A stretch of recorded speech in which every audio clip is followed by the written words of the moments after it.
Blueprint for Change Bashar, Chapter 1, Masters of Limitation. What is your purpose in coming here, Bashar? First of all, let me say that even though you seemingly perceive a single identity, I represent hundreds of thousands, even millions of consciousnesses that make up the association of worlds. In their own manner, they have, telepathically, you could say, plugged into my consciousness for each of the interactions we have with you. So understand that while there may be a gathering of individuals on your side for these channelings, there is a gathering of individuals on our side as well. We have interacted with many other civilizations that are going through transformation, such as yours. Civilizations that are in stages of development where they have not yet allowed themselves to realize they could interact with other worlds in an open way. Those of us assisting in your transformation do so in an unobtrusive way that allows you to know you are responsible for that transformation and not us. Be aware, however, that we have a non-interference directive totally in effect. This is the idea that any new civilization is left alone if it is in an evolutionary stage where it does not necessarily express an absolute conscious recognition that there are other civilizations with which it could communicate. The idea of our existence is not forced upon any world until such time as that world exhibits the willingness to communicate in positive, loving ways. Using this format, we thus stay one step removed for that and many other reasons. First of all, we recognize that you usually have a penchant upon your planet, at least in the past have had a penchant, for following the messenger and not listening to the message. Therefore, since the information is more important than whom we are, for now we remain removed, allowing the information to have a paramount place in your minds. For if we were to appear and utter these phrases ourselves in physical form, people would be bowing left and right. Rather than your continuing to hold us above yourselves in some sort of awe, we wish to assist you in returning your power to yourselves, helping you to wake up and take back responsibility for the creation of your lives. Why are you here at this time in our history? We've always interacted with every civilization knowing beyond the shadow of a doubt that they are in every way equal to any civilization of which we are aware. If you, however, label other civilizations more advanced than your civilization, know that this is not just a matter of labeling, it is also a matter of perspective.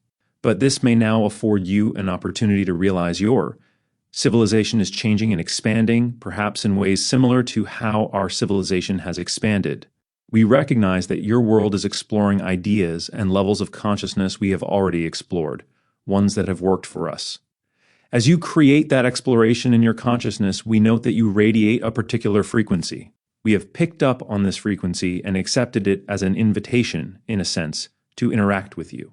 Our exploring have worked for us, so that if you wish to, you can adapt and adopt some of them into your own reality, if you find they work for you. This method always works best, because it allows you to decide for yourselves what the information is and whether it works for you or not. Have there come a day on your planet when you do not need us at all, and then on that day we will be able to interact with you on an equal level. However, for that level of interaction, you must open the door for us. It's your planet.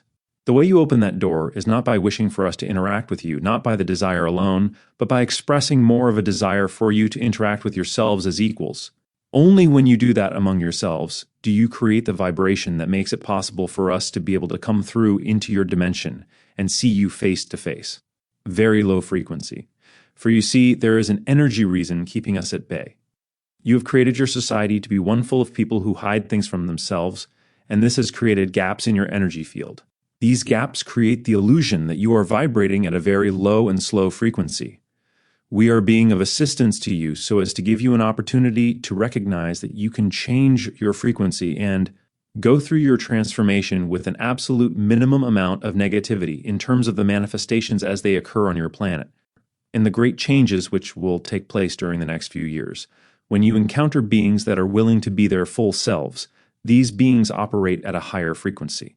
We could use the analogy of a faster spinning gear and a slower turning gear. When you bring a slow gear and a fast gear together without allowing them to match frequencies and jam them into physical interaction, there will only be a disruption, a psychotic breaking. Because the idea is that our frequency physiologically, in a sense, would force your vibration to accelerate at a higher level by being in proximity to our frequency. That would allow all the things many of you have kept buried within you to rise to the surface, forcing you to face them. This can cause psychotic shock to certain individuals. Therefore, being of a different vibratory field than you, we cannot interact with you in a physiological way unless there is some meeting of the minds or some prearranged purpose fitting the timing that best serves all those who are concerned. When the timing allows it, when it serves the purpose that has been agreed upon by you, we shall meet face to face. If we have not done so, then I will ask you to trust that the timing is not appropriate, and to know that when it is appropriate, nothing will keep us away. Bashar, how can you prove to us you are who you say you are? First and foremost, the main purpose of this interaction is not for the validation of my existence. It is for the validation of yours. We are not here to prove anything to you, nor can we force you to believe we are who we say we are. If your world insists it does not want to know we exist, we must respect that. The governmental structures you have created on your planet at this point are still insisting we do not exist, and therefore we cannot violate that chosen belief system. You have created your governments, and that is who you all are. When you make changes within the structure you have said represents you, then they will represent what you say is the popular will. At this point, they do not. Do understand that your government is very well aware of our existence, very well aware. But because you have created your society in layers that can hide information from other layers, many of your members do not have that data. Although many of the mainstream members within your governments do, quite a number of civilizations have already interacted with your world, among them individuals from our world, Essassani, and from Arcturus and Sirius. And there are the Pleiadians and the Zeta reticuli. There have been actual physical interactions between members of our society and your government. A lot of us would like you to land your ships now, Bashar. Before we physically land on your planet, we would suggest you take a good look around your world. We then would ask you this: would you want to land in the middle of a war zone? For without meaning to be derogatory in any way, your entire world is a war zone. We therefore make whatever contacts can be made individually. When the opportunities arise, and we do so quietly, allowing the information to filter in, and soothing the raging fires of your world, then by the time the fires are banked, we may land on Earth and openly communicate with you. As we have often indicated to you, this time is approaching. Within the next 2 to 3 decades, this can be a relatively common thing. But right now, by many of your own admissions, in the general cross-section of your society, you do not want such widespread interaction. Your society is not structured to handle it.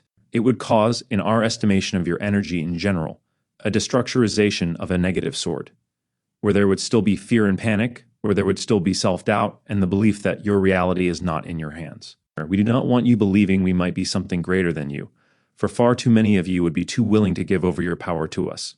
We do not want it, thank you. We have enough of our own, all that we need to live the lives we have chosen to live. Our methodology is to use what you would call the tried and true method. It is the reflection to you of your own power so that each of you, individually and collectively, can make the decision as to whether or not you want to interact with us as a society. That is completely up to you. Should you decide no, we will be on our way. It is our perception, however, that you are deciding yes, and so we hang around. Do understand, in all the interactions we have shared with you, we have been more than willing and quite ecstatic to experience and express the interchange of love and to be of assistance in reflecting back to you what you already know about the power you have to create the lives you want to create. But it is not really our mission to provide this information. The idea is to establish relations, and that is what has been done. In communicating this way and establishing foreign relations with you, we are accomplishing our primary goal. As we have suggested before, the idea is that we choose to remain obscure so that we are not looked upon as your saviors. We are not here to save you. You do not need saving. We are not here to run things, to live your lives for you. We have our own lives and are very busy, thank you very much. We have no time to take responsibility for living your lives as well. But we do love you. We do desire that your world and our worlds shall one day soon explore together all that exists in the infinite creation, as we already do with many other civilizations. And when you determine as a group that we can interact as equals, we will then do just that. Could you give us an estimation of how soon that will be? You are not so very far away. It is our perception that within the next 30 to 50% of your years at the outside, the changes that are taking place upon your planet will make it conducive for your world to be fully involved with our civilizations. That is indeed all the time it will take. Rather than the segregation and separation you have been exploring for thousands of years, once you begin to explore integration, it doesn't take that much time, by the definition of integration, to get to highly accelerated places very quickly. You're all beginning to suspect there is more to you than just the physical form, And that consciousness truly expands and extends beyond what you have believed for many thousands of your years. Your beliefs were that the physical world is all there is, that the physical universe simply exists with or without you, and you have really nothing much to say about it. You may be in it for a while, and you are told that you may be able to affect your immediate surroundings to some degree. But lo and behold, in the ultimate story you've been given on your planet, nothing you do has any real effect on the overall realities. But now you are beginning to discover this is not so. Even your own scientists, your own physicists are beginning to realize that your thoughts themselves are the actual driving and creative force behind the physical reality, behind the physical experiences each and every one of you have. You see, you have been created with free will. If you choose to buy into negative beliefs, if you choose to buy into the idea that you can only do just so much and it is beyond your capability to do more, the universe supports you exactly that far and no further. Because the universe never gives you more than you say you are ready to handle. How many of you truly believe you are ready to handle absolute, infinite, unending ecstasy? A great many of you, because of your training, fear ecstasy quite a bit. Quite a bit. Or you at least contain belief systems that are self-regulating in the sense that when you finally do create something that seems to be going the right way, you say, well, this is jolly. How long can this last? You always cut yourselves off.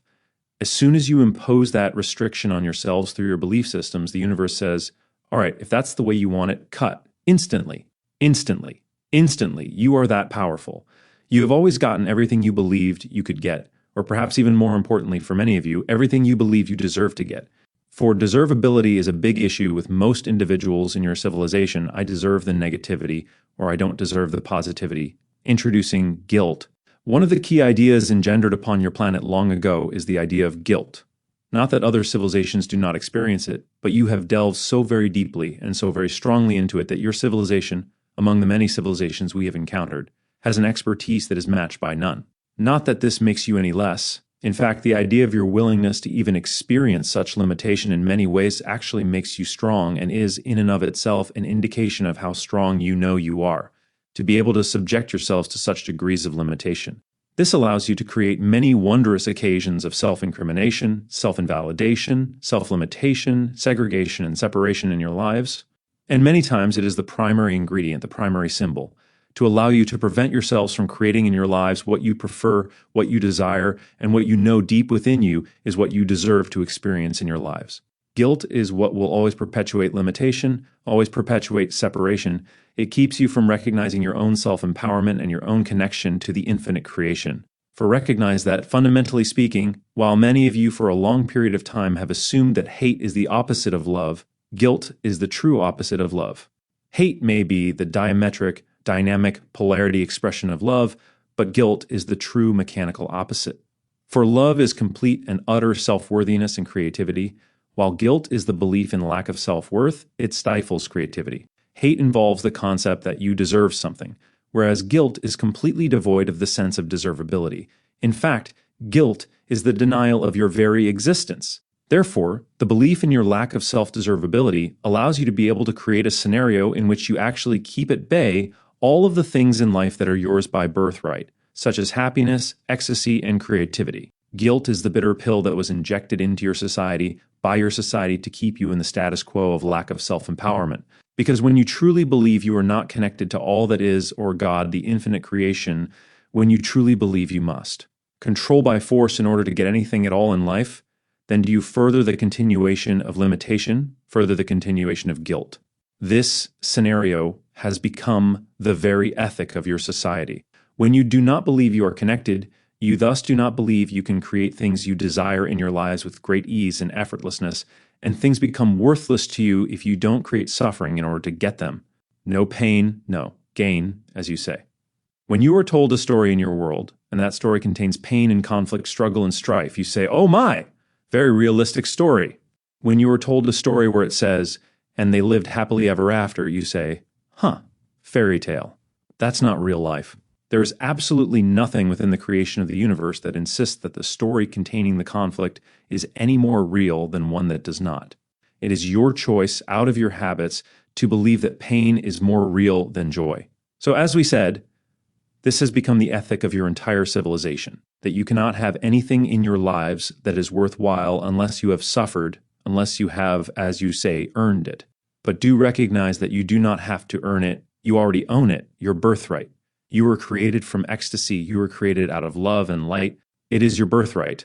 Everything you do can be an act of love, done with an effortless ease of creativity. You are made in the image of the infinite creator. And that means, quite simply, that you are infinite creators and multidimensional ones as well. This is the natural you. If you will allow yourselves to realize that you no longer need the tool of guilt, you will then give yourselves the expansiveness of your birthright.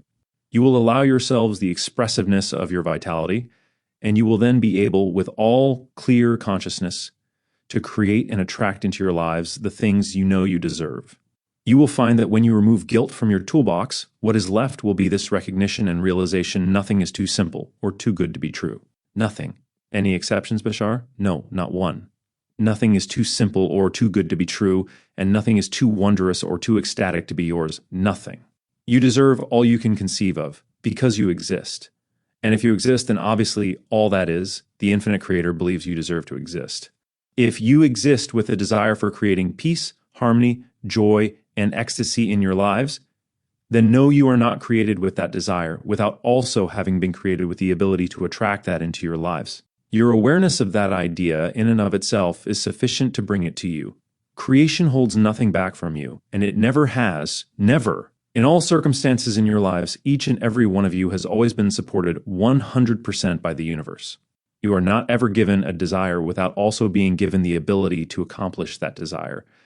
The universe and infinite creation does not do extraneous and pointless things. Therefore, since you did not have to do anything special in order to deserve existence, since obviously all that is believes, you deserve to exist, give yourselves the same benefit of the doubt, treat yourselves with the same unconditional love and respect.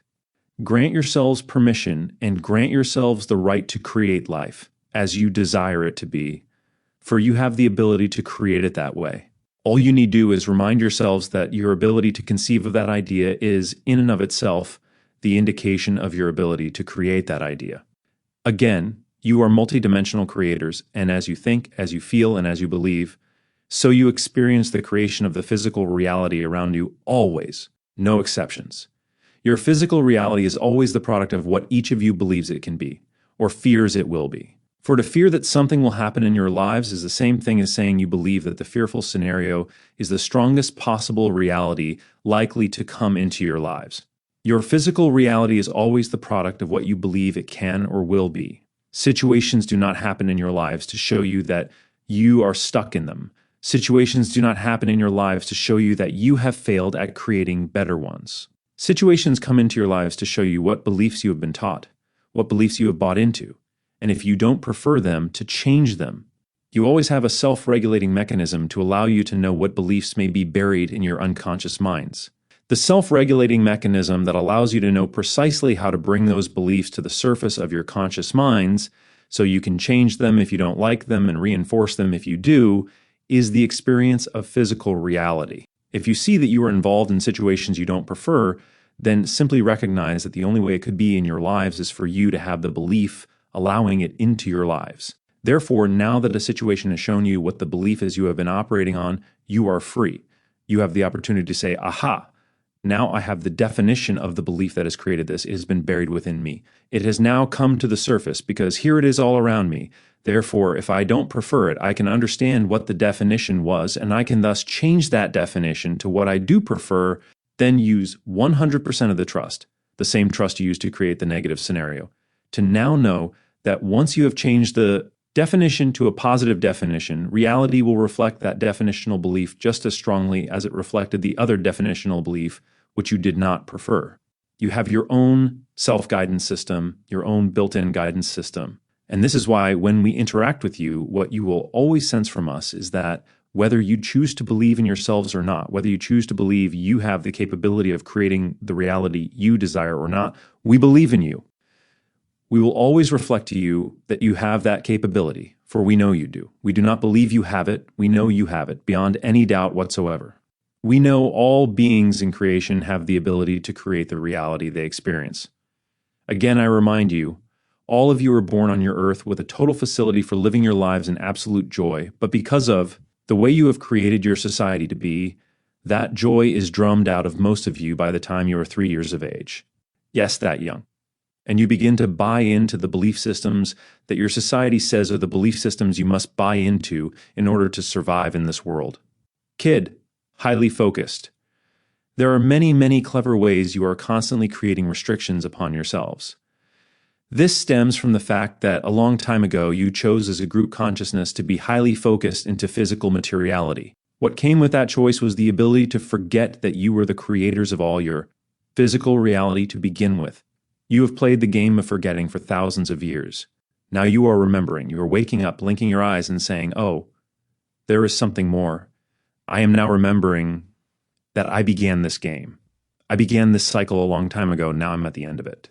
Time to go on to a new cycle of joy and remembrance and creativity. That choice on your part, that recognition, is why I, and others like myself, are now able to begin to communicate with your civilization. While we were observing your society for thousands of years, we knew we would have to wait until you had played out the negativity you have been exploring for so long, and now you have played it out.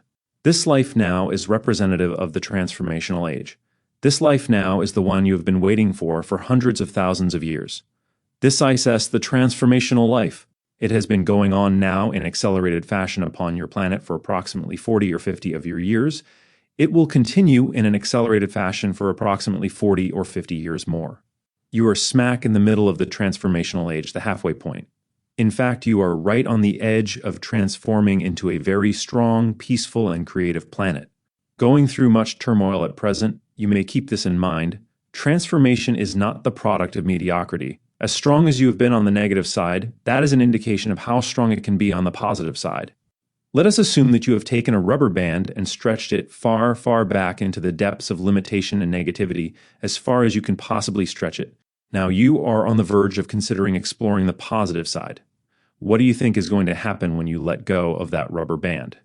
It's going to snap back very rapidly and very far onto the side of positivity. This is the threshold on which you are standing as a civilization at this point in time on your planet. That is why many of you may be incredulous to understand, well, what do you mean 40 years? That's all it's going to take? We're going to be a unified planet in only 40 years? But we've spent thousands of years getting to this point.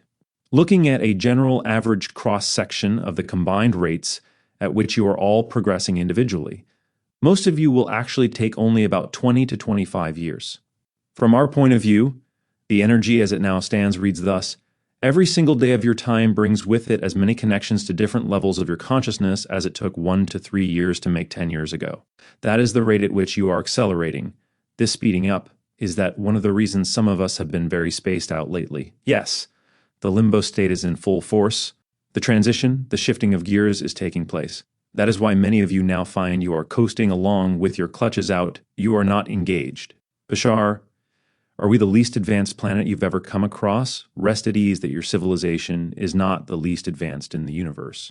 There are many civilizations going through their own transformation. By no means are you at the bottom of the totem pole. However, you are one of the most highly focused and accelerated civilizations we have ever encountered, which means you've experienced a much greater degree of limitation in a more rapid way than almost any other civilization with which we are familiar. You have, in other words, done it all. There is almost no other way you could explore the idea of the limitations you began several thousand years ago. Once you have the understanding that integration is that much more geometrically progressive and unified, you will understand that all it requires is, as you say, the blink of an eye to accomplish anything you want to accomplish when you really put your minds to it and when you rearrange your priorities. So at this time, let us share with you a little nickname many of us have for you. Understand that in no way, shape, or form is this name meant to be derogatory. Honest. But the idea is that we and many of the other civilizations that know about you have called you the masters of limitation. Now, recognize that the cycle of limitation begun by your human culture so long ago brought with it an unexpected effect. This unexpected effect was the ability, once you had locked yourselves into materiality from a certain point of view, the ability to forget that you did it to begin with, and that you could extract yourselves from it any time you chose. This is under the category of what you might call a catch-22 in your language. The idea is that a certain degree of experience of limitation, a certain focus of limitation, automatically brings with it an ability to forget you created it to begin with. So once you had locked yourselves into that cycle of limitation and focus as physical beings, you then had to play out the natural result of the momentum you generated long ago. How could you forget? Once there was a time when we encountered a civilization that had come into contact with the association. Eventually, in sharing information back and forth, it came time to describe and define your existence and what we are doing in our interactions with you. Well, do you realize that one of the closest approaches to an argument we have ever had with anyone, not exactly in the same way, no negativity, no real violent emotionality, but the closest we have ever come to an argument was when they simply could not believe there could exist any expression of individuality anywhere within the physical universe that could not be aware of its own power, that could actually forget it creates its own reality. It took quite some convincing, as it was simply beyond their conception. This is not to say they are any better than you, but to show you how many different ways there are to perceive reality and to point out that there are civilizations who have created themselves to not even be able to inherently conceive of the ability to forget we are a part of infinite creation. Recognize, therefore, that it was quite astonishing to them to realize that you were actually able to funnel your great power in such a manner as to use that power in creating within yourselves the ability to forget you even had the power you were using. They learned something new about themselves that day and something new about the universe. You taught them, to their very great amazement, that that was one way all that is can express it. And now they have a much broader understanding of the variety of ways infinite creation can manifest. You taught them something by your willingness to experience such a high degree of limitation and focus. They in turn began experimenting to some degree with the idea ... that they created exactly the same degree of forgetfulness. But you see, the idea in their civilization became a source of enjoyment. They found, as you also found to some degree, that the ability to impose the illusion of forgetting upon themselves, however momentarily, allows them to experience things as if they are experiencing them for the first time. They were able to realize that that was not an experience they had ever had. Thus, they were able to generate for themselves a whole new understanding of creativity simply from the altering of the perspective, the altering of the point of view, of creating the scenario of not remembering that you are connected to the experiences you are creating your reality to be. Therefore, be aware that even though you have created such a seemingly negative past, other individuals in the universe have benefited greatly from your unique willingness to create such a reality, one which can be shared in different ways as a learning tool by many individuals in the universe. You have also assisted us in assisting other worlds because our thought patterns would otherwise be highly alien to you and yours to us. Without the use of the model of this physical channel, without experiencing Earth life through the connection with Him in a life you would consider a past life of mine, we would not have the model to draw from, the experiences to draw from, to be able to assist you now, or to even speak with you in the same terminology. And so in using your high degree of focus and limitation, we have been able to know that if our model works on your world, it works marvelously on many other worlds that do not have such a high degree of limited focus. Because you are then the master lock for almost any other civilization experiencing limitation to any degree. And so we thank you for the high focus you have created, because then in dipping into your well, we have most of the tools necessary to deal with almost anyone else. We thank you for forging the type of steel that allows us to cut through many bonds of illusion which we find exist in many other societies beside yours. Begin to unify. It will not take very long for your world to transform into a unified state. The idea in and of itself of the exploration of limitation means that things are broken down in complex ways. They create a lot of complexity and detail. You have to experience them a step at a time, one after the other.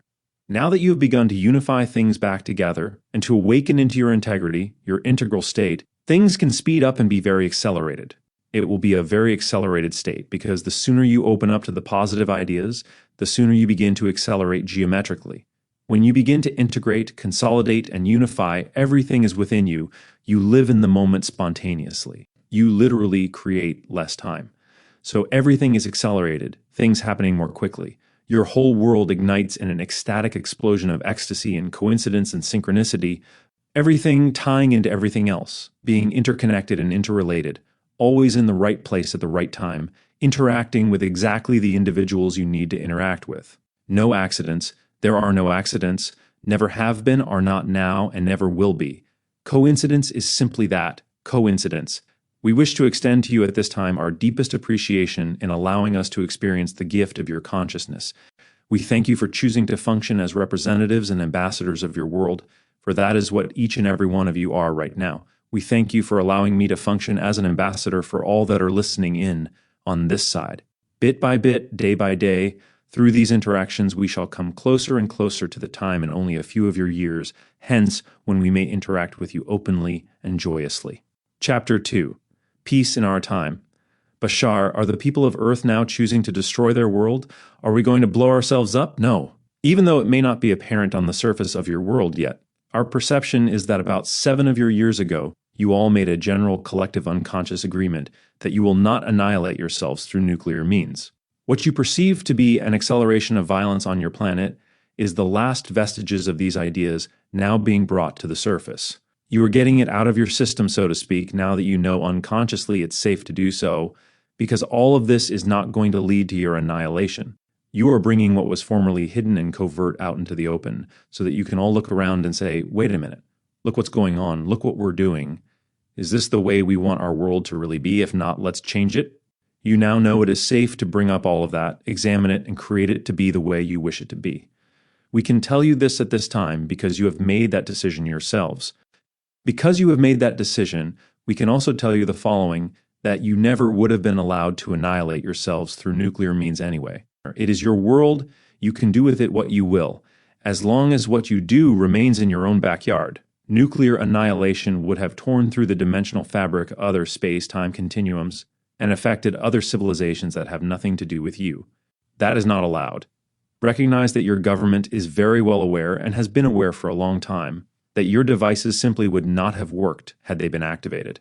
They have been given blatant demonstrations that this is the case by many of the spacecraft of the Association. These have centered themselves directly over your missile silos and deactivated, dampened electromagnetically all of the launch mechanisms. Your government and your military have been given many demonstrations of this. The idea of the so-called nuclear tension that exists between your superpowers from that point forward has been mostly for show. They do not wish to lose their standing in your eyes.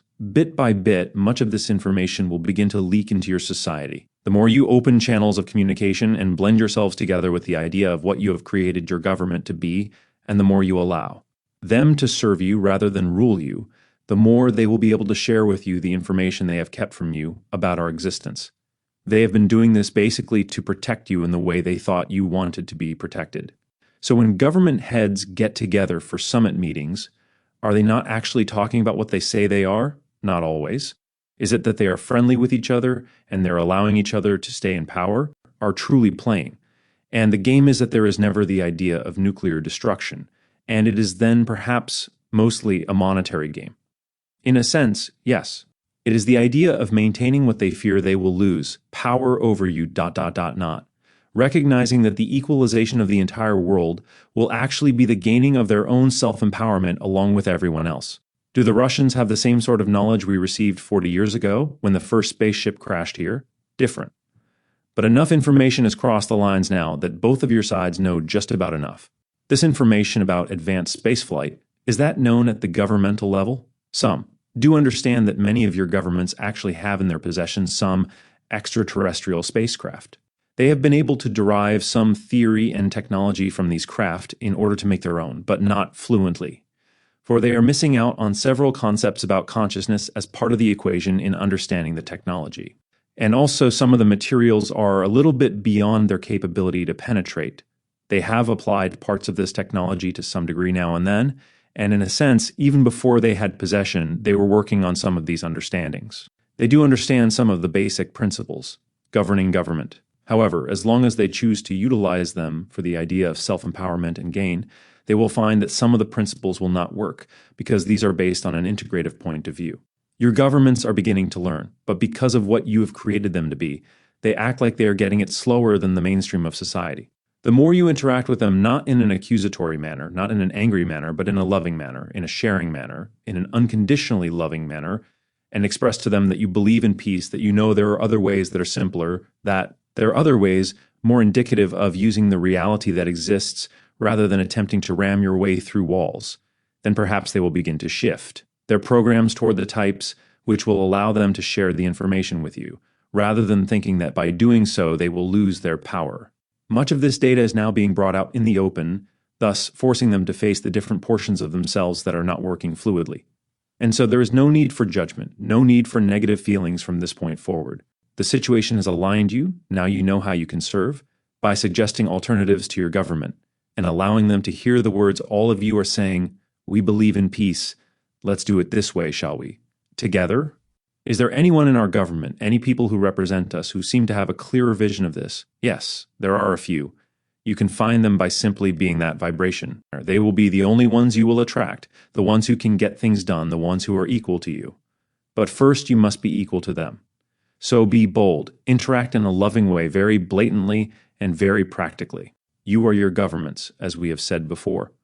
There is no reason why you should not feel just as at home in government buildings as anywhere else. But you will never know unless you initiate some form of communication, some form of action, some form of equalization between you and what you have for. So long thought to be the different levels of your society, those levels to which you have given over the responsibility of taking care of your lives for you.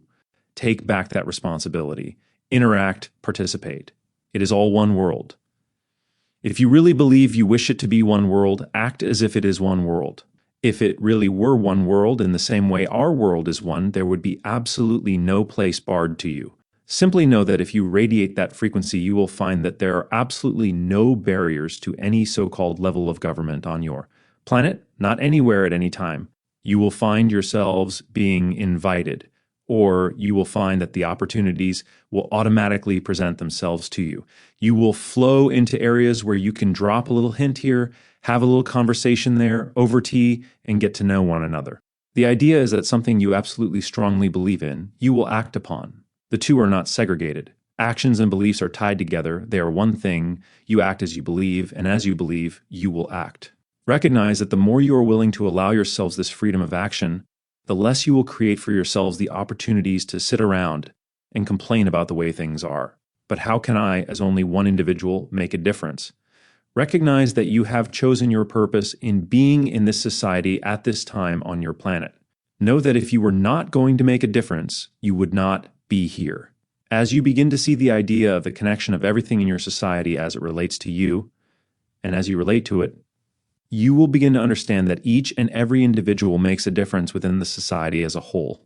This understanding will allow the society to recognize within each individual the ability of the society to relate to each one specifically, and the ability of each individual to recognize within him or herself the totality of the society. Thus is formed the first bridge and link and connection from the individual self, from the personality to the mass consciousness, allowing you to know that because you are connected to everything else, every move you undertake, every move you support, every move you create will always act as a lever for everything else, subtly shifting ideas in one direction or another. You will know you are connected in various ways through the mental fields you create on your planet, through the physiological fields you create through manipulation of the energy fields of the planet itself.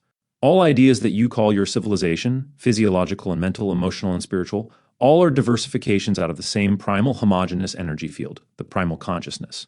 All are diversifications out of that. And all are, as we have often said, the different shelves or layers of the idea of the onion on your world. Many different layers have been created by you out of the homogeneous oneness of the energy field, that which is the underlying primal foundation of all creation you know as physical. As you diversify these layers, recognize that because you are creating the diversification, you are still connected to every single layer. You are connected and pass through all layers from without and from within. All layers are within you, and so every move you make within yourself is a move made in the outer physical awareness. Because the outer physical reality is only a reflection of every idea you are exploring within the self. To travel, to move through the physical reality, no matter what the mode of your motion, whether walking, running, riding in your automobiles or airplanes, or even in spacecraft, any idea of motion through space is the idea of movement within, exemplified and reflected back to you as a symbol. Recognize, therefore, the idea that every one of you has an effect on the society as a whole with every small, subtle movement you make. For every movement is significant to every other movement. All movements are equal and go into the totality of the creation of your society as you perceive it. So now that you're beginning to recognize that there is no longer any separation between yourselves as individuals and the society, you can begin to recognize that as you move, the society moves as a whole. You are immersed in the fluid. Every other being, every other individual, every other self-created perspective within that fluid will always feel the eddies and the currents as you make your move around in the fluid. They will always be able to sense the directions of your flow, the directions of your movement, the strength you give, and the energy you impart to the fluid. All of you, whether you know it consciously or not, are sensitive to this activity, sensitive to your willingness to be exactly who and what you are, what you chose to be in this life. Toxicity, radioactivity. I am very concerned about toxic waste on our planet at this time, Bashar, and would like us to find appropriate ways by which we could either neutralize or clean up this waste safely. Many of you already recognize that certain forms of energy exist upon your planet, specifically with regard to the electromagnetic field of your planet, energies, which can be tapped in non-polluting methods to supply all the power you need for every endeavor you could possibly imagine. Since you have already decided to create certain technologies that have detrimental byproducts, there are a few ideas which might be used to alleviate some of that concern. One we have discussed before.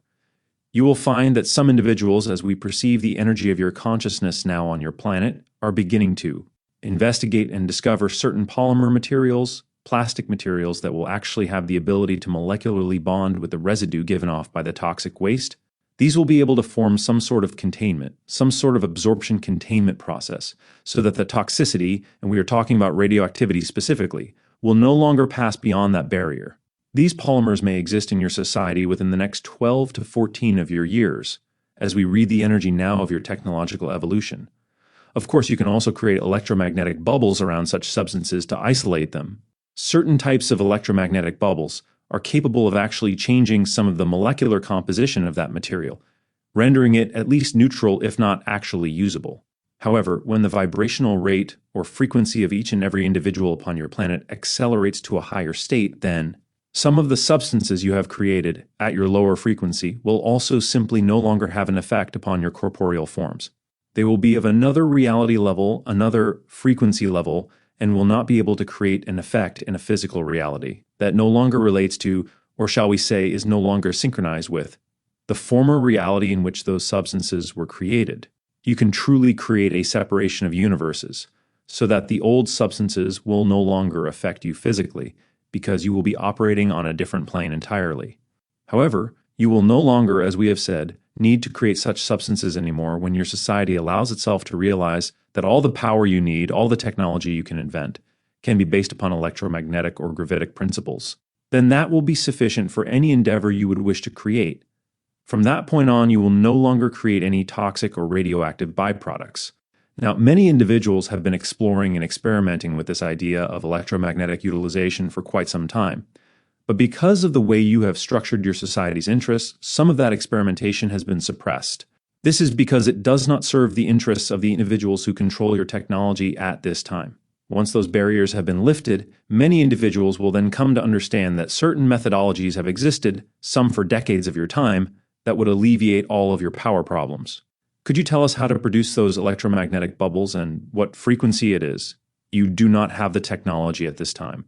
We can perhaps be of a little more assistance with the idea of the polymers, pointing you in certain directions, but only pointing. We cannot give you the entire idea, A, because some of your technology has not yet been decided on, therefore we cannot predict such a thing with absolute certainty. Your future is still in flux about what it is you will discover. B, because some of these things you must be allowed to discover yourselves. We cannot necessarily remove the process of discovery from you. However, it is our perception that individuals who are exploring and experimenting with certain types of molecular arrangements, polymers, that simulate certain biochemical processes in the body, certain biochemical arrangements in your human bodies within the DNA and RNA structures will be closest to the mark. In a sense, what we are saying is that these polymers, to use that term very loosely, will be almost bioorganic in nature and will to some degree contain an affinity to certain heavier elements. And in absorbing those heavier elements into their structure, they will set up a matrix, a certain type of magnetic matrix, which will actually create a type of polarized effect for the particles being absorbed by the polymer. In other words, the particle will strike the polymer. Let's say a radioactive polymer particle will be absorbed on one side of the barrier. So something will be released on the other side of the barrier, but it will be polarized in a way you have not seen polarization yet. The new polarized particle will be harmless to your species, yet it will still exist. In a sense, it will be pollution of another type, but one that is not harmful to you. All we can do at this time is describe this basic mechanism to you. The knowledge is not now available to us to understand more specifically exactly how this mechanism will be created in terms of the technology on your planet. Well then, do you see us killing our planet, Bashar? Right now, yes, but not ultimately. It is our perception at this moment that you are basically forcing yourselves into a corner. And this will finally cause you to face the idea that there are more beneficial and efficient ways to go about things. It is our perception that within the next 20 or so of your years as a society, in full recognition of that fact, you will then find these ways and transform your world very rapidly. For once the recognition is made, then the changes can occur, historically speaking, almost overnight. The Middle East. Bashar. There is so much conflict all over the world. One area in particular is always at war. For some reason, it just never seems to initiate any of the positive changes we see happening in the rest of the world. Your Middle East. That's the place. Can you give us any information as to why that is the situation? Because in many ways, that area was the reception site and the reception point for very early infusion, in an incarnational sense, of some of the very strongest of negative energies upon your planet. A very, very strong Orion incarnation was the historical individual you call Sargon of Akkad. This individual is recognized in U history as being responsible for the creation of the Arabic Empire, using the sword to conquer that whole area. Therefore, it was founded on many Orion principles. Individuals in that area are struggling because they believe, as the Orions did in those times, that to struggle was the only way to express and understand the self, that it must be done through the idea of conflict. Thus, basically, you will find that much of their energy in many past incarnations has been put toward the idea of warfare. Never having learned about unconditional love being the ultimate power in creation, they sought to dominate and domineer. This being the only way they could understand their relationship to creation. They are jostling to understand themselves as different expressions, learning that they can express the power and the energy with which they feel so naturally connected in terms of your Earth. And now it can be expressed in more positive ways. They can begin to recognize an immensely important idea that every individual is as powerful as he needs to be to have anything he desires in life without having to hurt anyone else or himself in order to get it. They are beginning to assimilate into many other cultures, which gives them the opportunity to recognize they can blend and balance that energy in a positive way, that it does not have to be a struggle or a conflict of ideologies. For the blending of all ideologies is what will, paradoxically, allow them to express their own ideology the easiest. That area of your world has indeed represented a high degree of limitation and focus, and the playing out of that very energetic negative state. So in that sense, they are the crucible around which all other realities and cultures on your planet rotate and revolve.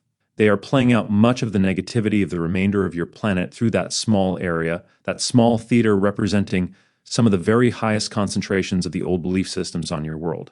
In a sense, this can be looked at as a circumstance which allows the rest of you to make the changes you are making, since they are willing, to function as the repository of the majority of the negativity on your planet, thus releasing the rest of you to change in the ways you desire to change. Once the rest of you have stabilized yourselves, then can the greatest and most rapid changes potentially occur within that area, as they will no longer have to hold the symbolic torch for the rest of you. Negativity personified. And in my country of Iran, Bashar, what about that madman who killed so many people? Understand that that individual was only acting as a collective reflection for the belief systems, the combined belief systems in negativity collected down through your centuries, in that particular country and in your whole civilization at this time. Other individuals have served in this way, and more will do so also.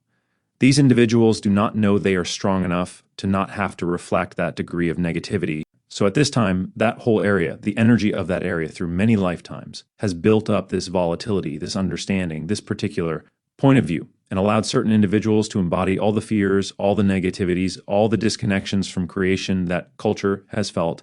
Every culture at this time upon your planet is going through its own transformation in its own way.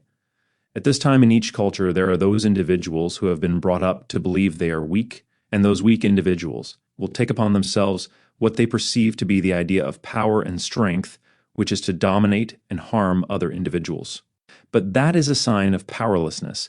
These individuals are only thrashing about in their own self-created nightmares, and they are taking as many individuals with them as they can because they feel themselves to be dying inside. That culture is going to go through many rapid changes. Within the next decade, there will, in fact, be an utter, complete transformation of that entire area on your planet. The Sword of Sargon. There will be a spark, and the spark will be ignited.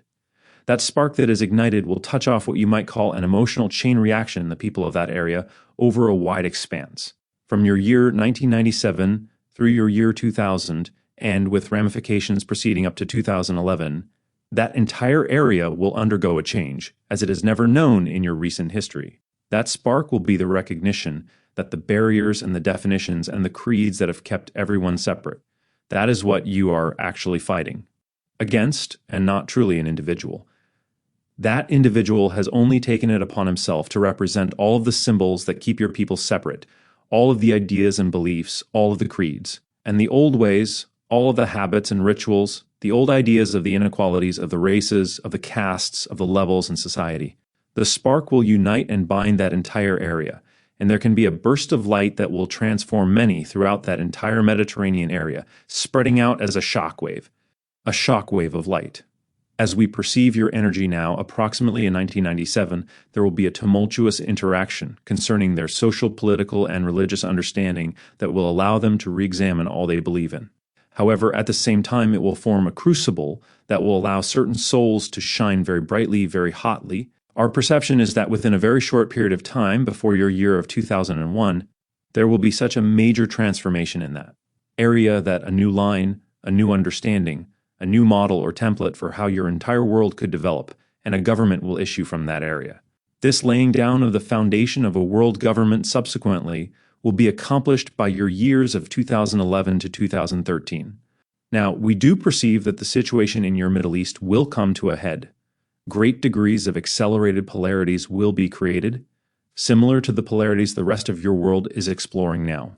The various stages that it has taken you decades to pass through, they will pass through in a very short period of time. There may be still much escalation of violence, many ideas may be torn down physiologically, but yet, violent though it is, and it does not have to be, out of that will still come a way to make room for a new understanding. One way or another, that society must free itself of the shackles it has wrapped around itself. And, in a sense, even if it must break down its entire social structure to do so, it will. Again, not that it has to. But out of that deep, deep suffering, out of that will come a momentous transformation in that land. And the Sword of Sargon will now reflect the light, a new triumvirate. This transformation you are talking about, do you mean they will become a communist country? No. We are talking about your entire planet beginning to recognize that all borders are confining, that all labels and all ideologies are simply different points of view, and that there are many things in every culture that each culture can blend, assimilate, and benefit from. It will not be any label you now possess on your planet. It will simply be the unification of your planet as a planet. You will soon allow yourselves to form a triumvirate association of your three major powers, the United States, the Soviet Union, and the People's Republic of China. And together, as the triumvirate, they will set the stage as a leading example for the proposal upon which the rest of your civilization can form its own world peace, its own world government. From that moment on, the idea of national boundaries will begin to dissolve over a period of the following 100 years. Is there anything we can do to help out and further along the transition in that Middle Eastern area? You can send your love, each of you acting according to what you believe is the thing that represents the light and love of your truth, thus being a shining example to that nucleus, to that core around which you rotate. You could then be mirrors 360 degrees all around to reflect back to them their potential for change in a positive direction. Do recognize that they have limited themselves by refusing to acknowledge other points of view, doing so in order to remain within that limited focus which allows them to get the job done, as you say. The more willing you are, as an outer world around them, to change and do the things that represent your love and light, the stronger the reflection of that love and light will shine back to them. And there will be a time when the momentum and the weight of the love and light you are sending will be something they can no longer resist. You can interact with them along whatever avenues and conduits may open up to represent your ability to be of service. Not that you must go into interacting with them appearing as if you're out to change them, making it seem as if you believe they should change, and you are doing it in a judgmental fashion. That is not what we are referring to. But you could allow yourselves to just avail yourselves of whatever opportunities you find to slide into and share of who you are, And then they will see around themselves more reflections of that willingness to balance the idea of positivity with all that ancient negativity. War-like planets. Mentality, one that can enter this part of our galaxy with intentions of conquering. Will that likely happen, Bashar? Understand that individuals with that intention do not really get very far. The idea is also that your energy as a world now has changed sufficiently so that even if there should be another civilization close at hand with intentions of conquering and dominating, they would be hard-pressed to even find you now, for your vibration is a little bit too different from any society that might actually wish to push themselves into space with warlike intentions of coming here to take over. Now, the idea is also that traveling in space is actually traveling within. And true, space travel is not the idea of what your technology is right now, where in a sense you are sliding around on the surface of space. When you understand how to breach the barriers of space and time itself, you will discover it requires a very highly integrated attitude and a highly integrated. Attitude makes it very unlikely you will ever be of a warlike nature, and in fact, you would not get very far if you were. For even if you were to make the attempt, you would most likely find yourselves dispersed at the other end. The idea of warlike planets and conquering modes can and have happened, but they are usually relegated to certain levels of dimensionality. Many times that means they actually have to be in physical proximity to each other, and in our perception, not on any level is there a race of such a nature within hundreds of light years of your world. For the idea is this: now that your vibration is changing into a modality they would not even begin to be able to understand, they probably would not find you even if they looked. So, in a sense, that makes you the most warlike planet around, and we have no fear of you. Therefore, in actual fact, if there were going to be any concern at all, it would probably be from our end, not yours. But aren't there wars between other planets? If we might draw an analogy to what many of you have assumed must exist elsewhere in the universe simply because it exists upon your planet. In a sense, there are other places and have been interactions throughout the different galaxies that might loosely amount to what you call warfare. There have been many variations of this theme on many different worlds from time to time. You are not unique in that. But the idea many of you have perceived, which has to do with alien consciousness that may have negative intentions toward other worlds, this particular negative intention does not always manifest itself in the absolute format you would recognize as warfare. For recognize, in many ways, warfare is quite improbable in terms of galactic and stellar distances. There is rarely any need for such an idea, since there is always more than enough room for expansion, and therefore more than enough room for different ideologies. Every civilization is a different reality in many ways, and generally speaking, one reality is usually experienced only by one civilization until they make agreements to share common frequencies, common wavelengths between different worlds, which then allows them to interact in various ways. But if they do not make that agreement, then chances are they will rarely even encounter other civilizations if they are not of a mind to interact with those other civilizations in mutually beneficial ways. Unless they wish to lure themselves to civilizations that as a whole are choosing to function as victims and draw to themselves, out of their fears, out of their doubts, the idea of a conquering civilization. However, even this notion is usually not able to be played out in your typical fashion of warfare and domination. For, as we said earlier, the stellar distances make this very improbable. Do recognize also that, although it may seem symbolically like planets are being conquered, none can be conquered if they do not vibrate to the idea that they can be. And thus you will find that the so-called best safeguard to that idea is to simply know you are not of that vibration, that idea. And they, not being of the same reality, will never find you. If they should come to what represents, to them, your planet, it will not, to them, seem to be at all inhabited. So the idea, more often than not, of what could be considered a conquering race and a conquered race, to use those terms loosely, would be simply the willingness of the conquered to give up their power completely to the conqueror, to allow their lives to be run by someone else, and to have all their power removed and all the responsibility for the creation of their lives taken from them, but not taken without their consent, for it cannot happen without that consent.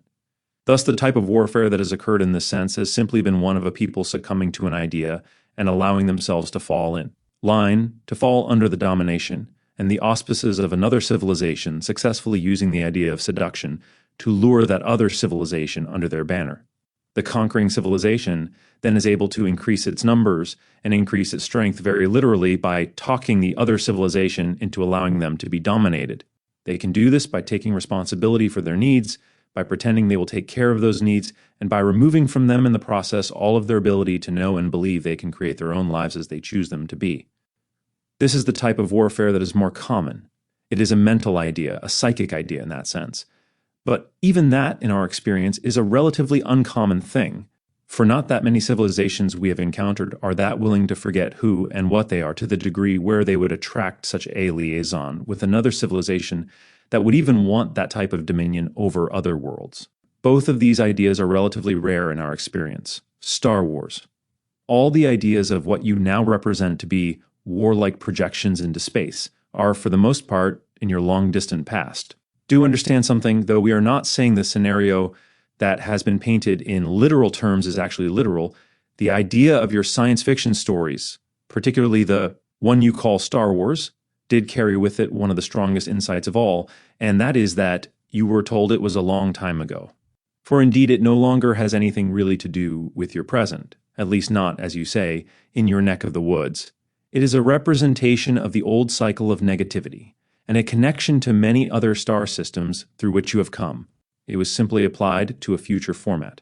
Well then, how do we stop wars and have a peaceful planet?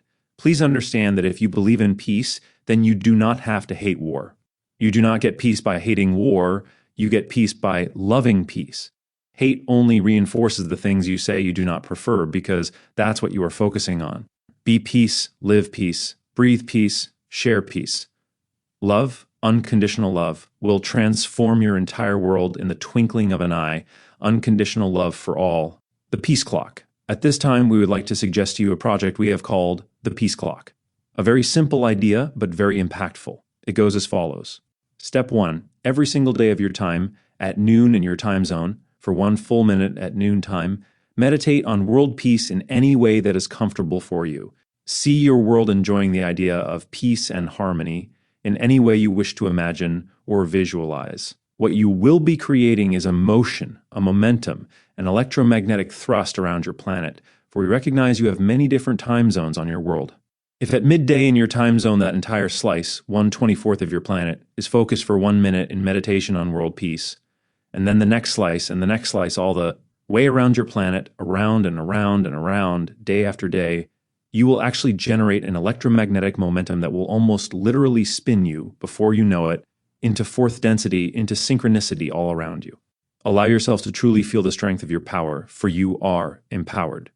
If you know that every single individual has a profound impact upon your entire planet, you will change your world in ways you have not yet imagined very rapidly. You will be accelerating your world at such a pace that if this is accomplished by your year 2000, then beginning from that year, many things will happen you will perhaps hardly even believe. Now, step 2, take that information, that idea of the 1 minute meditation at noon, and share it with as many as you possibly can. Involve individuals, cities, and whole communities, states and nations, all levels of your society. Involve your radio and your television media so that at 12 noon every day they will also allow the 1 minute of silent meditation. Remind everyone with a tone, if you wish, or with a comment. All participating. The basic goal is to have every individual, yes, every single individual on your planet doing that 1 minute meditation by January 1st, 2000. You will find such a high degree of accelerated energy focused on world peace around your world that you will be able to have the foundations laid down for one world between 1990 and the year 2000, no later than 2013, 2011, and there will indeed be peace in our time. Chapter 3, Harmonic Wave. August 1987. We wish to discuss a tool, a perspective we will refer to as the harmonic wave, what you have labeled the harmonic convergence, in order to begin to recognize what the meaning of this idea was about. From our point of view in our interactions with you, from the perspective of extraterrestrial societies as they are beginning to interact with your terrestrial society, the explanation in mechanical terms of the harmonic convergence is as follows. As suggested earlier, many of you have begun to instinctively recognize that great changes are taking place on your planet, that these changes are indicative of levels of awareness you have created within yourselves that have heretofore not been experienced on your planet for quite some time, hundreds of thousands of your years. The idea of this recognition of the harmonic convergence was basically an observation of the overlapping of many different frequencies of energy, frequencies of consciousness. You have put many different kinds of labels upon the idea, none of which are wrong, but many of which may be attributable to the idea of the labels you are accustomed to using in your society to refer to ideas and events to allow you to understand them through the symbology you have been used to for all these thousands of years. While this does not make those labels incorrect, it may be that some of those labels are limiting, or perhaps in some senses a little bit misdirecting. In terms of what the actual mechanical event was all about, an energy event, an overlapping number of vibratory frequencies of the primal energy of creation. Everything moves in cycles. This most of you already understand. The harmonic convergence was simply representative of a nodal point, if you will, an overlapping of many different cycles coming into reinforcement play, one unto another, reinforcing each other and opening up a gateway, a doorway, that is, in one sense reinforcing each other and in another sense canceling each other out. Forming a vacuum, so to speak, a limbo state, a state of disorientation and floating, in which you found yourselves able to perceive all the different variations, all the different probable realities that can exist, and thus, in that floating state, you could choose which reality you prefer to create on your planet. The 40-year cycle. Different societies at different times have different cycles, not only on your own world, but on countless other worlds. These civilizations all have their own timing for their convergences and their own bringing together of harmonics, of resonances, of frequencies. One large-scale cycle, although small perhaps in one perspective, but one that generally repeats itself over and over again in your particular Earth society, is the 40-year cycle. In plain terms, it seems to be that in your particular brand of consciousness, you will generate a cycle of 40 orbits.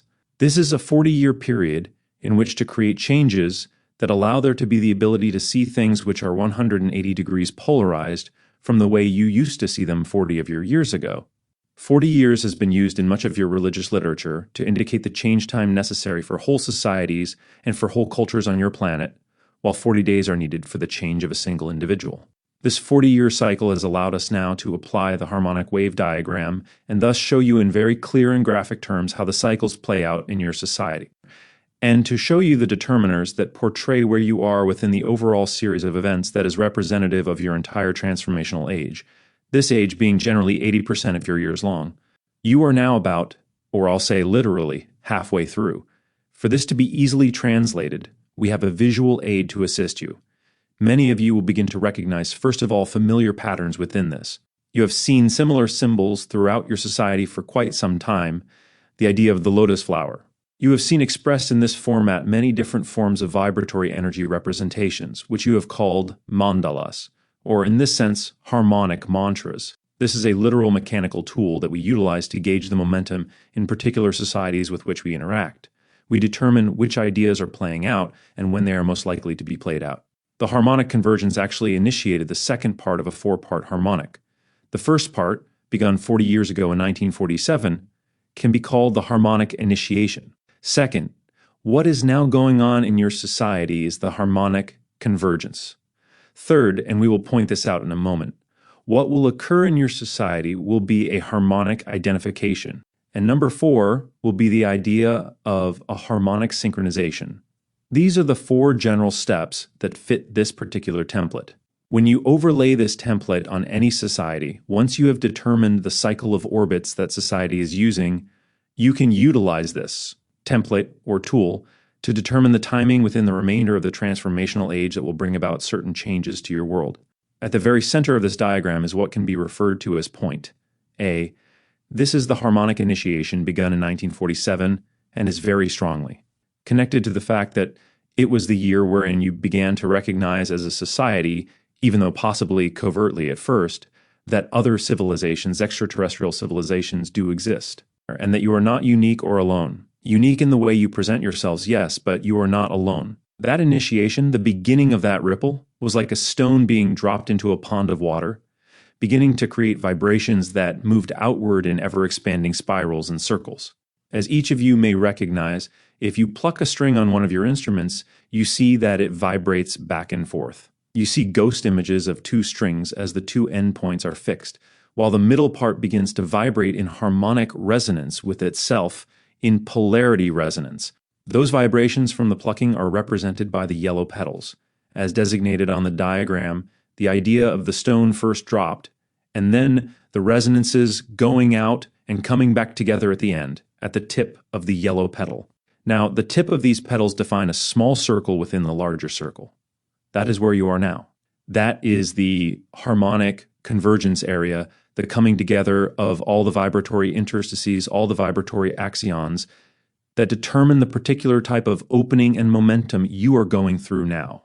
Notice in the center of each yellow petal a straight line with arrows at either side defining the widest point of polarity resonance. Simply stated, it is the farthest point, the farthest polarity experience that any chord will strike. We will get back to that in a moment. At the very tip of the yellow petal, you can recognize the harmonic convergence of this year. So from the center of the circle to the tip of the yellow petal represents 40 of your years. From the tip of this petal all the way to the outer large circle is another 40 orbits. Thus, you have an 80-year radius. At the tips of the petals, you can see that every two of those petals in turn define a larger orange petal. And at the tips of the yellow petals, there is again a representation in the large orange petal of another polarity resonance. Thus, the widest point in that petal is defined by the tips of the yellow petals. That is polarity resonance manifestation number 2. There are no more petals now, but only the spheres that fit within the larger sphere, those moving into the green. From the point of the tips of the orange petals outward, where the lines cross again, the next point is where each circle meets tangentially at the edge of the larger circle. So you have point A at the center, point B at the tips of the yellow petals, point C at the tips of the orange petals, and where the small circle meets the outside of the larger sphere, you have point D. Thus, A, B, C, D. From the 1940s to the 1980s, your transformation cycle was involved with the process of forming a global link for that 40-year period, while during the 40 years. Previous to that, you were initiating contact with all the major cultures on Earth and beginning to examine new modes of thought with regard to the religious manifestations in your world. As we have said, at the tips of the orange petals is the harmonic convergence. So the outward movement, as you are passing through that apex, now brings you on an outer curve going to the tips of those orange petals. That is approximately 30 years hence, or about your year 2017. At the tips of the orange petals, you begin to see that there are no more petals. The realities you are converging that were initiated 40 of your years ago at point C will be represented by the harmonic identification. This is the point we have discussed with you, which represents when the vibrational frequency of the particular reality you prefer will literally begin to separate from all other realities, literally placing you in whatever parallel Earth to which you are now most aligned. As you then begin to separate from all other realities, all other parallel probable Earths, you continue the outer curve toward harmonic synchronization at the point when that will be the only experience you have on your Earth. It will be representative of what you have identified yourselves with and have accelerated from point C within you. In forming synchronization at the outer edge that is 40 years hence, it will then be only a world that contains the things you identified most strongly with at point C when you separated from all other probable realities. You may look at it simply as crisscrossing of energy, as a building of acceleration and momentum that leads you from one point, through that point to another point, and through that point to yet another point. There are 13 points, including the center, and no accident that this is your 13th day. You may note also that I3 is the transformational gate number.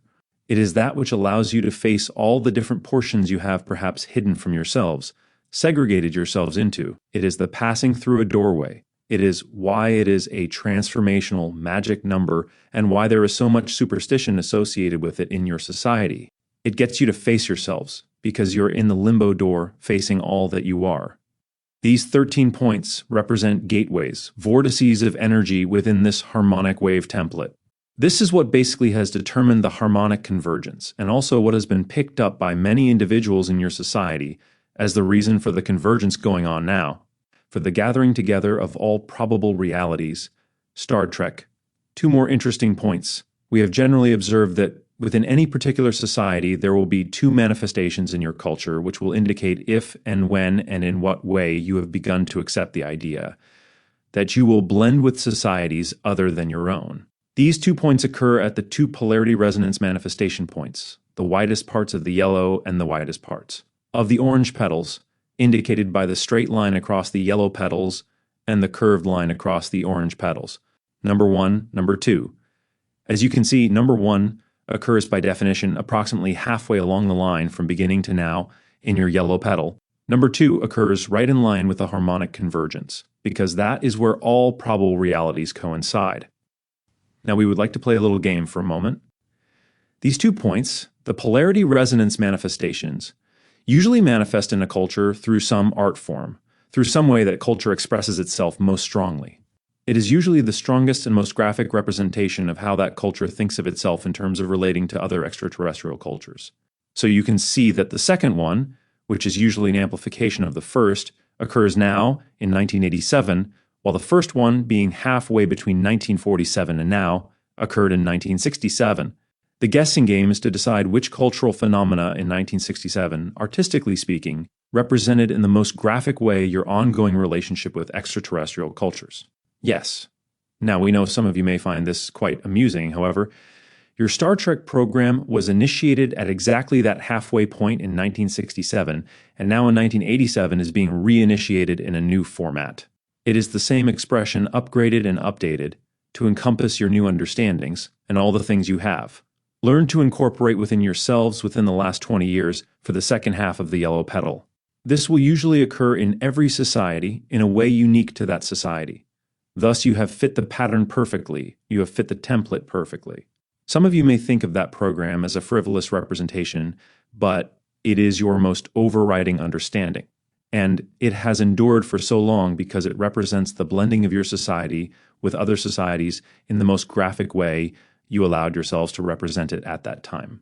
That is why it is a worldwide phenomenon. There are no accidents in that energy, and there is no accident in the sense that your interest in that particular phenomenon and in expressing it in that way has only grown and not diminished. Your own spacecraft.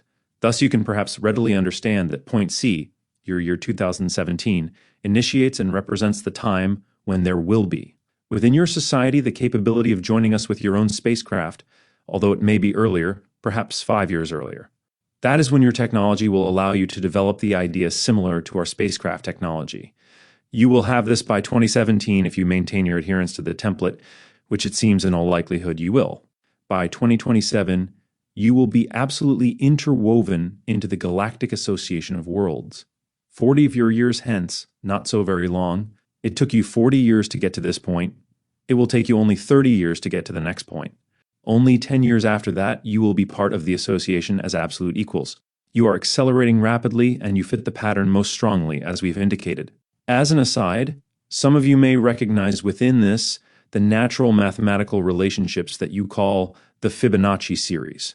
And if you look very closely, you may also recognize, if you remove a few lines, the old yin-yang symbol. For the yin-yang symbol comes directly from the harmonic wave template. And that is the ancient understanding that has been rendered into your polarity manifestation.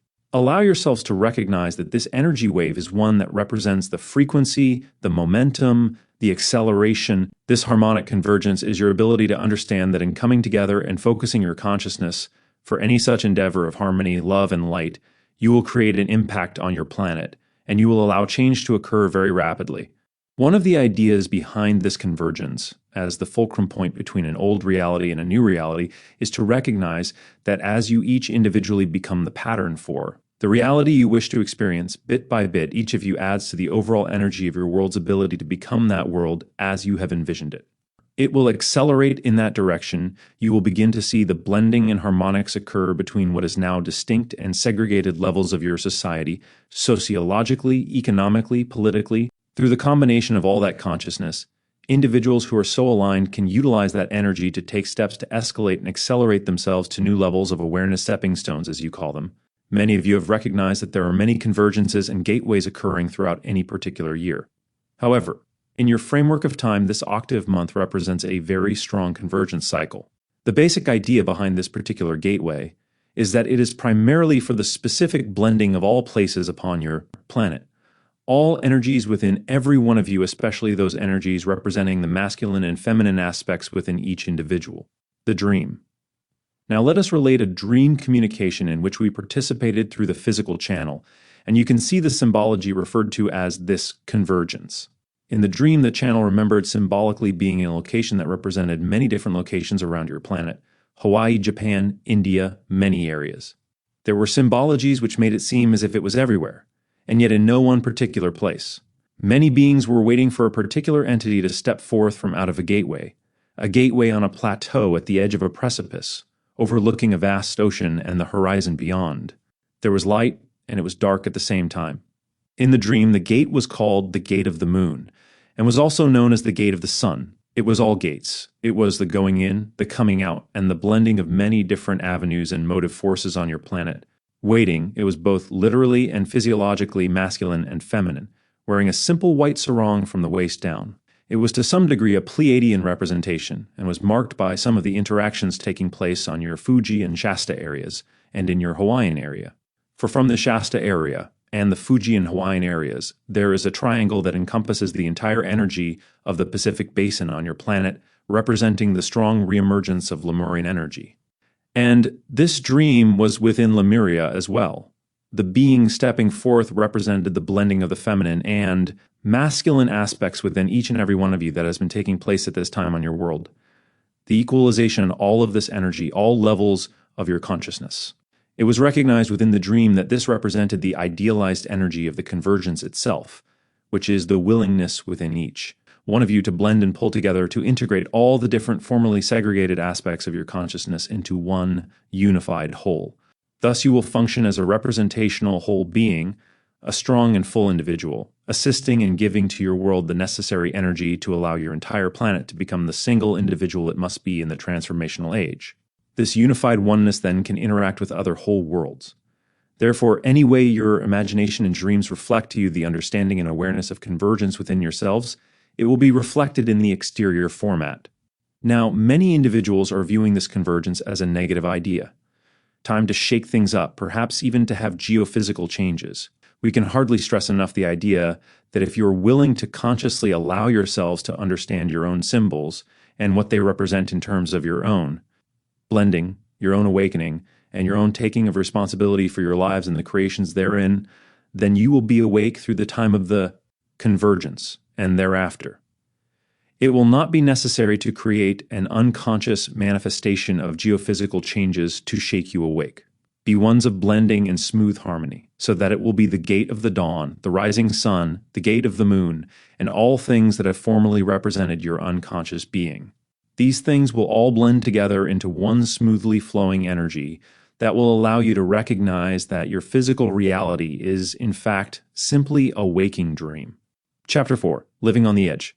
What about all these earth changes being predicted these days, Bashar? Our understanding, and this goes for all such so-called predictions, is as follows. Changes there will be, and there may be isolated events in which individuals may choose to believe they need to experience the transformation in catastrophic or disastrous ways. However, no one needs to experience the transformation in a negative way. If individuals are willing to wake up within themselves now and recognize they deserve happiness without having to go through trials by fire in order to believe they deserve happiness, then they won't have to place themselves in a scenario where they are shaken awake. Allow yourselves to recognize that any such information is only an opportunity, not an absolute dictum, to be aware of the energy within you and what reality you choose to believe is more true for you. When you recognize you do not need to experience that type of a tool, then you will find that even if you were to remain in a locale that did experience it, you would not. And if enough individuals in your locale understand they do not need to experience it that way, the entire locale will not. Many of you enjoy earthquakes, you love living on the edge, you are finding that the energy excites you and spurs you on to greater creativity, and you choose to congregate in areas of high seismic activity. That's why you are where you are. You are learning to direct this energy, learning to use it rather than fearing it. You are attracting yourselves to particular places that represent different degrees of energy, and in doing so, giving yourselves the creative opportunity to know you can flow that energy through you, and you can begin to identify with the power that is actually within you. For no magnitude of any quake that has ever occurred on your planet matches even infinitesimally the amount of power you have to create your reality. You are learning to direct your energy by feeling it externally in ways that show you how much power you have, how much power you are, so you can get more and more used to the idea, at whatever rate is comfortable for you, of living with that much power and of understanding what that much power is capable of doing. You are choosing to flow that power in a positive way rather than a negative way, choosing to allow that power to destructurize but not destroy. Thank you all for being so bold. The fluid future. The idea is to simply be in touch with the fact that the so-called future is always fluid. There are many probable realities. And when someone says, or you perceive, well, this is going to happen then, and it's going to be very catastrophic, it is simply one perception of one bandwidth frequency, one probable reality.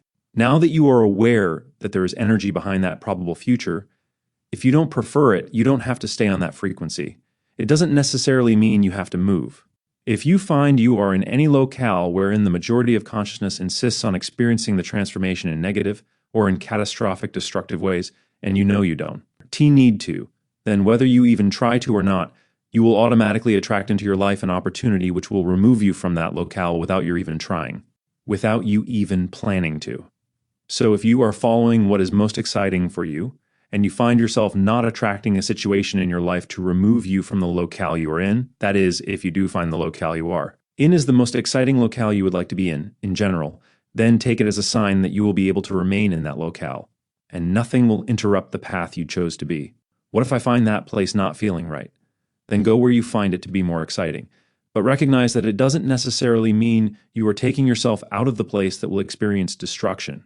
You are simply following the flow of your own path and going to where you are most excited to be, surrounding yourself with the environment that is conducive to the idea you are being. That's it. No part of your planet has to experience the change in catastrophic ways. None of it has to. It depends on your willingness to wake up. Atlantis. November 1st, Bashar, you said something about Halloween being connected to the destruction of Atlantis? Yes, from your ancient times, All Hallows' Eve, or Halloween, represents the day before the destruction of Atlantis. November 1 is the day of destruction, and November 2 is the day after. In some of your religious vernacular, these days translate into All Hallows' Eve, All Souls' Day, and All Saints' Day, and is the idea of the destruction of your Atlantean landmass approximately 11 to 12,000 years ago. The issue you are dealing with on your Earth at this time is connected strongly to both the planet Maldek destroying itself long ago and a repetition of the cycle of Atlantis, although on a smaller scale than Maldek. In your current time frame, the United States represents the idea of the replay of Atlantis, for you have much of the same technology and the same position in relation to politics around the world. Also, you have many of the same individuals from Atlantis who have now restructured themselves to the point of deciding whether or not they will destroy the world again. You all chose to be here in this transformational age to see that you do not replay Atlantis and destroy yourselves and your Earth this time around. It was stated in the RA materials, Bashar, that no one had ever left this density since Jesus' time. Actually, you have all decided to remain and return because the transformation is so attractive and exciting. It is not so much that no one has been able to leave, is that no one has wanted to. And as you say, you are where it's at. Your planet is going through such a strong transformation that not only do the individuals on it not necessarily want to leave, because they want to be a part of it on some level, physically or non-physically, but you have attracted the attention of thousands of other civilizations and dimensions of consciousness. These wish to watch what's going on. Thus, you have all wished to add to the momentum of the group karma of the transformation. Economic resources. Bashar, you say we are transforming. How do we transform our economy? Or will we have an economic depression? You will, to some degree. But the idea is that there does not have to be a depression. You are simply recognizing that your economic structure is shifting, is changing. And yes, in your terms, the old one may need to break down. But that breakdown does not in any way mean it must be in a deplative manner. It can be replaced, it can be regrown in a different way, it can be transformed, but do you feel that there will be a major shifting in the economy? Oh, yes. Do the values in America reflect that in a certain unconscious or conscious way? The values of your entire Earth reflect it because you are now becoming global. And so you need a global economy, in a sense, although it will not be economics as you have known it. Do you have anything to say to us about ways that we may accelerate ourselves through that shift? Yes. Begin by basing your economics on each other, not on a symbol. You yourselves are what back your services. That is all there is to it. Direct interaction between individuals, with the removal of the limitations you call borders, will facilitate an interactive global economy. It is simply the idea of the reapportionment of the resources you have and the reshifting of your priorities. There is really no lack on your world at all. And there is not actually overpopulation. Rather, there is simply a particular disbursement of individuals and resources in such a way as to make it seem as if there is a lack. Balance your economy by the sharing of responsibilities in any task, corporation, or whatever, and the reliance upon the resources of all rather than the hoarding of or the fearing of others, in terms of being able to deplete your own resources. Create a republic of ideas, in a sense. I also read that there's an impending axis shift on this planet. All right, there are changes of electromagnetic energy. But again, the overall fundamental idea is that any transformation can be experienced in a positive or a negative way. It's up to you. Whatever vibration you buy into most strongly will be the way you experience the shifts going on in your electromagnetic field. Individuals who have a great deal of fear about the shift will lure themselves into places of destruction. Individuals who understand they can use the energy to enlighten themselves and elevate and accelerate themselves in a positive way will simply know beyond the shadow of a doubt that they do not have. To give themselves the idea of a trial by fire, and they will lure themselves to places on your planet where they will experience the energy as a destructurization rather than as destruction. The more individuals on your planet there are who recognize they can use this energy in a positive way, rather than simply fearing or believing it has to happen in a negative way, the more readily the energy of the entire planet can change. Thus, the idea is that, yes, there are shifts in your energy taking place, both in you and in your planet, since in a sense you are one and the same thing. Here and there, as you have experienced this day of your time, you may see pockets of adjustment in your landmass. But it does not have to be as devastatingly overwhelming as many of you used to fear it had to be. You have already done much to change that energy. You've already changed it in a positive way to a great degree. Just by being willing to understand, you do not really have to truly shake yourselves completely awake. That is, if you are willing to wake up now, you do not have to suffer and struggle and go through all sorts of negative trials in order to wind up with the understanding you could have now, that you deserve happiness, that you can create your reality to be whatever you prefer it to be, choosing the positive. A lot of the idea of someone experiencing a transformation in a negative way is that he is holding on tight to an old belief and will not allow himself to let it go and trust his natural flow. It seems to take that degree of violence to make him break his grip. Sometimes an individual will even take himself out of physical reality in order to allow himself to start afresh. But he does not really die. Nothing ever really does. It is all eternal and infinite. However, you don't have to struggle and you don't have to suffer. Anytime you are made aware of an idea and it is presented in a potentially negative format, take it not as an absolute prediction chiseled in steel or neutronium or whatever you may think is most difficult to change. The idea is presented as an opportunity. Look, it says, you can vibrate in synchronous accord with the negative energy of this idea, this fear, and attract yourselves to it and attract it to you. Or you can vibrate in accord with the positive energy.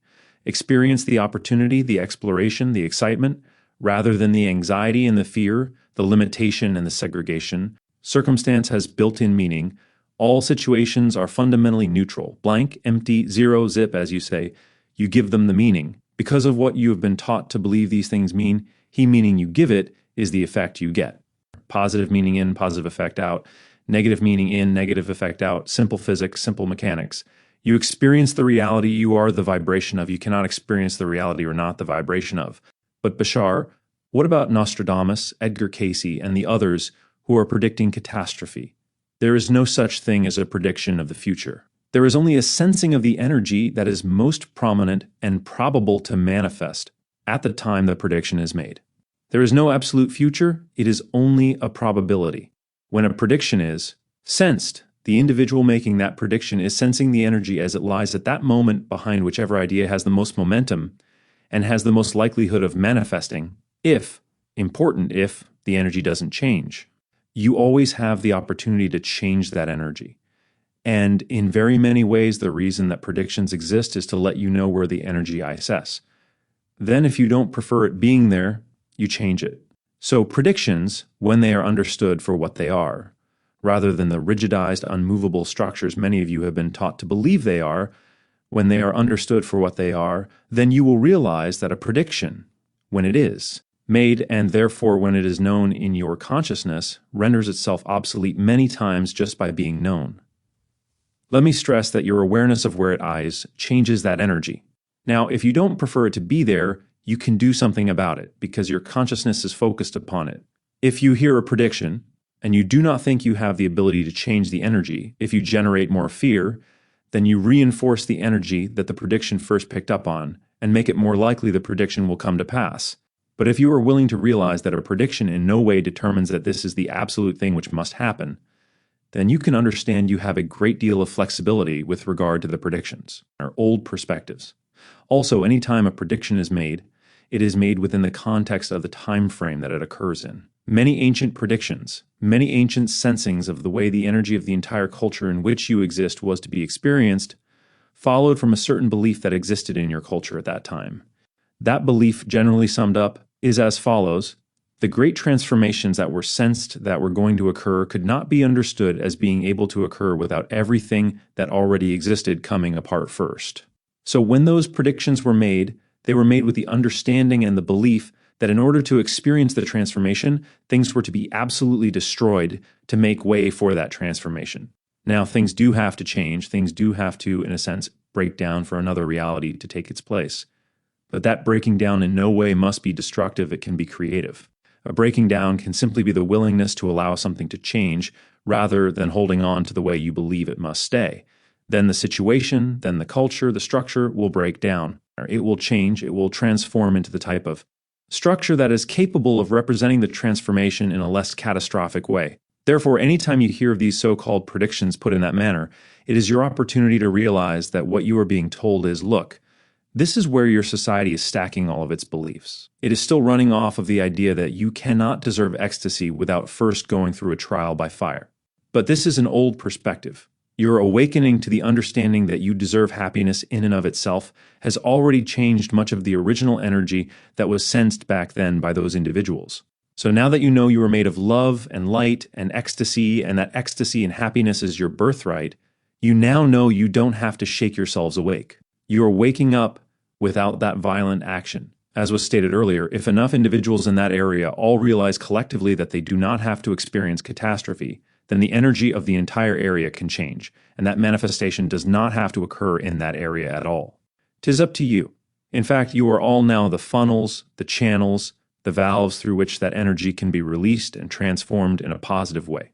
You can put that energy that was going to go toward that idea of breaking you down in such a catastrophic way, shaking you up in a violent way, you can now put that energy toward constructive ideas. Any individual who knows beyond the shadow of a doubt that he is waking up, that he does not have to shake himself awake, will know that that experience is not something he needs in his reality. Therefore, even though there may be isolated pockets around your world where individuals believe they must experience it in that way, those who do not have that belief will no longer be in those areas, as we have said. Therefore, anytime you hear one of those predictions, do not take it as an absolute law of the universe. This is chiseled in steel. No, take it as an offering, as an opportunity to examine where you are being told the energy lies. And if you don't prefer it to be there, take it as an opportunity to change it by doing the things that excite you in life, being of service, and acting as if you know you deserve ecstasy. Channeled predictions. Some of the channeled entities today are telling us about catastrophes coming, Bashar, and many people are in fear and panic. Many of you have shared with us certain information being told to you by various entities being channeled in your world, information delineated in negative scenarios, negative aspects. And you are afraid these must manifest through the idea of earthquakes, floods, famine, and much of the like. As we have said, this energy potential does exist, but only as a potential. It may have a great deal of momentum behind it, a high degree of backing behind it from your civilization. But recognize that not that you are being lied to by these entities, for you are not, but recognize you are being allowed to see in these sharings that you have an opportunity to decide whether what they say is true for you in terms of what you know you need to experience in the transformation taking place on your planet right now. Therefore, in each and every interaction that has ever taken place between any of you and any entity coming through a channel, when you hear something that does not strike a vibratory chord within you, do recognize that there is no need for the idea of accusation from you to them. For all that is being shared with you is a perception of an area in your civilization or a potential reality that does have a great degree of momentum and energy behind it, due to the fears many of you generate. But if you are willing to hear these words from entities who speak of the transformation in catastrophic terms, if you are willing to hear them as an opportunity to understand and reflect what you know to be true for you, then you can utilize the situation. You can be an equal to them and not continue to feel that what you are being given as information is any more powerful than the information you have within yourselves with regard to the reality in a world which is, after all, yours. If we may suggest, therefore, the following: if you find yourselves in a certain scenario where such information is being imparted to you and you are willing to have conviction on it, this may be shared with that entity, in the form of a letter perhaps. Dear entity, I recognize that what you are sharing comes from your love for us and your desire to serve us and to allow us to expand in our awareness of the transformation, which is a reflection of all we have ever been and can become. At the same time, I would now wish to share with you, dearest entity, that your sharing affords me the opportunity to recognize that the transformation in the terms of catastrophe you have delineated is not the reality I, as a co-creator of this world, prefer. I choose to give energy to the idea that if I am willing to face all portions of myself and accept and allow all situations in my life to be of positive service, to be in my life for positive reasons, that I can allow my experience of the transformation to be one that is positive and not in need of the expression of catastrophe in order for me to understand myself and grow. I recognize that expressions of catastrophe may be the only way some individuals can believe a transformation will have a lasting effect. However, do allow me at this time, dearest entity, to ask for your further love and your further assistance in suggesting to us ideas which could allow us to assist our world, so that as many of us as possible can now let ourselves also realize that there is no longer any need to believe that transformations and changes of lasting positive effect must be created through trials by fire. I am willing to share that I believe ecstasy is our birthright. Will you share with us your perspective on how we may accelerate within ourselves to sufficient degrees to allow there to be upon this world that we hold dear the smoothest, easiest, and most loving version of the transformation that can occur? Thank you, what you are, each and every one of you willing to utilize that situation, once again, not in an accusatory way, but in a sharing way, in a convicted way, to stand up and make a difference, and be the individuals you know yourselves to be and express what you know to be true for you, each and every one of you willing to utilize the situation as a reflection for that opportunity, will make a geometric, a logarithmic difference in the ability of your entire world to allow its next step to be that much easier. Even as a single individual, you add that much energy to the momentum of your ability to experience your transformation in a positive and loving way. For you are energy, and experience it each of you will. You yourselves are the experience you are having.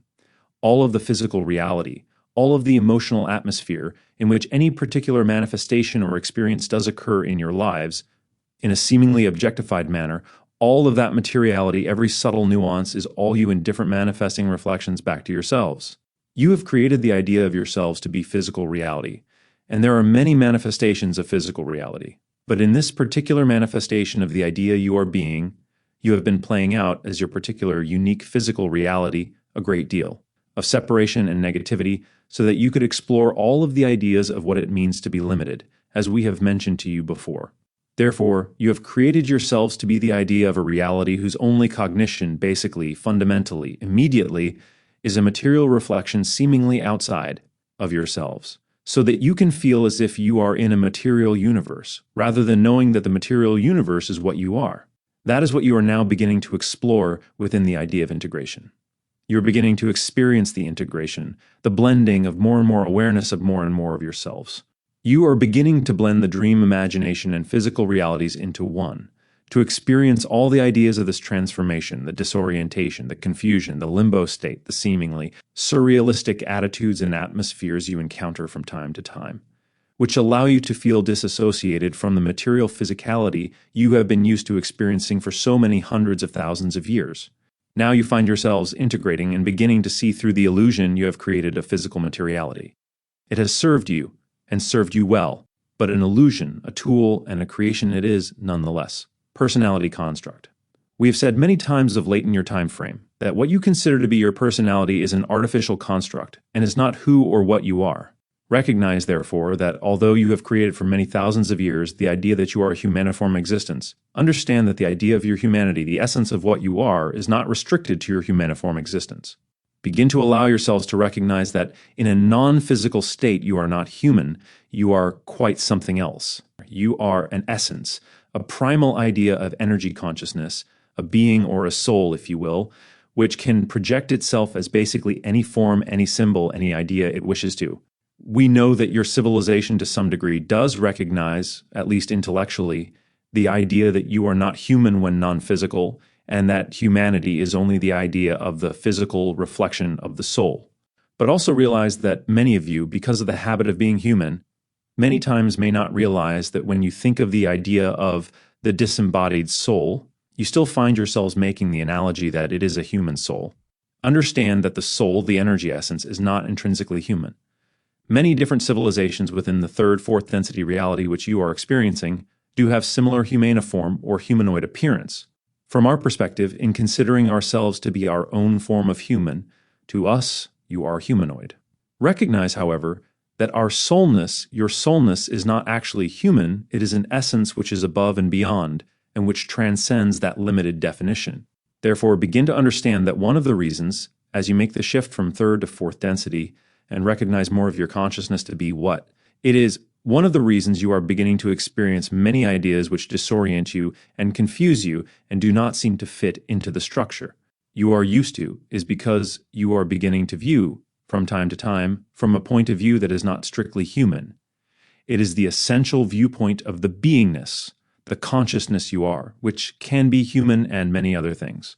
Recognize that you can begin to understand yourselves in this homogeneous sense as everything and nothing at the same time, as a principle, as an idea, as an essence, by simply allowing yourselves to view from the viewpoint of this essentialness of your existence, many of the things which are now beginning to occur to you in your transformation from third to fourth density may carry a new clarity.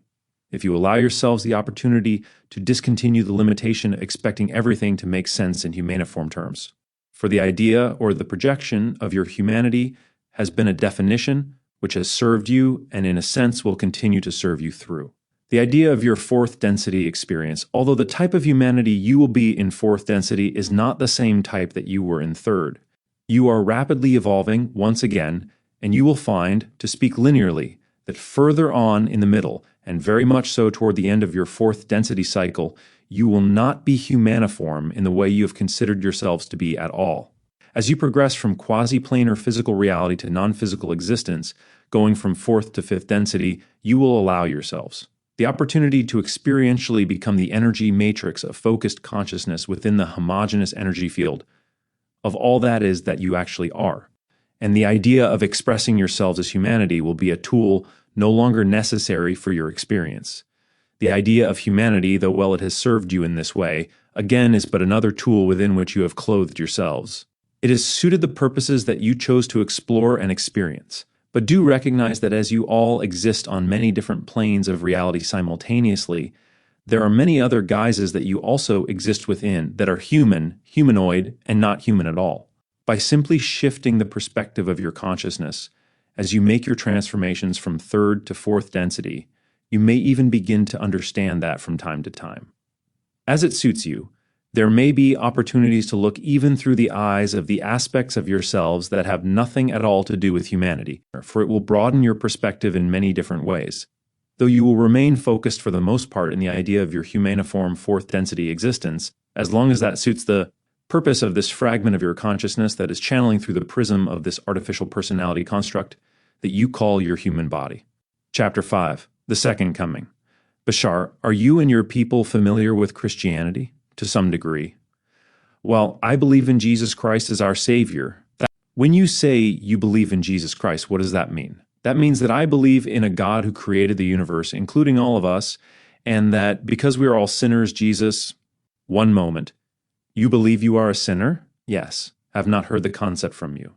Would you therefore define the concept of sinner for me in your own way, as it relates to how you see yourself? A sin for me is anything I would do or think that goes against something God would want. What does God want? God wants, I guess very simply, in order to answer it within the time limit allowed here, God wants me to show unconditional love in all situations. And anytime I don't do that, one moment, did you say unconditional love? Do you understand what that means? I understand it to mean that as far as people whom I'm supposed to unconditionally love, for example, the people in here, no matter who they are or what they have done, as far as I'm concerned, I love them because God loves them. If God loves everybody in here, I have no right to overrule that. All right. Now, you know you can create the reality of overruling it, but we do understand what you mean when you say you have no right. You can do it, but that does not mean it is something you'd want to do. Nor are we suggesting this is something that would create harmony on your world. No, but simply take yourself literally. People have very blatantly judged others, have they not? And it is not a matter of whether or not they have the right to do it. Is it wrong? There is no right and wrong. It is a matter of whether you choose to create a positively manifesting reality or a negatively manifesting reality. Which would you suggest? I would suggest the positive one, because choosing the positively manifesting reality will be integrating yourself with all that is, whereas knowing yourself as separate from all that is creates an idea of isolation that does not allow you to feel your connection to all that is. This leads to the need to dominate. For when you separate yourself from all that is, controlling and dominating others is perhaps the only way you will feel you can collect what you see around you, to you. Thus, you create many ideas out of separation and negative manifestation that are, in your terms, unpleasant, war, disease, and many other ideas you say you do not like. This is why we would always suggest the positively manifesting reality. However, recognize that we perceive the idea of judgment, in and of itself, to be of the negative manifestation. Thus, we do not say anything is right or wrong, because that to us is to judge all that is. To us, even the idea of judgment is the choosing of the negative. To know what you prefer does not mean that you have to judge or invalidate anyone else in terms of the way that individual chooses to explore his own godhood, to relate to himself as his portion of all that is. If he has chosen separation, negative reality, limitation, judgment, then it will be less likely he will perceive his connection to all that is. On the other hand, one who is integrated has already chosen the idea of unconditional love and will recognize that there is no need to judge those who have not chosen it. For unconditional love is the granting of validity to everything within creation for its own sake. Because that portion of creation has seen fit to learn about itself in the way it has chosen, then you, in choosing unconditional love, generate the faith and the trust to know that in an ultimate sense he is always going to be all right. Ultimately, every idea is still contained within the overall idea of all that is and cannot become lost.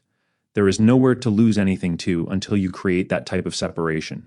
There is nowhere to lose anything to until you. In choosing negativity and limitation and separation from yourself as all that is, choose to create a dimension in which you can remove yourself from the rest of everything. Any idea you call a lost soul is a contradiction in terms. A soul always knows where it is. What do you mean by a lost soul? The idea we are ascribing to many individuals expressing the specific ritualized expressions through which they channel the idea of their love. Many times even. Though they express it to be unconditional, it still comes with conditions.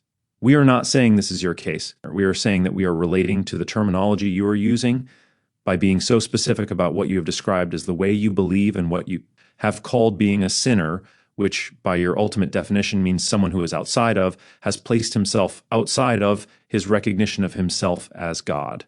My recognition of myself as God? Yes. I'm God? Of course.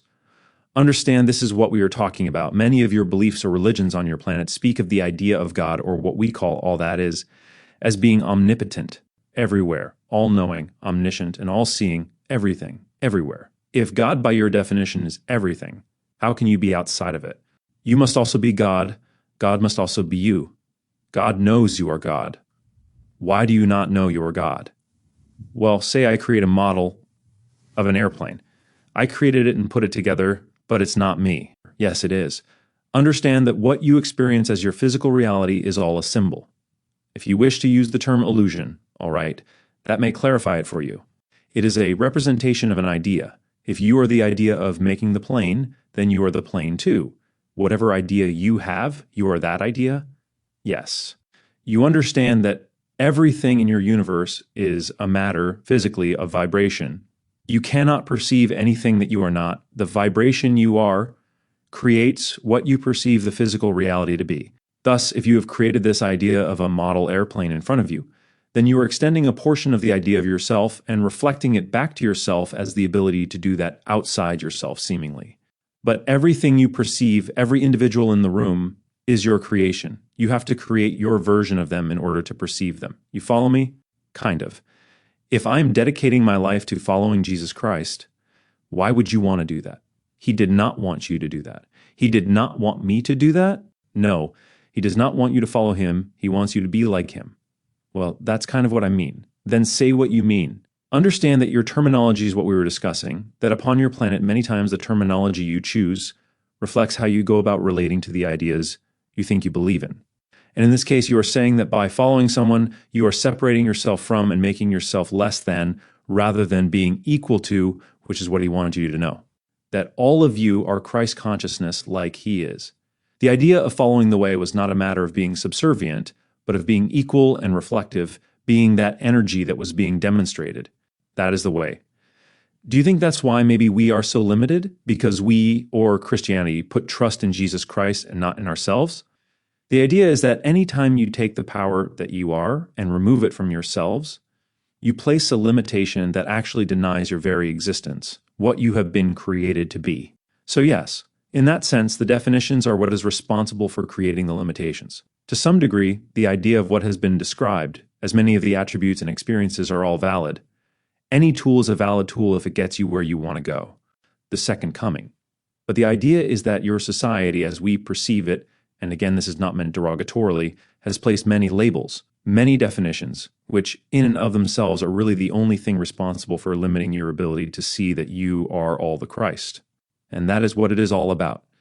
If you want to find the idea of the embodiment of Christ consciousness, go home and look in a mirror, and then start acting as if you are that embodiment, and you will be fulfilling the idea that the Christ consciousness sought to impart to all of you.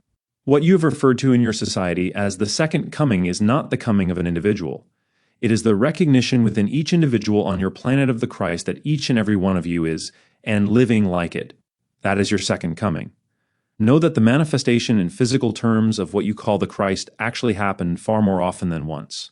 And the idea is that in every endeavor, in every projection of the Christ as a physical expression, what was being shared with your population was that you are all part of the Christ. The idea was not that only Christ can create the reality you desire, but that your power to create that reality is a part of what God is. The idea is this: at the time the information was delivered in your society, the concepts that were understood by your civilization then could only translate the idea in terms of being a ruler and being ruled. And so you created the idea that the Christ was a savior who would do everything for you, rather than understanding that Christ is only a reflection to each. And every one of you, that you are aspects of the Christ and have an absolute right to create the elevation and ascension of your own energy as a representation of that energy.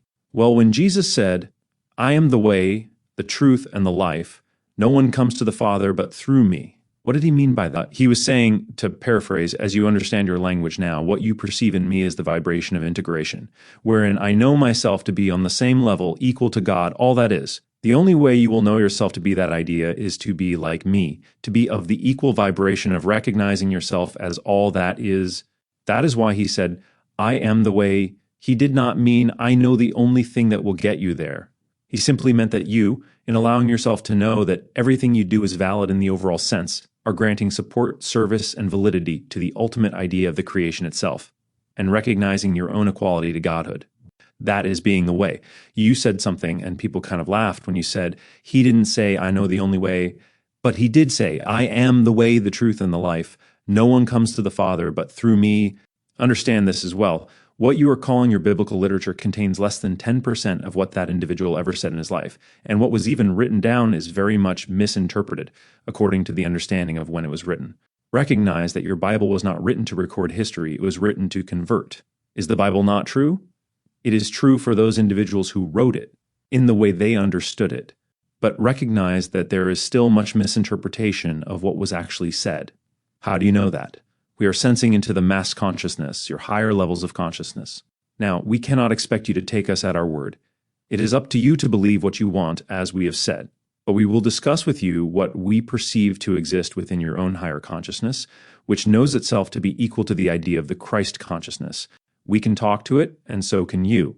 We are simply here to let you know that you can talk to your own higher consciousness, and once you allow yourself to do so, you will find that it will tell you exactly what I am telling you now. Well, that's what I believe, okay? Absolutely. It gets you where you want to go, and that is what matters. We support you unconditionally on your chosen path. And as we often have said, every path is valid. No one belief is any more valid than any other belief. They are all equal. All ideas are valid, including the idea that no other idea is valid. Yes, Very good. The only Son. Was Jesus Christ the only Son of God? The individual you call Jesus of Nazareth is but one facet of the overall Christ consciousness or world spirit. Each and every world, each and every civilization has its own version of that Christ consciousness. In our ancient remnant language, which we no longer use as we are telepathic in our society, the combined consciousness of our entire world was called Shakana. Our Shakana, your Christ consciousness, and the combined consciousnesses of all other worlds together form the infinite creation. Our relationship with your Christ consciousness is very direct and interactive, since we are interacting with the combination of all the consciousness upon your planet in order to be of assistance to you. Therefore, we experience a direct, interactive, and unconditionally loving relationship with the vibration you call the Christ consciousness, because it is all of you. Since we come from outside of your sphere, in a sense, in order to be of service to you, we must interact through that sphere. Thus, we will take upon ourselves the patterns of the unconditional love it expresses in order to translate into your dimension of experience the symbols to which you can relate. So, our experience, our relationship with the Christ consciousness in many ways is very direct, sometimes very much more so than many of you allow yourselves to be. You may also note that one of the physical manifestations of the direct Christ consciousness that many of you have not recognized is the being you call Mary, the mother of Jesus, who is the female polarity of the Christ.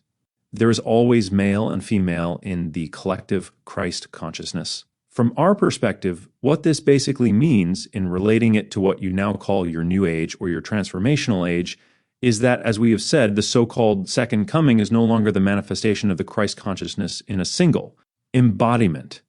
It is the awakening of the Christ consciousness within all of you so that you may literally create heaven on earth, all of you doing so as children of God. Recognize that the idea, as it has been translated into your language, is usually interpreted as Christ being the Son of God, whereas Jesus Christ actually referred to himself as the Son of Man. He called himself the Son of Man. Look in your own Bible. He calls himself the Son of Man. Do understand that the writings of what was verbalized by Jesus of Nazareth were not even begun to be committed to paper until approximately 57 years after the death of the physical Jesus. Yes, every single written idea contains some misinterpretation where it regards placing ritual around the idea of what happened. God couldn't have watched over it. Why should he? Because it was his work. He wanted it. No. Understand, it was a reflection, an offering, a gift, unconditional love. God is unconditional love and will not force you to interpret something in any way, shape, or form. It is up to you. That is why you are here. So the Word of God, the Bible, according to you, is not the Word of God? Yes, all of it is. As all the people who wrote it were also God. Understand this. It is all relative. The Word of God is all relative to itself. God contains every paradox, every paradigm, every dichotomy, every blending. God is all that is. There is nothing outside. You are all that is, your space in which you live, your time, which you spend so much of wondering who and what you are. All of those things are creations from your idea of who you think you are. You are one idea of God. Every being, all beings in creation, are all the different ways God has of looking at itself. That is what it means to be all that is. Every dimension, every being, every thing, every thought, it is all God. And many of those things come into creation simply for no other reason than the fact that they can. Many times when you ascribe more importance to this passage or piece of literature than some other passage or literature, seeking for some ultimate idea of truth, you are at that moment diversifying, focusing, and fixating a portion of all. That is, and not looking at the whole, which always sees itself as whole. The idea of knowing yourself to be God is simply allowing yourself the broadest possible definition of that concept, and knowing that for God that is real. God knows itself to be its own being, but also knows itself to be the compilation of every being within it, and knows every being within it to contain the totality of the whole. For as you say, nothing is impossible to all that is. If you can conceive of it, it is real to all that is. On some level, some dimension, some aspect of consciousness, it exists. Now, when you do this separating out and searching through and analyzing all of the different passages in literature, many times you go about doing this because you are looking for this ultimate purpose. Recognize this: existence is all that is. It always was, is now, and always will be. Existence does not have its existence within time. Time exists within all that is. Therefore, it is eternal. Therefore, understand that the concept, and any concept that is created within all that is in a sense subordinate to it. Ultimate truth as a concept and purpose as a concept are things that exist within existence. And existence existed before there was the concept of purpose. That which existed before the concept of purpose does not need a purpose to keep on existing. Thus, all that is will express and manifest in all the ways it can, for no other reason, for no other purpose other than it can, because it is the Creator. And the Creator creates, again, simply because it can. Changing symbols. Your symbols are valid for you. You have changed your mind before, and you will change your mind again about what symbols are relevant in the understanding of who and what you are. It does not matter in the overall sense what you choose to believe. If you know that you are believing what you are believing out of unconditional love for all that is, and also equally important, unconditional love for yourself, then there is no need to worry about what you believe. There is no need to worry about what anyone believes, since you know that whatever you believe is going to create the type of reality you will be experiencing. And experience that you will. The only thing I'd like to say is if that's what you believe, what you're missing is a relationship with the God who made you. Ideas. I contain the totality of the dichotomy of the polarity of the seeming opposites. I know myself to be all that is, and I also know all that is relates to me as a higher consciousness. I can create the idea of knowing I have a relationship with all that is. At the same time, I can also see myself as the one creating that relationship, and therefore being all that is. To me, this is not something which is mutually exclusive. I can create whatever sense of relationship I wish, and I know that whatever sense of relationship I create is still going to be as real as any other sense of relationship I choose to create. And for me, all of it is valid, and all of it is being created out of joy and ecstasy and unconditional love, the expression of the same unconditional love that the Creator created us to be. That is how I perceive the relationship. I am always in the relationship of all that is within joy, love, and ecstasy. For us, in our civilization, the feeling of this ecstasy is the expression and the experience of what you are defining as the sense of that relationship. Why is that not happening here? Because for the past 25,000 years, approximately, you have chosen as a group consciousness to explore the idea of separating yourselves from your memory of being all that is, and now you are turning over a new idea. You are through with the separation, and that is why you are creating this idea you call a new age of understanding, a new age of awareness, in light and love. Well, who's doing that? You all are. These few people here? No, the entire planet. Or you would not be on it, because that is the idea of this planet that you are on, to create the transformation, to begin to recognize yourselves as all that is, and create a positive world. Now that you know that you are the Creator, peace, harmony, light, and love can result. Now you are through with the tool of separation. Within the time span of approximately the next 30 to 50% of your years, all of your civilization will also recognize this. For when you created separation, you created the experience of more time. That is why experiencing all the limitation and separation has taken you 25,000 years. Be all that is, then this experience can be played out upon your planet in a mere 2,000 to 3,000 years. And after that point, you will not need to reincarnate upon this planet, for it will have served its purpose for you. You will move on to something else.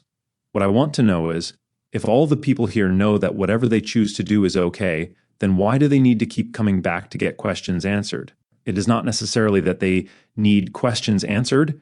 It can also be an opportunity for sharing, for blending, for appreciating all the different ways all that is has of expressing itself through all the different individuals you are. Each one of you is a different path, a different way. So recognize that if there were only one way to do something, there would be only one person. Take a look around you. Also understand that it is not the original person who comes back. Each being who returns again and again is a completely new being, a completely new idea of him or herself, and a completely new universe. So as it is not the same person, in that sense, no one comes back, even if he has been here 40,000 times. How does the Holy Spirit work in this world? The idea is that our perception of your Holy Spirit is the collective electromagnetic mentality, the actual energy out of which all of your individual minds are created.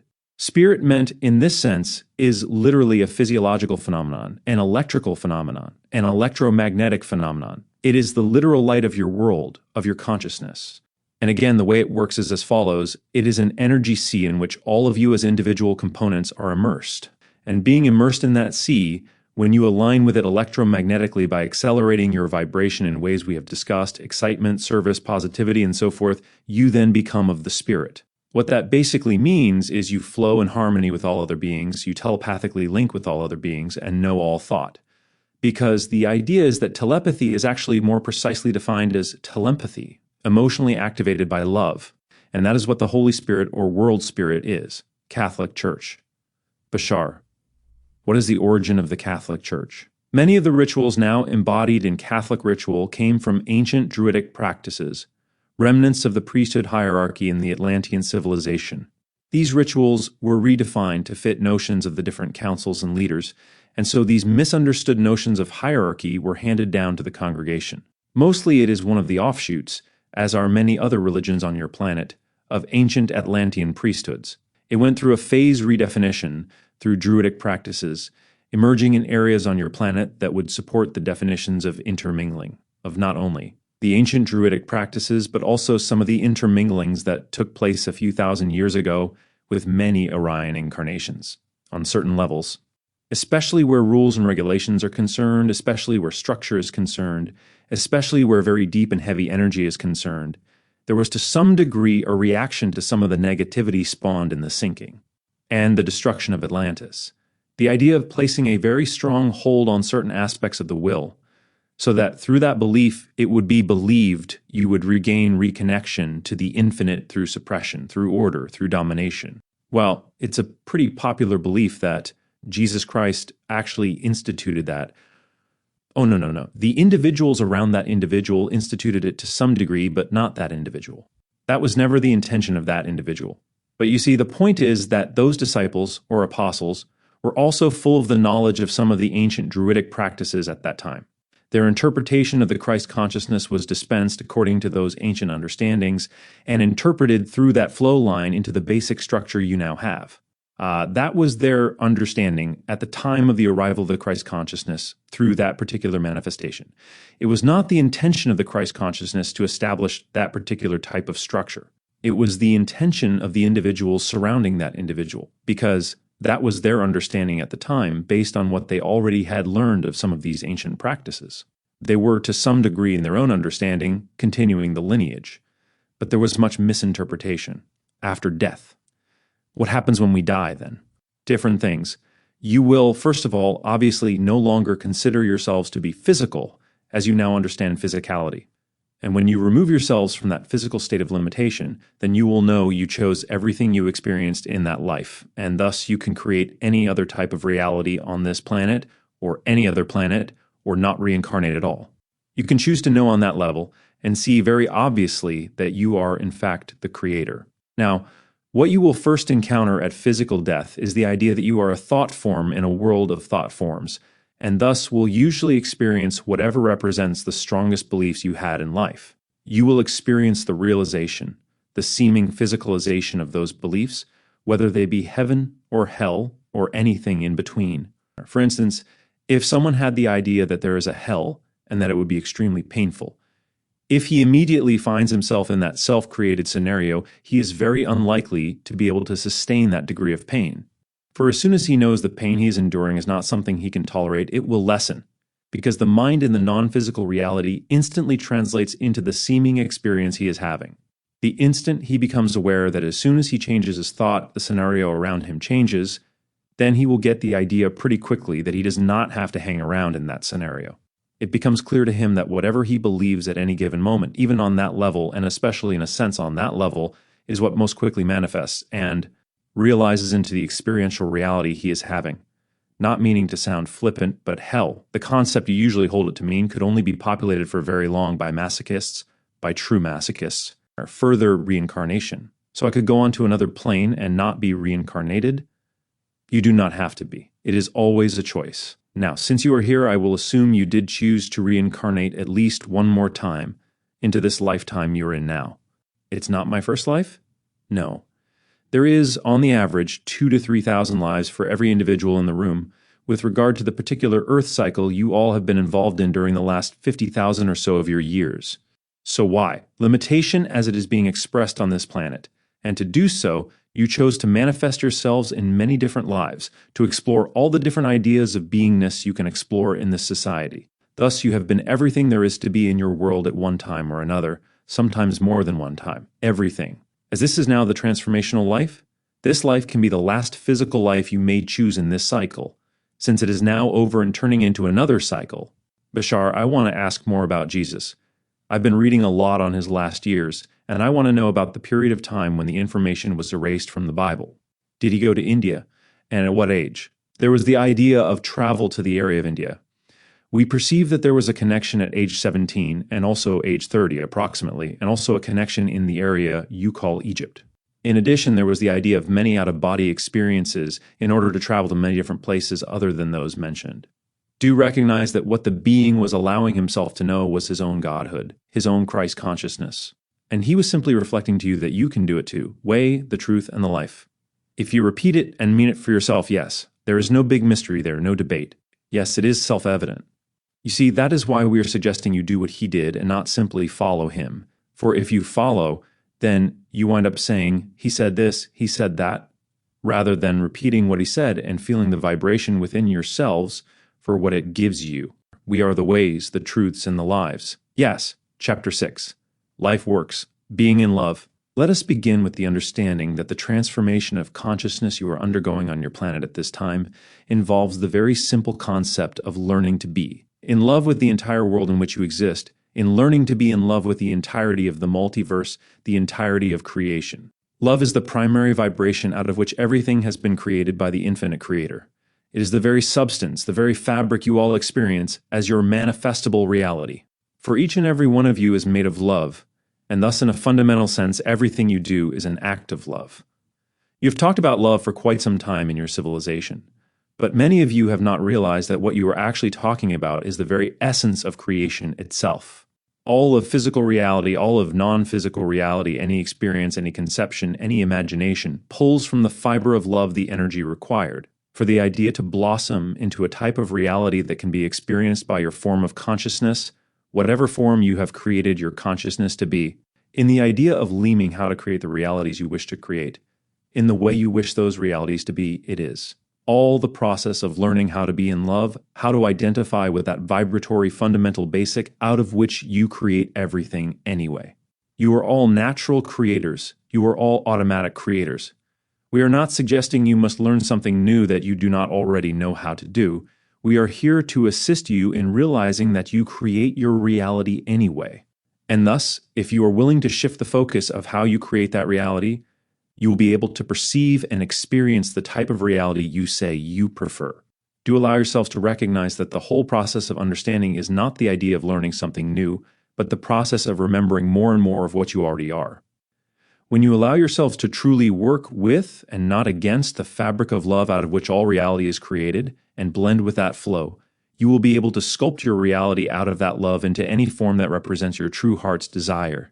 Could you clarify what it means to create our own reality? As most of you have been learning these past few years, you are the creators of your own physiological reality. But not many of you understand what the mechanism is by which you create that reality. This mechanism is directly interlinked with your definitions, your belief systems, of the physiological reality you think you ought to be experiencing. The physical reality you have been taught to think you ought to be experiencing. The idea always falls down on the notion of definitions. Your own physicists now, many of them, are beginning to realize that your physiological reality really does not have an empirical existence apart from you, that there is no such thing as physical reality without your definition of it, without your imagination to give it life, to give it existence. Systems of belief, definition, systems, structures, that which forms a pattern. A series or a cycle of ideas or observations which allow you to create a perception of continuity and cohesion. Systems of belief, experience. Every one of these beliefs is the representation of a particular vibrational resonance, a particular frequency of the fundamental energy patterns that give rise to physical reality, a particular vibration. And so, as that vibration is manifested into your physical reality, as your physiological experiential reality, because it operates on a certain wavelength, it will have a tendency in physiological reality to gather to itself patterns of vibratory frequency similar in nature to the original vibration. It will key into other beliefs, other vibratory patterns that will aggregate around this primary belief so as to set up what appears to be a frame of reference in which to perceive and understand the original belief by surrounding itself with slightly out-of-phase vibrations. It is similar, but not exact. so that you have a reference point, some surrounding, some illusion of background against which you can see the primary belief. This aggregation, this drawing together of similar belief systems so as to allow the primary belief to stand out, occurs quite automatically and naturally within you, as you say, quite second nature. It occurs so rapidly you may not even realize or have not realized that this is what you are doing, creating the seeming background of reality that in your society you often think of as that's the way reality is. Your life happens in this reality. In the specific beliefs of your reality, they manifest themselves against this backdrop of the overall reality. But this overall reality is not simply that's the way it is. It is the background you create by surrounding the primary belief structure you have with similar belief structures so that you can create a gradation, a variation of beliefs to expand outward from you in order to create a backdrop against which to see the primary belief of your life, the primary focus of your life. These structures, after a time, have become ingrained within you to the extent that you take this background for granted. And as we have said, you think of it much as if it is something that exists without you. Thus, it has been one of the primary mechanisms that have allowed you to experience the illusion of the universal reality as seemingly outside of yourselves. Changing the primary focus, you may recognize that in your society, because of the repetition of this idea, and because this is now the way you automatically set the stage, you have often created the idea that there is only one way for this stage to be set. And it is against that background that you measure everything in your lives. As soon as you change the fundamental primary focus beliefs that represent the beings you are, the entire background changes with it. Everything changes. Everything is connected. Everything is the same one thing. A change in the primary focus creates what you call the domino effect, and changes occur all the way down the line in the entire pattern, the entire backdrop. They may seem at times to be subtle, but are far-ranging and quite widespread if you allow yourself to recognize they exist. Therefore, when you seek to create changes in your own primary belief system focus, often you will only continuously weigh that primary focus or change against a background that you will not allow yourselves to see has changed. But if you are willing to recognize that everything changes when you change anything, then you will not still see the primary background in the same light. You will begin to realize that something is different, somewhere, somehow. This is why many of you create the seeming contradictions in your lives. You say you wish to change the primary focus, but when you look around, you are continually seeing the same background. In a sense, seeing the idea of your primary focus against the same background, rather than allowing the entire background to be a part of the primary focus and changing along with it. When you look at the background in the same way you used to, you immediately cancel the change you made in your primary focus because it is all one and the same thing. The echo, the background, carries its origin point from the original sound. You will look to this echo to see changes occur in it before you will allow yourselves to validate the changes you know you have made or you desire to make in the primary focus of your being. But if you seek validation in the echo, then you will only continue in the reality in which you have already focused yourselves. The validation must come in the primary sound, the primary signal first, before you see it in the echo of the background reality you consider to be your exterior universe. Therefore, recognize that in physical reality, one primary belief will always extend itself to create a seeming system of beliefs, with which it becomes surrounded and supported, so that the primary belief can have an existence in physical reality. No belief will exist unto itself in a void. Every belief brings with it a complete and total entourage, a set of props, backdrop, and stage, and a complete and total audience receptive to that particular play. Thus, if you truly desire to change the primary focuses in your lives, the primary beliefs with which you are allowing yourselves to be in touch, do not play them out on the same stage. Let yourselves know you are in a completely different locale. Everything has changed. Everything. Then you can recognize that the total system of reality you perceive your lives to be will change from system to system. Not just particle to particle, but everything will transform. You have but to realize that many of the things you desire to see validations of, in a particular specific sense, will also occur if you will change the entire system first. Then all the particles that go along with the representation of the new system will be there as well. You can do it either way. As we have said, cause and effect are the same event. You can have a cause, which creates an effect. You can have an effect, which creates a cause. You can change the whole system. You can change a specific within the system.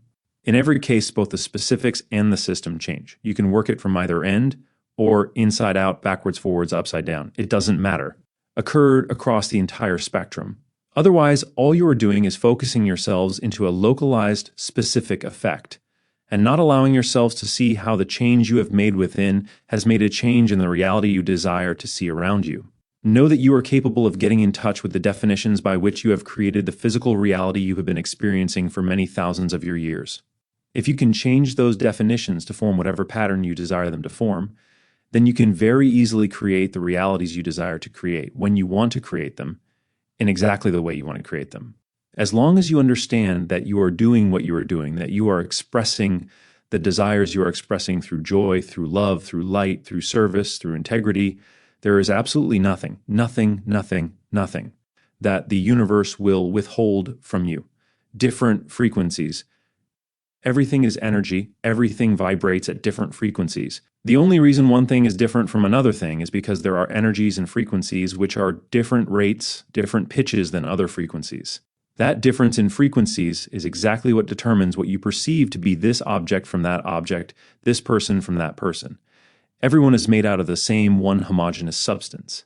The only reason you appear to be different is because of the pitch or vibrational rate at which you operate, the level at which you define yourselves to be.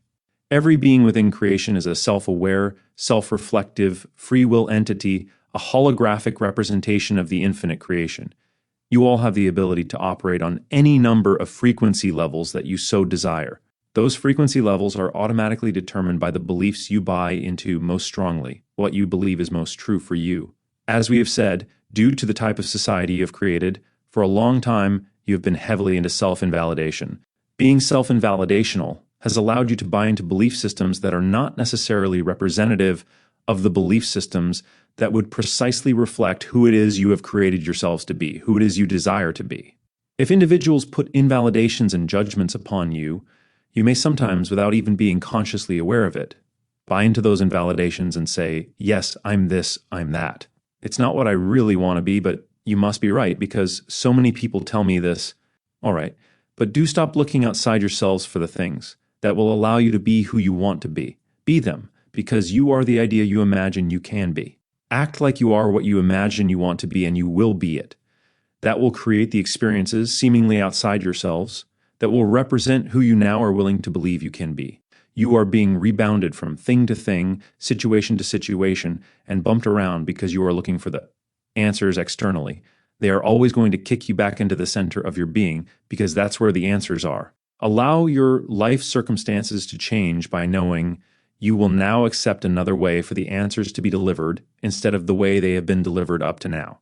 You are now willing to be open to letting messages manifest themselves in the daily events of your life, but you will not see them if you do not believe you are the persons creating them.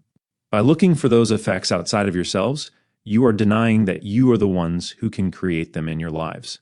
Believing is seeing. In a sense, to put it in very pragmatic, simplified terms, you are saying that what society has taught you is that seeing is believing, whereas it is actually believing is seeing. That is how it works. Now, your belief could be unconscious, so that by the time you see the manifestation of it, you think, oh, it is the seeing of this idea that has created the belief within me. And so you are looking to see things that will generate in you the beliefs you think you want. But the only way you see those things to begin with is to already have the belief that you will see them. Then your physical external reality forms the symbols that are reflective of that belief. Seeing it in your reality is what lets you know you have the belief, so the belief no longer has to remain unconscious. But seeing it is an indication of a belief already in existence. Is any of this sinking in? I hope so. Oh, you do not have to hope so. Hope implies despair, uncertainty. Do you know personally, beyond the shadow of a doubt, that the being you desire to be, you are capable of being? Yes, I know that. All right. Then start using that certainty to your advantage. If you know you have the capability of imagining what you would like to be, understand, as we have said, that your ability to imagine what you would like to be is your ability to be that person, that version of you. Whatever vibratory plane you are on is what you experience. If you have the ability to conceive how you want to be at the moment you conceive it, you are that person. But when you deny your imagination its reality and say, okay, I've imagined what I would like to be, now what do I have to see? What do I have to do to become this ideal? You are placing all of the steps in your way that it's taking for you to get there. Your ability to imagine that person is being that person. Because if you weren't of that vibration, you wouldn't be able to picture it. All you need to do in realizing your imagination is real, and at that moment is who and what you actually are, is to act as if you believe you are that person. Then your life will contain the things that are representative of the life of that type of person. The events in your life can only be 100% reflective of the person you have decided you are. So if you are experiencing events in your life you no longer prefer, then allow yourself to recognize that your ability to even imagine there is another way to be is being the other way.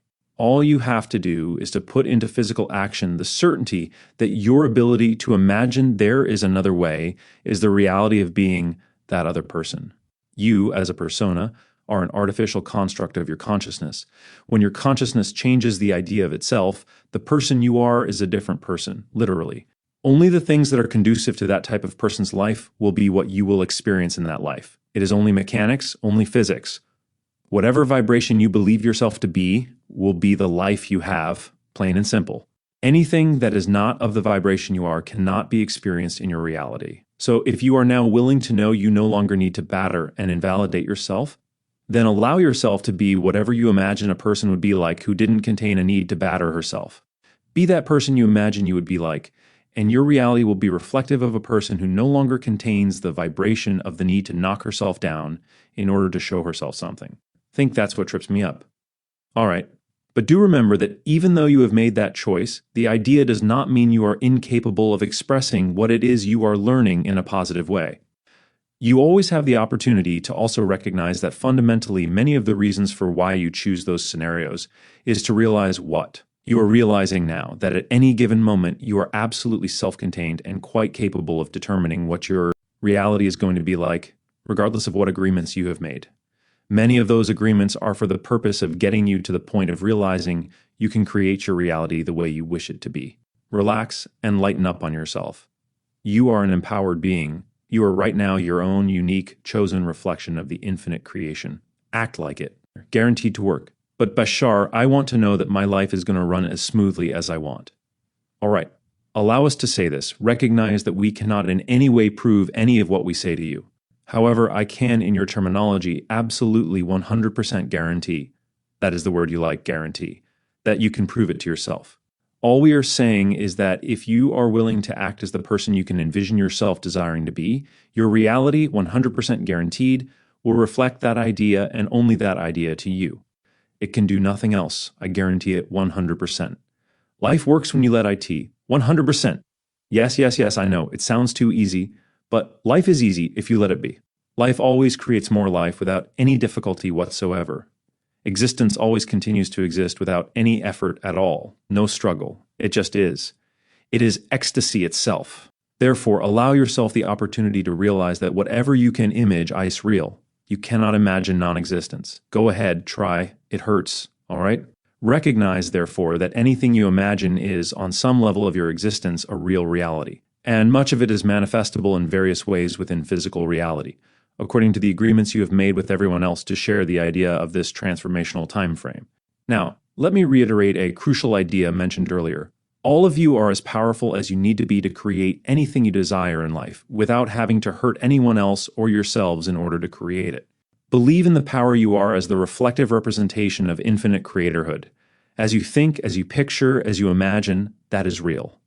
Be it if you prefer what you imagine, and that will be the reality you experience. Understand something. All you need is a basic trust that at any given moment you have what you need. You know everything you need to know to be who you are being in that moment. As soon as you redefine who you are, you will know the things that person needs to know, regardless of what you are seeing around you. Paradoxically, the way to see. Things change in your world most quickly is to change the idea of who you are. You see, the idea of total knowledge of all things is not necessary in order for you to function in the physical reality you are in. In fact, total knowledge would actually hamper your existence. So maybe it's not so much knowledge I want as the love. Then feel it, for it is all around you, but feel it within you first or you will never see it out there. Know that you cannot change anything out there. You can only allow other people and situations to change. If you wish to see anything in your world change yourself, then the other changes. Then you will be being a representative example to everyone else of what kind of unconditionally loving being they can also be, by allowing them to see the example you are setting, regardless of what they are choosing, if you are buying into their reality. and becoming frustrated and hateful and so on, because they are choosing to be frustrated and hateful and so on, you are only reinforcing the reality they are already living. You are not giving them an example. You are not giving them a chance to see any other way. Trust. Be the life you wish to be. Act as if you are that way. We are not suggesting you ignore the fact that other people are choosing to suffer. But the way to assist them best is to first and foremost be the being that at least shows them there is another way to be. Otherwise, they cannot see an example of how they could also choose to be loving to themselves. You must take the first step if that is truly what concerns you in life. Be the example of what being an unconditionally loving being to them and to yourself is all about. And trust that your love will make a difference and will create the changes you desire to see. Because you will then be taking yourself to the world, the earth, that already exists in the way you desire it to exist. You will take yourself to that program, to that level of frequency that already is represented by the idea that your earth is peaceful and harmonious and expresses abundance everywhere. That earth exists now. However, you will never see it if you don't make the vibration of that world your own. All the programs, all the ways all the earths have to be already exist. We are not talking about a vibrational difference from a different frequency, not something that is physically out there. It is all right here, right now. Tuning in. Let's use the analogy you call the radio in your society. Now, you know that all the programs are coming to the radio all at the same time, but the only one you hear is where your dial is tuned. As all those earths exist right here, right now, the one you get is the one to which you are tuned. So create the image of the one you prefer. Live in the fashion you would live in that world. You will be the receiving beacon for that energy, so that that program can be broadcast in this reality, and others can pick up on it and decide to tune their dial to that frequency as well. If they don't know that such a program exists, if there are no examples, then others will never know the program exists and will never tune their dials to that frequency. If you have an image in your mind of how you would like the world to exist in your life as if that is the reality for you. All the ideas of the suffering and the warfare and the hatred and the frustration, they are illusions, old programs. And you know beyond the shadow of a doubt that sooner or later everyone will tire of them and go looking for other programs. And if you are not already tuned into that new program, then when they ask you, say, "Have you heard any good programs lately?" You will not know what station to tell them to tune into. Right. But I have trouble staying tuned to that because of all my fears. Oh. When you say you have trouble, that's what creates the trouble. Maybe that's how it was in the old program, but this is day 0. This is the idea of your conscious commandment. Are you going to decide to continue that idea, or are you going to decide to be the new idea right now? And if you are the new idea right now, you are not the person who can say, "I have trouble with this, I have difficulty with that." You are no longer that person. It's not within your makeup. To say that it is to still believe you are the old program. For remember that the present is the only place you actually ever exist, the only place you ever will exist, and the only place you have ever existed. It is always now and always shall be now, no matter when it is. Manifest. It just doesn't continue on. All right. Allow yourself to recognize one of the things we have discussed with many of you, that you have on your world an assumption. This basic assumption that you have been caught is that if it does not manifest in the way you think it should, you think the process has stopped. Rather than assuming that the next thing that excites you is a part of the ongoing process, you assume that if it changes, that means it has stopped. It hasn't. It is simply that everything will always transform into what is most representative of the path of least resistance. And you may not always have conscious analytical awareness of what that might be. So if you know you have initiated a certain vibratory energy, a certain excitement, and you see it progressing in a certain way, and then all of a sudden it changes, why give it the meaning that it has stopped? Why not give it the meaning that it is still going, but in another mode, in the mode perhaps necessary? To attract to you the individuals you originally wanted to attract in the first place, but who are not likely to be attracted to you by the original way you were doing it, no interruptions, begin to look at life as a continuing series of the energy you have initiated, but changing its form, chameleon-like, over and over again to make all the connections to the different vibrations you say you want to connect to. It has to transform into a different frequency in order to be attractive to individuals who think differently than you. It is a completely different viewpoint, a different outlook, and one that can have a profound difference as you allow yourself to know your life is manifesting what you want. It is only the assumption that it stops and is interrupted that creates the interruption you experience. If you truly trust that what you are doing is representative of who you chose to be in this life, then no matter how it changes, no matter in what way the excitement continues, the fact that the excitement does continue is the sign the whole idea is still continuing. Not necessarily in the way you have been taught to think it must, but in the way it needs to, in order to represent the path of least resistance to get you where you are going. You cannot have a conscious analytical awareness of all the probable paths it could take to get you where you want to go, so don't even try. Let yourself trust that how it does take its course, even if it appears to have nothing at all to do with the course it started out on, if the excitement is still there. It is the excitement that lets you know water is still in the river, no matter how many tributaries it may take to get to the ocean. Excitement is the representation of the flow, so you still know the river is flowing. Follow it. Go down the channel it leads you on, for that represents the quickest path to the sea. If you think, oh no, I can't go this way, that is not how I was going before, but you still sense the excitement is there and the water is flowing, you are the one imposing the dam in the river. Allow yourself to go with it no matter how it meanders. The way it meanders is representative of the path you chose to be, and the meandering is necessary in order to arrive at your destination in the quickest possible way.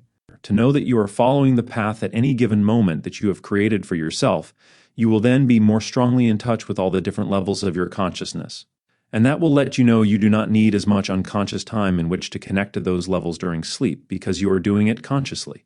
That means you will probably sleep less, and therefore you will probably experience the idea of having more time, but also recognize at the same time that you have all the time you need. Everything is in perfect timing. You do not have to rush things along. You are an eternal being. You are right in step with the transformation. What's your hurry? There always seems to be the question of how to be more open, but these blocks within us, what are these blocks? It is only your assumption that there is some mysterious how that needs to be known before you will act in the manner you desire. In other words, laugh, be happy, because you want to. As soon as you do, you'll match that frequency. There is no mysterious how, none that has to be there. And if you really want a bottom line definition, then live now. That's how anytime you live right in the now, utterly in the moment, any energy that comes along, any difference you feel, you will match instantly, due to living fully in the now, accepting it all, open to it all, through absolute vulnerability. This is not weakness, but openness, strength, self-empowerment. That's how. Live in the now with it. Assume that what is happening belongs in your lives. Accept it, acknowledge it, integrate it. Live through it, get into it, explore it, examine it, get excited. You know those blocks are there for your reasons, whether you're conscious of the reasons or not. The more you act like you know they're there for your reasons, with or without the consciousness, the sooner you will become conscious of them. Very often, the only reason you discover is that they're there for you to accept the energy and accelerate. By the time you accelerate, you've used them for the reason they were there, and there's no other reason to discover. That's it. You go on to the next thing and the next forever. Always enjoy an ecstasy. It's that easy. Be happy. Remember, cause and effect are the same event. You don't have to wait for a reason to be happy in order to know you prefer to be happy. Create the effect of being happy, and you will attract into your lives all of the causes to support the happiness you have created just because you want to, and just because you say so. Because you are the creators of your reality, there doesn't need to be any other why or how. What you say goes. Victimhood. Let me interject a note here. In interacting with some of you, we have come to understand that you at times take what we are saying in a very negative way. One example recently was an interaction in which we were discussing the idea referred to as victimhood. We do know this is a big issue with many of you, and it has been for a very long time on your planet. Understand that we always come from the premise that you are the creators of all of your experiential reality. The whole idea of sharing with you is that we will always hand you back your power and let you know you have the ability to create the lives you want, regardless of what we say or any other being says on this or any other level. We will share with you the perspective of life that has worked for us, what we know can result in absolute control over your own lives, in the creation of what you desire in a positive way, for that is our particular preference. Now, we understand the perspective many of you have been brought up with, regarding the beliefs and fears most of you have. In the interaction we had with that individual, we understood him to believe that it was a dangerous philosophy to tell someone who is creating himself to be a victim that he is the one actually creating the whole scenario. He believed that we were in a sense rationalizing and condoning the idea of victimhood. But no, this is not our intention at all. Explanation is by no means a rationalization or a condonement, but it was feared because of the way that individual had been brought up. that to be able to explain the mechanism was, in a sense, to rationalize it away and to support the idea that there are victims in your society. But always our intention is to put you squarely in touch with the fact that your hand is securely on the lever of control in your lives. Even in the idea of the creation of victimhood, you are still in control at all times. It yourselves. You have the option and the opportunity at any moment in your lives whatsoever to cease creating victimhood and instead create a reality of unbridled joy and ecstasy. And there need be no end to this. In our understanding, and this has always worked for us, there must first of all be within your belief system an absolute acknowledgement and ownership of everything in your life you experience, both positive and negative. For you cannot change what you do not own. Therefore, in all the interactions we have with you, we would request and suggest that whether or not what we have to say is workable for you, and we do not care. If it is or not, because what we have to say comes from love. If you find it workable, use it, and if you don't. If you can understand from a neutral point of view what we are sharing, then you can assign whatever meaning you decide is the one that relates most strongly to your life. But we do suggest that first and foremost, you take neutrally anything we or anyone else says. All philosophies can be applied either positively or negatively. There is nothing inherently dangerous about any neutral philosophy. If there is any danger, it comes from the belief that any particular philosophy might be dangerous. Thus, the individual who is fearful of a philosophy and believes it to be dangerous is the one creating the danger in that philosophy. And of course, since every belief is an absolute self-fulfilling system of reality, he will then experience only the idea of negativity and danger from that philosophy, should he then apply it to his life. Neutral situations. Circumstances within your physical experience, your day-to-day reality, are basically neutral props in relation to each other and have no inherent meaning within them other than the meaning you give to them yourselves. Everything being blank, empty, neutral allows you to extract from the circumstance the effects you desire by assigning to it the appropriate meaning. It is simple mechanics, positive meaning in, positive effect out, or negative meaning in, negative effect out. Now let us take this understanding a little bit further. We have discussed the idea that what you experience to be your physical reality in a sense is a combination of vibratory frequencies. This combination represents all the probable or potential realities there can possibly be. They all exist right now, right here all at once. They form what can be called the background reality, so to speak. Not that there is any one real reality any more real than any other. Not that there is any one truth against which to measure all truths, or other realities for their validity or truth. No, the background reality is the composite of all realities, all truths, in a holographic fashion, overlaid, intertwined, interwoven. In a sense, lying in wait for a specific stimulus to bring to the surface of that general background any particular reality that you may choose to call a dimension of experience, or a universal realm.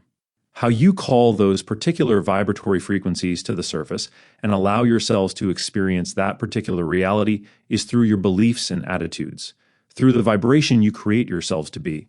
Thus, in a sense, it is not so much that experience gives rise to meaning, it is that meaning gives rise to experience. Physical consciousness, that you will create certain types of experiences, that is the meaning you are giving to the particular life you are creating for yourselves as non-physical entities, to experience as limited physically focused entities. That is the meaning. That is the overall desire which vibrates at a certain frequency and which then calls out of the background vibration through a sympathetic synchronization. All the circumstances necessary to represent the meaning you have injected into the general life theme or structure you are about to live as physical beings. Or, to put it in a more simple fashion, the idea is that all circumstances are neutral. The meaning you choose to believe, the meaning you choose to create in life about your life is what generates the particular types of circumstances you experience. These reinforce, reflect, and represent the meanings you are creating. Giving meaning is the actual act of creation itself. To give meaning to something is to create it into existence in your particular experiential realm. Now, to illustrate this idea, let's say you are on your way to the train station to catch a train. You arrive at the station, the train has just left. That is the neutral situation. There is no meaning in it. You are standing on the platform, the train is moving, you are not on it, period. Now, the old you might have had a negative reaction. Oh gosh, oh darn, you might say. I have done something wrong. This is very bad. I am now very angry. Those train people, they were too early. I was not late. No. They were too early. I will now go and complain to someone. All right, your choice. Or again, the new person, the person you now know you have changed into, is going for the train. You arrive at the platform, the train has left. Once again, the neutral situation, you are on the platform, the train is moving, you are not on it. But now you know you are different. You know that everything in your life is there for a positive reason. It does not matter that the symbol is the same. Because you now trust that and do not go stomping off to complain, your anger no longer blinds you to the fact that having just stepped off that train is a friend you haven't seen in 10 years. If you had reacted in the old way, walking off in anger, you would not have met her. But you will now discover in the course of subsequent events that you did need to meet her at that time, and for positive reasons. Therefore, allow yourselves to know you are the definers, ultimately, of the life you experience. And as you define it, as you give it meaning, your life takes on only, and can only take on the coloration, the characteristics, the flavors, and the atmospheres of the meaning you decide your life will have. And that is what you will see reflected in the holographic background, the matrix of all universal probable reality. Dual nature. Bashar, if I have two sides to my personality, one of them I like, and one of them I don't like. One is positive, one is negative. Okay, but let's say the negative side wants to eat too many Twinkies, for instance, and has all kinds of urges. Now, if I don't satisfy those urges, I feel discomfort. But if I do satisfy them, I feel remorse. How do you resolve this dualness of human personality? By recognizing first and foremost that all polarity exists as one thing, outside of the physical reality in your whole nature, and that you do not have to continue seeing yourself as a dichotomy. You do not have to continue seeing yourself as a struggle against or between this and that. You have at any given moment free will of preference. If you recognize that the idea of the ingestion of those substances does not vibrate with the being you prefer to be, then if you act like that preferred being, you will find you do not have the urge, because you are not of the vibration containing the idea, I have the urge to eat this. Could that be called willpower? Not willpower, recognition. Ceasing the judgment of yourself, ceasing that belief, the changing of the belief that changing is difficult. The changing of the belief that having the concept of what you would prefer to be is not the same thing as being it, when it really is. The changing of the belief that having the concept still implies you have to do something to become the concept you have imagined, when imagining it is becoming the concept. Believing that is what will make the change. So what is my so-called bad side showing me? That you have the opportunity to prefer something else, and to recognize that as soon as you conceive of what that something else is, you're it. So the concept I have of my so-called good side, which I prefer to be, is not really what I want to be. Otherwise, I would be it. You are assuming that the concept itself, when you have it, is not being it. But it is. You are assuming that merely having that concept of the good side is not being it. But having the concept is being at the vibratory level of that good side. Otherwise, you wouldn't be able to conceive of it. Again, you have to be tuned to that program to hear it coming through the radio. If you find you have the ability to even conceive of what the so-called good side is all about, you are at that moment tuned to that frequency, or that notion could never have occurred to you. But why does this tremendous interference keep coming in? Because you assume that when you conceive of it, it is not real, as I have said. You assume you have to do something special in order to make it real. To stay on the station, you mean? Yes. You are the one flipping the dial. When you have flipped the dial to the point where you can perceive what this so-called positive side is like, leave the dial there. What if I'm sitting there and suddenly a Twinkie switches on? You are missing the point. The station you will be tuned to does not advertise Twinkies. So it will never occur to you, the urge won't be there. Understand that you are contradicting yourself. You are thinking that one being contains both of these urges. No. When you are the vibration of the positive side, you only contain what is relevant to that you. If you find yourself experiencing the urges of the Twinkie, you are no longer the other you. You are the you who can experience the urge of the Twinkie. Well, how do you hold that? I find it difficult to hold that. That is your belief. The concept is this. Understand that your statement, I find it difficult to hold that, is a belief. It is its own reality, and thus it is what you get. A reality in which you are a being who finds it difficult to hold a concept. So you merely assume the viewpoint and, yes, act like it. Assume that if you can conceive of it at the moment of conception, that is how you were born. You give birth to that being, and that is the only being that exists. We will use the idea we have shared with some of you already, one called the library analogy. As an integrated being, you have the ability to be cognizantly aware. while still consciously being the concept you are now, of all the other probable realities that exist.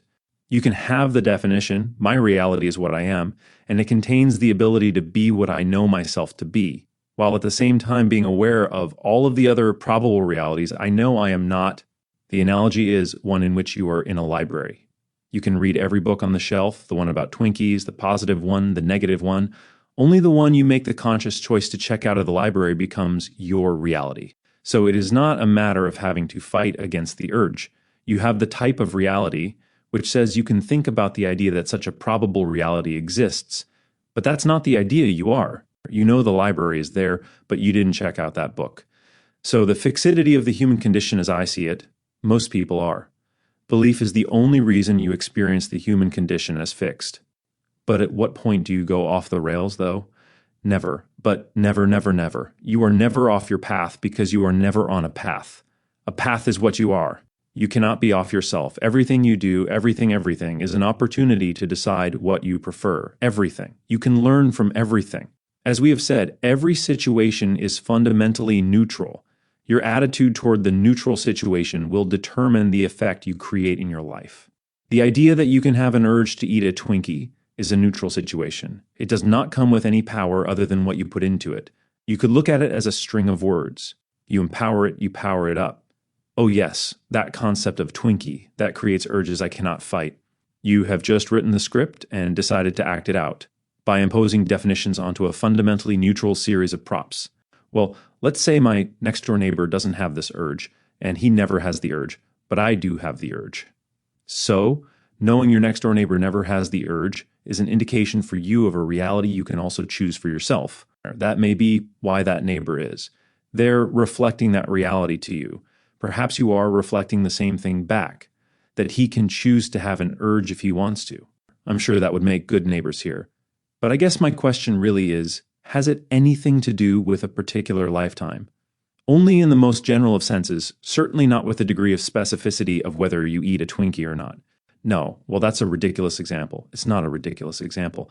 But the overall idea of any predestinations only expressed in physical life in the most general of terms.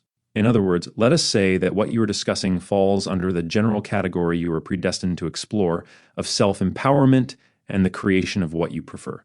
So you are using Twinkies as your prop. Somebody else will use alcohol, somebody else will use drugs or ice cream. I see. Do you have dual personalities in your civilization? Because we have a degree of physical manifestation, by definition we do express that portion of ourselves in some polarity. But it is a type of polarity which recognizes the validity of each other's side and so functions as a balanced unit. So as you go up the scale, you lose polarity? In a sense, yes. Polarity is only a third density, fourth density perspective of a wholeness that exists. So you're saying that individuals in the third or fourth density who have that experience of polarity, they're experiencing the positive and negative as if they were two sides of a coin? Yes. We only experience the coin, the idea of the oneness of the coin, and do not so much see it as two sides. But recognize that you need the whole coin in order to buy your Twinkie. Both the positive and negative are in harmony, yes, blended into one concept, male, female, one thing. A soul is not both male and female, it is neither, it is one thing. It can express itself in that polarity in physical reality, but it does not become a blended thing separated. Male-female polarities only exist from a physiological reference point of view, and not within the combined soul. Again, the soul to itself is only one thing. The concept of negative and positive polarity is one of the defining terms of physical reality. It only comes into existence as physical reality does, or as different levels that contain that idea come into existence. The idea of the unbroken oneness is not so much literally that it contains an actual side-by-side cohesive interaction with the polarities you experience. It is simply one thing that can create itself to become different things. For there are many different universes that express the unbroken wholeness of the soul when it chooses to differentiate itself in many ways other than the idea of positive and negative polarity. And now let us remind you that every situation has the potential for you to learn something from it in whatever way you wish to apply the idea. It is completely up to you. When you are as clear as you can be about the definitions of life you have bought into, then you can use every situation to see how it matches up to the definitions you prefer to have. You can take advice where it works for you, or let it go where you believe it doesn't. And later on, if you change your mind, that's all right too. You have that capability and that capacity, and you have that right. The first step in the whole idea of creating your reality to be what you desire it to be is in ceasing to invalidate yourselves, because you are the only thing you have to work with in your universe. You are the representation in your way of the infinite. And if you invalidate any part of that, then you do not allow yourselves to function as whole beings capable of using whatever information may come to you from others in a constructive way. The idea is to remember that everyone is a mirror. That is how every being in creation has been designed. But a mirror doesn't mean that what you see in it is an absolute one-to-one reflection of exactly the things you need to work on. Sometimes an individual will attract into his life others who seem to be invalidational, because in attracting those others and in not accepting their invalidations, he then reflects back to them an opportunity to see what it is like for someone to stand on his own 2 feet when he is absolutely sure of what it is he desires to do. He gives back to those invalidating individuals an opportunity to stand on their own 2 feet for what they believe in. For any belief that anyone has is just as true and just as valid as any other belief. If you do not allow yourselves to love yourselves unconditionally, then you do not know who you are, and you do not have something to stand up for, something to reflect back to everyone else so that they can see in you the shining example of what they can also be in their own way. The idea, therefore, the bottom line, in all of the interactions we have with, you will be to remind each and every one of you of your own personal power, to remind you that you already are aspects of the infinite, and to put you squarely in touch, or roundly in touch, or triangularly in touch with your definitions. Thus you will know why your reality is the way it is, and you can create it to be the way you prefer it to be, as soon as you believe you are capable of doing so. It is completely up to you, completely in your hands, completely. Chapter 7, the Orchestration. Coincidence? We will begin this discussion with the laying out of what you call in your society coincidence or synchronicity. You will find that what we will specify within this context will be a simplification according to the idea and the understanding of the mechanisms that allow your life to work. Things in your consciousness are now accelerating again. Thus, it will be important to us that you have a clear understanding as to the control of your own lives. We will discuss some of the exemplifications of the idea of synchronicity and outline and delineate and define, in a very straightforward, simplified manner, exactly how you might utilize your understanding of this concept to recognize that you are and always have been in control of your lives. As we have often said, there is no such thing as an accident. Nothing happens by accident. When there appears to be such, what you are recognizing are overlapping incidents, CO incidents, that describe and define the patterns and paths you have chosen yourselves to be. Now we will define the idea of synchronicity as this, and delineate it a little further in clarification. Synchronicity, coincidence, is your conscious perception in a physiological time track, spatial reality, of the simultaneous manifestation of the multi-dimensional existence of all. We will now, through your examples of day-to-day existence, indicate the following idea, that synchronicity is your conscious recognition that all of the events, all the objects, all of the relationships, all points of view, all perceptions, all interactions, these are all one thing. Every single thing you experience and every differentiation you create in your reality, all are the same one thing from a different point of view. The same one thing, manifesting itself simultaneously as the illusion of many things. Everything is one thing, one. Therefore, to put it in your practical terminology, observe the following. Give yourselves the opportunity to recognize that what we will now begin to delineate is that in order to understand consciously that you are in control of your lives, you need to do but two things, and that is it. We will render everything we have discussed with you to date, concepts of ideology, beliefs, emotions, thoughts, perceptions, perspectives, interactions, into two ideas you can utilize as the mechanism itself of recognizing that you are in control of creating your reality. Two things, very simple. 1, 2. Number 1, everything is synchronicity. Everything is synchronicity. Now what this means is this. As you are driving, as you are walking, as you are doing anything in your day-to-day lives, remember that every single object, every single person, every single sound, every single interaction, every crack in the street, every leaf on the tree, the number of the leaves, the color of the leaves, all are there for a reason. No accidents, no accidents. Now, recognize, therefore, that while certain interactions, while certain objects or certain people may not have a strong direct relationship to you in a particular given moment, it still does not mean that they are not there for a reason. They may have more conscious meaning to the person just ahead of you or the person just behind you, but because you are also there, you are playing the part of being willing to act and interact with all the other individuals. And their degree of importance as to their relationship to what is going on is also enhanced by your presence, just like your degree of importance is enhanced by theirs. The idea, therefore, is to recognize, to use an analogy that you have shared with us quite often, if you're driving in your car and someone cuts you off, or if you are in a traffic jam, if you are in a situation that you would usually label as something negative, recognize again that nothing ever happens by accident. Nothing. Every single thing, say you are in one of your traffic jams, the car next to you, how much farther ahead or behind it is, what color it is, what way the light from the sun strikes it, none of it is by accident, or none of it, the orchestration. Therefore, begin to be fascinated by how well orchestrated everything is that you are participating in on an unconscious level. You are drawing into your lives every single particle of dust, every single atom that is there, everything.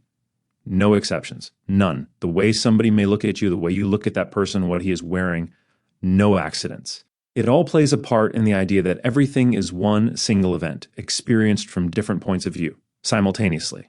One event. The idea of degree of importance is simply to recognize how you relate to the event. In other words, you may find that, let us say someone is walking down the street and he is wearing a certain color of shirt. You could simply recognize it as synchronicity, knowing it has a reason. You could explore the idea of the relationship for you and find it does not bear any reason that would stand out as anything important to you at the moment. The person behind you may get more importance out of it than you do, but that merely means you recognize that the reason for why you are there is not an accident, for you are part of the enhancement of the entire experience for the other person. That is what we mean by degree of importance. Look at it this way. Another analogy, you have the idea of a rotating propeller. It rotates at a certain frequency, a certain rate. You have also a strobe light. If you are in a dark room, if the propeller is rotating, if your strobe light, along with everyone else's strobe light, is synchronized to the rotation of the propeller such that when you decide to turn your strobe light on, it or certain people begins to flash, on, off, on, off. Whenever you decide to turn it on, that will be the first position you will see the propeller in. Because your light is synchronized to the rotation of the propeller, that will be the only position you see the propeller in.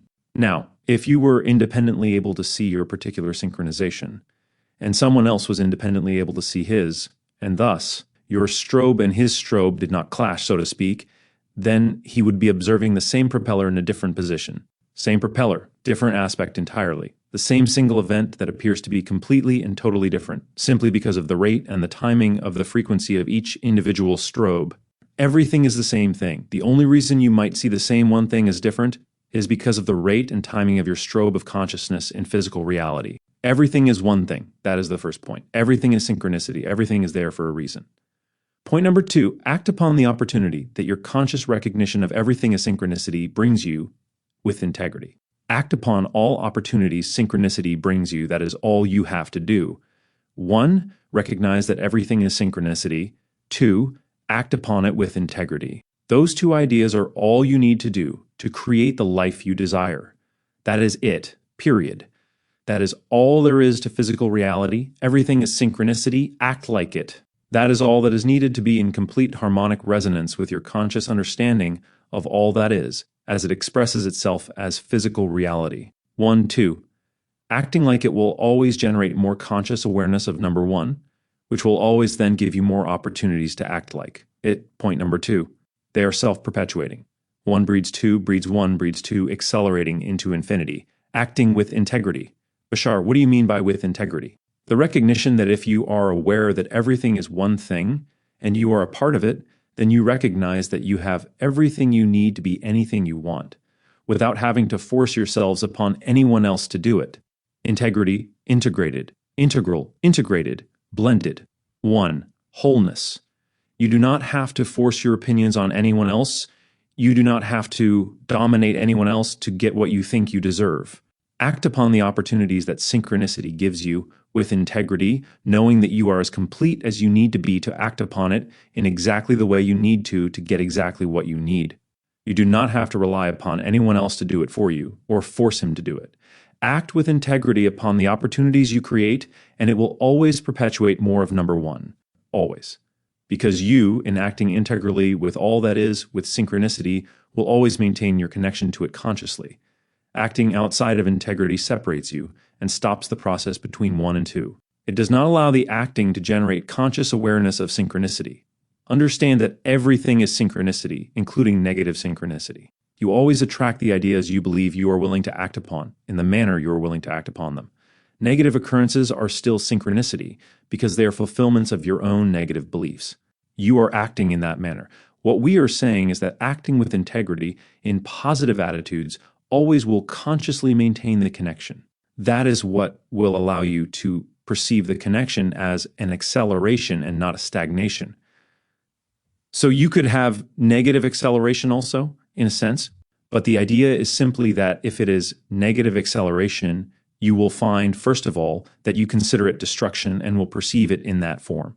And also, it may not allow you to recognize the reasons for the destruction, for the negativity, just because you are disassociating from the fact that everything is synchronicity. And then it leads to the question, why is this happening to me?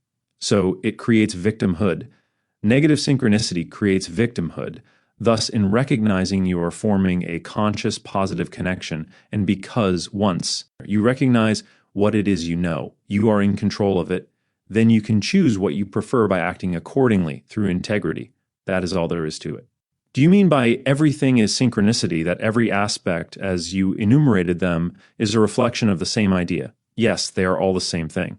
All of them are the same fundamental one thing, what you call creation or God, and it is holographic. Each contains everything, it is all. Everything is all. Every separate concept is its own thing and its own version of the same one thing. If you are familiar with the idea you call cloning, then recognize that each and every cell in your body contains information for a whole body. That is the idea. Each and every single separate concept is a different manifestation of the same one thing. Cause and effect, the same event. Analyzing everything. When I try to apply that idea to tiny little events going on in my life, I have difficulty understanding it. Again, do not forget, we are not saying that conscious recognition of everything as synchronicity means you will be able to consciously analyze every single aspect to your conscious understanding. That is not the point. The point is to recognize that some aspects will have, as we have said, varying degrees of relative importance to you. You will not form a conscious analytical recognition of the ones that do not have a great degree of importance. It is, once again, a matter of trust. I can trust. But are you saying that it will be obvious and that we will know which ones have the highest degree of importance? Yes. In other words, what a coincidence. Just what I needed. Right place, right time. Everything else doesn't matter. It will appear that another variation of those same circumstances will matter to someone else, although it may not matter so much to you, but it is all the same one thing. The point is not to have the conscious recognition. The point is to act as if you know that what is occurring is synchronicity, and what stands out is what you need to know. The way you need to know it is the way you need to know it. If you simply move upon whatever you can move upon, the things that excite you and feel correct, all the circumstances that have occurred in your life will fall into place and make sense. And in retrospect, you will understand what they meant. Many times you don't want to know what they mean until after you spontaneously live through the circumstance, discovering in a spontaneous way what you wanted to discover, and understanding why those things happened in the way they happened. But if you trust that they are happening for a reason, your reason, and you use them in that positive way, you will always discover, sooner or later, how they served you in a positive way. Trust your instincts. Examine what they bring up within you. Why do I have this hesitation? What do I really believe about my situation, about my part in this co-creation? What are the beliefs I have? What is this hesitation allowing me to look at within myself, within these other individuals? Learn all you can about it, apply it, and the obvious choice will simply fall into place. Then act on it. Didn't you say that it might be detrimental to always analyze everything? In a sense, you can recognize that many times you will allow the synchronicity into your lives, and you will have made a decision to not become analytical about it, because becoming analytical about it may not allow you to live the experience. You will turn it back into pieces instead of allowing it to be one thing. Trust, it is a knowingness. You simply take it for granted that everything you are perceiving is synchronicity, no accidents, and the way you relate to it is the way you need to, plain and simple. That is all there is to it. And nothing happens? That is a contradiction. Recognize that you are postulating two completely different viewpoints of synchronicity, a positive and a negative one. Know that it will always manifest in whatever way it needs to. And again, it may not be consciously obvious, so that you can take advantage of the way it has manifested. For perhaps if you were to become consciously aware of certain ideas, you would not be able to move on them. You would be fixated on the mechanism. It would be as if all of a sudden you became fascinated with the concept itself analytically of being able to drive a car and forgot how to just get in and drive because you were too fixated on, well, this piece, how does it relate to that piece? How does it relate to this? How? And in the meantime, you are late for your appointment. That is putting it into an analogy, but it will have the same effect. Many times you will notice that synchronicity will occur in the appropriate timing. The idea of saying it shouldn't happen is a judgment call. You are putting expectations on how you think it should have happened. That is not allowing it to be. Synchronicity. Synchronicity is what it is, the way it is. Not, well, it should have been this. It didn't happen. I didn't see what I expected. Should have been. Well then, if we have no understanding of the outcome, you do have an understanding in the way you need to. Conscious analysis is not the only definition of understanding. Again, recognize, the second you act like everything is synchronicity, the more obvious it will become. Planning and free will. If everything happens as it is meant to, does that mean there is a sort of plan? But within the plan, there is free will? Yes. It is both simultaneous because time and space are illusions, and also synchronicity. Time, space is also another manifestation of one thing. It all occurs now. It all occurs here, for lack of a better term. Bashar, do you understand what you're talking about?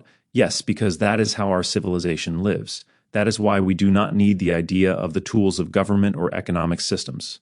We allow synchronicity to always let us know that we are interacting with exactly the beings we need to be interacting with and sharing services with those beings. And they are sharing with us the only services at that moment that we need. What about those times when we can't follow what we wish to create? There are often those times. Again, you may be creating the idea of beliefs of negative synchronicity, and it may not let you know you are following it in a negative way. The idea is this: if you do not act according to your own instincts, what you know to be true for you, then all you are saying is that you have a belief. That in not doing so, you will create a reality which will force you to recognize that is what you are doing, which very often in your society can manifest in a negative reality. In other words, I didn't follow my feelings. I find, therefore, that I still hate my job, hate this, hate that. You always reinforce the choice you make. It's a setback. Not a setback, no. For you are giving yourselves the opportunity to learn that the choice you made is what the reality is you are experiencing. And it gives you that much more opportunity to recognize that if you redefine your choice, that will be the reality you will experience, since you are experiencing flawlessly the reality you believe you will experience now. Symbolic reflections. The idea is to recognize that synchronicity will bring with it the idea of symbology. Many times you find that everything in physical reality is symbolic of the actual interaction, the exact fundamental energy exchange that you are creating within your being. As long as you are in physical reality, you always create an identifiable symbol to reflect to you the idea going on. Since you have created physical reality to be something outside yourselves, then understand that everything you perceive in physical reality is a physiological symbolic extension of processes, interactions, which are actually going on more or less inside yourselves. Not truly outside yourselves, but inside yourselves. You are the actual interaction, the actual process. You are the experience you are having. You are the experience you are having. It's not that you are not interacting with other consciousnesses, but anyone you imagine yourselves to be. Interacting with, in any symbolic experience, is generally the only thing you perceive in physical reality. It is your own, self-created version of that individual with whom you are interacting, and you are creating that interaction in a particular manner, in a necessary manner. That manner contains any specifics needed by you to allow you to see, in that other individual, the things you need to see reflected back to you about yourselves. Thus, always in that interaction, you can understand that you are dealing with different aspects of your own consciousness. Once again, in recapping, realize that the idea of coincidence and synchronicity is when you allow yourselves to recognize that life always works when you let it, that everything you attract into your lives is the product of what you believe your lives to be, that you can only attract the vibration you are equal to. And thus, synchronicity, whether it is manifested positively or negatively in your lives, can only be a reflection of what you believe your reality to be. You create the idea of the attitudes, the meanings you wish to impart to any given situation, and it is your attitudes that determine the effects that will manifest in your physiological reality. Trust that whatever comes to you in your physical lives is symbolic of the paths you chose to be. Take it as something that can synchronistically serve you, without assuming it is fundamentally, automatically negative. You will allow yourselves then to take advantage of any fundamentally neutral situation in a positive way by understanding that every situation you create and attract into your lives can serve the paths you chose to be. And therefore, as soon as you adopt the idea, the perspective, and the attitude that every situation can be viewed as a positive situation and can create positive effects in your lives, you will understand how you relate to the entirety of what we call the multiverse. No future. This brings me to a question I've been wondering about for a long time. If everything is happening right now, then why can't the future be predicted? It is, but not in the terms you call prediction. Recall the idea of the propeller and the strobe lights. The idea, as we have said, is not so much that you are predicting a future, it is more that you are sensing the energy at the present that is most likely to occur because it has the greatest degree of energy behind it. The strobe light is on that particular setting at the time the sensing or prediction is made. The prediction itself might change the setting of the strobe light. Understand what your physicists now understand. You cannot make a conscious decision that doesn't affect the reality you are deciding about. Every thought changes the reality you are thinking of. Therefore, so-called predictions are only sensings of the energy most likely to manifest at the time the prediction is made. The prediction itself can change the energy. However, if what has been sensed has a great deal of energy momentum behind it, it will be unlikely to change. But it is not the future you have predicted, it is the present, and it doesn't change to the point where it manifests. Keep it simple. The past, the present, and the future are all now. Understand it this way. Remember the radio, where you have the idea of being able to turn to different programs. Just because only one program at a time is coming through your speaker, that doesn't mean all the other programs aren't there. And you can make a prediction that if you tune the dial, you will get another program. That is making a prediction. But it is only because you are aware of the fact that the program already exists that you can do so. It is the same thing. Is it that everything is happening now and there's only the present, the past, and the future created out of the present? And all of the infinite number of possible futures exist right now? Yes. So the question is not whether they are there, because they are. The question is which one you will wind up choosing. Perfect. Thank you. So why talk about the future at all, since there is no future? Yes, it is all present, the limbo state. Well, Bashar, I think I have the opposite situation. Instead of things humming along synchronistically, I seem to be at a sort of standstill. I don't know which way to go. I'm feeling at a loss. We have mentioned this idea of a limbo state with many of you. Usually individuals assume that when we say limbo state, we are referring to those times when it seems you are floating, stalemated, where no particular direction makes itself any more apparent than any other direction. You do not necessarily have a particular momentum or impetus to move in one direction more than another. You seem to be at a standstill for some reason and cannot fathom why, or sometimes you don't even want to know. But the idea of the limbo state has a more precise and, in a sense, a much more profound definition, which we will share with you at this point. The idea generally, as we perceive your consciousness, has been perceived as meaning thus: a state in which you must now wait for something to happen. Having done all you can possibly do, there is no more you can do now. You are floating in a limbo state to see what falls out of all the things you have set up. You are now, in a sense, coasting. All of these are real definitions, but they do not touch the essence, the mechanics, the structure of what that waiting is all about. Film strip analogy. The idea can perhaps be best explained by going back to another analogy we have discussed before, the film strip analogy. We have talked about the idea that different moments in time are, as your scientists say, discrete quanti. That is, every single moment is its own now universe, and in the next moment is a completely different reality altogether. Whatever it is at any given moment you decide you are, will utterly determine what the next moment will be shaped like, in a sense, how you will experience that next moment. One moment does not have to be connected to the next until you impose upon that frame and upon that entire film strip the idea that there must be continuity, one leading to the other. We have talked about the idea that your life and your many lives are like the frames upon a strip of your film, one frame at a time, one life at a time. In linear time, it seems they come one after another, but that's the nature of your physical reality. Hypothetically, from the point of view of the projectionist, all the frames exist right now. Your entire life is there all at once. All your lives, all the frames are there all at once. From the point of view of the hypothetical projectionist, which is the same as your higher self or your oversoul, any frame can be viewed at any moment in any order, regardless of the way you think you have to view it in linear time. It doesn't have to be from A to B to C, This idea of the limbo state can be looked at from the negative or the positive way, just as anything else can be looked at. As we perceive it, the way your society generally has interpreted what we mean by limbo state is from the negative side, and this is not meant as a derogatory statement. But the negative way to look at this is to view the following analogy. Let us say you are looking at your life as a strip of film running through the projector and playing out on the screen at a certain speed. When most of you talk about the standstill limbo state, when things do not seem to be happening, you usually look at this as the product of the film somehow slowing down, going into a static state where all of a sudden you are focused on one frame, and you don't know when the film is going to start up again. Looking at the limbo state as if your life has slowed down is the negative way to look at it, so let's look at it from the positive point of view. You will get the same effect, the focus on the now moment, if you realize that while the film is still going at high speed, you have accelerated. Your ability to see the frames has accelerated and sped up to match the speed of the film. You are now going as fast as the film. It is like our earlier analogy of the stroboscopic effect.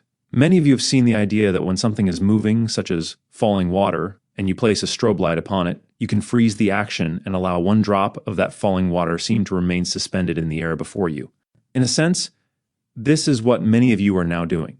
You are accelerating your perceptive abilities up to the speed of your creations. And so it seems as if things are standing still. It seems as if they have slowed down and nothing is happening. But understand there is a very profound difference in how you look at this. If you look at it as if your lives have slowed down, as if the film has slowed down, then you usually wait around for something to happen and do not take action, do not move in life. However, if you understand that the only reason things seem to be standing still is because you have caught up to the speed of your creation, then you can understand that that point of view is now a point of power. You are in perfect equilibrium with the rate at which you are creating your reality. Balanced inertia.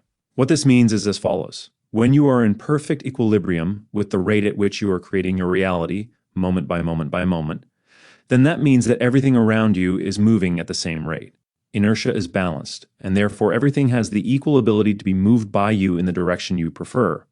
They all have the same rate of speed, you are all moving parallel, synchronized to each other. There is no great inertia to overcome, therefore. Your motion relative to each other, you and the events in your life, are now moving at the same pace, and you can gently push them in any direction you want to. That sounds like what happens when we practice the martial arts, Bashar.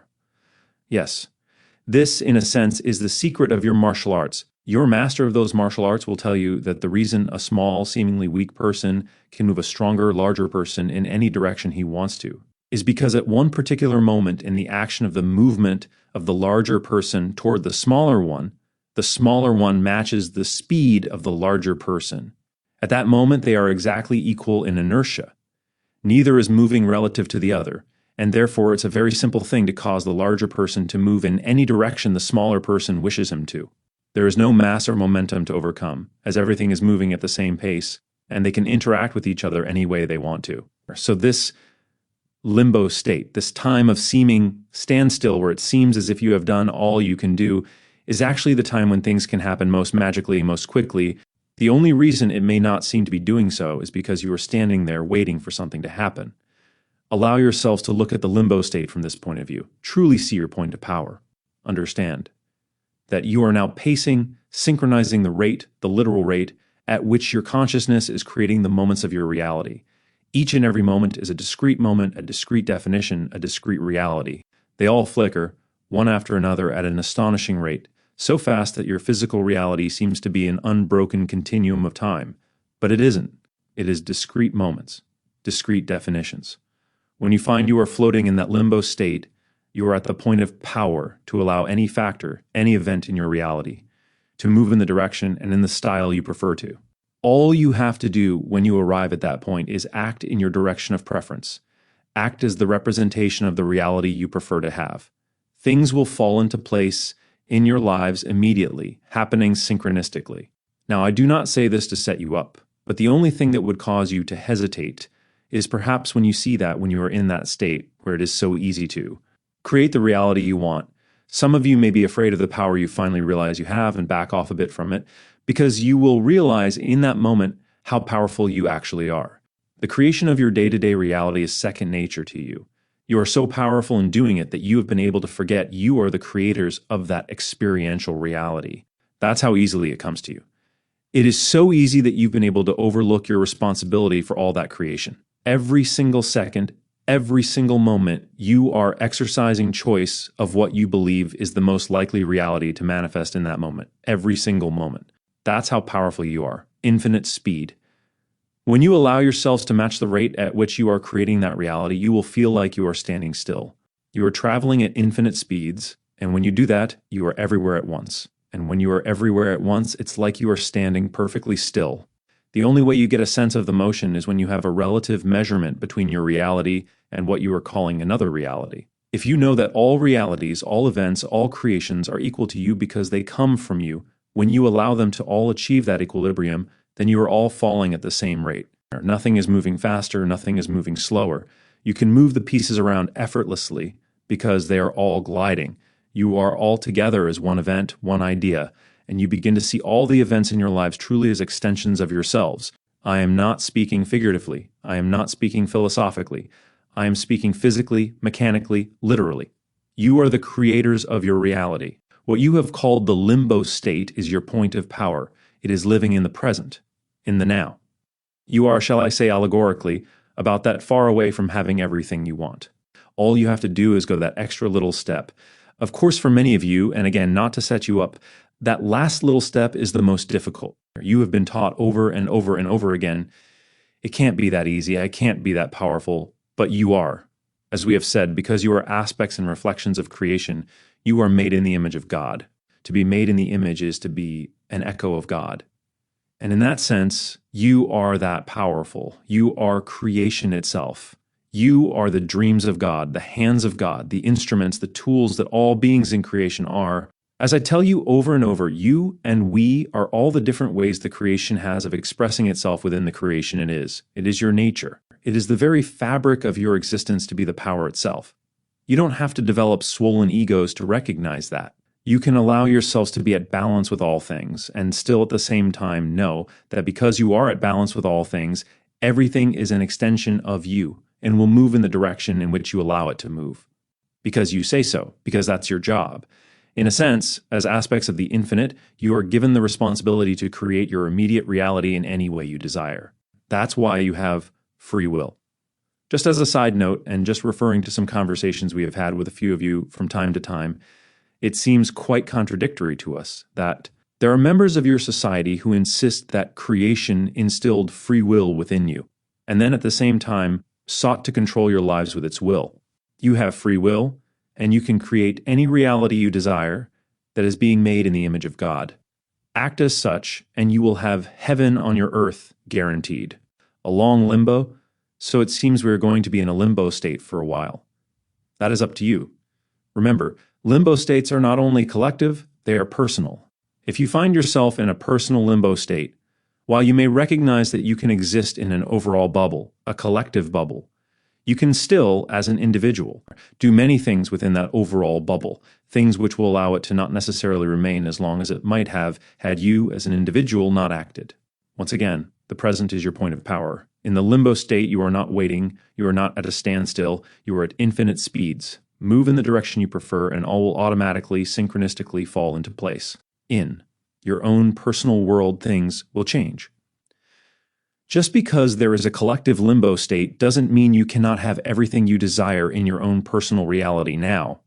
The more you create the reality you desire to live in now, the faster you will represent a living example to everyone else as to the type of reality they can create collectively also. And that will speed up the whole process. So it's really still up to you. It is in your individual hands. Remember, one individual can have an impact over the entire planet. You've seen it done many times. Once again, we remind you, because we love you, no matter what you choose to think of yourselves, we will always believe in you totally. You can create any reality you desire, and we will be with you no matter what that reality is you choose to create. But the type of reality you choose will determine exactly how we are able to interact with you. As you recognize that you can serve each other and create a reality of joy, then you open to us the invitation that is necessary for us to have from you, to enable us to interact with you and together blend our race and your race into a larger civilization that can continue to explore creation in ecstatic ways. There is no end to it, at least no end that we have ever found in the thousands of years, in the thousands of civilizations that have explored creation. There has never been found even the minutest inkling of an end. As far as we are concerned, there never will be. You are willing to be fully who and what you truly are. For if you are not, then it is not with you we will be interacting, but only with your idea of what you think you ought to be, only with your own illusions and delusions of self. We prefer the genuine articles. We know the genuine articles of you are creative beings, spontaneous beings, loving beings, beings who can create anything you desire. Chapter 8. Welcome to fourth density. Just what is this fourth density you talk about so frequently, Bashar? Time, what a wonderful creation. But a creation it is, your own illusion, your own understanding of the idea of the way in which you have chosen to express the separation of yourselves from all that is. First, we will discuss a particular aspect of this idea of fourth density, and we will do it a bit differently than usual. This new idea, this singular notion, will be representative of the timing and certain allowances on your part within yourselves. All the ideas we have shared with you these past 2 years have, in a sense, had a particular structure, a particular focus. Those ideas now can function as the soil, as the foundation, into which the singular crystalline seed, this new idea, can be planted. Recognize this is not against your will, only according to your allowance will this idea take effect. But in the sharing of this idea with you, it will then exist within your consciousness consciously, and in your own timing, according to your own degree of willingness. You can then allow this seed to burst forth and take root in the soil now that we have laid down the foundation. It can bring forth a blossom that will be what you could call a revelation, one allowing you to finally physically perceive the idea of your own transition into fourth density. By physically perceive, I mean that your physical reality, once you allow full recognition of the idea we will share with you to exist within you, emotionally, knowingly, your physical reality will change as you have not seen it change for thousands of years. And it can be in the twinkling of an eye. It will be up to you.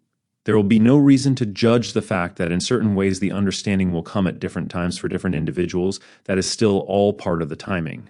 But this idea, this speed idea, will be what this revelation change will hinge upon. And now we can discuss this with you consciously rather than subconsciously or unconsciously as we have been doing.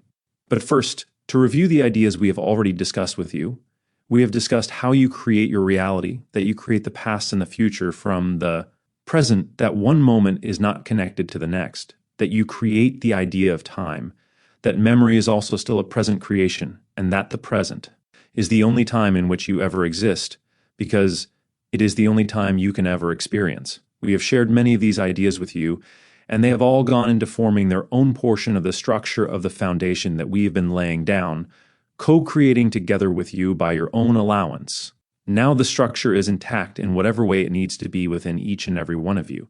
We have discussed that your imagination is real, that your dream reality is real, and that it is only your degree of willingness, which allows you to perceive these things as real or not. This one idea we are going to share with you will be delivered in much the same manner as all the other ideas. It will seem to be a phrase like many other phrases, but there is a difference. For this is what will function as the key, and when you decide to turn it, the reality you unlock will not be the reality you have known. And you will begin to experience, not just think about it, not just philosophize about it, but truly, physically experience it. The sensing of other realities that are no less real than your own, but are not the mass agreed upon reality. That what you call sanity is only the mass agreed upon insanity. The idea that everything is an illusion and yet everything is real. Because you are the creator, you are the gods, the universe is your creation. What you imagine is real is a portion of that universe and can be really experienced on every level, including the physical one. Tools, things that you may choose for yourselves to create in order to understand yourselves in the way you chose to understand yourselves, in the path you chose to be, and the manner in which you chose to unfold yourselves. All these things will still be valid once we have shared the single idea with you, but you will have now incorporated this new idea, which will allow all that we have discussed to create this congruency, this concurrency, this simultaneity, this synchronicity, this explosion of reality within you. Before we share this one idea, we will share something more. We have discussed a few ideas about your brain. We have told you, and your own scientists have since discovered, that every thought you have, every idea you create, physiologically changes the pathways in your brain. It rewires you. Every thought you have creates new pathways and eliminates the old ones. I do not mean it opens and closes pathways that do not change. I mean there are pathways where there were none before, and where there were pathways previously, there are none after the thought. So in revelation, you have the aligning of many different ideas, many different levels of your consciousness at once. The conscious recognition of your alignment in one moment, that is revelation. You allow there to be a majority or a totality of rewiring in every portion of your brain, for you emerge from that revelation a completely new person. You are, in all reality, a completely new person in every moment of time that you create. For, as we have said, one moment is not connected to the next. You recreate yourselves over and over again in the various moments of time that you also choose to create the idea you call a continuity, which is an illusion. Now recognize this. For what we have to say, it will not matter if you have shared with us once, never, or a million times. If you are present at this time, in this co-creation, you will understand what you need to understand. You do not ever have to have been near these ideas before. The fact that you are in the vicinity of them now will allow you to know that you cannot be anywhere but where you are supposed to be. Therefore, trust that you will understand the idea on whatever level you need to, and trust that you already have the foundation prepared to understand the idea. Know that when the phrase is delivered again, it will not be hypnosis, it will not be implanted against your will. It will simply be allowed into your conscious recognition, and you will do with it what you will when you will. But again, recognize this is the fulcrum, the seed crystal idea. For if you can understand this, your reality will change. One more thing about the brain. When you scientifically delve into the brain to understand your mentality, to understand your consciousness, recognize that your brains are wired according to your beliefs. And when you study the brain, you study it with your brain. So do be aware, therefore, that a brain cannot study a brain objectively, for it will only see what it is wired to see. Your reality exists in total. What you see of all that is only what you are wired to see. Thus, only by changing the idea of yourselves will you allow yourselves to rewire your brains in ways that will allow you to perceive the reality existing all around you, but to which you are blind, to all intents and purposes. You will reconnect, connecting in ways which will give you different sight, different sense. Once this phrase is delivered, many of you, once again, may feel you understand it intellectually but not emotionally. All right, I understand the words you might say, but I do not feel any different. That is all right. That is the way your imagination chooses to accept the idea and the understanding now. But understand it will be there. That seed is what will explode in your mind, in your brain. Not physical explosion, but energy explosion that will, from the inside out, completely rewire your brain. And then the reality you perceive will be a reflection of that rewiring. It will be the fourth density complete. At this time, therefore, all of you close your eyes and relax while taking a deep breath. If you are feeling feelings, feel them. If you are feeling fear, feel it. Live it, love it, enjoy yourselves. For you are now all you need to be in this moment to understand anything you wish to be at any other moment. Take 2 more deep breaths. Now, simply relax into your imagination and pay attention. Your present is not the result of your past. Your present is not the result of your past. Your present is not the result of your past. Your present I is not the result of your past. Take a deep breath, followed by 2 more. And you may open your eyes. You may emerge into your natural state of existence. Recognize that once you allow the explosion of understanding to truly, emotionally, experientially, understand that your present is not the result of your past, you will, once and for all, break the connection to the third density.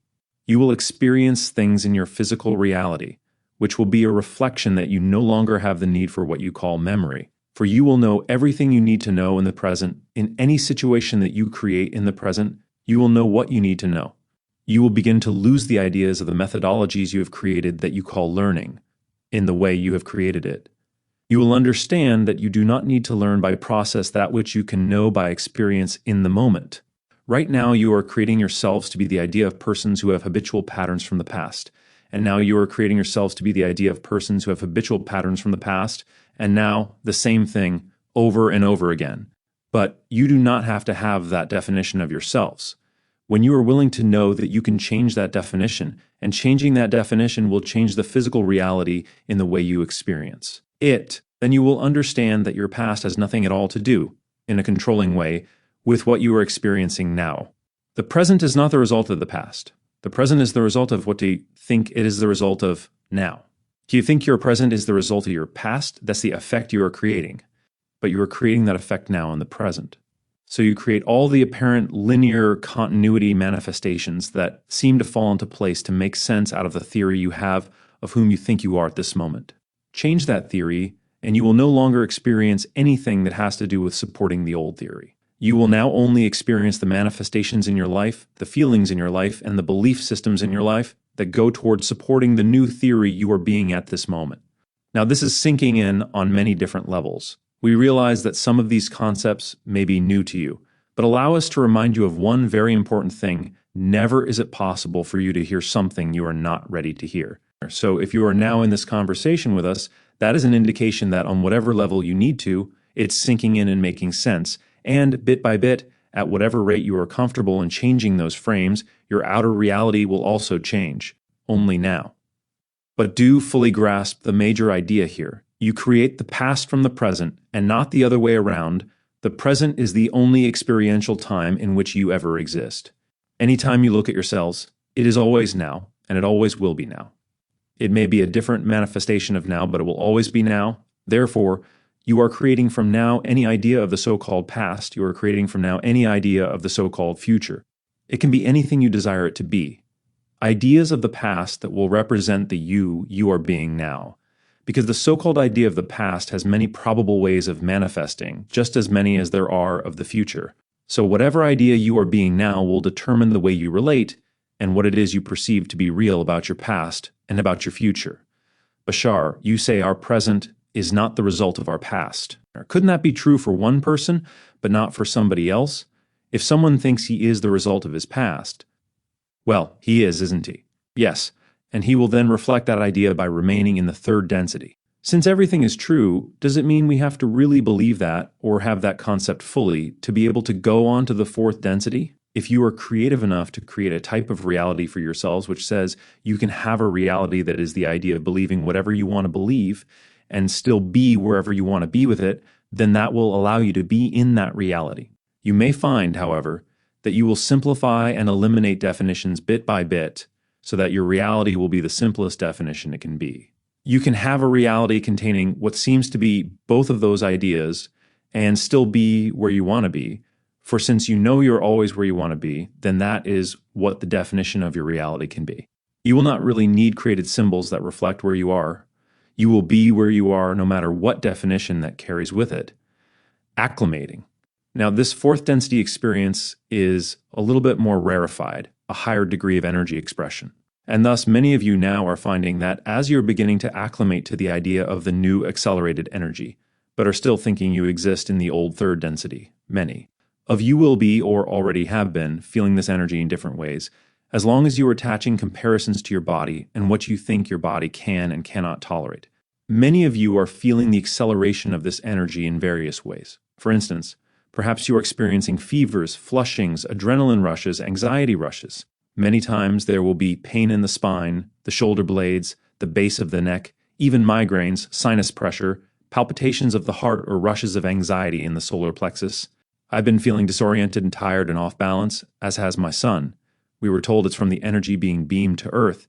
Can you tell me any more? In a sense, but keep it simple. Recognize that you are now allowing there to be the idea that there is more energy than there used to be, even though there isn't. But you are becoming more aware of the energy that is available, and therefore, to you, it is the same thing as having more energy.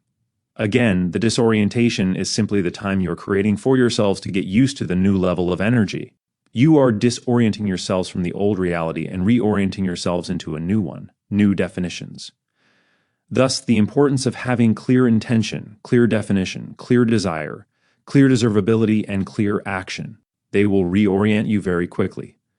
Use the energy, use the limbo state to define what you prefer, then act accordingly, and you will be aligned, you will be reoriented. Remember that some of this disorientation, as we have said before, is also part of the process, if you wish, of literal disillusionment. You are redefining your physical reality as an extension of you. It is the same energy you are. It is the idea you are. It is made of your consciousness. So in a sense, now that everything is dissolving in its old definitional sense, you are becoming disoriented because there isn't as much solid structure to hold on to. You are floating in the center of your being, making up your mind as to what the new structure will be like. All of these ideas are fourth density symptomatic of new awareness of new levels of energy that you are, but still couched in old terminology. You will assimilate, you will acclimate. Do not fear, it is simply one of the ways you can begin to consciously be aware that you are changing, you are transforming. All of these different manifestations let you know something is going on. Because you have created yourselves to be a reality which feels the need to rely upon processes in order to become something else, then many of you still have a little bit of the remnants of some of these processes. And that is the only reason why you are feeling these ideas to be taking seemingly so much time to work themselves through. But work themselves through they will, for you are the idea of the transformation itself. Transformation is now what you are all about. I still don't understand what a density is, Bashar. Could you make it more clear? Now, this is to some degree a colloquial terminology for what you have called dimensions of experience. All it really refers to is different frequencies of existence, a different density, a higher density being a more accelerated frequency, a less material frequency. It is a label, one way to say that there is a separation of vibrational resonance. You can make an analogy with your visible light. You have visible light and you have light that you cannot see. You may therefore understand that the reason you can see some light and cannot see other light is because of the rate of their vibration. All reality you call physical is of this nature, and it all vibrates at different rates. Some of it you will perceive, and some of it you will not. Usually those that are realities you do not physically perceive the way you do this one are ascribed to what you call other realities or other dimensions of all that is, or within all that is. But we will also say this about the idea of densities and your transformation through them, your acceleration and graduation through different densities. You, as a planet, are now going from third density to fourth density. And what this basically means is that fourth density is the last level on which you can experience yourselves in an accelerated state and still remain physical. Our civilization is going from fourth density to fifth density, which is a non-physical state. Above the fifth are non-physical states, up to and including seventh density. And then you go into an entirely different octave of dimensional experience, for which right now there aren't very many words to describe it accurately in your language. And even we are only beginning to explore that idea. However, the idea itself of going from level to level, density to density is, now pay attention, is the process of realizing that you actually are the dimension itself that you previously thought you existed in, being the dimension. One more time, you now exist, you think, in a physical universe. Your fourth density transformation is where you begin to realize you are the creator of your reality. What that means is that physical reality is your expression, is your projection, is your creation, that it's actually made of you. It means you are actually it, that physical reality is you. When you really grasp this, you then see yourselves literally as the dimension of experience of which you previously thought you were only a component. That's how it is for every level. You begin to realize you are the dimension itself that you previously thought you were only a part of.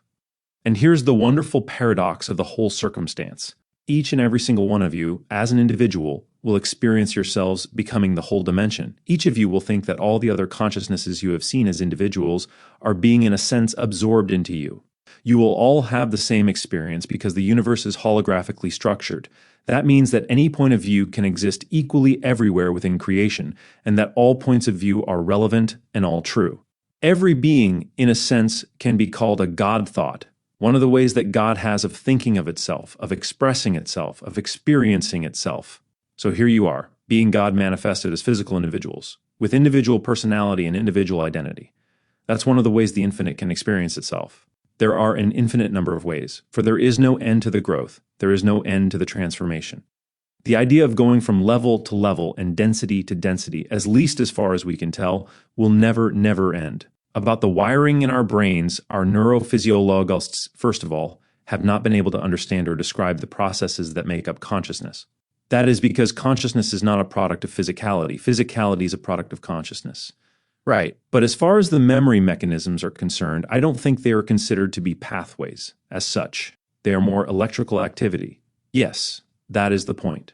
Pathway is the root of electrical activity, the interaction of electrical activity. As we have said, the brain, which is what they're using to explore the brain, cannot see itself objectively. They will not discover in a mental way what they are after. When they include consciousness in their equations, they will understand what they need to understand. They will not find it analytically because you never do find anything analytically. If you think you have, it is only because your consciousness has created an understanding. And then you take yourselves through the process of analyzing to find what you already know. You have talked about parallel dimensions and slipping from one dimension to the next. In applying that information and coming up to a situation that I didn't prefer, my methodology has been to close my eyes and decide that I was in a different dimension. Then, when I opened my eyes, I would be in a different dimension, and my preference would be manifested in that different dimension. It was quite outstanding, even to changing a traffic jam on the freeway. Yes, there are all possibilities, for the ebb and flow of physical reality is but an illusion. Presume it's beginning to allow it now, and that is why it's been working. Yes, this is the timing. All ideas we have discussed with you in the past have been related to the processes allowed by your mass consciousness. Now instantaneousness is allowed. Yes, within that context, you have said that we could be losing our memories of the past. So I presume any moment in the past is a moment currently in another dimension. Yes, you will recognize that you are creating it in the present, and it acts as a connection to that other dimension in the present. It is not that you are now reaching into a past for the information. You are becoming the idea in the present in order to have the information you need. So you won't exactly really forget anything. However, you may find that you will not relate to the idea of a past situation in the way you related to it previously, feeling that your present situation was a result of it. You will make a disconnection emotionally. This so-called past event you have had will just be one more way you choose to experience the present, nothing more. In fourth density, for the most part, you will still be able to relate to linear time. Once you find yourselves at the end of fourth density, emerging into fifth, you may not relate to it anymore. Being in the moment. In your fourth density life, everything you do will be as if you are doing it for the first time. You will be living in the moment and truly understanding that every single moment of time is literally a new moment. And it isn't really connected to any other moment, except in the sense that it occupies the same place the last moment occupied. However, it isn't the same moment, nor is it really a direct continuation. Continuity is your illusion. It isn't 8 to me, that's your time frame. Every time we have an interaction with you, it is totally new, for the first time. It is that we live that much in the moment. Everything is really that new to us. It is the same way before your society unteaches you, that you as children live in the moment and are fascinated with everything. You see everything as if you are seeing it for the first time, which you are. A child knows this. So it would be the same thing as if a child would see an opportunity every Thursday night at 8 to do this thing, if you wish to put it that way, but the child does not see it as an opportunity every Thursday night at 8. He notices an opportunity, he acts on it. It does not matter where or when it is. It is simply the expression of who and what he is.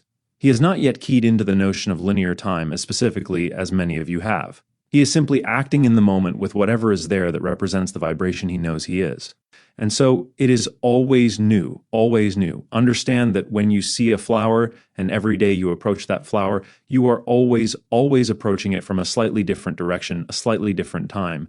Therefore, it is never really the same flower, is it? Because we're not the same people? Correct.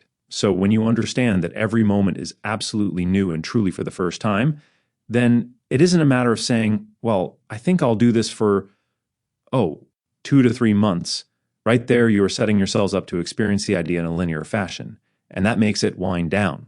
When you really no longer need to express yourselves in that way, you will start expressing yourselves in whatever way is most representative of who and what you are, which is what I will do. Saying, well, it will last such and such for so long, but that idea is not really how we experience it. We just go with the flow, and we know that when the flow changes direction, it is representative of the collective energy that we and you are together in this interaction. Then we follow it, we act on it. It is not that we actually plan it out, time it out, all right, this channeling is going to take 3,287 Thursdays. We do not approach it that way. We simply live in the moment. And in a sense, as a civilization, we are now gaining the ability to actually experience every single one of the channelings we have done with you as one interaction, in a sense approach from a different point of view simultaneously. Is this making any sense? Creating less time. A little. You're saying that you are beginning to experience all time as now? Yes. Because we are moving from physical to non-physical, our reality is almost completely blended as one idea. Okay, I think it's going to take a while for it to sink in, if you say so. But that's how you create more time with that definition. 'Tis up to you. For the time you will experience will all be worth experiencing and will all be beautiful.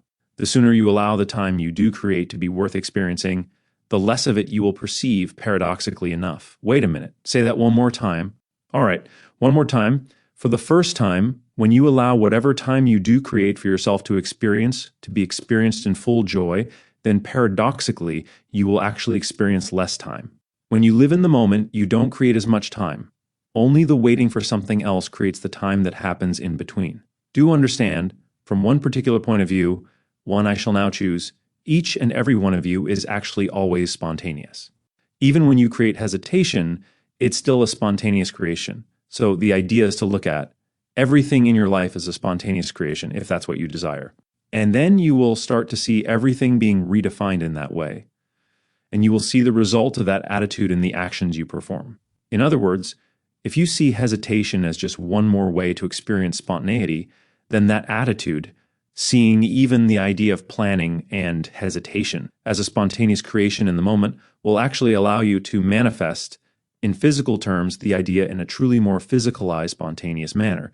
The attitude of how you look at things, in other words, will determine the way your life unfolds, the way the opportunities come to you, and how you will act on them in a more spontaneous fashion.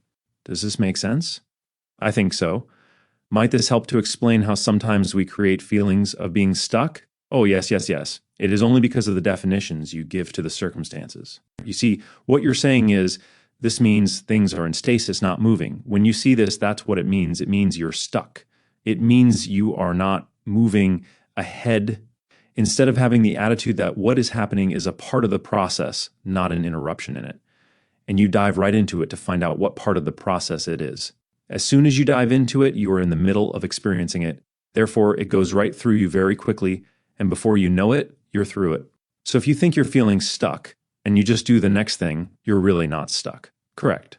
Explore the idea of your definitions of stuck. Remember that anything you call a block is not actually a block, unless you choose to treat it like one, unless you treat it as if it's something to go around, instead of something to go through. Discover what a block usually is, information you really need to know, but which comes in an unexpected package. You may not recognize it on the surface, but that doesn't mean it doesn't belong in your life. Dive into it, unwrap it. 'Tis the time for unwrapping presence on your world. When something comes you think is a block, find out what you would have to believe in order to experience it that way. Find out what information it is bringing you. Absorb the information, and the idea you have called the block will unfold as a direction, as a path, in a very obvious and clear-sighted way. Understand? Yes. I think this must be the real meaning of the statement, "This too shall pass."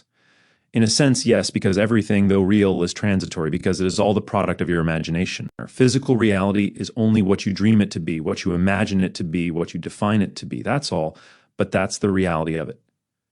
Third density pain. You said earlier that a bunch of symptoms you mentioned, all of which I've had, were symptoms of moving into the fourth density. They are symptoms of moving into fourth density while still retaining some connections to third. Okay, I have a little confusion about pain being created by friction. You have a habit of thinking of yourself in a certain way as a third density being. When you begin to have the notion or become aware of the idea of fourth density, you will find that you usually begin to explore that understanding from a third density point of view. One of the things you all have created in your society to begin the exploration of fourth density from a third density point of view is the creation of a belief that as third density individuals, you have a slower vibration than you will have as fourth density individuals. But this is still the remnant of a judgment, the creation of the idea or belief that the third density is somehow less than the fourth density. So you create a separation while you are forcing yourselves to explore fourth density and allowing yourselves to experience some acceleration of energy. You still hold on to the idea that while you are doing the exploring, you are still somehow something less than what it is you're becoming. You are moving at a slower vibration in that way.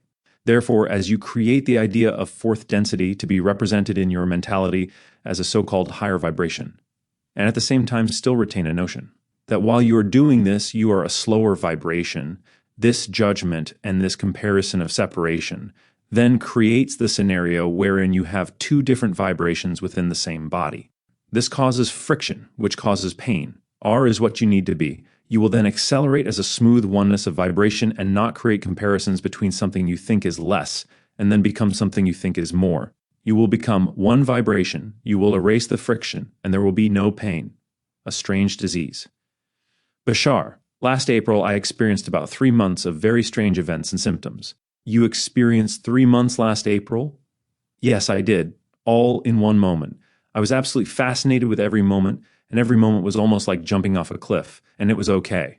Yes, living in the now. It was lovely. Was? Why was? Thoughts started coming in, one by one. In other words, I could look at the news prior to that time, and it all looked good. Even the starving faces in Ethiopia were brilliant reminders to everyone to open their hearts and all that. Then it all started looking ugly, and it all started looking malevolent, as if this thing that I'd experienced was all a joke, and as if it was all an illusion. And I know it is. I know I've created all this. All right. How does seeing it that way serve you now? I don't know. Then the next thing that happened was an experience one night. All of a sudden, all these dichotomies which had melted, I swear, every single dichotomy in the universe came rolling in on me, and it seemed to be not in my control. My heart started beating a mile a minute. I actually thought I was having a heart attack and dying, and I almost went unconscious. Parts of my body disappeared, and I was just terrified. I even had the paramedics come up. They did nothing, but I did have company then. So then I took myself to the hospital. I was not having a heart attack, but everything looked very strange to me. Disorientation. I couldn't even go out of my house. I actually cringed from the sun, and the moon even. It was too much. And I thought, I know I'm creating this, but at the same time, I don't want to be creating it. It was almost a dichotomy of the original thing I experienced, so I tried various ways of dealing with it. Then recently I've been experiencing again, driving in my car, my heart starting to beat a mile a minute, and then starting to faint. I feel very, very disoriented from life. It's boring to me. Well, not really boring, but am I ill? I want to know if I'm ill. Ill? Yes. You have symptoms of transformation sickness. You are experiencing the idea of fourth density disease. Well, what is the remedy? To live. And cease to judge what is happening to you as something negative. Yeah, well, there's less fear now about it. Yes, make a friend of your fear. It is there to show you something. Accept the message it delivers and integrate that message within you as a part of you. You will know that in your ecstasy, you will, at the same time, also remain grounded enough to assist others. I don't quite get it. Just take it in a general sense. The idea that when you accelerate to infinite speeds, many times from your belief systems, you will create within you the idea of losing sight of the ideas that you wish to exemplify in choosing this physical life on your planet. So you give yourself the opportunity to experience the polarity of the ecstasy. Now you will be able to blend the two dichotomies, as you say, and form a balanced state of being, one which will allow you to exist in the fourth density state with equal ease. Now I get it. Thank you. Fourth density life. So if I understand you, in fourth density, we will experience time in a different way. And then each lifespan will continue for a much longer period. The idea is that as you begin to live more in the now, in the present, not so much living in the past, not so much living in or worrying about the future, the more you live in the now, the less you experience the idea of time itself. You will simply lose track of when it is. The days, even though they may be observable by the coming and going of daylight, will not necessarily have as much meaning to you in the sense of absolutely having to know what time it is, what day it is. You will. Move as you feel you need to move, and you will automatically be exactly where you need to be, when you need to be there, whether you know what time you got there or not. Days will blend into days, years into years. Years will pass, hundreds of years will pass. And to you it may still seem like a day, so much in the present are you living, in the now, the eternal now. That is why many of you will find that your lifespans are increasing. This, in a sense, is an abstract misnomer. It is not literally that you are having more time, it is that you are creating less time. So you come into your primal now continuous existence and simply span the ages. They become reduced by comparison to you since you are no longer counting. Now, because you will accelerate at that rate, it is our perception that your civilization does not need to remain physically embodied for any more than approximately 2,000 to 3,000 years more. Then, at that time, you will go on to other realms, other dimensions. As we progress through our transformation and we experience a lightening of our bodies, will we see a difference on our bathroom scales? In a sense, you may choose to create that type of a symbol to represent the enlightenment of yourselves, if you wish, yes. Gravity will no longer hold you quite so hard. So it would mean we will begin to have lighter, more resonating bodies? Yes. Things will appear to be brighter to you. You will see colors more clearly. You will see energies that are now invisible to you. You will be able to truly see auric fields, the ethereal magnetic field, and any other interactive vibratory field that connects the idea of your total consciousness upon your planet. You will find that you have no disease, you will sleep and eat less. You will create your dreams upon your planet and also will interact with many other civilizations. You will rebuild many sections of your world, landscaping them into pleasing forms. You will cease to build on many sections of your world. You will build in space. You will explore space and dimensions of time and other levels of experience. You will begin to truly see through the illusion of physical reality as your own projection. You will be able to come and go in and out of your body at will. You will find you no longer need to reincarnate at all, and anytime you wish to have the experience of a physical form for a brief period of time, you will all share a very few bodies. What will be the approximate population size? Be down to 50 million. What about in 60 years? You may be beginning to reverse the trend down from approximately 6 billion. As we have said, you will find that you really are not overpopulated. You just do not apportion the land you have in equal ways. But again, once you begin to move out of the phase of reincarnation, and once you allow for more longevity of the lives you already have, then you will decrease your numbers. Many individuals will remain to function as non-physical support systems for those others who wish to continue for a time in physical reality, until such time as you no longer need to be physical at all. Some of you may still stay around as non-physical support systems even then, for other beings who might want to use your physical reality as a new experiential reality, and thus begin their cycle anew. Now, you say our present is not the result of our past. So will we be using our imaginations differently? You will be living in it. You will be experiencing your imagination in as real a way as you have been experiencing physical reality. You will, as we have said many times, be living your dreams. Did you think we were being figurative? When we said, you will be living your dreams, we were being quite literal. I'm not talking about the night dreams. I'm talking about daydreams. The barriers are dissolving. The definitions that allow you to create the idea that night dreams, daydreams, and awake physical states are different. It is all going to be one experience.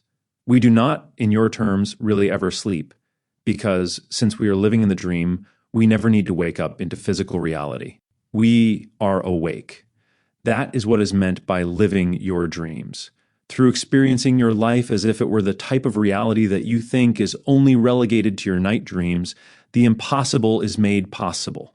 You will no longer be making a distinction between the dream reality and the physical reality, and feeling that physical reality is more real.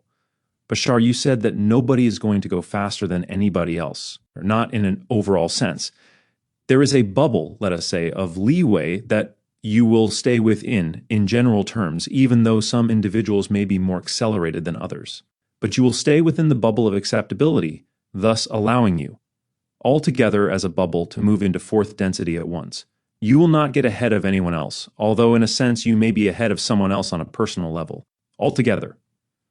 What proportion of people will be going into, no. To ask for that type of information causes separation and is quite meaningless. Everyone who chooses to be fourth density, well, 100% of those people will be in fourth density. 100% of all those who choose to be in third density will be in third density, and so forth. There is no way to give you anything that is meaningful in terms of what percentage will be in fourth and what percentage will be in third. It is a constantly shifting idea. Choices at the moment they are made completely eradicate the percentages. So you could say, right now, 70%, right now, 63%, right now, 82%. What difference does it make? It is always changing. Okay, I got it. But it means that we as individuals can talk to people and plant seeds, allowing them to change their minds. You can always share what you are, of course. You can share this idea with anyone with whom you come in contact, because you wouldn't have that contact if you could not share with them. Bashar, if a person reaches the stage where he no longer blames or points fingers, does that mean he has more or less achieved fourth density? In a sense, yes, that will be the beginnings of the fourth density experience. There will be more and more changes, physiological changes, energy changes, sociological changes, all of which you will be able to witness as you go along in fourth density. But that will be the beginning of your willingness to consciously know that you are now, in fact, in fourth density. And is that how you would sum up the fourth density, where the subjective creates the objective? Yes, in a sense, knowing that there really is no such thing as objectivity, knowing that you create your own reality totally. Fourth density is taking responsibility for the creation of your reality, acting like you actually do, in fact, create your reality. That is fourth density, recognizing that everything, as we have said, is synchronicity and acting like it. Everything is interconnected holographically. Everything is the same one thing manifesting in all the different multifaceted, multidimensional ways that it can simultaneously with regard to any particular event. Everything you experience is the same one thing. Knowing that and acting like you know it is living in the fourth density, living in the now, living in the moment, that by the time we are fully into it, the unconscious will be completely dissolved. In a sense, yes, you will simply know what you need to know when you need to know it. You will be living in the moment and will fear nothing. And you will be consciously aware of everything in your life as your creation, nothing mysterious, nothing hidden, nothing occult. Then we will eventually move into integrating with our higher selves. That is still a form of integration with your higher selves in a way, but remaining in physiological terms. Fourth density is the expression of synchronous, harmonious congruency with your so-called higher self, while still remaining to some degree separated. Fifth density, then, is actually becoming the higher self, and is non-physical, as we mentioned. I guess the idea seems to be that normally an individual would proceed from third to fourth to fifth to sixth to seventh, and so on. That's how you think of it linearly from the third density point of view. Yes. Is it possible to simply pass from third dimension to the 12th without? To some degree, yes, because you already exist on every level there is to exist upon simultaneously. On the 12th level you know this, on the third you may not. But the idea is that on the third you can become whatever representation of that connection you need to be. But allow me to now ask you a question. In your terms of linear thinking, what would be your reason for going directly from third to 12th without experiencing all of the ones in between? Enjoy the third. My experience with the third density hasn't been particularly enjoyable. Then you will probably remain in it until you realize that it can be. The idea is that when you invalidate an experience you obviously chose to have, then you're not getting out of it what you can get out of it, and it will usually allow you to remain in that experience until you understand the reason for why you chose to be in it to begin with. The quickest way to get to the 12th level is to realize that you can absolutely in every way enjoy the third. Enjoyable. All right. But understand there are many different kinds of limitations. It is a form of limitation just to be focused in a specific way. Even in what you would call 12th density, there is still the idea of a particular awareness or focus that allows you to conceive of the fact that you are in 12th density. That is still a type of limitation. Limitation in and of itself does not have to be inherently negative. You are simply buying into the belief system, or one of the belief systems in your third density reality, that all limitation is inherently negative, or that there can be situations that are inherently negative. But there aren't. Let me say again that no situation has any built-in meaning. Whatever meaning you give to a situation is what you have been taught to give to that situation. It's what you have been taught to believe that situation means. The meaning you give to a neutral situation, a neutral set of circumstances or set of props, the meaning you give to it utterly determines the effect you get out of it. So if you do not find third density pleasant, then it is because you have been taught to believe that it is not. Only that belief creates third density to be effectually unpleasant. Only that belief. There is nothing built into physical reality that says physical reality has to be unpleasant. Just because it is a limitation in a particular way does not mean you cannot soar with exuberance in third density reality. Again, paradoxically, since you obviously have chosen to be in third density reality, it is our suggestion that when you finally let yourself realize you can become absolutely ecstatic in the third density, that is when you will have cognition of the fact that you already exist on all the other levels already. And allowing yourself to know that will be the simple matter of shifting your perspective rather than feeling you have to climb your way out of some thick, dark mire into which you have fallen. It is all point of view. Now, perhaps this will be of some assistance to you if you are willing to absorb it directly into your heart. Pay close attention to the following definition, even though we have stated it before. Your idea, and we are speaking in general as well, of going from level to level, plane to plane, that idea or process is simply one of recognizing that you actually are the dimension itself that you previously thought you existed in. So if you find yourself thinking that you exist in third density, think again. You are third density. You are the physical universe ISU.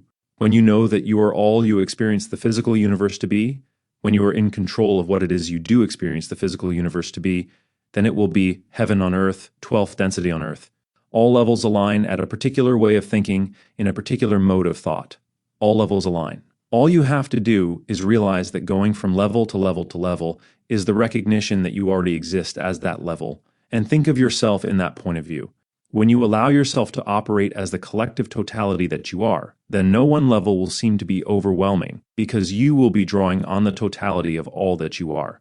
You are not cut off from yourself in 12th density. You are always able to draw from all of the power, all of the existence, the totality of the spirit and the soul that you are. Then no one level will seem to be overwhelming, because any one level will seem to be a small fraction of the total being, the total creator that you are. And when you function in that way, enjoying where you are, when you are there, living in the moment, living totally in the present, that is paradoxically exactly the way you allow the future and all the levels to accelerate most quickly into your present experience. For you do not go anywhere. All happens within you. You bring those experiences to you, and even that you are not literally doing. Nothing in the universe truly, literally, actually moves or goes anywhere. It is all perspective and point of view, all of it. Do remember this. And this also may assist you greatly when you allow it to sink into whatever portion of you it needs to sink into. Many of the ideas of what many people in your civilization believe to be entrapment, I'm stuck here, I'm stuck there, is because you have been taught to believe that consciousness exists in the body. It doesn't. The body exists within your consciousness.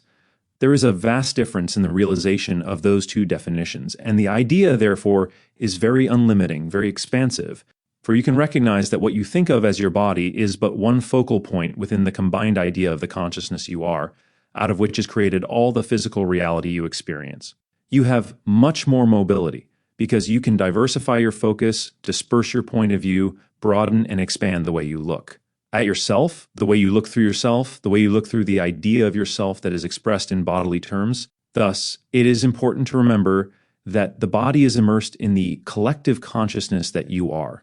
And now, as a final note to all of you, from this point forward, you will begin, at your own rate, your own timing, to notice the increase of synchronicity in your lives, the ecstatic explosion of coincidence. And perhaps, just perhaps, you will begin to forget your past. Do not fear that forgetting, for that forgetting is what will allow you to live in the moment, knowing everything you need to know when you need to know it, and recognizing that you are indeed unlimited beings. Now you are unlimited beings. I thank you for your co-creation. Welcome to the 4th density. Chapter 9. Follow your excitement. Bashar, what is my purpose for being here? What is my mission in life?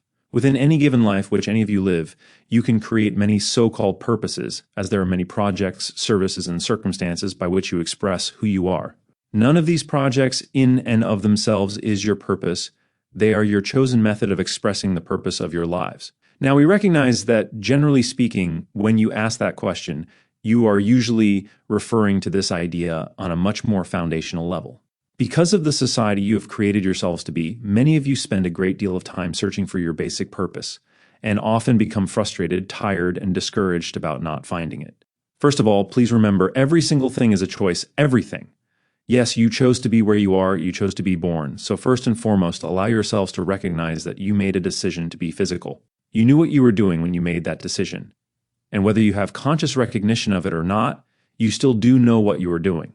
At least begin by relying upon the assurance and the trust that you are doing whatever it is you are doing for a reason. It is not pointless. It is not aimless. It is not so scattered as it may appear to be in the illusion of the physical reality you have bought into. Recognize, therefore, that for every single one of you, your fundamental purpose is to be the person you have designed yourself to be. It is no more complex than that. It is to do what excites you the most, and to be of service by doing so, to be the fullest you can be, because you will never be this you again. Only one life. The idea is as follows. You have had a saying for a long time in your society, you only have one life to live. Well now, reincarnation notwithstanding, this is true. You, as the you are now, only have one life to live.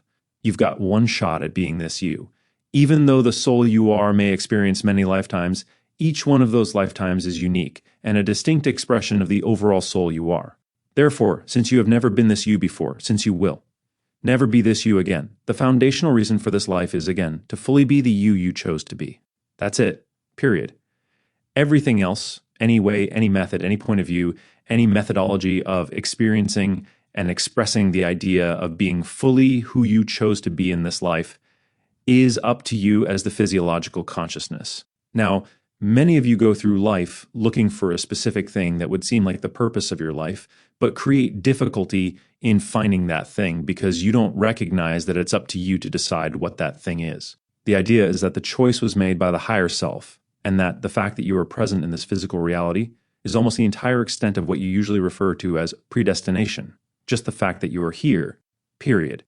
There may be some generalized themes that are also representative of the overall predetermined reality decided upon by you when you were the higher self, in a non-physical realm before you became physically born, but they are only generally represented in your life as overall themes. The specifics of how you go about living the life, and the themes you find yourself exploring within it, are completely up to your determination as a physiological being. The methodology is in your hands. The higher self, the whole self, may say, this hallway is the hallway you will walk down as a physical aspect of the total being. But how you walk down the hallway is up to you. You can run, you can walk, backwards, forwards, upside down, right side up, sideways, in the dark, in the light, alone, with friends. Swim, fly, crawl, look in all the doors, walk all the way to the end. That doesn't matter. It can be positive, it can be negative. That's up to you and your free will. You are the representative, you are the emissary in the foreign land of physical reality. It's up to you to decide how best to blend in with your environment. But the overall mission, more often than not, has been decided by the free will of the higher self. Give me a sign. So what do you mean then by following your excitement? Excitement. What is excitement?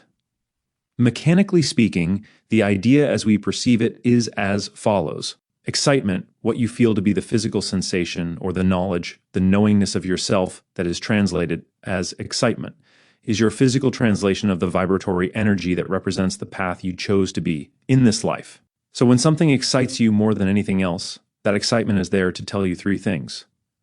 First, this is who and what you are. The circumstance and the situation that comes into your life at any given moment that excites you more than any other is letting you know this is who you are, act on it. You see, excitement is the sign that many of you ask for. What can I do in life? Why am I here? What is my mission? Oh, universe, please give me a sign. Hey, look over here. Here's a very exciting thing you could be doing. Don't bother me now. I'm looking for my purpose.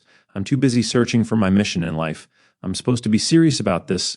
But you see, the things that come with excitement are the answers, are the signals, are the signposts. That's what excitement is. It's tapping you squarely on the shoulder, saying, this is what you want to be doing right now.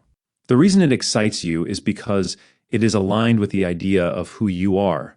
That's what excitement is. The second thing it tells you is that because it is who you are, if you act on it with trust and conviction, it will be the thing that can be the most effortless thing you will ever do because it is who you are, or you are being yourself. And so, of course, it will be effortless. The only time you have struggle and pain is when you are trying to be someone you are not, again, fighting the flow, buying into the definitions of what other individuals say you ought to be. The third thing that tells you when a situation comes along that is more exciting than the other is, this is the thing that if you do it, will support you in the most abundant way, to allow you to keep doing it in a more expanded, ever-spiraling way. Therefore, you will automatically be able to attract the opportunities to allow you to do the thing that excites you the most. Excitement is the thread that leads to all other excitement, as long as you are acting on the things that excite you the most with integrity, which means functioning as a whole idea, and not stopping to think of yourself as a collection of parts or compartments that is scattered here and there. Recognize that all the different things that have your attention are all part of the same whole idea, and will all fall into place automatically when you act on the one that represents your strongest intention. Then you can flow. That is focus and trust. That is allowance. That is willingness to understand that by definition, everything that excites you must fit, and will have a perfect timing in which to do so. Abundance. So, 1, excitement tells you it is you. 2, it tells you that because it is you, it will be an effortless creation. 3, it tells you that because it is you and will be an effortless creation, you will be able to attract the abundance you need in whatever form you need it. And understand that abundance is more than just money. Money on your planet is one of the valid ways to represent abundance, but it is not the only tool, and is not always the shortest and quickest route. Abundance will always express itself along the path of least resistance, just like electricity. When you broaden your definition of what you think abundance is, then you will allow all the different ways it could come to you. And now let us add one more definition. Abundance, the ability to do what you need and want to do when you want. To do it, period. That is all abundance is. If it comes in a number of different ways, what do you care? As long as you still have the ability to do what you want when you want to do it. Keep in mind that abundance is a general idea, whereas money is a tool. Now, we know that abundance is a big issue on your planet. All right now, you are all abundant, you all deserve abundance. Unlimited amounts of what you want, at least as far as we are concerned. So here is just one brief example. Rearrange this idea, apply it to you if necessary. Because of the way many of you have been functioning, often you see by example that certain individuals on your planet who are physically abundant are in your eyes morally or spiritually bankrupt. This may create a type of impression on you that causes you, without your consciously realizing it, to automatically equate abundance with moral bankruptcy. You say to yourself in internal dialogue, which is perhaps not as loud as you would like it to be, if I become abundant, that means I must also become morally bankrupt, and I don't want the moral bankruptcy. Therefore, I'll keep myself from being abundant. Of belief, you can say, wait a minute. I realize that more often than not, when I think of a rich person, I think of someone who is, to use your phrase, a scum. You may realize right then and there that you have built up out of different belief components one particular belief structure. You are saying with that belief structure, everyone who becomes abundant becomes a scum. I don't want to have that belief anymore, you can say. That's the definition I had, but I will now disassemble those components. Being abundant does not have to be attached to the idea of being morally bankrupt. So what are the components? What are the ideas I would prefer? No judgment here. You do not judge or invalidate the moral bankruptcy. It may not be what you prefer. It may be a very negative thing. But if you judge it, you change your vibration to the same level. That's what your biblical phrase means when it says, judge not lest ye be judged. It doesn't mean you're going to be judged from outside. It means that as you judge, you become that vibration. You put yourself on that level and can't be where you want to be. The idea is to let that go without judgment. It is one choice you could have made, but you no longer prefer it. Preference is not judgment. Preference is your ability to discern what you are all about, what excites you. Examine the possibilities and say, what components would I rather attach to the idea of abundance? I would rather attach the idea that being abundant would allow me to continue to be a loving individual. Then I will be able to allow other people to be excited by sharing certain ideas with them. I will be able to do this exciting thing and help change the world in positive ways. That's my idea of abundance. There is a segment in your book called Wishcraft, which besides aiding you in finding your excitement, finding what brings you joy also, gives you many examples of all the different ways you can go about expressing your abundance, other than the idea of having to have money. Yes, you can have that. It's a very valuable idea. But it is not the only one. You can also trade, you can make it yourself, you can win it, or be given it as a gift. You can borrow it, you can rent it. So, do you believe you can have what you want? Can you allow it to be that simple? Sometimes, yes, sometimes. All right, fair enough. Always be honest with yourself, because if you do have difficulty believing it, then deal with that. Acknowledge that you have difficulty believing it. Don't deny it, as denial is the first step to forgetting everything about who you are. Don't deny anything about yourself, including the fact that you have denial. Allow yourself to deal with the fact that you may be denying you have a certain belief and that you do buy into the idea of doubt and fear and self-invalidation. It's all right to acknowledge that you have those feelings. If you don't acknowledge them and don't deal with them, then you can't change them. You cannot transform what you do not own, first of all. So own it. Say, all right, I do it sometimes because sometimes I don't think I'm capable. It's all right to think that way. You see, the whole issue is that once you own the right to think that way, you have made it clear that it was your choice to choose the negative reality. And once it's clear that it was your choice, it's back under your control. If you sometimes don't feel capable of doing what excites you the most, acknowledge that you believe that.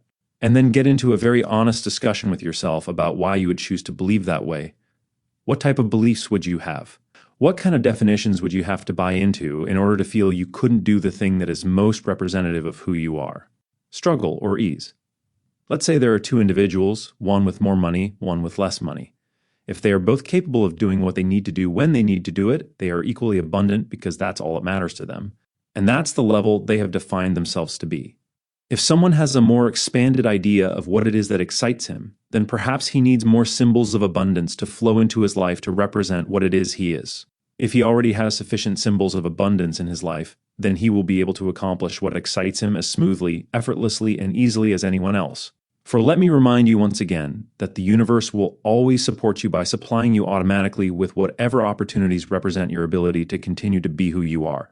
If you are willing to act that way, the universe always supports you 100% in whatever idea you believe yourself most to be. Now, if you believe, well, I have to struggle in order to make a living, and I believe that nothing that does not contain struggle will work for me, then the universe will support you in that idea 100%. It will say, well, if that's the way you want it, here are the situations that will reinforce the beliefs in your life that you already have, that nothing will work for you easily, and that you have to struggle in order to live. Here are all the situations representing the beliefs you have. These situations are given to you by the universe automatically to show you exactly what your beliefs are. They are not to prove you are stuck in anything, nor to prove you have failed in anything, but to show you beyond the shadow of a doubt that, look, this is the reality you get because that's what you believe to be true. If you don't prefer it, then change the beliefs and ease, and I will be supported. Then that's the reality you will get. The universe will support you 100% in that direction. It will say, just as magnanimously and just as equally, well, if that's what you want, here it is. Because now that's what you believe. And as you believe, that's what you experience in physical reality. All you need to do is be willing to recognize that 100% trust in the direction you prefer will create the reality you desire to experience. Do recognize that we are not suggesting that you do something you are not already doing. You are already using 100% of your trust, but you are using 100% of your trust in a direction you don't prefer. So place the 100% trust in a direction you do prefer, and then that's the reality you get. It's very hard for me to believe that if I just go and quit my job, everything will be okay. All right. It's hard for you to believe, but it's your choice to believe that it's hard for you to believe. You are choosing to believe it is a difficult thing to do, but know that you are never not supported by the universe, 100%. It just depends upon what your definition of the 100% is that you are doing. If you have a 100% belief that you must do a job you only like, then the universe will be 100% behind you and give you circumstances you will like. And that's all it will give you. If you are willing to know that you will not be doing anything differently in terms of the mechanical approach, but just differently in terms of what you, allow the mechanics of the universe to support you in by changing what you like to what you love, the universe sees no difference in that. If you choose to go from doing what you like to doing what you love, the universe will support you 100% by attracting into your life all the circumstances that will support you in doing what you love, just as strongly as it attracted into your life all the things that supported you in doing what you only liked when you were doing that. Yourself to let it be all right to do what you love to do, and the universe will say, if that's what you want, here it is. That's the way the universe works. So if things in your life are mediocre, it is supporting your belief in mediocrity 100%. That is all there is to it. Believe in ecstasy. It will support you with no more effort than it supports you now, finding a career. But I want a career that will really excite me, and I just don't know what that is. Why is it so difficult to find that? When we talk about the idea of doing what excites you the most, we do not necessarily mean that you must have a cognition of the thing that will be the most exciting thing you will ever do in your entire life. We are talking about living in the moment, keeping it in the moment, keeping it present focused. If you do not have an idea of an overriding career, then at any given moment, you can still be doing the thing that excites you the most with all the integrity you have at your disposal. Doing that step by step, a step at a time, will always lure you into the circumstances that represent the next step you need to take to bring you an automatic and effortless understanding of what it is you could be doing that represents more and more who you are. When we say, do what excites you the most, we're not just saying, well, yes, have a good time. We are saying that also, but it is not being left on that level. We are talking mechanics here, not some airy philosophy. As we have said, excitement, that knowingness of what moves you, is actually your physical translation of the vibratory energy that represents who and what you are. Excitement tells you what you are best capable of doing. If something excites you, it excites you for a reason. There are no extraneous creations, no accidental interactions. Whatever at any given moment is the most exciting thing you could imagine doing with all your integrity is the path in its most synchronistically unfolding manner.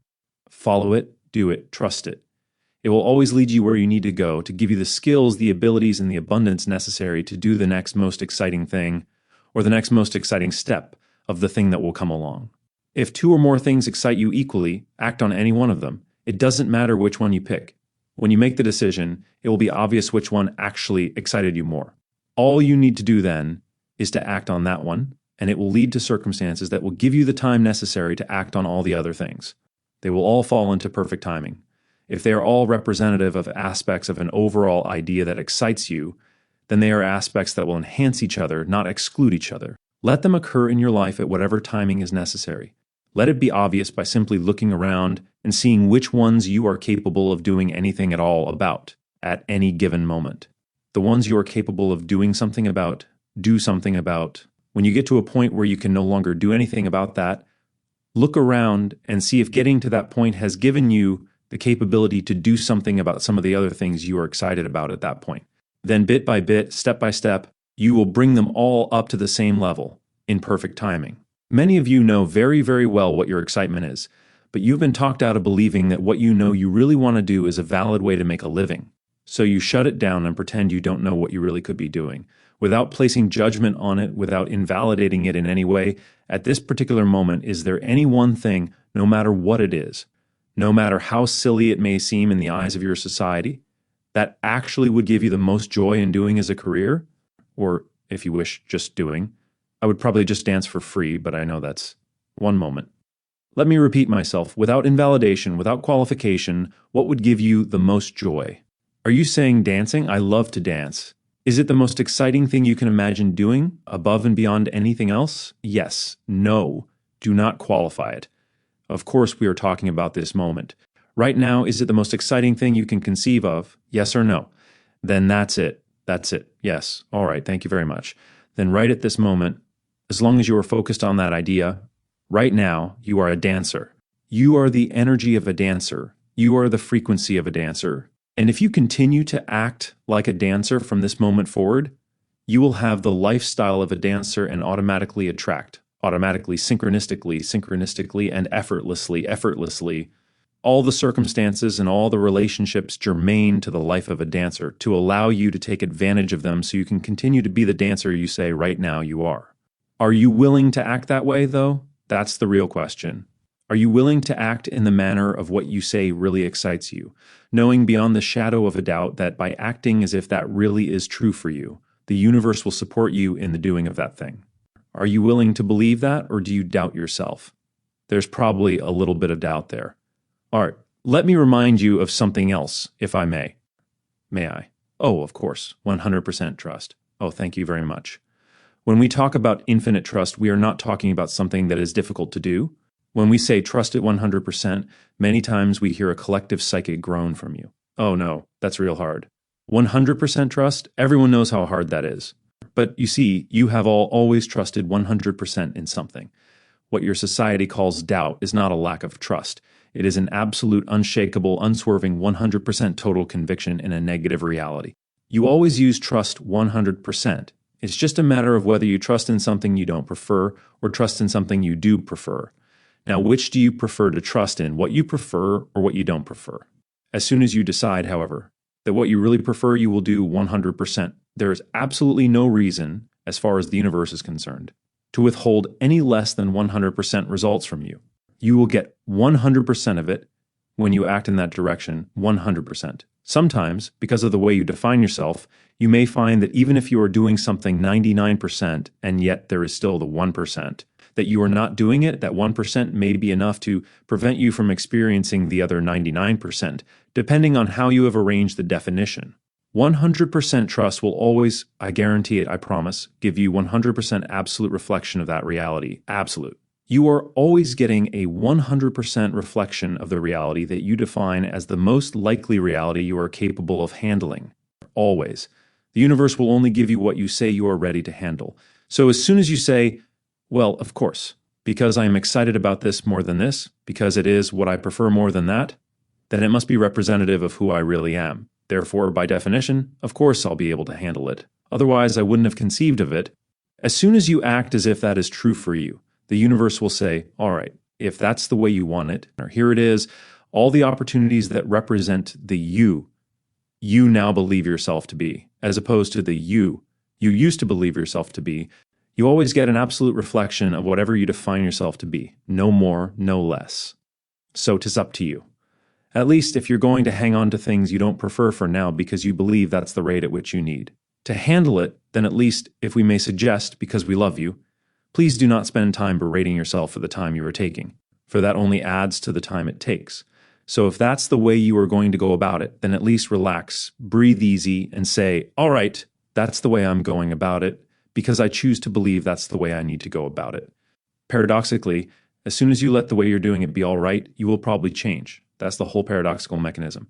As soon as you allow where you are to be all right, you will be able to get where you want to be much faster. When you are always where you want to be, you are living in the now. If you let wherever you are be where you want to be, you will live in the moment, and then everything will be able to find you. There is no other time that exists except now. If you are living in the past, living in the future, then nothing you need to work with can find you, because in the present you are not at home. So again, where do you choose to put your trust in something you prefer or don't prefer? One consciousness. Well, my mind says I would choose be When I'm speaking, at least for this moment, I'm speaking to the total you. If you now choose to segregate yourself into a mind and a conscious and a subconscious, you will spin a game that will last for years, as many of you already do. You think you have to reconcile all these different fragments of yourself you have created yourself to be, but you have created these levels. I'll let you in on a little secret, which is no secret at all. You don't really have, none of you actually really have, an unconscious or a subconscious mind. You are one consciousness, one homogeneous idea, what you call your soul or your spirit, your higher consciousness, your lower consciousness, your mind, your mentality, your physical consciousness, your subconsciousness, your unconsciousness. All of these are simply different convenient ways to avoid looking at something you fear. That's all it is. You are one consciousness, unbroken. You have created convenient compartments in which you can place things that for some reason you have been taught are dangerous to look at. Why? It's only a portion of you. There is absolutely nothing you could ever discover about yourself that cannot be applied in a positive way. Oh yes, you can discover many things and apply all of them in negative ways. But is that what you prefer? Or yes or no? If it's no, then why not assume you have just as much power to decide how to apply what you discover about yourself, just as much power to decide to do that in a positive way as you have always had in a negative way. You can apply anything you discover in a negative or a positive way. Why not choose to understand that you only prefer to apply it in a positive way, and that you will therefore only get a positive result out of that application? You cannot get a negative result from a positive application. Let me say again, you cannot experience any reality of which you are not the vibration. If you have a reality you don't prefer, then it's because you are buying into a belief system that supports that reality. It's as plain and simple as that. You have a saying for it, what you put out is what you get back. What goes in is what comes out. You cannot get the opposite effect, you can only get an equal corresponding reaction. If you put a positive idea out, positive preferential trust, you can only get a positive reality back.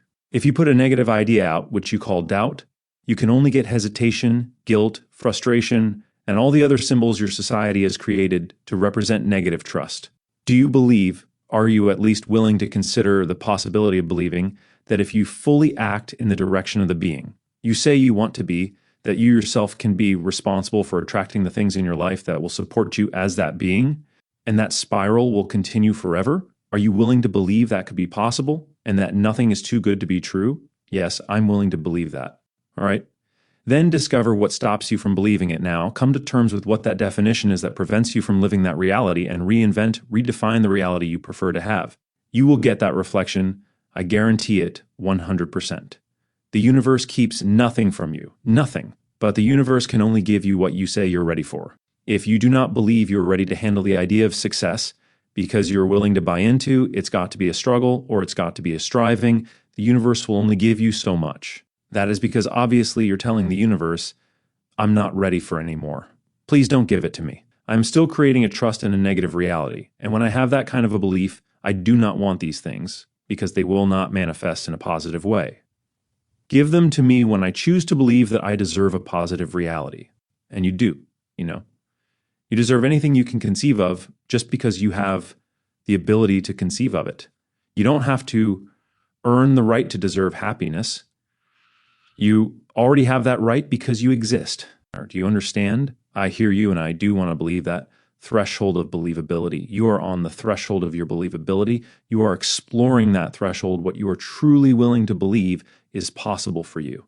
Listen to the language in which you put it. It will indicate where your threshold of believability is. As soon as the threshold of believability is squarely within you in the present, then you will experience the life you desire. As long as the threshold of your believability is still out there somewhere in the future, no matter how close it is to you, if it's not in you, you won't experience it. Now you are exploring that threshold of believability. How can I? We're getting to that, thank you. Let's do a little exercise, one which will assist you in recognizing where the threshold of your believability is. All right? First of all, begin by creating for yourself, in any way comfortable for you. It does not have to be very complicated. It can be anything at all that represents the idealized way you would prefer to live. Have a picture of yourself doing something you would enjoy doing and being supported fully in that lifestyle. Not having the shadow of a doubt that you are supported, truly feeling that's the way you live. That's the way you live, and everything is just fine. Understand it as the idealized essence of the way you feel about living. We are talking about the lifestyle in essence in the way you feel. Have that picture in your mind with that idealized state. And then I will ask you a series of questions. Do you have that picture or feeling in mind? Yes. All right. Now, be very honest with yourself and also with me for now in these answers.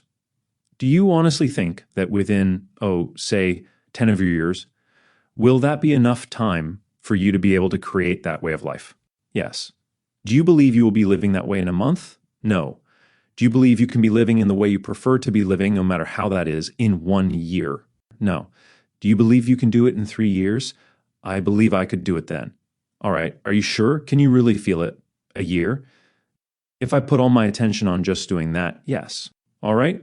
Why would you do otherwise? Why would you have to put your attention on anything you do not want to do? I guess I think I have to take care of a lot of other details. But understand, when you are doing what truly represents the vibration of your reality, all the details take care of themselves. Not that you will not be doing anything, it is simply that when you live the essential way, when you live in synchronous harmony with the path you chose to be, everything is already on that path in the format it needs to be, and will fall into place as it needs to fall to let you continue being the person you chose to be. You will automatically and effortlessly and coincidentally attract into your life all the tools necessary to allow the details to be taken care of.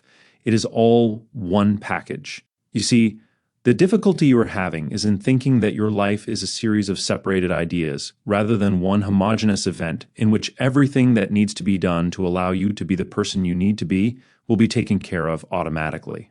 The things that don't get done, if you are truly being who you know you need to be, don't need to be done to allow you to be that person. You follow me? The outer reflection. I think what I need to get is that it's more a matter of feeling a state that I want to feel than in acquiring or attaining some outward form. Oh, yes. The outward form is only a reflection of the inner knowing. When you create and generate the vibration of the inner knowing, this is the way I am, then your outer reality shows that to you. You don't get the outer reality first before you create the inner belief. You always get in physical reality only what you already believe to be the most likely reality you'll get. And only when you choose to truly believe with your whole heart and soul, this really is what I'm all about. This really is the way I prefer to be.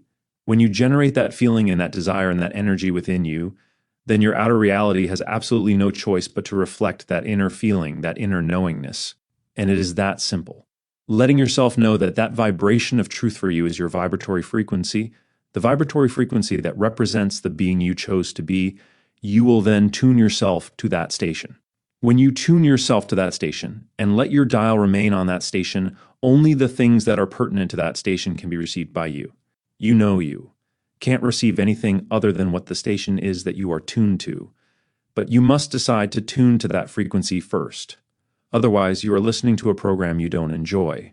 Change the dial and the program will change along with it. No excitement.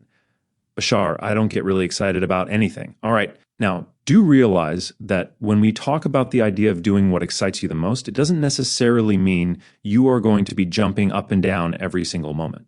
The idea of a peaceful knowingness and absolute certainty can also be representative of that excitement of that vibration that represents your knowing that you are in synchronous alignment with the path you chose to be. It doesn't mean you have to be running around all the time. It can be a very steady conviction, a balanced knowingness, a certainty. Yeah, that's kind of the way it's been, just relaxed. I want a little more excitement than that. All right, the idea of wanting something to be exciting, what's wrong with right now being exciting? Do you remember the question we asked all of you as to what was the most important thing of all? Yep. And the answer was, where I am right now. Yes, the thing you are doing right now. Therefore, if you truly allow yourself to understand that what you are doing right now is, and must be by definition, the most important thing of all at any given moment, then you will start looking at it that way. When your attitude changes, you will start realizing that you are where you are for a reason, and start allowing yourself to get out of the moment what you really need to, rather than assuming that this moment contains nothing for you that would generate excitement. The idea is to face your world with a childlike fascination. Then you will begin to discover that a lot more things you take for granted as being mundane are actually quite a bit more exciting than you thought, and you will be able to act on them because you now see them for the excitement they are. Many of you have very thick skins by this time, and so things that could be exciting to you do not have much of an effect on you. You may not even be able to recognize your own excitement because of the thickness of that shell. But start walking through it. Allow yourselves to break through it by simply breaking through the conventions of your society. That will allow the skin to become much thinner and allow the excitement to penetrate much more easily. Then it will be obvious in which direction lies your excitement and your path. Again, the idea is to act upon your imagination. Here is a very simple mechanism, all of you. This will work for anything and everything. Very simple. Your imagination is the template, the blueprint. If you conjure up in your imagination an image, a vision of how you prefer to be, then take whatever situation is going on in your life, hand it to the you have conjured up who is representative of the excited person you would prefer to be, and watch how the you in your imagination handles the situation you have given to it. Then copy it. You will get the effect that it gets in its excited state of handling all things in that excited way. That's what your imagination is for, to copy. It gives you the picture, the blueprint, the path, the methodology, the ritual, whatever will work best for you. Create an image and mimic the image. Then you will be that person, and you will have that lifestyle automatically. That's what a child does. It sees and it becomes, it sees and it becomes. It does not question whether what it sees is valid. A child knows it is within integrity, so it doesn't have to stop to question it. It sees and it becomes, it expands and it grows. You can do that. You can play. It is up to you. Out of work. Bashar, I've been getting progressively more depressed from being out of work. The longer I'm out of work, the less trust I have in myself and my ability to find work in something that's going to excite me. Then create what excites you to be your job. That's the whole idea. The idea is not to look around necessarily for the things that excite you that already exist. If you do not find something, then allow what excites you to become your job. Somebody had to start the jobs that exist in your society. They didn't always exist in the format that they exist in now. Someone had to say, wait a minute. Look around, the thing that really excites me the most, there isn't a job for. I guess I had better start one. And now, at this point in time, you think that's a typical job. But if you look around and do not find something that excites you, if you look around and find that your path simply does not lead you into these things, then allow yourself to truly examine in all honesty what it is that really would be exciting. Take it for granted that you then, if that thing really excites you and no one else at this point is doing it, or you do not attract into your life an opportunity to do it where it already exists, then take it for granted that your ability to conceive of what it is that excites you the most also represents your ability to create that to be the job that will support you automatically. Again, this is a matter of truly trusting that what you come up with, what you really know would excite you in life, you are capable of doing, whether any structure already exists for it or not. If no such structure exists, then it means that because you thought of it, you have the structure inherent within you. And all you have to do is let it out. Let it unfold, and then the reality will be able to build itself on that template structure. But you're not letting it out. I feel so incompetent. That means you believe you are. No feeling comes without a belief already being instilled within you. There is no such thing as simply feeling something for no reason, out of the blue. Feelings are not generated out of thin air, out of a vacuum. If you are feeling something, it is because you already believe that something to be true. Feelings are secondary. Feelings are a reaction to a belief. They are secondary to beliefs. Feelings are not the primary experience of reality. Beliefs are the primary interface. First, you believe something is true. Then you get the feeling. Then you have the reinforcing thoughts, which may reinforce the belief. And then you regenerate more of the same feelings. But the feeling that you are incompetent comes from the fact that you simply choose to believe you are incompetent. It's your choice to believe that, but you don't have to. I want to let go of it, and every time I try, I keep getting these voices that tell me, remember this time, remember that time when so-and-so happened. Let them come up. So what?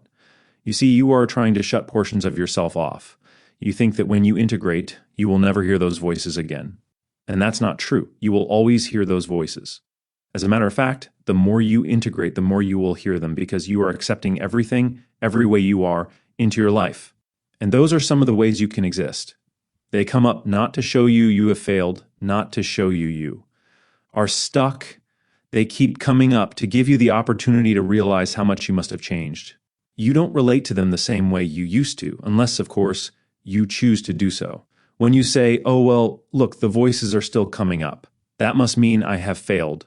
That must mean I'm not doing the right thing the right way. You are choosing to maintain the same relationship with those voices, but you don't have to. The voices are there as an opportunity to realize you can form a different relationship with them. All right, here comes the voice. Well, remember when this happened that way? Well, yes, but so what? That was then. I have learned since then.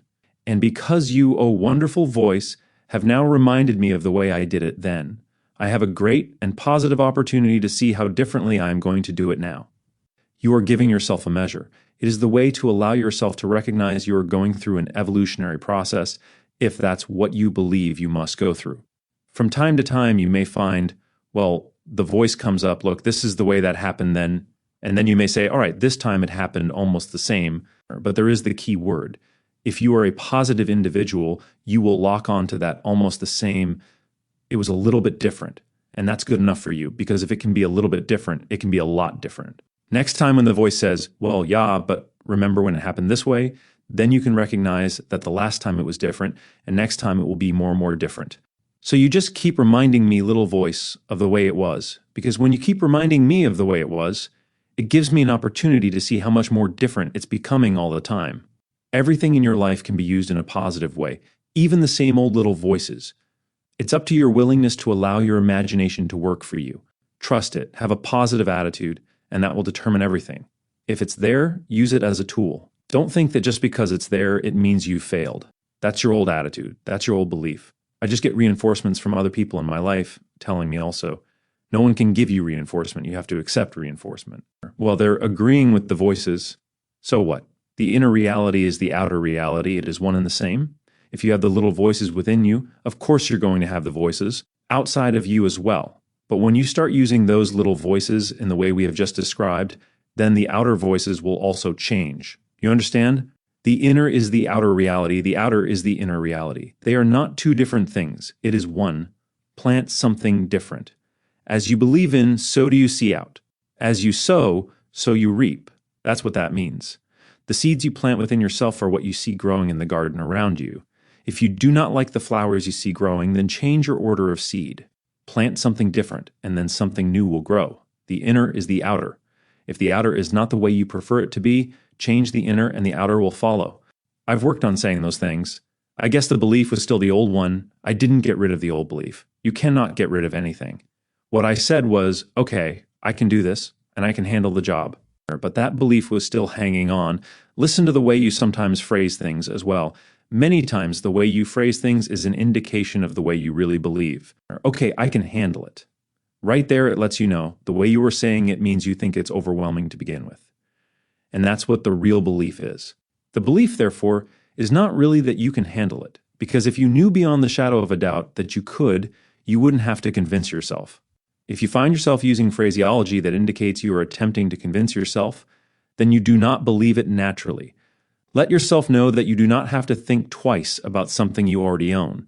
When you phrase things in that manner, when you say, all right, I can handle it, then you are indicating that you do not really believe it is handleable.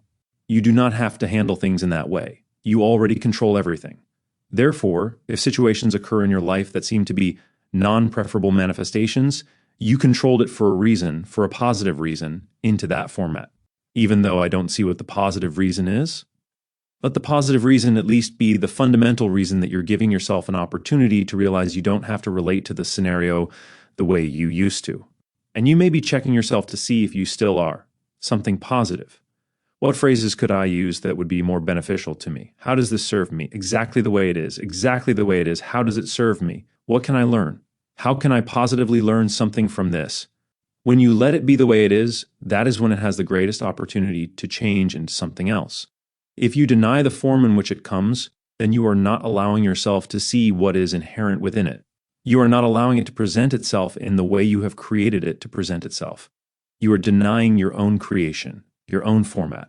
Only when you acknowledge your own format of delivering messages to yourself, exactly and completely the way it comes to you, do you then create the conscious freedom to transform that delivery system into a way you prefer it to come. If you constantly treat your delivery system as if it is malfunctioning, then you are not listening to it. You are thinking something is going wrong within you, and therefore that's the belief you reinforce.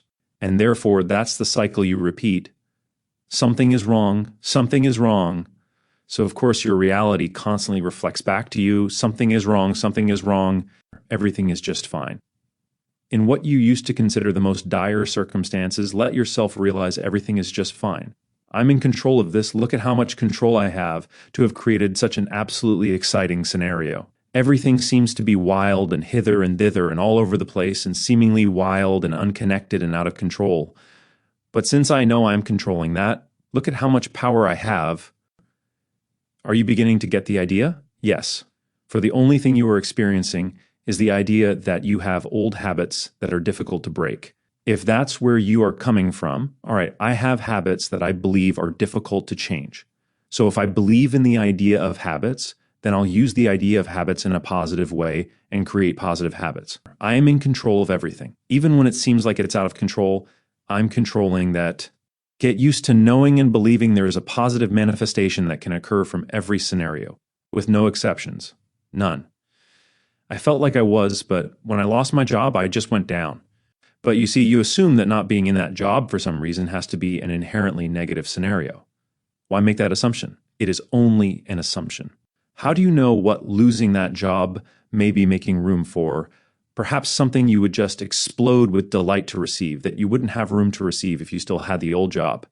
Trust that when things like that occur in your life, if you know you are doing the best you can do at that moment and those things still occur, then assume it's for a good reason and let yourself see how it is for a good reason. Only when you insist that those things occur not for a positive reason, do you then keep the reason from coming to you that would let you see why you lost the job for a positive reason. Because you're sitting there moping on the idea, oh well, the only thing I can think of that losing my job means is that it must be negative. Something's wrong. And when you are focused in that way, you can't see the positive side of the coin. You can't see it until you choose to look at it. You have to decide consciously that you will look at the positive side of the coin in every single circumstance, or you will not be able to see positive manifestation. If you are constantly insisting that circumstances are inherently negative, then losing a job must be a bad thing. It has to be. Everyone knows that. If that's the way you choose to look at it, that's the way you'll experience your reality. When you insist just as strongly that to lose a job must be leading to a more expanded and broader positive experience, that's what you will get in your life. That's it. It's that simple. Honest. I guess I got impatient because I did state that. I said that exactly. And what happened was I did get an interview for a job that paid more. Yes. And then what? Did you bring back the expectation, if I don't get this, I'm failing? Yeah. Then when I blew the interview and I didn't get the job, then I started to go into my old, remove the expectations. It doesn't have to manifest exactly as your ego or your habits think it should. It doesn't have to. Let it manifest along the path of least resistance. Stop fighting yourself. You do not have to push yourself into a mold. You fit exactly where you are. You do not have to conform to a particular idea of what success represents. You are successful exactly as you are. Anxiety. It's also very scary doing something new. Could you give me a suggestion for helping to let go of the anxiety? That anxiety and excitement are the same energy. If you understand that and start acting like you believe it, then you will feel the energy as excitement and not anxiety. It is not that you will get rid of the energy. It is not that you will not continue to feel the energy. It is that you will feel it in the way that is indicative of how you look at it. That is all. So know that it represents the discovery of something new, that the energy is there, the vibration is there, because you are on the threshold of more information, more awareness. And we assume that that's an exciting thing. Since you will never go faster than you are ready for, you do not have to worry. You will always be able to handle it because, again, if something came that you were not really able to handle, there would be no point to it. And the universe does not do pointless things. So trust that you always have a built-in governor saying, whoa, whoa. Take your time. No rush, no hurry. Do what excites you the most in the way it excites you the most to do it with integrity, and you will always be being of service. Remember, the things you are exploring now, the things you are learning now, will be some of the information you may impart to other individuals who wish to do the same thing later. So pay attention to what you are going through. You can use all of it in a positive way. Relax. Laugh a little more about the idea you're going through. And if you feel the anxiety, that's all right. Remember, anxiety is the same energy as excitement, with judgment placed upon it. That's all it is. Relax the judgment, and you will let go of the anxiety. It will turn into excitement and laughter, and you will giggle your way through life. Follow your excitement. Acquire the tools and the props of what you need and use them. Do not build a prop and then sit with it, wondering what is going on. Apply it, act on it, get out in the world doing what you most love doing, and know that the world will shape itself to what you need. It will do so for everyone, and there is no conflict in it. No one loses because you are winning. You all win because there is enough for everyone. You are all learning this, and we thank you for learning it now. A very good suggestion was given by a spiritual friend of us all. Even if at some moment you may feel that you do not have what you need, you do not. Have what it takes. Very often all that is necessary is to say, I may believe I do not have it now, but at least I'm willing to have it. Then act to the best of your ability on what you can do. Use your imagination and let the rest take care of itself. Be bold, for no one will turn you away. There is always an appropriate audience for everything you truly need to say, and you will find that audience. For everyone who wishes to be on a particular stage, there is always an audience to appreciate what you have to say, once again, because everything fits. Everything belongs, and there is never, never, never, never, never an actor who is born without an audience being born at the same time for that actor. Never. It all works perfectly, flawlessly. Believe it, act like you believe it, and you'll see the results, guaranteed. Can't prove it to you, wouldn't want to try, but it works for us and you are no different. You fall under the same one law of creation. What you put out is what you get back. See for yourself. Do. Think is wonderful. Believe is wonderful. Feel is wonderful. However, doing is what creates the reality you wish to experience. Follow your excitement. Witchcraft by Bashar, 1979. Chapter 10, The Agenda. November 1989, Whole Life Expo. It has been quite some time since we communicated with you in this fashion. I have been very busy speaking through other individuals in different areas of your planet, but in this particular area, we have allowed things to stew a little bit. This way, the information we have already shared could be applied by the many individuals who have received it already. And also, we could for a moment step back and allow you to utilize the information as you see fit, to use it in the direction that excites you the most. We speak very often about the idea of doing what excites you the most. This has been our main thrust in all the time we have communicated with you. However, now that things have accelerated and progressed a bit, we find that we no longer need to speak with as much allegory. We can be more direct than perhaps we could have been 5 or 6 years ago when we first contacted you in this way. Therefore, let us get right down to the agenda. Many individuals have sensed or taken readings of the overall energy of your society and how you are progressing in your assimilation of data, your awareness of consciousness. For you have created a momentum that is pushing you faster and faster toward certain things. Many of you are already beginning to see physical effects, not only in your own individual lives, but also on a planetary scale with your focus on peace. All of your walls and barriers seem to be coming down, both figuratively and literally, and we congratulate all of you. It has made us very happy to see this begin. Many of us communicating through various individuals have talked about certain times that are specific points of acceleration. The last time I spoke with you in this area, I spoke about a date, that of October 15% of this year. I said that after that date, there would be much acceleration in a certain way. Allow me now to explain in a little more detail exactly what is meant. As you begin to choose the lives, the paths, the attitudes and the habits that are now more representative of peace and creativity. As you begin to choose these things, you crystallize the events of your lives in certain specific ways to allow only certain types of opportunities, certain types of situations to occur.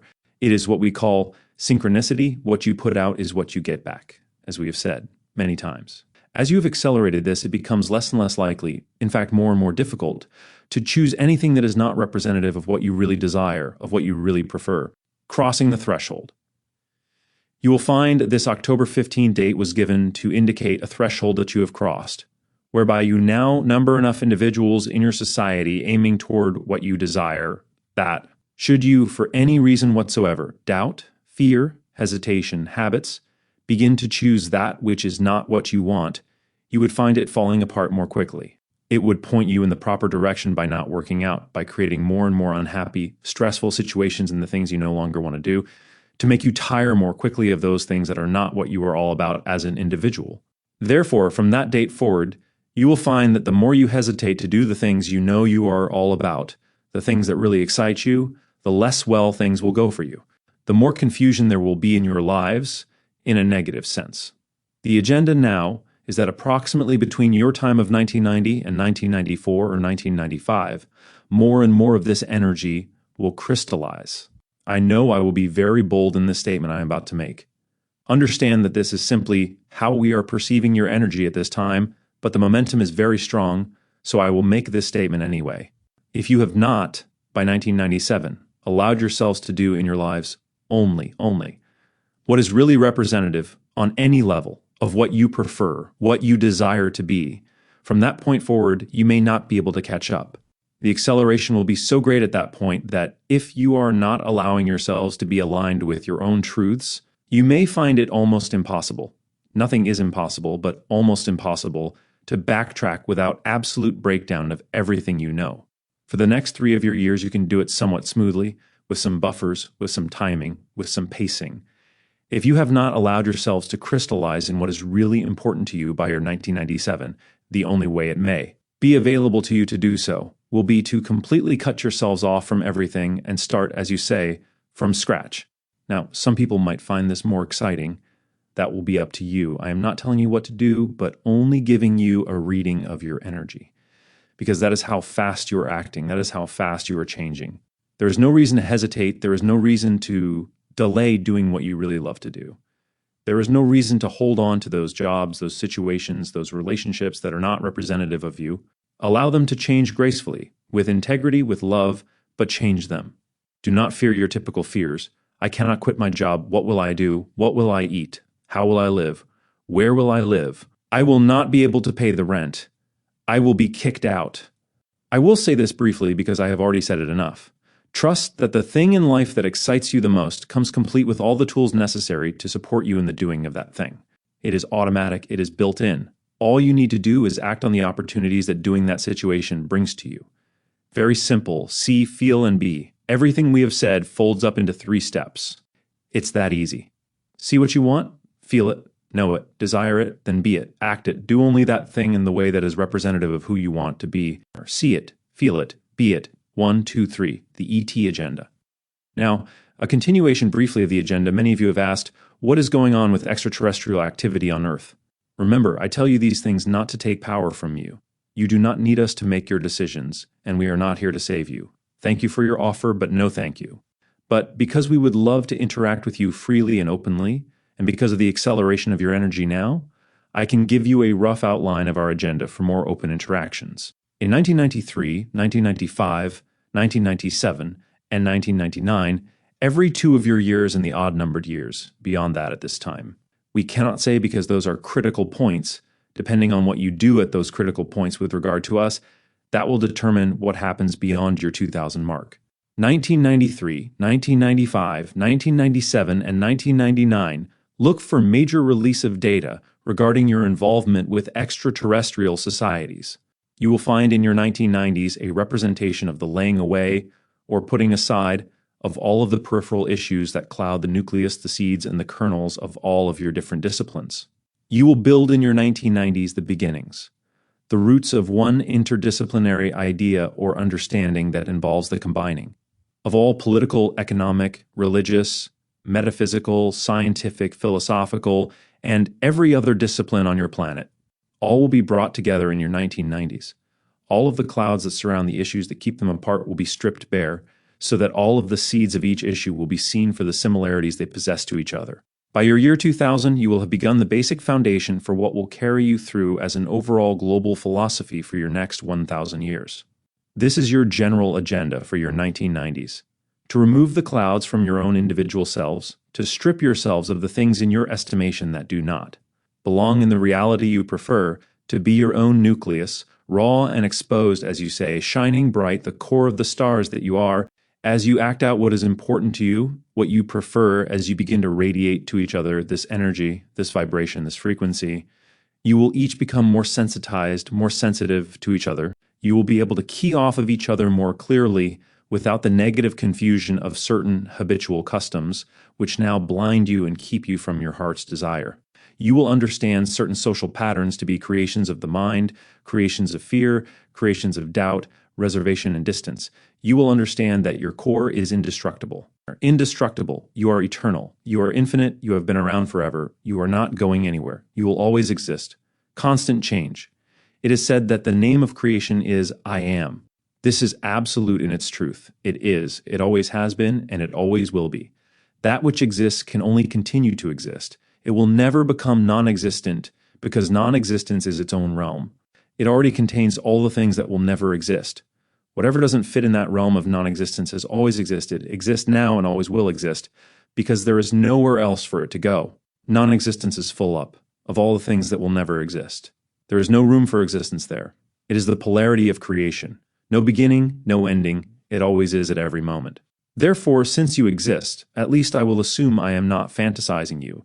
Since you exist, you always have, and you always will. You cannot be obliterated. You cannot be consigned to oblivion. You cannot be destroyed. You are infinite, but you are ever-changing. You are never the same from one second to the next. Never.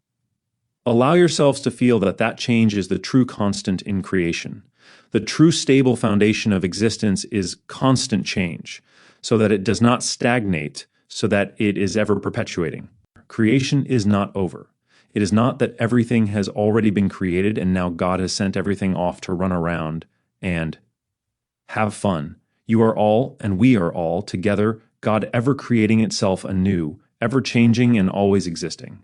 Paradox, yes, but when you deal with paradox, that's when you know you are close to the seed at the center, because only at the center do all apparent contradictions find themselves reconciled as one. Only from the center do all apparent polarities issue. They are all there. They are one thing. They only appear paradoxical, mutually exclusive, because of the vibrations in the realm that you have chosen to perceive yourselves, because of the vibrations in the realms that have the idea of polarity, of opposites. You have created the ability to take one thing and separate it into not only more than one thing, but even separate it into things that look like they have nothing to do with each other. Most creative, exceedingly creative. And I am not being facetious. It is the true measure of the power of creation that it can even, so to speak, fool itself into thinking it is not a part of that creation, into forgetting that it is what it is, that it is I am. That is the power of creativity.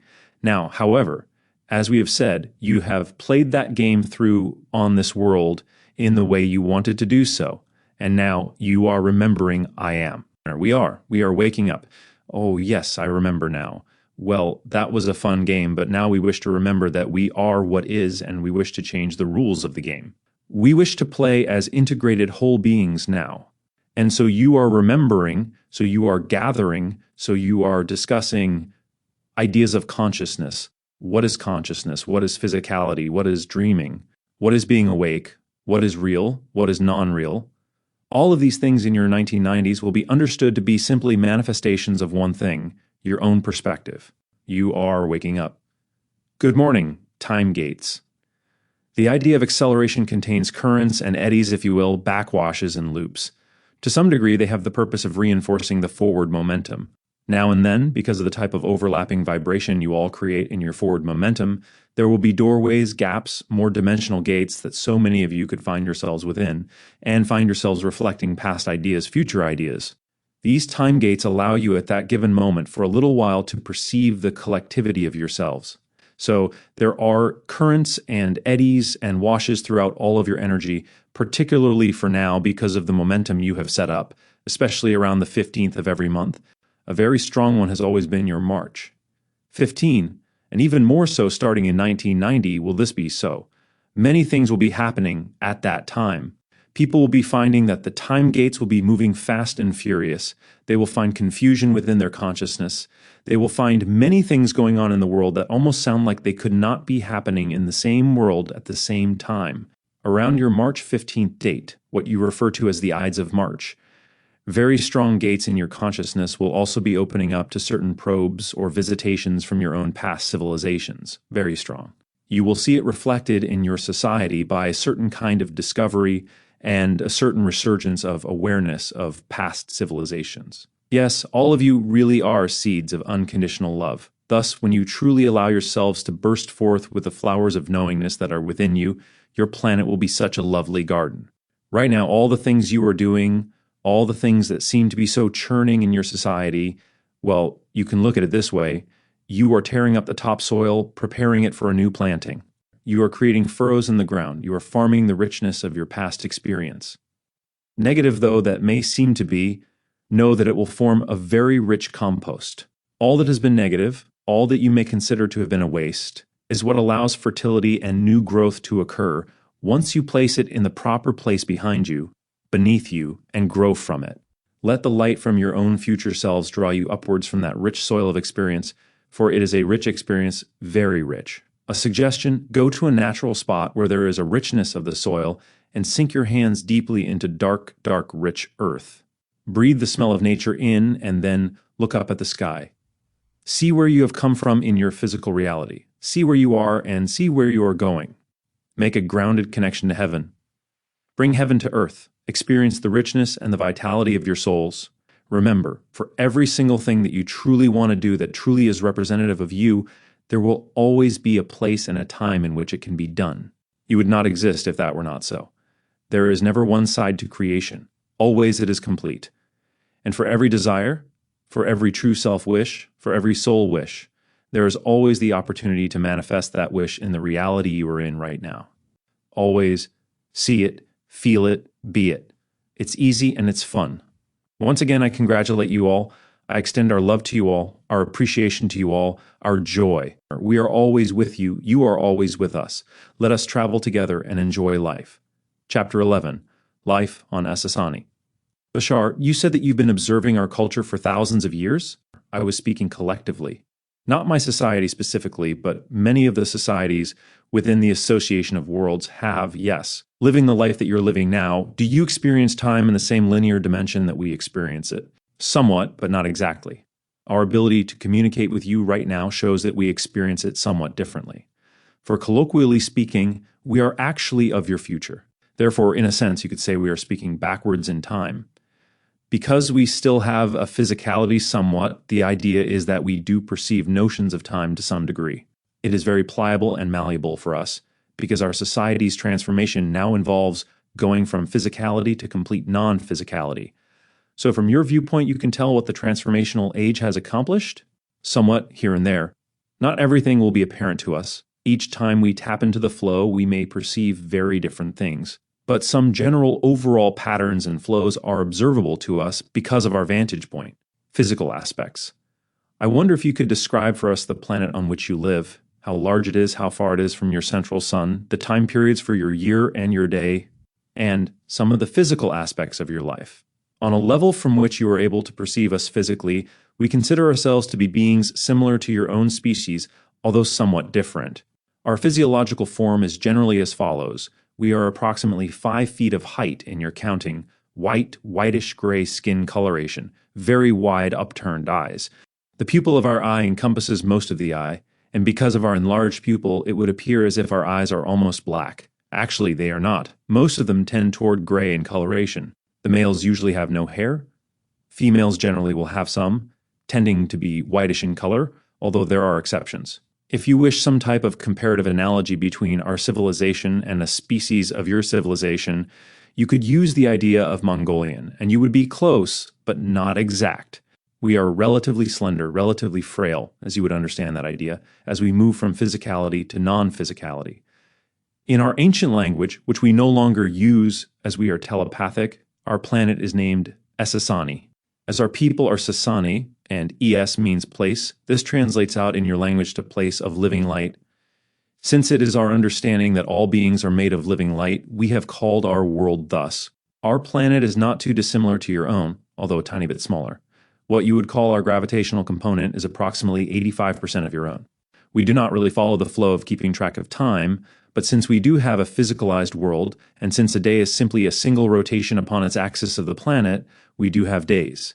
They are slightly longer than yours, approximately 25 of your hours. However, our year is much longer, being that we, in your terms, have an approximate 120 million mile radius from our central star. Thus, our year is approximately 454 of your days of counting. Our sun is much hotter than yours, hence the diameter of our orbit is broader. Therefore, my age is approximately 145 of my years, but more like 167 of yours, allowing for the variation in our time stream. Essassani is park-like and very green, our central star being yellowish-green. The idea is that we have no major structures on our planet at this time. In population, the majority of our civilization, which does not number very much, at least not in terms of your world, exists in what you would call city ships or large spacecraft. The surface of the planet itself has been left more for recreational purposes at this time. With a very slight adjustment, your species would find it most comfortable. Our axis tilt is not very much, approximately 3 to 4 degrees at the most. Therefore, we maintain a relatively constant temperature. We do not have the wide variation in seasons that your civilization experiences. In fact, it never varies more than 13 degrees around the average temperature of approximately 72% of your degrees Fahrenheit. The idea is that you would find it most comfortable. It would be a bit more rich in oxygen, to some degree. You may be a little lightheaded here for a while, but adjustments could be made. Our permanent population is approximately between 200 and 250 million by your counting. There are many other species from other civilizations that come and go on our planet at various times for various reasons. Our city ships range anywhere from 1 to 10 of your miles in length and contain several 100,000 individuals at a time. These ships and the large population on them is for the purpose of exploring different areas of the galaxy, for interdimensional penetration, and for communication with various civilizations. These make up what we call the Association of Worlds, numbering approximately 360 worlds so far. The ships are also for exploring and contacting new civilizations such as your own, new to us, that is.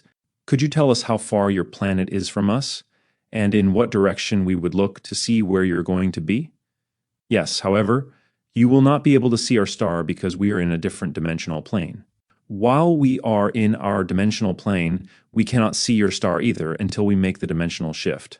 However, if our dimension and your dimension were overlapped, you would find our star approximately 500 of your light years of counting in the direction of the constellation you call Orion, the galaxy. Then can you tell me how many members are in the association, Bashar? Several billion, I think. And how many in the triad? If you mean in your world, our world, and Sirius, then obviously several billion, since you have several billion of your own. There is no accurate count we can give you, for it is constantly fluctuating. How many galaxies do you know of? Galaxy is a collection of many solar systems. Your civilization and our civilization and the civilization of Sirius exist within one galaxy, which is a collection, as you count them, of over 100 billion stars, and that is one galaxy. You will find that there are other galaxies as well. Now, we have explored minutely into 5 galaxies at this time, including our own, and there are some representations from each of those that we know of in an overall association. The majority of them with which our civilization is familiar, however, stem mostly from our own galaxy from several different star systems within this galaxy. And, as you may know, the Milky Way itself contains an infinite number of galaxies. And how many intelligently populated planets are there in the Milky Way? Million. It fluctuates as well, but some are within that. How many stars? Over 100 billion. You said once that you had directly investigated or interacted with 359 of them or so. Personally? Not myself personally, but the association, however, all of the 60 to 70 million inhabitations do not belong to the association. We are simply listing the inhabited planets that we are aware of, most of which we have not contacted. Triads.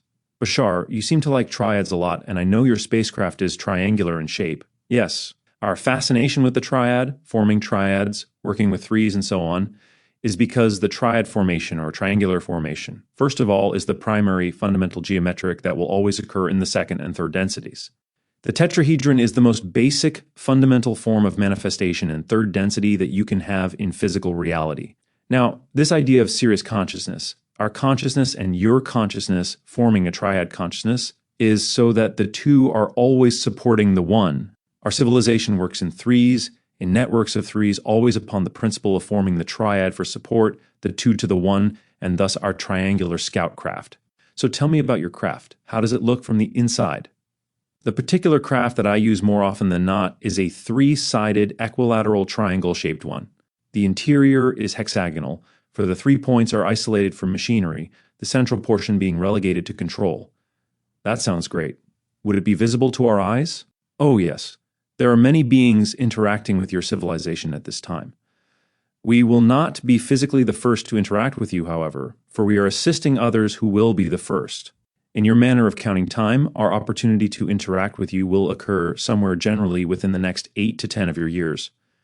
I was wondering, Bashar, if there is a possibility of a human at this time visiting your planet? And if so, what technique would we use? Only in astral form.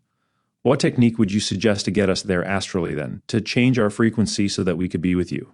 Allow yourself, when you are lying down in your meditative state, to close your eyes and think of the vibration you are feeling now that I represent to you. When you think of my identity, you will automatically be keying into the frequency of our civilization. An abstract form that can assist you is to think of a three-sided tetrahedral structure outlined in electromagnetic blue-white light. That will also align you to our frequency. Thinking of my identity will allow you to flow in the direction of our dimensional vibration when you simply let yourself flow. It is as simple as that. Do you understand, again, that the majority of our population is composed of beings who do visit us in an energy state and out-of-body state? In a sense, they are projecting their mentality and creating instantaneously the representational body in which they can experience existence upon our planet for any length of time they wish. And then when they are through with it, poof, many of you visit our dimension in astral form. However, when you wake up in your physiological reality, you bring back with you the remnants of a dream that may or may not have made sense to you, because there are many aspects of your own physiological consciousness that may not be able to relate, or need to relate, to some of the things that you did when you were out of your body. So it will provide convenient symbols to represent the experience you had in terms that will make the best sense for the reality you are focused in now. You may not necessarily carry a literal memory of your interaction with us, but you will carry back a symbolic one at least that will contain the symbols necessary for you to be able to apply in your reality whatever it is you experienced and or learned and or shared in the other reality. But that is all. You need to do, think about us, and you automatically align yourselves like a dial on your radio to our frequency. We're here? No, then it will be our physiological makeup. You are in our type of body here, by definition. Would that be the conscious eye of myself here? Are you imagining that you exist in our civilization right now? Sort of. Sort of. Then you are sort of there also. Understand that our civilizational energy is offered to everyone and is that malleable. The second you form the identification, you have a representational form on our planet in our dimension. And it can interact and does interact with all the other members. That's why we tell you that the awareness does not serve your purpose, obviously, by definition. You can allow it to, but right now, if you do not have the awareness, you are not allowing it to. Recognize also that this is one of the reasons why we say that when we talk to you, we talk to all different portions of you. Many times while we are talking to the you here, we are talking to the you there. And you, as the you there, are talking to the you here. You have only but to allow yourselves to realize it, to begin to experience it consciously. Do you have any idea where exactly you are going to land? Which area? No. And again, do not expect us to come, because then we can't. The expectation is something that says, we need you to, we place you above us, and immediately you put us out of reach. All right. But do recognize that the idea is, when the excitement is in the present, that is when we can meet you. Well, it's very exciting right now. Oh, very exciting. Is it so exciting that you are willing to completely be the beings you know you are? Yes. All right. Then the sooner you begin to act like it, the sooner we will be there. Body death. Bashar, do you ever die? In your terms, we can physiologically leave the body approximately around the age of 300. which we do so consciously with our eyes open. When we leave the body, it is not through age or disease or suffering, but simply the timing to go on, to go elsewhere, to expand in other ways. The physiological body converts instantaneously back into the energy of the world from which it was created. There is no decay except in a very rapid form. Know that the idea of the generation of pain in no way means it must culminate in physical death. It can always be transformed, especially now in your transformational life, where you are beginning to be aware of the fact that pain does not have to remain. In our civilization, we no longer experience the idea of pain at all. Are you planning an incarnation on planet Earth? No, we are no longer in your type of cycle anymore. We are moving into fifth density, a non-physical, more ethereal type of existence. Well, do people reincarnate in your civilization? Yes. With a choice? Of course. So do you. Always. Social organization. Bashar, I'm curious to know about social organization on your planet. How are you all organized? The idea is that we are a spontaneous civilization now.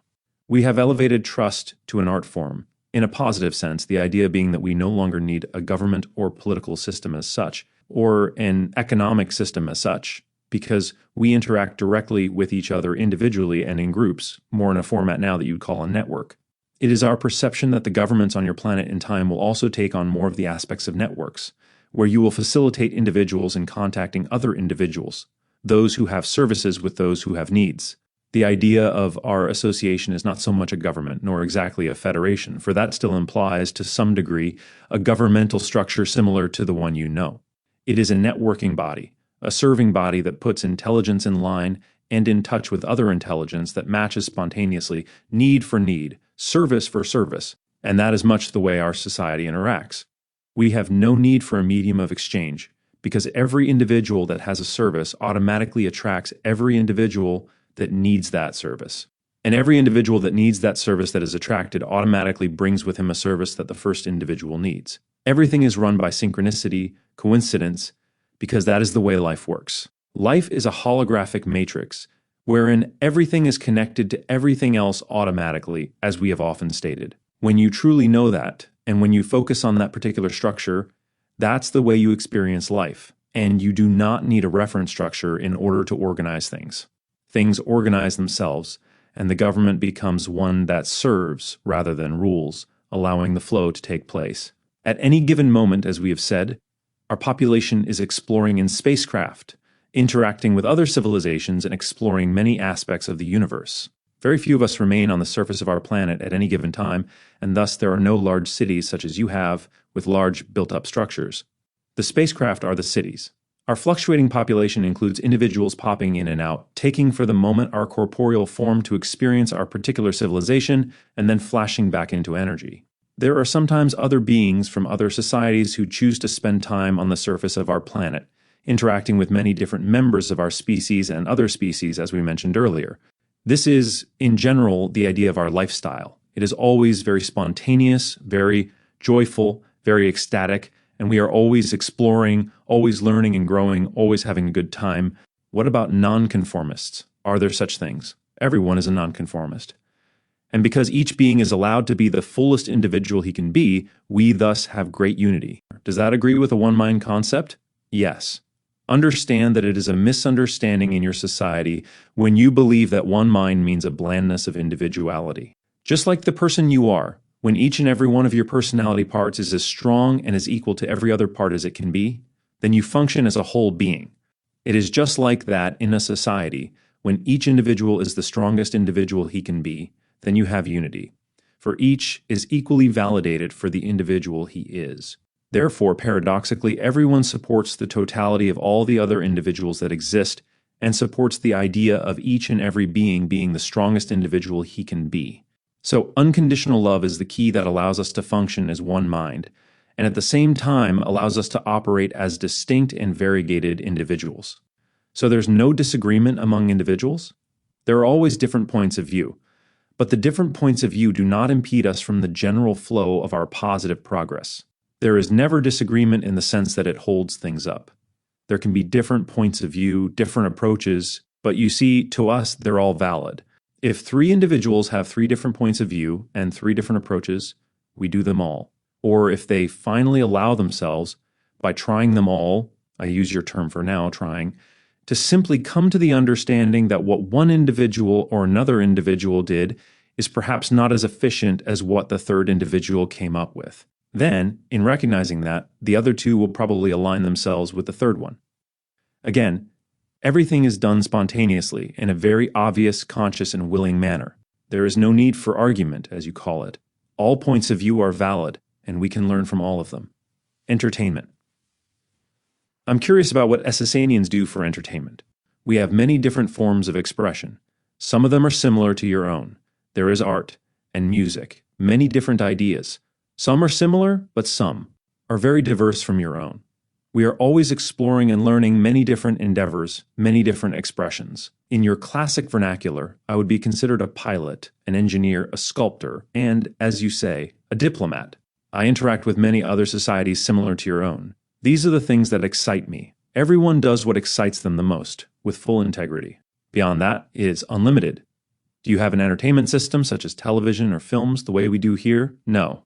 There was something similar in times past, but our society is mostly telepathic.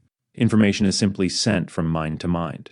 There are within the spacecraft recording devices, but these are completely mnemonic and are accessed directly by mentality into the computers. The images simply unfold in our mind. They do not have to appear on a screen. So there's no central place that sends out these entertainment or other images to other individuals, and that you could tune into. There is one representative place always on every planet of the association that can function in this way. Also, there is a chamber on every large city ship that functions in a similar fashion. And who creates these images? Every individual, if you have 200 million people on your planet alone, that would be a lot of frequencies.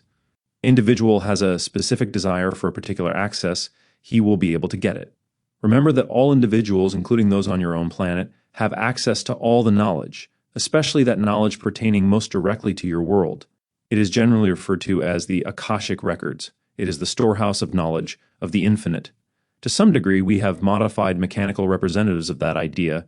It is a network, once again, of energy. But it is not confusing. It overlaps. But any individual who creates himself to be a particular frequency will only access the particular information that is aligned with that particular frequency. He will not interfere with anyone else's ability to access what information he needs. It is holographic in that sense. Music.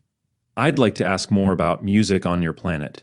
Do you have scales? And what kind of musical form do you have, and what kind of instruments? We have some degree of instruments that are created, many of which are spontaneous, many of which are remnants from older times in our civilization. The majority of our instrumentation is usually percussive, bell-like. There are a few strings and a few wind instruments, but very few. They are similar to your Oriental instruments, Chinese, Japanese. Very simple tonalities are created with these instruments, as the majority of the tonalities we experience are actually at this point created telepathically and shared in that way. To some degree, although you will find that they will be simpler in structure in many different ways, and you will allow yourselves to recognize that many of them may be tuned to particular tonalities which represent the general, combined total pattern of our civilization.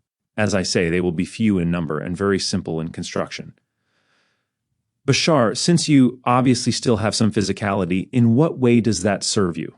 And do you experience physical pleasure as we do? To some degree, it serves us by allowing us to interact with civilizations such as your own that need that type of relationship to be able to interact.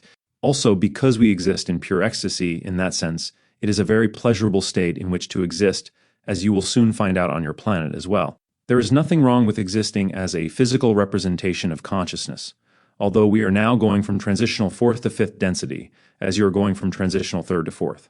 Soon we will not have embodiment, because we no longer need it for the idea that we are. However, as a civilization, we chose to experience certain ideas of physical reality, so that we would be able to exist and assist other civilizations going through a similar experience, to be able to interact with them in terms they could relate to. Love and courtship. Can you talk a little bit about lovemaking and courtship on Essassani? Since you're all telepathic, how would that be different from the way we do it here? First of all, allow us to remind you that we always allow whatever relationship any individuals find themselves attracted into to be an obvious reflection of the things they need to understand and learn at that point. And we allow the relationship to be what it is for, rather than what we think it should be. Our instincts, and not so much with the idea of courtship. Any individuals who find themselves interacting know they are interacting for a reason, and thus follow their emotions and instincts accordingly, knowing that whatever comes up for them, in that they are functioning within their integrity, is what belongs in that relationship. Thus, they will simply respond to those ideas. Do remember, every individual within our society considers him or herself in a sense to be married to every other individual. So since we are already married, there is no need for a courtship, and the relationships simply unfold according to what each and every individual has brought into it. No matter in what way they appear to transform themselves, as they continue to unfold and are allowed to transform naturally, then we take it for granted that is the way they are supposed to transform. They are there to serve us, we know we are there to serve them, and we rejoice in the spontaneous co-creation. We do not in any way apply any particular label as to how we think it should go or how we think it should wind up. Will it be this way, or will it be that? Will there be anyone else?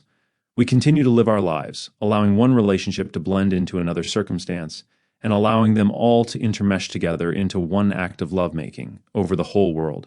So in a sense, you are making love all the time? Yes. In a sense, so are you all, procreation and children. Could you also tell us a bit more about when you all decide to have children? How do you procreate? We are always in touch telepathically, consciously, with the consciousness that chooses to be born. When we agree to recognize the timing of the event and the purpose for which that individual wishes to experience a physiological life in our world, then we are aware of when that timing is. Conception and birth do not occur prior to that timing, but babies are still carried in the mother's body? Yes, there is that formation. For how many months? 7. Is conception similar to what it is on our planet? Similar, yes. But do not forget that there is a conscious awareness of the agreement with the individual about to be born. In a sense, you can say there is conscious awareness of the participation of that individual in the sexual act. When the sexual act is for the purpose of allowing the exchange to create an atmosphere in which that individual can be born. Sperm fertilize an egg? No, only the interchange of energy. Something like what we call immaculate conception here, sort of, but there is still the blending of the polarities of the masculine and the feminine. Would it be like an exchange of energy during meditation? In a sense. Is there no exchange of bodily fluids? Not at this time, although there used to be. Now, our bodily fluid is mostly electromagnetic in nature. As we have said, we are in contact with the entity to be born at all times prior to birth, through birth, and into the physical life. There is a very brief orientation period for the consciousness to acclimate itself to the new matrix into which it has imposed its consciousness. No more than 3 of your years are necessary for the individual to begin functioning fully as a member of our society, in full consciousness. By 3 years of age, he will be relatively independent. Then the child goes on his way, attracting himself to whatever other individuals he needs to interact with in order to learn what he needs to learn to live the life he is choosing to live in our society. That does not necessarily mean that he will take up the physiological manifestation exactly in the same way an adult would be doing it, but he will go and attract himself to the teachers and the sharers and the learners to whom he needs to attract himself. He will always remember his biological parents, for we are never out of touch. You see, the child recognizes that every adult is his parent, and every adult recognizes that every child is his or her child and acts accordingly. We are all truly one family, all telepathically connected. No one ever loses a child, no child is ever lost. As we said, by the 3rd year the child is off and learning, absorbing whatever he wishes to absorb to be the person he has chosen to be. It is very ecstatic, very nurturing, and very loving. You might say Essassani is one big playground. Do realize, however, that you also can be in touch with the beings who will be born unto you. For understand, they are not children now. You can recognize that there are services that you may want to perform, and that this non-physical individual radiates a desire to accomplish certain things in physiological manifestation, in putting out that desire and putting out that radiation. The individual in our society automatically attracts only the individuals that have the desire to serve him. So it's automatic, there's no wondering about it. Only the individuals who can be of service are attracted to him, and he will only be attracted to the individuals who can serve him. Is that not so for us now? Yes, it is absolutely that way now, except that you create negative synchronicity as well as positive synchronicity. We only create positive manifestations. Love-making. How often do you yourself actually engage in the physical act of making love, whenever it comes up? How often is that? The idea occurs spontaneously, wherein the reflection of my life so attracts an individual who wishes to interact in that way. Again, remember, however, that at this time in our society, while there are remnants of a physiological act, it is more of an energy act. This sexual exchange of energy, how is it different? It is a direct exchange and activation of the cellular structures within the body. That is due more to the actual flash exchange of energy, rather than what you would typify as a physiological act of procreation. It becomes less and less physical. In a sense, in many ways, when you blend the physical and the non-physical together, it becomes less of a distinction. It becomes the same thing, all one act, all one idea blending. Not meaning this to sound strange to your ears, but because of what our society is, any such exchange between any individuals is on some level actually felt by the whole society, and that adds to our overall ecstasy and sense of joy. Our interactions are blending, and identification as.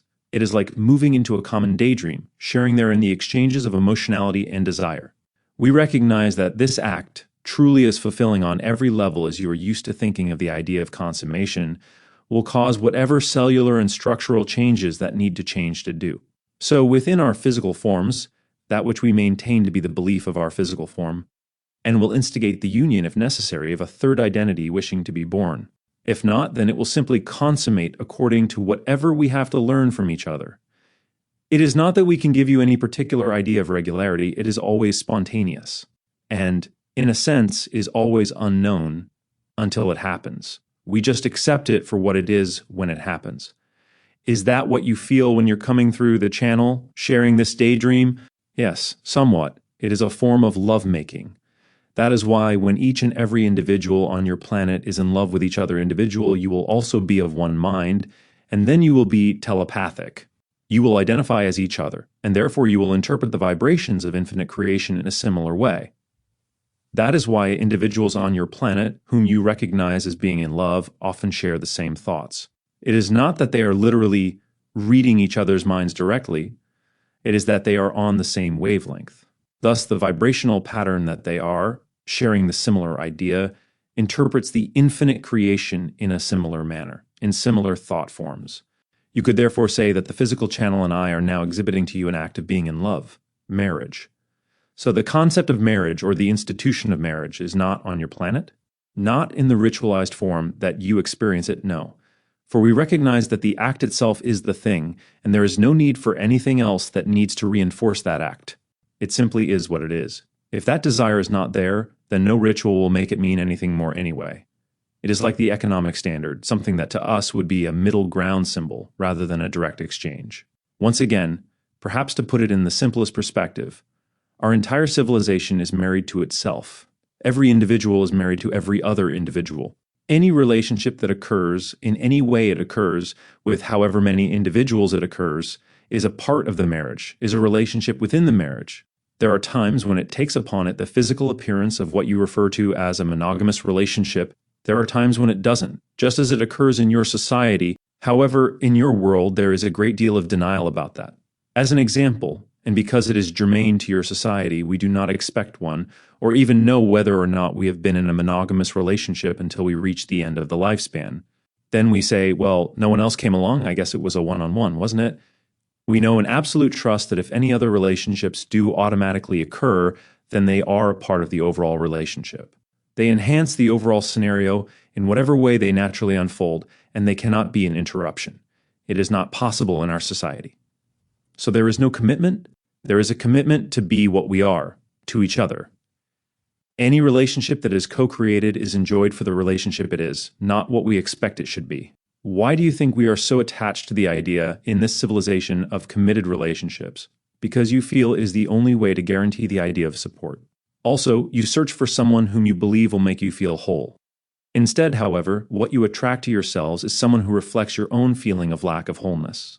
And you each reflect the same to each other. Thus, you look for a guarantee that your other half will not leave you. However, if you know you are attracting exactly what you need to attract, you will be committed to that relationship, exactly as you need to be for the time you need to be. If and when it should change in various ways, you will change with it. The definition of the relationship may change physiologically in many different ways, but it is still a relationship.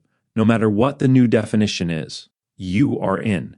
Fact, whether you know it or not, always committed, although you can fool themselves into thinking you are not. You are committed to the idea you are co-creating. Now, if you choose to view the co-creation through judgment, you may not be aware of the fact that you are obviously committed to being in the relationship to begin with. But understand, even if you are forming a relationship in which you are exploring the idea of commitment or lack of commitment, You are at that moment committed to exploring that idea within that relationship. That is how we relate to each other in our civilization. And that is why when a situation and a relationship changes, we are committed to the change as well. For we know that since change is the only constant, all change serves us and allows us to serve.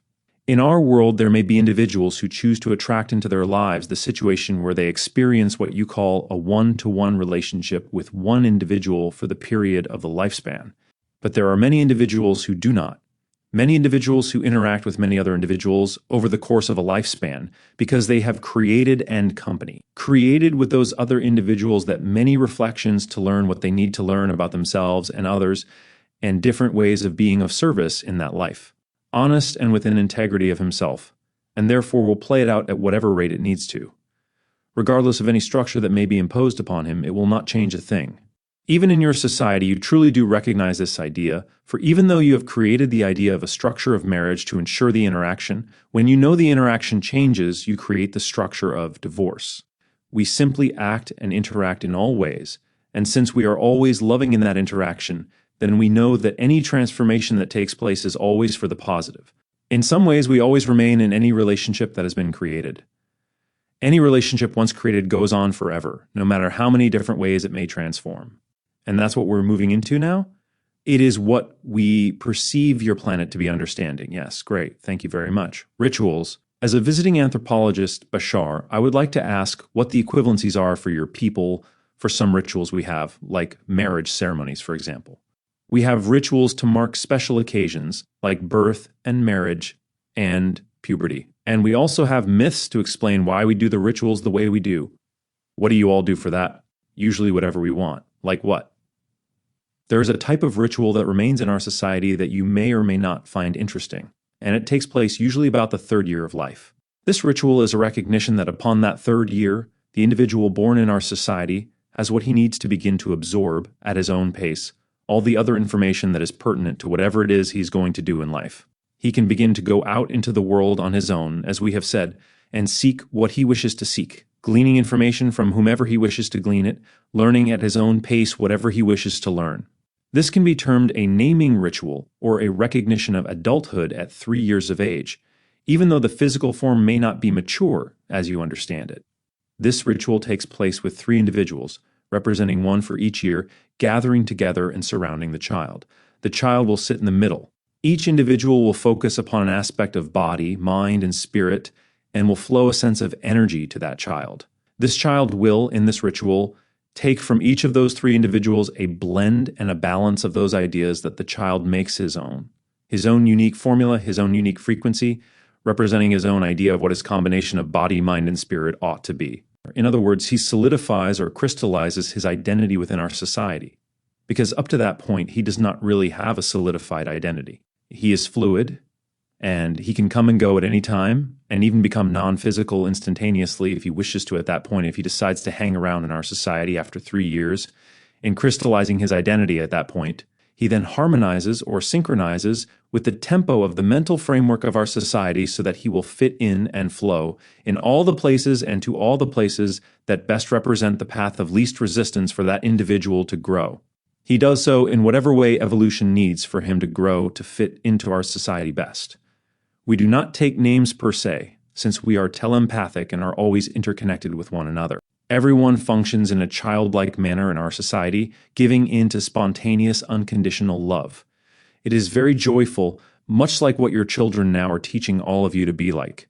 There are many, many spontaneous manifestations that you might call rituals, but none of them are as heavily bought into as most of the rituals on your planet. They are simply artistic expressions that are individual in the moment. Sometimes groups will spontaneously come together and form a myth, a ritual, but only because it is one way of expressing an idea. It is not something that would be institutionalized or rigidized. In the next minute, or perhaps several years later, it may dissolve, because the society no longer sustains the need for that particular format or matrix. Essassani's transformation. For how long have you been doing things this way, Bashar, and where did you get the idea to do them in the way you've described?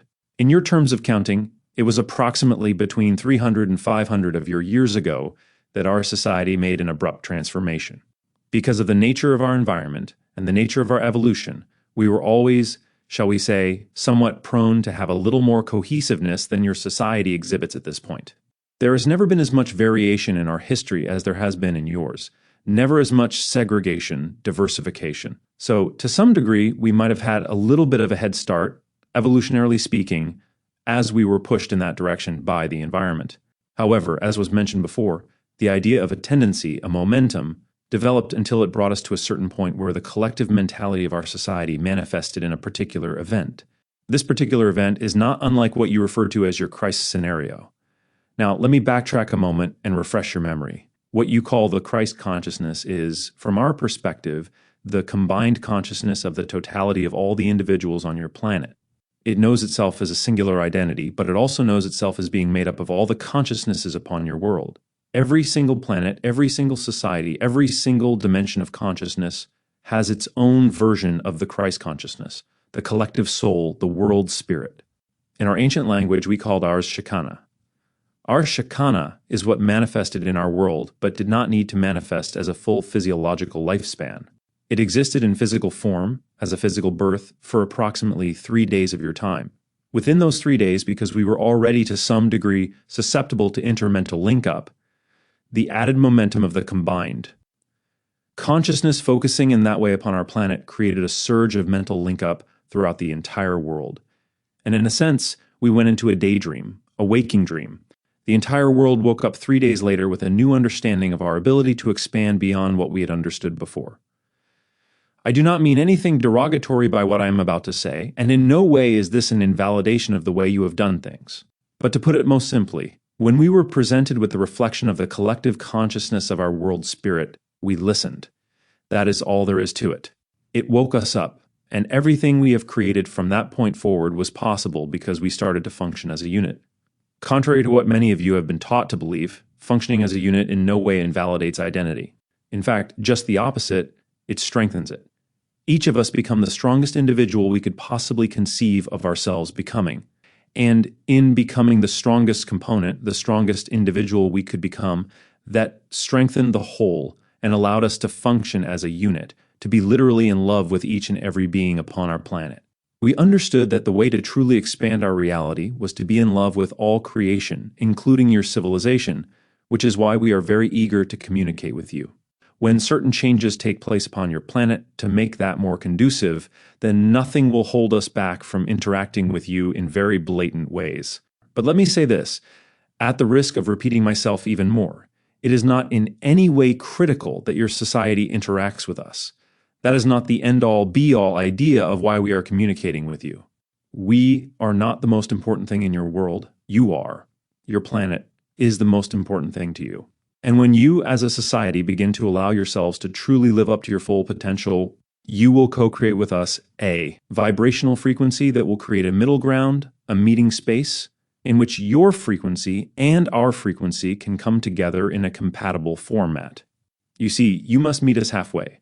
The dimension in which we exist from your point of view is rather ethereal in nature, rather dreamlike in nature. And that is why it's actually simpler for us to contact you through the aspect of your consciousness rather than physically materializing in your world. Yes, it can be done and it has been done, but it is actually not as easy to do. We must lower our vibration and solidify ourselves so far in order to materialize on your planet.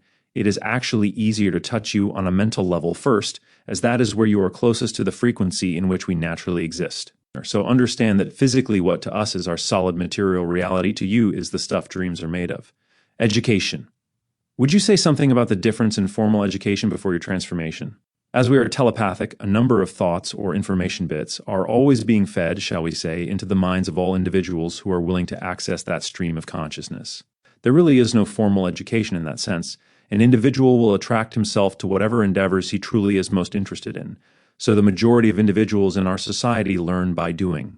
They learn on the job by simply attracting themselves to the environment that represents what they are interested in, and allowing the individuals in that environment to teach them what they need to know. The individuals in that environment are always more than willing to take the time to share their knowledge with an individual, because they know that there's no way that individual would have wound up on their doorstep had it not been someone who would become one of them. Thus, they always want to instill within that individual whatever knowledge he needs to know. They take him under their wing, tutoring him until he feels he has received a sufficient amount of information to satisfy his curiosity. There really is no formal structure. Now and then there are organizations that occur for specific trainings that may be necessary. One of those organizations or associations is responsible specifically for my ability to be able to communicate with your civilization at this time.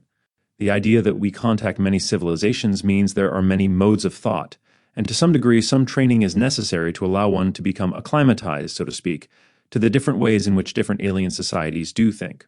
Without that training, and without certain other tools to assist us, I would be far too alien, and you would be far too alien for us to have a meaningful communication with you. Going back to the issue of reincarnation, one of the other things we do which prepares us to be able to communicate with other societies is to have at some point a life in that society so that we can build up a framework in our own incarnational history. This allows us to draw upon that framework later on and use it as a model. Using this reference point, the society we then interact with isn't so alien because we have had at least one life there to which we can relate. That is the situation that is going on here before you. For I am, as I have said, the channel's future self.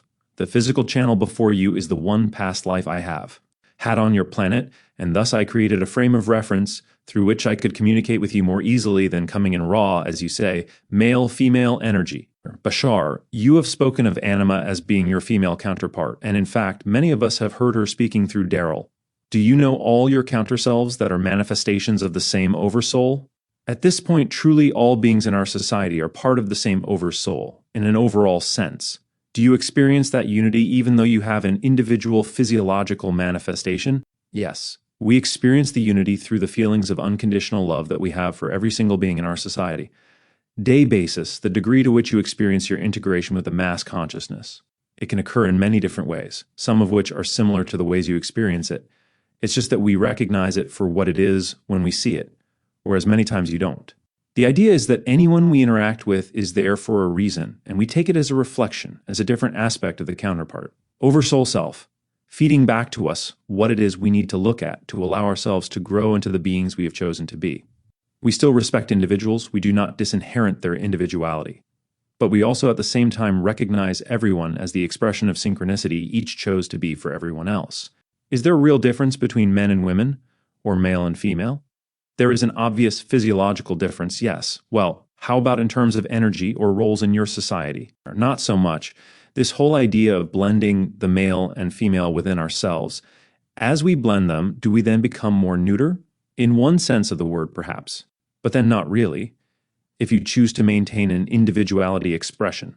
Although each and every individual male and female in our society is the blended marriage of the male-female principle within him/herself, you would still experience our energy as either distinctly male or distinctly female. That is how we choose to express ourselves relative to the ideas we wish to be in the universe where we exist. This is also assistive in communicating with societies like your own that are still very much in the middle of exploring their polarities, assistive by giving them an anchor point. But then you have a purpose for maintaining a separation. Oh yes, of course.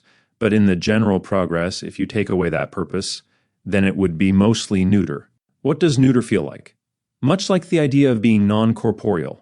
Although you find in your system that at first you still retain a high degree of identity to the idea of your last incarnation, it is not so with us. So the differences between men and women are anchored in physiological differences? Basically, they are the polarity expression that exists within the soul as a unit, expressed in physical terms, expressed in the dimension that does experience the polarities in separate ways. But in non-physical reality, that polarity wouldn't be there. It would not be perceived as such, no. But is there not a positive and negative concept of energy in non-physical reality? In a sense, yes. But it is not perceived as you perceive polarities from your dimensional point of view. There is not necessarily exactly the terminology to be able to explain this to you. It is merely an experiential thing. You will understand it when you get there. Thank you. What I'm wondering is, when you leave here, what's the first thing you do when you go home? The dawning. First of all, I am still at home. I am not actually physically with you. This is a telepathic link from within my scout craft, which is at this time over my own world, at the beginning of a new day. And now allow me to describe this dawning. Over the greenery of my world, the rising of a yellowish star with a greenish tinge, there being pale, coolish amber light that allows the very trees to seem to be waking up, to be stretching and expanding under the light, opening up spreading out farther and farther until all the branches and all the leaves touch, creating the canopy of a forest once again. Whereas the night before they had been collected, singular stalks dotting the landscape, now they are spread out to give their shade to the creatures below. There is now and then, when one is in the right place at the right time, and has such a vibration, a small, thin flash of reddish purple that will signal the angle of the light through the atmosphere that represents the official new day, the new dawn upon our world. A crispness, a lightness, a freshness, a smell, a touch, a sound, a vitality and a smoothness, an assuredness of being, activity and delight. The new day begins, and so we thank you all for sharing the new dawn on our world with us. Chapter 12, Message from Orion. I have been instructed to send you greetings. First of all, allow there to be the indication that the perception of what I have just experienced is something that is strange for me, and I am not entirely sure that what I have been told is occurring is in fact occurring. It seems as though I am speaking to no one. However, I find that I must trust in he whom I have just met, he who refers to himself as the commander, and so I will assume that such an interaction is going on, that someone is apparently hearing as I am speaking. For me, receiving you is subtle. I was told by the commander that it would be thus, yet I am not sure that the interaction is taking place. Yet again, I will trust and assume, as I have been told to do, that the message is getting through.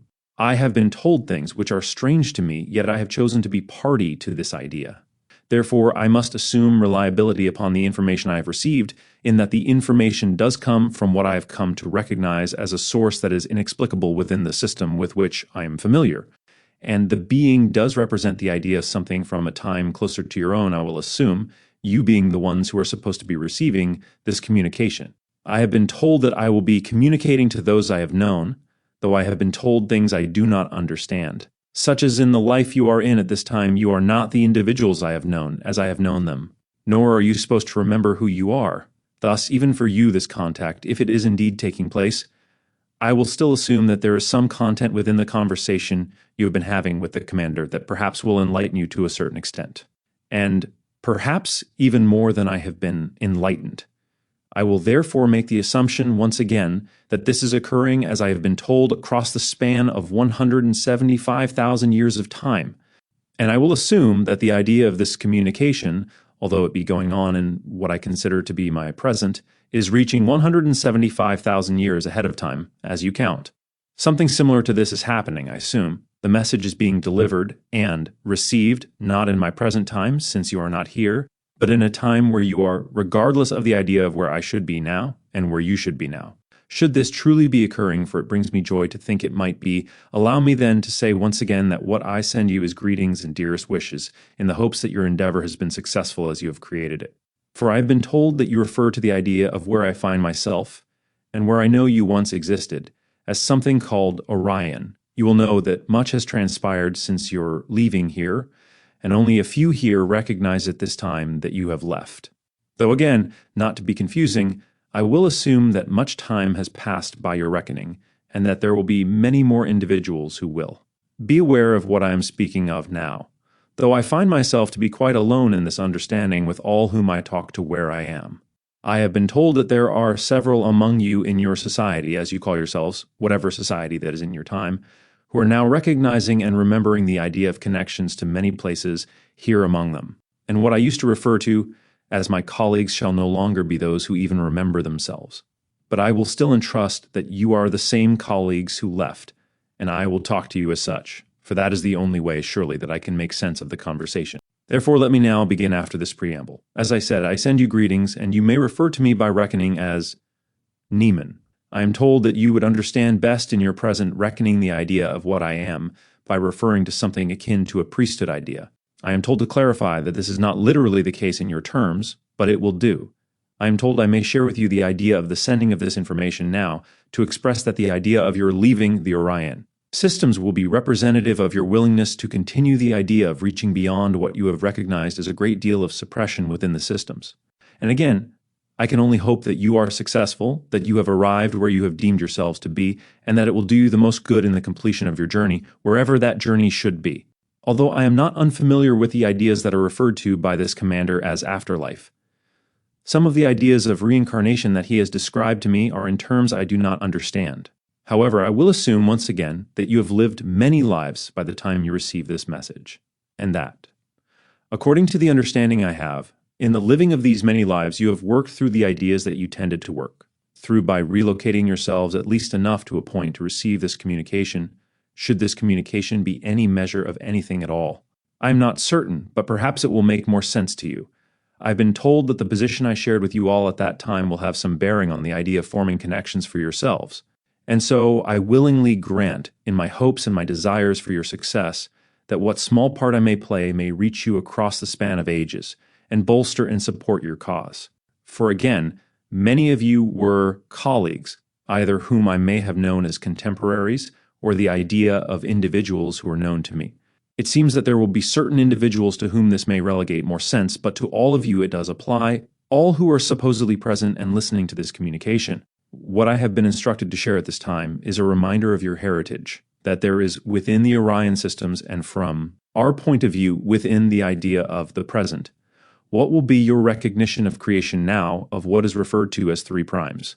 I have been told that in your vernacular it will translate into the terms Shadrach, Meshach, and Abednego. It will represent something that is referred to as sorcery. It is recognized as the action of the 3 primes of the fundamental triad consciousness, as we recognize all symbols within the Orion system to be representative of our heritage within this fundamental understanding of what you would call religion. I have been told that you have taken much of this baggage with you, but you have applied it in ways that are more in reference to the system within which you now find yourselves. It has not been understood for what it was, the actual interaction of your mentality, your personality consciousness, on the primal energy exemplified in what the commander has termed an archetypal energy flow of your subconscious stream. If I may assume I'm simplifying anything, since this and some of the terminology is outside of my experience, the formation of polarities within your system, positive, negative, when blended into a third persona that is neither and both, all 3 together form the interaction in mentality that will actually create an effect in the electromagnetic field of the planet on which you now reside. And in your history, I am told this effect is referred to as magic. I am told to relate that this is the idea of the interaction of your mentality individually with the primal field of mentality, which represents the idea of your entire civilization. It is a personification of the mass consciousness through an individual. I am told to repeat this. Magic is the personification of the mass consciousness through an individual. Therefore, you will find that each individual, by blending the polarities and becoming the third identity, becomes a reservoir and a wealth of all that is possible within any particular system or universal tangent in which you now find yourselves. In my priestly endeavors, I sought to have some measure of understanding of these ideas within our home systems. I understand the idea that you have reached out to form scenarios, which will allow you the recognition of not necessarily needing the suppression this time to go along with the utilization of these abilities. Therefore, you have removed yourselves from a universal time track system, and this removal has allowed you to experience the pure nature of this interaction without the idea of the burden of the mass consciousness of domination and suppression that has been within our systems for so long. Again, I can only assume that what I am perceiving is real, in terms of the idea that you are hearing any of this, even though it is most subtle within my imagination. But I am relying upon the information from the commander. I am instructed that I am to hold some sort of paternal image for you. Not that this is a calling that I have asked for, but that I would treat you as the friends I have known. Through my love for you and my willingness for your success, I have formed for you the idea of an anchor in the home system. This message, as it is being delivered, is something that can be allowed into your system as a reflection to allow you to know you are forming the connections you need to be forming. I can only hope that this has been of some service and that I have played my part for you. I have been told that I may continue to send these interactions from time to time and that you will receive them. It is this belief, this trust, and this hope that you will receive it that gives me even the shred of willingness to act in this manner, so unlike our own society, to assume that mentality can be bridged and linked up in ways that are not the property of the mass, that are not privy to our communication. Had I not been patronized and convinced enough by your friend that such was the case, I would fear for my life at the possibility of being discovered.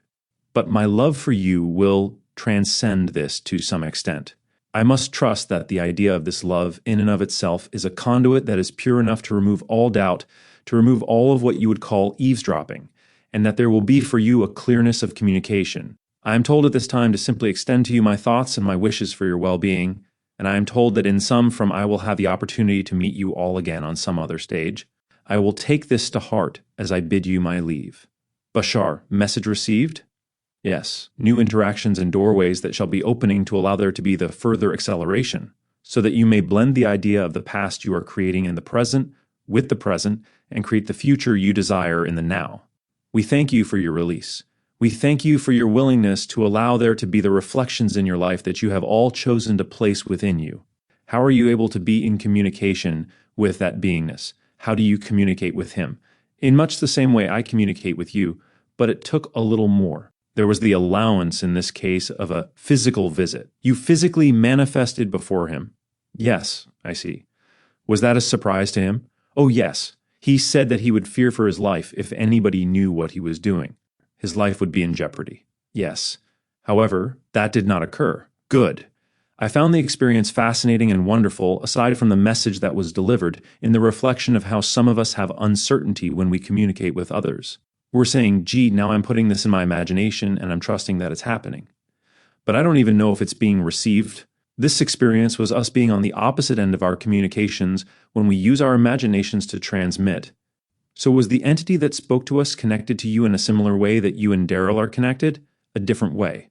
A different route, different track altogether. Not an earlier self, a past self.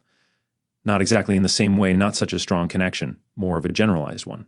The fact that he was afraid for his life, it sounded like he was involved still in the old energy of dominance that we all came away from. Yes, he is, in your terms, still there, in terms of 175,000 years ago, from whence the message came. Not now is he still there, but from whence came the message, he is still there.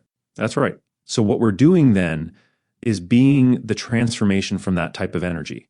Yes. Does he understand what we're doing?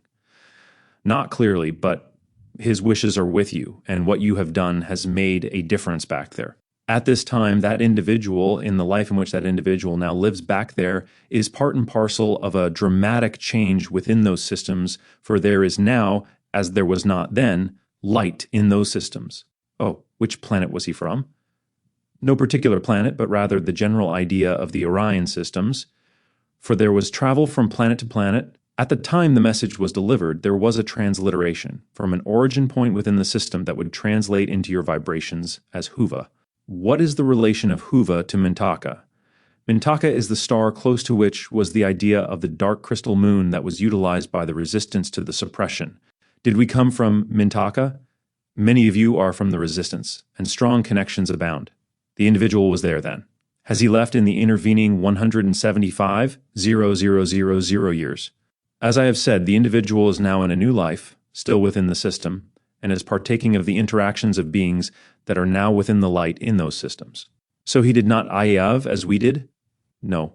He stayed to form an anchor and a foundation in many lives paralleling your own. Then there would be someone to receive the communication that you have learned you are sending back there, so that there could be growth in the Orion systems paralleling your own growth. In which density were those individuals in the Orion system 175,000 years ago? Third. And what density are they in now? Like you, third, transitional, fourth? So they are actually paralleling what we're doing? Yes.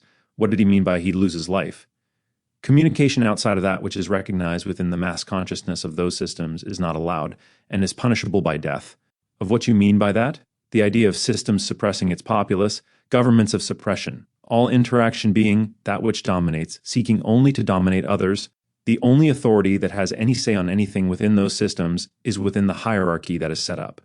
There is not even a remote idea of assuming that working together will achieve anything. The idea is that there are a few under which all shall work, and they work only for the gratification of those few.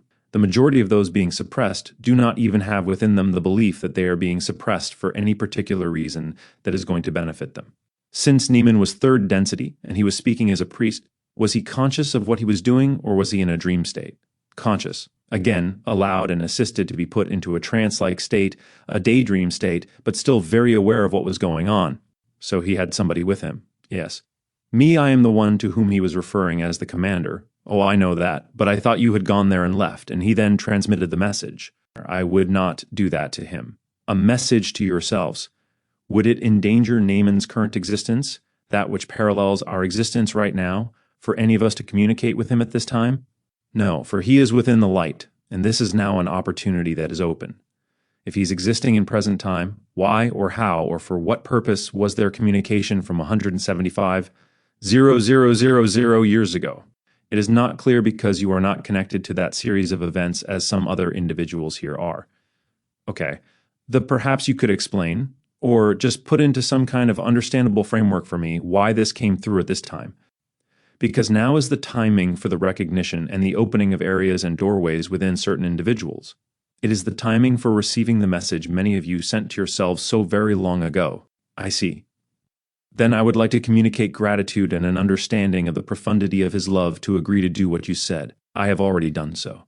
I did not have any conscious recognition of this message, but I had a sense that on other levels this was really powerful. I'm not certain, though. How would I know? You have recognized it according to whatever level you are functioning within for now. The way in which you have recognized it at this point is as much recognition as you need for now. For we do not want it to interfere in the path you have chosen to be, nor to stop you from what you are more natural at doing. Recognize that being turned out just fine. Your willingness to be who and what you are and where and when you are has been what has assisted him, and now he knows that. The religious connection.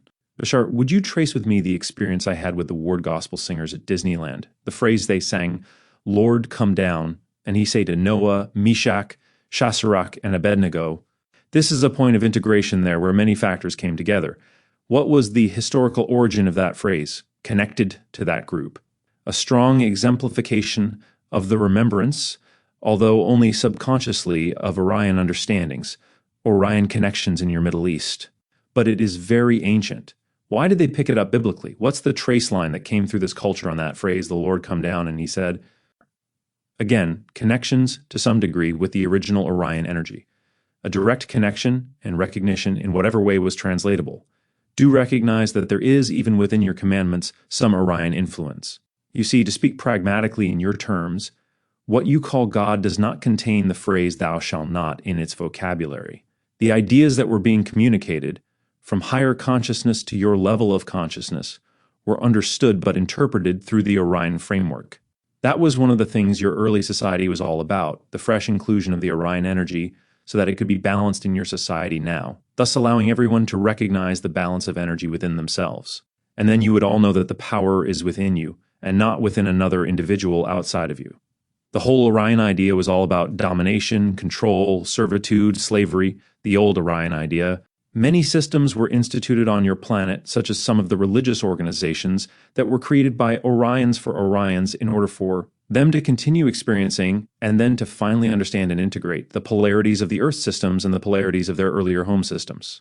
This is allowing them to assimilate the idea of the Earth's vibration in ways that were similar to how they assimilated and understood the original Orion vibrations to be. This does not mean that other organizations, and indeed individuals, have not also used these early Orion ideas to institute ideas and practices of various sorts. For instance, much of the idea of analysis on your planet stems from the original Orion filtering of ideas. Therefore, to some degree, the very way in which many individuals perceive the concept of science in and of itself stems as a trickle-down effect from an original Orion vibration. Particularly is this true for the high focus of your awareness on analytical methods and practices. Orion involvement. Bashar, if I understand you, Orions are involved a great deal in what's going on here at this time. To some degree, yes. There has been the ability for the blending of light in the Orion systems for quite some time, so there is your involvement with many of them there as well. So if I've gotten this right, then the Orion energy has a strong orientation toward growth through negativity. That was the old Orion idea, yes. Recognize that many Orions incarnated on your Earth plane to begin with to set up real-time scenarios that would allow themselves to get in touch with the old momentum and explore phases of it that would allow them to begin to blend it. I don't quite follow that. The idea of the older systems, basically represented in the old Orion methodologies, was to explore the realms of negativity that had been paramount in those systems long ago. The idea now, in being born within your Earth system, is to, let us say, regurgitate all of that and bring it up to the surface. You can now balance it with the understanding that all of it no longer need apply, since many changes have occurred within the original Orion system. Now you can recognize that you have sent that energy to them through all the reincarnation cycles you have experienced on this planet as Orion consciousness, and you can also receive from them what you have allowed them to become in their blended polarity idea. Individuals who are connected to that energy in specific ways can now know that within themselves is all the opportunity for all the balance and all the acceleration they desire from this point forward. For you can now know that the road is clear, that energy is now completely and utterly connected back to the original system, to create a balance within that system, and to crystallize into a positive reality, the dark side. Bashar, my understanding is that some of those space beings, such as those connected to the dark side of Orion, are hostile to Earth and Earthlings. Consciousness, which could be said to be negatively oriented, can only form connections with individuals who believe that those supposedly negative individuals have the power to force connections of that nature upon them. In other words, only your fear and concern that they may have that type of power will actually give them the power necessary to form a link with anyone in your civilization. Otherwise, just recognize that there are many so-called negative individuals and negative consciousnesses in many other worlds, just as there are many negatively oriented individuals on your own planet. It does not mean that they must interact with you. And if you are willing to be the vibration, the frequency, and the attitude of the perspective of the reality you choose to be, then they will not be able to intercept your reality. Recognize that the primary idea of negativity is not specifically isolated to the constellation you refer to as Orion. It does involve many other systems throughout the local galaxy. As we have said, many of the individuals on your planet now are literally reincarnated Orions, and they have formed a connection to that origin point. So, to speak, reincarnating upon Earth to allow themselves to learn the balance of the positive and negative polarities, so that they can create only positive manifestation in their lives. They can switch themselves to a frequency that is out of reach of the former negativity that was inherent in the original parent systems of the Orion area. You will find that time and space being what they are, and all things being simultaneous, some of these original Orion negative consciousnesses still have the ability to be picked up on by whichever individuals on your planet may still choose to function along the same old style frequency, time and space not being a barrier to the idea of telepathic contact on any level. However, it is also important to recognize that many of the individuals of the Orion influence or persuasion have been and are now allowing themselves to crystallize into a very balanced idea of polarity. In the original home systems, that energy in turn has allowed them to now be the creation and existence of light as well as negativity. Therefore, it would be our advice and our suggestion to you that you simply do not focus on the idea that there are negative beings who exist in the universe, other than those who exist on your own planet, that could perhaps interact with you against your will, and focus on the reality you choose to be. Then by the fact that you will be on a different frequency, this will place you completely beyond the reach of anyone who is not on the same loving frequency.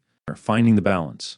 We would like you to realize that there is a particularity within the agreement we have made to be of service to your planet at this time, to reflect and represent some of the original choices and agreements that were made specifically within the Orion system. For we are geared to allowing that original Orion energy, some of which has been steeped in negativity, to find its fulcrum, to find its balance. Within the understanding of the triad structure of all creation, the polarity, and the third point of balance that allows there to be transformation and change, the whole idea in this blending and balancing is to always truly understand that as soon as you do with integrity the thing that excites you the most, that is when you will be allowing for the strongest blending of the polarities to take place within you. The idea that we wish to share and that our service automatically attracts is the opportunity to reflect back to each and every individual who is dealing with that particular connection that the control is always within you, as to some degree you have already discovered for yourselves. The attraction and the drawing together functions as a reflection of various things, many of which you have already begun to integrate. This is just so that we can function as a marker for individuals, to allow them to know they are keeping the agreements they have made, and can continue to accelerate those agreements by doing those things which excite them. Again, we thank you for your willingness to allow us to reflect to you the idea of the reality you are choosing to create upon your earth in this transformational age. Now you know there is no longer any reason to have to feel you must struggle and create conflict in order to create the realities and the harmonies you desire in your world. We rejoice greatly in seeing that you are now creating light on your world, and that light has reflected all the way to Orion. Chapter 13. Friends and Neighbors. Who is the alien? Let us begin by speaking about the concepts you have held on your planet regarding what you colloquially call extraterrestrials. Even before that, however, from another point of view, allow us to delineate a time when we first discovered a civilization, one that had a life form upon it that was, to use our term, Essassani-ish. But instead of our average height of 5 feet, they ranged on an average from 5 to 6 to 2 feet. Whereas we exhibit generally overall whitish gray skin color, this civilization exhibited a wide range of colors. Well, are you all catching on so far? Yes. All right. This is to give you the perspective that, considered from other points of view, you yourselves are the aliens. Your world to many other civilizations is unknown, different, unusual, unique in many ways. There really is no need when considering us or any other civilization to think any more highly of us than you are willing to think of yourselves, for you are unique and different in your own way.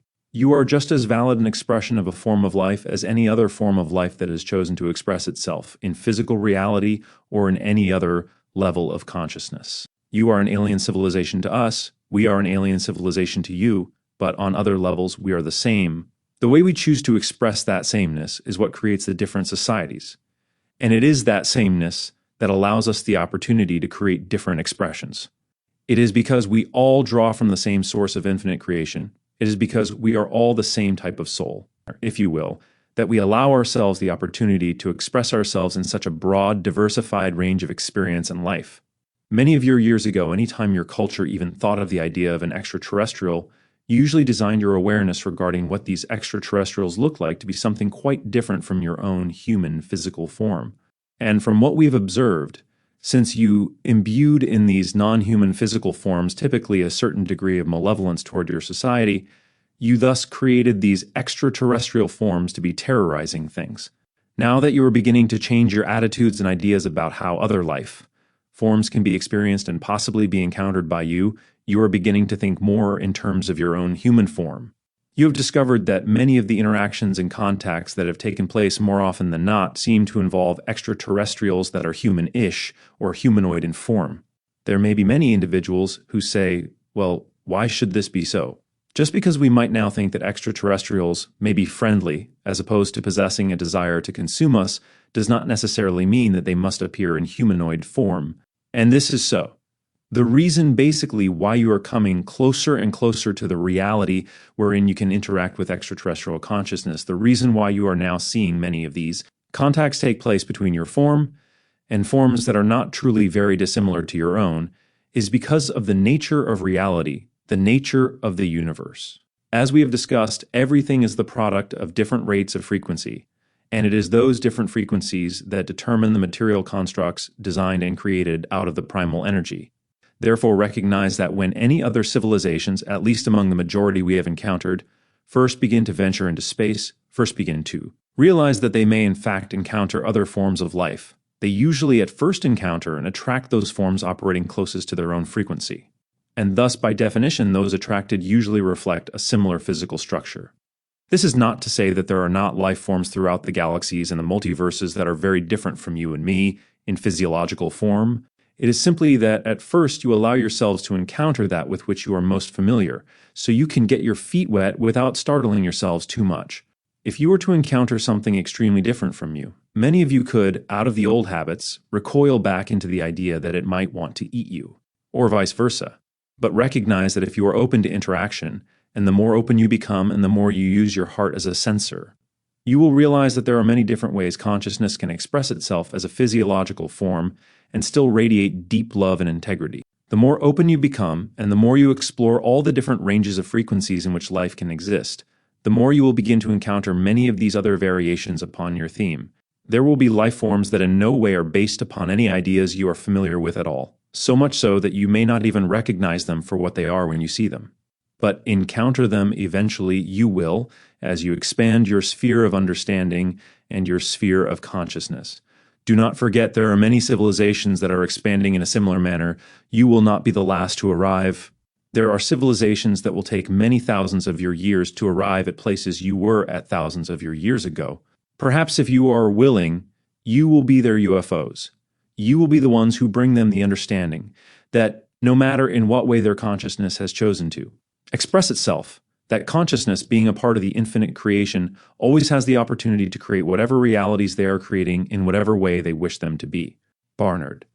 Now, it is our perception that when you begin to explore and interact with other worlds, much in the same way we are interacting with you now, one of the first civilizations you will begin to interact with, in fact, you have already begun to interact with them in your dream levels, is a civilization that is in the Barnard star cluster, as you name it.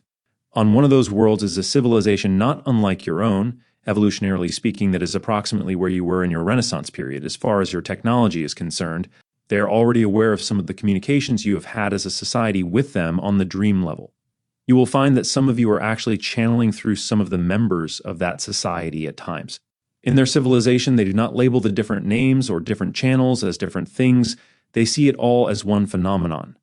They do not segregate it out into different entities. It is all the same level to them. In time then, as you expand, you will begin to interact with them in ways similar to how we have interacted with you. Thus, if you become their UFOs, in time you can blend and assist them in their transformations somewhat, as we have been assisting you up until now. Brief encounters. Another civilization, unlike yours in certain ways, goes by the label of Iraqs. These Iraqs have placed on themselves a very fascinating limitation. Their facial structures are almost completely bony, and they are incapable of expressing any emotionality on those faces whatsoever. Their feelings must be expressed in completely different ways. They are of a creamy whitish-yellow coloration with waxy textured skin. Also, there is a civilization very unlike yours that operates on a completely different dimensional plane, one that would best translate into the idea of the Dilla. Now, the Dilla beings operate in a completely non-physical sense, and yet, in your perception, they do have a physicality. In a sense, they are extremely classic in their nature. Having no real discernible features, they can take almost any form they wish, as they are of a completely primal dimensional state, not really physical as you understand it. But one of their prime exports is a sense of humor. They are of a very, very light vibration, and their world is very simplified. You would likely perceive it as a smooth sphere with no surface features. These do not need to exist until they are required, then they are literally drawn from the surface to form many different things. The Dilla themselves can merge with the very substance of their world being of a very plastic, molten state. The way you would perceive them physically would be through almost nothing but primary colors, as you would actually be seeing them as having a plastic-like physical nature. They can mimic your form, but that would not be their natural form. In a sense, they do not really have a form, except perhaps what you could define as a very flattened oblate spheroid shape in a state of rest. However, they do not really rest. Closer at hand, a civilization that has been interacting with your society of late is that of the Pleiadians. They are very much like you. In other words, humanish, primarily because many of you are from the same offshoots. They are literally your brothers, sisters, and cousins. And you are now rejoining many of them, literally rejoining members of your family. The Pleiadians, along with the Orions, are offshoots from an earlier system called Lyra, these having split from Lyra long ago as you count physical time. They formed into polarity systems, Orion exploring the negative existence, and the Pleiadians the positive. Another society is that from the star system you call Zeta Reticulum. These reticuli are very short beings with large black eyes, very pale skin, and enlarged heads. They are most representative of the interactions you have labeled the abduction phenomena. These beings will be discussed more later on. Doll Universe. Bashar, I'd like to ask you about the Doll Universe. I've been having some exchanges of energy with them, and I'm finding that they're quite different from what I've experienced before. Could you tell me more about that universe? Yes. We cannot necessarily go much into other universal realities at this time, however. Let us just say that they function as an automatic on and off switch to regulate some of the functions taking place in terms of exchange of energy in your physiological universe. They are like a monitoring energy. I do notice that when they show up, the Pleiadians, who are pretty headstrong, get quiet real fast. No need to look at it that way. You are putting it back into a melodramatic framework. That is an Earth interpretation of what is going on in terms of the exchange of energy, and is not necessarily literally representative of what is actually taking place. Okay, are they physical like us? They can represent themselves that way, but ultimately not really. They're like this gaseous energy cloud? Well, in a sense, energy beings, yes. You might interpret the idea as gaseous in your reality, but that also would only be an interpretation. It might be more easily understood as etheric. Is the etheric fragile? Can it be broken into parts? Many ways we are also etheric. However, in our reality, according to our thoughts and beliefs, it rephysicalizes and goes back together. All right, so are the dolls just totally from another reality? To some degree, another dimensional plane altogether, 90 degrees of a vector to those dimensional planes that you and I would call physiologically real. They are a vector universe. How did they get here? Through the idea of phase shifting. Just as we come into your universe, the idea of changing your vibratory frequency to match that of the universe in question of visitation, and to project a portion of their consciousness in whatever way seems to be most necessary to represent their presence. Their presence, as you perceive it, is not even the totality of their beingness.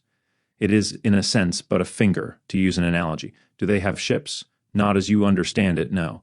They do have cohesive electromagnetic consciousness that sometimes you may perceive as ships, or more often than not, you would choose to perceive them as merely spheres of light in your reality. Arcturus.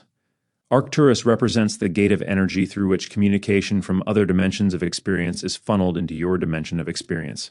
They are the regulating gate. It doesn't mean that things are being regulated in a very structured sense, but only that they are the translators of energy from other dimensions into your dimension, into symbols you can understand, much of the emanation of energy, of the dissemination of energy, and the regulation of the transformational rate going on in your planet and many other planets within your galactic system is under the auspices of the Arcturus gate. They are also responsible for creating a particular type of energy alignment through which many of your children now being born are passing before birth, so they will forget less of who they are once they are born into your society. In that sense, they have connections into what you call the angelic realm, and therefore are represented by a lot of non-physiological consciousness as well. Some of this is an aspect of Pleiadian energy, but a lot of it represents aspects of extra-dimensional energy as it is symbolized in your material reality. I recently channeled an energy, Bashar, that seemed to be coming through Boots, through Arcturus. They talked about the children with a tremendous amount of emotionality. Yes, that is the core vibration that allows you to know that you are linking with that energy, specifically within your reality at this time, the emotional core vibration. For it is an opening and a crystallization at the same time of certain doorways within you that are connected to that heart energy and to the energy of the chakra of your intention in the solar plexus. It will create the heaving and the releasing, the assimilation and blending of energy simultaneously. For it is that atmosphere into which the children are being born. Do recognize that the children arriving at present are not just another generation, they are another culture. I feel as though I am going to be a bridge and I will channel that energy through. But what was really fascinating to me was that the energy seemed to be the consciousness of the planet. Yes, it is a collective, and it was as though it was being relayed through that constellation area, through the Arcturian energy before it got to me. I was wondering why that was. The only reason I could think of was that it was so intense, I may not have been able to handle it. Yes, on many different levels, in order for you to be able to assimilate it comfortably beyond the experience of your physiological universe, it must come through a physiological valve, or representational, symbol to which you can relate, to which you have already formed a degree of relationship, so it will also carry with it a degree of familiarity by the time you receive it. Yes, that's true. I know I felt like there was more emotionality there than I could handle for very long at that time, but I did see a vision, or in my mind, I guess, a brilliant, brilliant star, which was behind this being who I think was a teacher. This is a representation of the other levels we are speaking about. Arcturus represents the combined triad of Earth, Essassani, and Sirius on another level altogether. Does the star, the brilliance or the consciousness of it, seem to be what we're going to be, what this civilization or this planet's consciousness is going to be? In a sense, yes, you will be dealing with it in that way, and you will become immersed in the association of that nurturing, supporting vibration, that loving vibration. Arcturian symbol. From my perspective, there is a lot of attention on the Arcturian people, the experience. Just to help me spark additional things, would you describe Arcturus and its experiences and such? In regard to the level with which we are dealing at this time, the only description we can share with you is what has already been shared, that they are a collective energy consciousness. There is nothing that would allow us to differentiate them in the sense of individuals, as you would understand it. We can give you a symbol, however. It is only a symbol and not something to get attached to, but it may function as a focal point. It is a 12-pointed white star on an orange background circle on a background of black. That symbol can represent their energy and act as a communicative link or an identifying link to the vibration of their energy on whatever level you need to identify with them.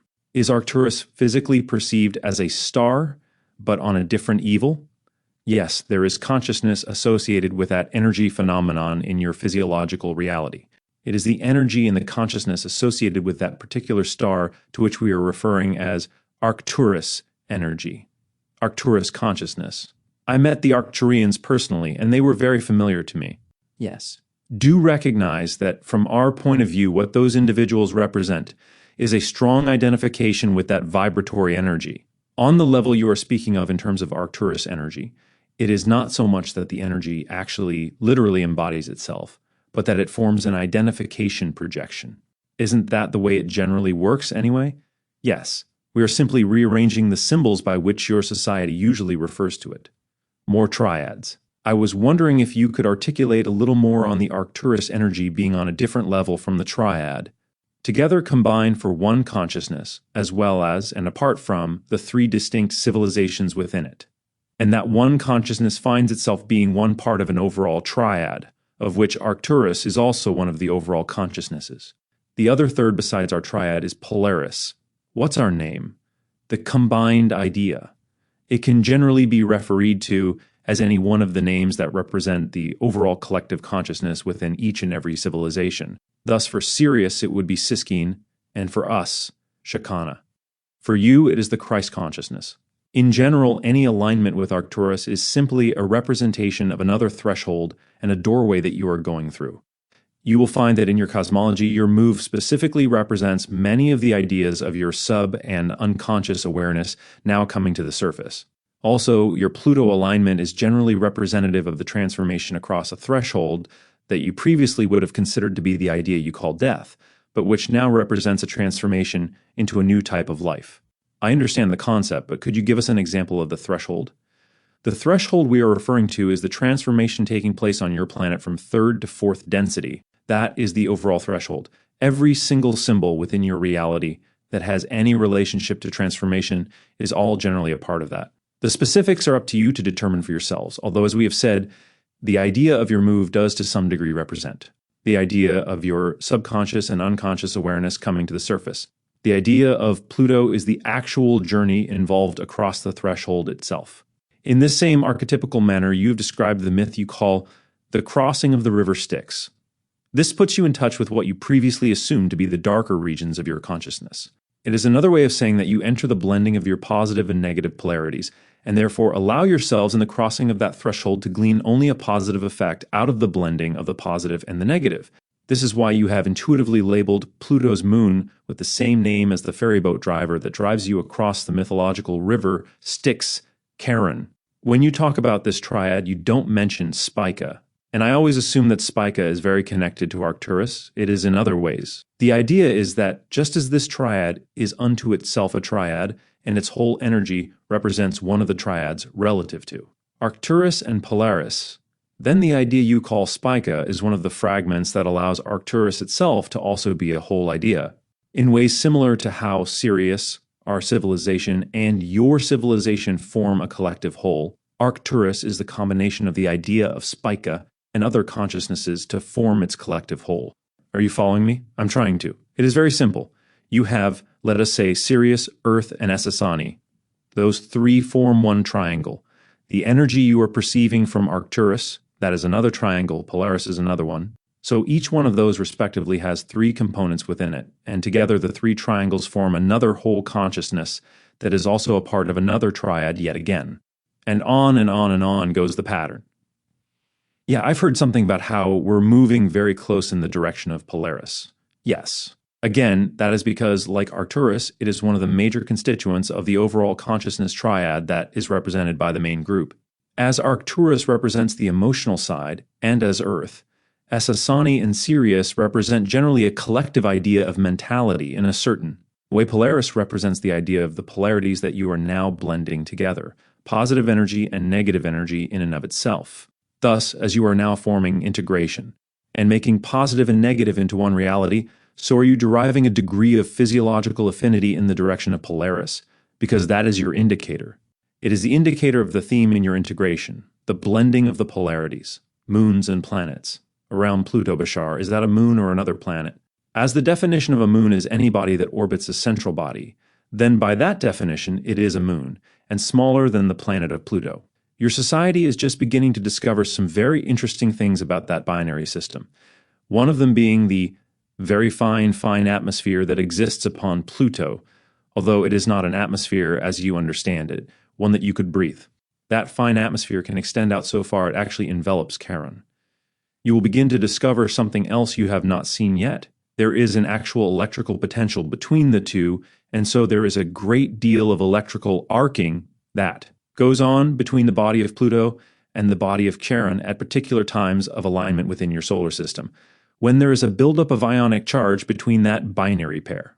Are there any other moons around Pluto? There is other debris, but not anything of the magnitude of Charon. Okay, then in our solar system, other than Earth, is there any other life in the third dimension that we might discover? Not exactly. Certain compounds will be discovered in time, remnants within certain areas of Mars, conglomerates of molecules within several of your gas giant planets, Jupiter, Saturn, Uranus, and Neptune. These will be primordial forms of organic life, but they will lend you clues toward understanding what you as a mass consciousness utilize to create many of the ideas of life forms upon your Earth. In time, there will be seen to be interactions with other levels of consciousness, but in your third dimensional state, no. There is inhabitation, to use the term loosely, on every single planet in your system, but not in the third dimension. More cover-up. Is there life on Mars, Bashar, not in your third density? Fourth or fifth density? Fourth, yes. How about the moon? Any life in another density? In our perception, there is life on that body in an alternate reality altogether, but that body is not in any way in your dimension at all. Only in that reality do I immediately perceive the life you are asking about. It is not barren in that dimension. However, in your third dimensional reality, yes, it is barren on your moon. There are artificial bases, but not what you call natural life. There are artificial bases on the moon in our density? Yes. Constructed by whom? By other civilizations not of your Earth. And not of the moon? No. Inhabited? And they were not found by... Yes, they were. They were found by the astronauts, and the information was suppressed? Yes. Aha. Are they inhabited now? Some. A few. Not as many as in earlier times. Physically, right now, there are aliens on the moon? Physically, right now? Yes. And this information was suppressed as a result of an inability of the astronauts to comprehend what they were observing? Oh, no. They knew what they were observing? Oh, yes. And the information was transmitted back to Space Command Center, NASA, or whatever? Yes. And now authorities on Earth have prevented the information from becoming public. For what purpose? You do not know. Do you not understand the structure you have created your government to be? Have you not realized that their understanding is that unless they are controlling, they are not in power? One of the strongest ideas of power in your civilization is information. The idea of allowing your civilization to recognize that your government does not need to rule you, that the universe is open to all to explore, would take away their power in their eyes, although in fact it would actually give them their power as individuals. But they do not understand this, because that is not what you have all created them to be. Yes, I understand that, but what I don't understand is their thought process, thinking that by keeping this information secret, it increases their control. Because, as I just said, if you are aware, as you are right now, that the ability to interact with other beings on equal levels would bring with it no more need to have your responsibility removed from you and institutionalized, then there is no purpose that they serve. They believe that power lies only in controlling others. Now, did the astronauts have some interaction with these other beings on the moon? Not while in space, no, nor while on your moon, not beyond photographing and visually seeing. There has been face-to-face interaction on your Earth on many occasions, with your military and your government, as we have often said. Why did the aliens choose to have an interaction with those people, as opposed to others? Because you have allowed them to be the ones who have to be met first. The idea is that by allowing that interaction to take place, then perhaps there is the ability for them to choose to realize that there is nothing to fear, and they can hang up their fear hats. You have entrusted them with power over you. Some of us have, yes. Some, yes, enough of you have, and we do not differentiate. However, since not all of you have, there is some interaction with individuals within your society as well from time to time, individuals who are not of your governmental structure. But again, the frequency with which that happens will be completely dependent upon, one, your willingness to recognize that you are your governments, and two, your willingness to take back your responsibility, not by opposing them, but by loving them, letting yourselves function on equal levels with them, and vice versa, so you can share the idea that you all run your world. They do not have to run it for you, in the sense of controlling what you know about it. They can run it with you, and if they choose to perform an organizational service, then they will be serving you, not controlling you. Right. That was the essence, the kernel of what the Founding Fathers attempted to do with the United States. Yes, in a sense, although you were never meant to have a democracy, it was designed as a republic, our defense. Does the Star Wars program have, as part of its rationale, interaction with these other civilizations? In a sense, there is a great deal of fear about what is perceived to be the loss of power. Do understand, however, that your defense program is not all it seems to be. A large portion of that idea is only for the purpose of allowing you to think you need protection, so they will stay in power. Let us emphasize again, they already understand in no uncertain terms that we and other civilizations are not going to interfere. They know. In a sense, they are scrambling for a foothold because they understand that it will inevitably change.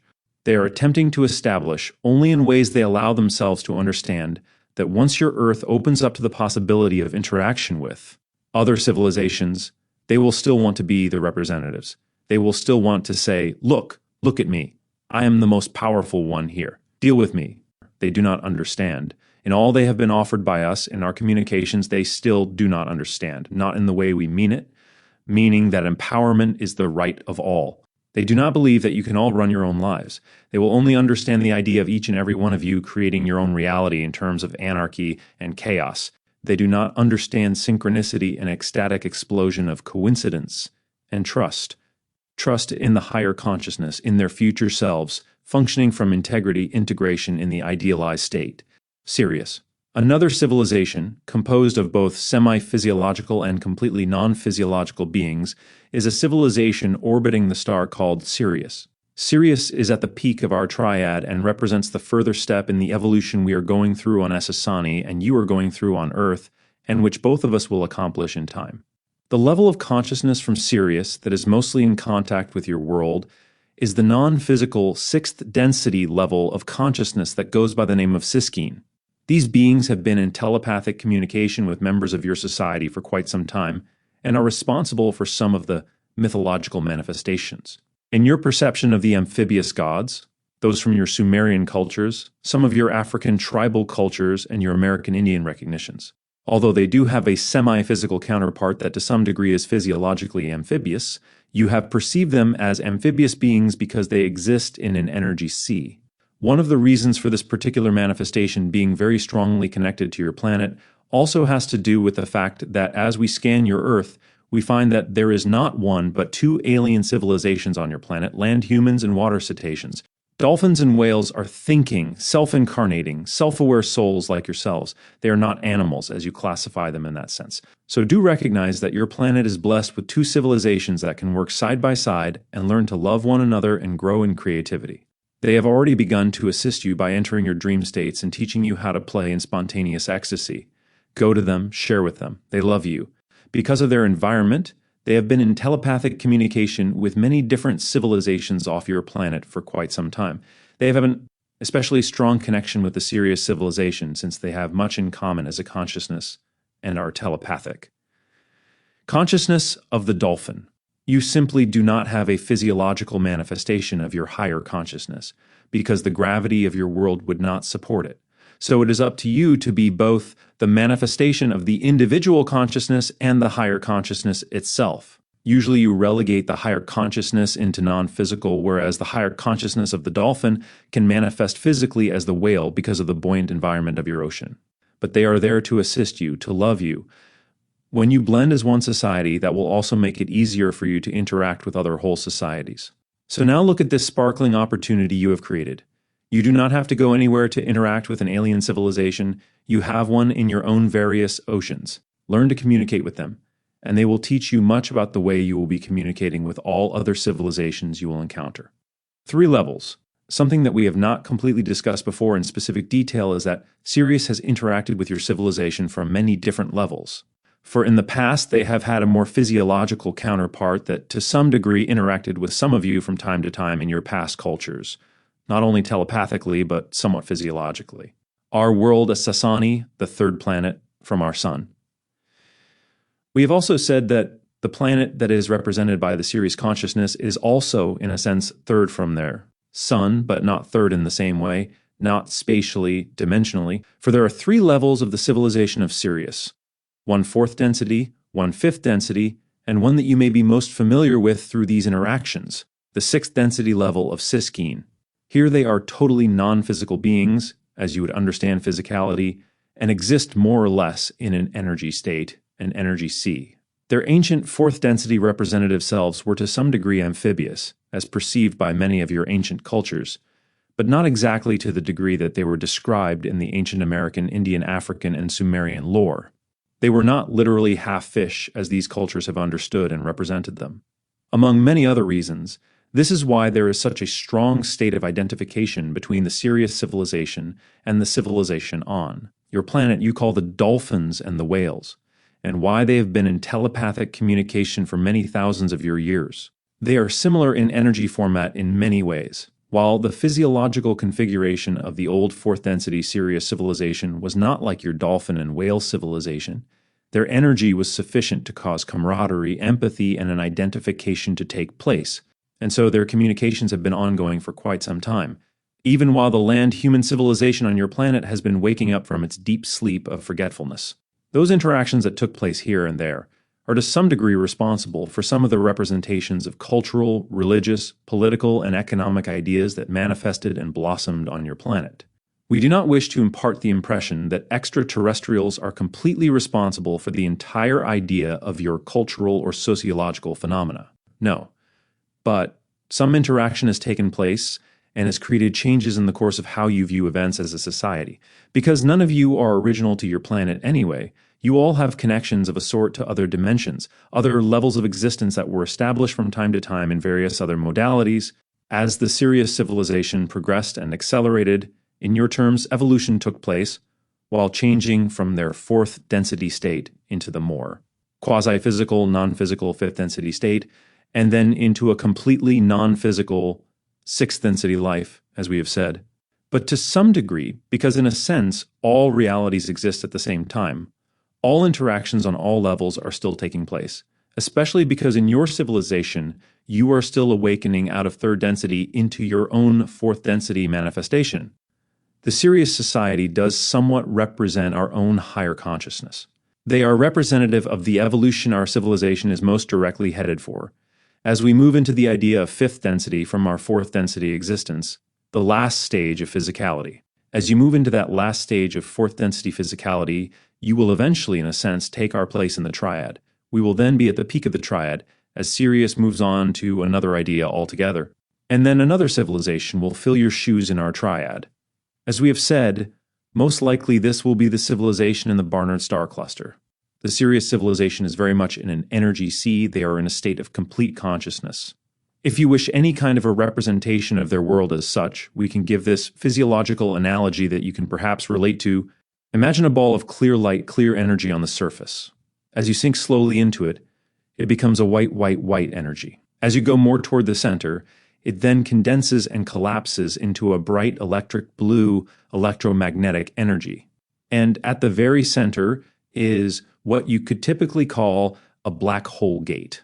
This idea of their existence, existing as energy forms in an energy sea, allows them to either project themselves telepathically as individuals or as one homogeneous energy, one homogeneous consciousness. To some degree, it can be said, technically speaking, that they do this projection and communication with other civilizations through that black hole gate at the very center of their world. It is an interdimensional gate that links to all levels, all dimensions, and through which they can communicate in either direction, with any level, any dimension. Thus, this gate now has allowed them to step up their ability to communicate with many of you, now that you as a civilization have stepped up your ability to receive the idea of higher vibrations. Let me remind you once again that biological life is the most efficient transmitter and receiver. As each one of you, in your own way, in your own time, decide to open yourselves up to more expressiveness of the consciousness, you are more recognition and expressiveness of the frequency you are, you will become more sensitized to the frequency in which they are always bathing and beaming to your world from. They are always sending an unbroken radiation of unconditional love and energy, thought forms, and thought patterns for you to tap into. Let's get serious. In your terms of counting, the star you call Sirius is approximately 10 of your light years away. In your physical dimension, it takes 10 of your years, 10 of your orbits, for a beam of light to reach from your star to their star, from their star to your star. But understand that the telepathic link is instantaneous. that the black hole gate circumvents physiological space, connects all dimensions in the immediate here and now. And through that gate, it is as if they literally overlap you or intertwine with you.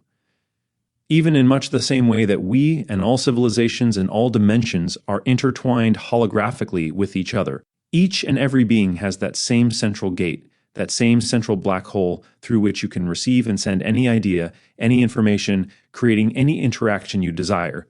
When you are in an energized, balanced, relaxed, and ecstatic state, you can always be aware of all the frequencies, all the spectrum of energy and information that is always available for any of you to ride the crests of that wave, always. Identification with their very high energy can assist in your acceleration, although it is not that they are doing it for you. You must meet them halfway.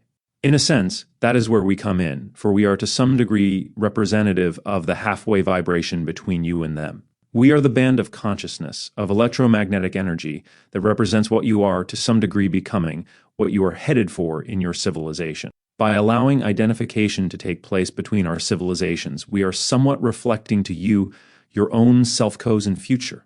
Not that it will be specifically as we have chosen to express our civilization, for you will create your own version of it. But the energy, the patterns, the identification will be very similar. Then once again, as you move to the stars, open to the stars, you will literally be flowing, sliding on starlight, using light itself. For all you need, all your power, all your understanding, recognizing that light is the matrix in which all the information you need is intertwined and interlocked. When you open that light by shining as a brilliant star yourselves, you will then match the frequency of all of creation's life and know everything you need to know right now as you are. You are made of light. So when you lighten up and aren't so serious, then you too will reflect the serious nature, their consciousness and your own higher selves and fuller selves. We thank you for having such an interesting language to play around with. Star Child. Bashar, you said none of us are original to this planet. Could you tell me if I am what you would call a star child? Oh, in a sense, all of you are, The term star child that you use in your society is generally an indication of a conscious recognition of some of these connections you all have, that may, for some particular reason in this particular life, stand out more than other connections might. So, in that sense, if you feel so drawn to that idea, then obviously you are choosing to express yourself in that way. I was just saying, for lack of better words, that I believe there is some sort of a race that I belong to. Yes, I understand. But you see, the idea is that all of you have those connections. Different connections stand out in different lives, depending on what you have created this particular life to be. In other lives, you may have felt other connections, and that you can determine in each and every present in which you create yourself to exist, because you are connected to all of them. In a sense, you all come from everywhere and nowhere. As a spirit, you don't really have any particular point of origin, but you can make those connections, and they can feel like true connections. Yes. Well, how can I contact the others who are like me? I feel so different from everyone, all right? Now, please do me a favor. Take your physical form and turn it approximately 30 degrees. What do you see? A lot of people say hi, hi. Many individuals who know as you do, who sense as you do. Remember, is a very common thing now that you are all awakening on your world to recognize more of the other connections you have. At first, because of the way you are used to thinking of separation of space, you may get the feeling that you belong there more than you belong where you are. You have just made a recognition, and it creates within you this feeling of separation and homesickness.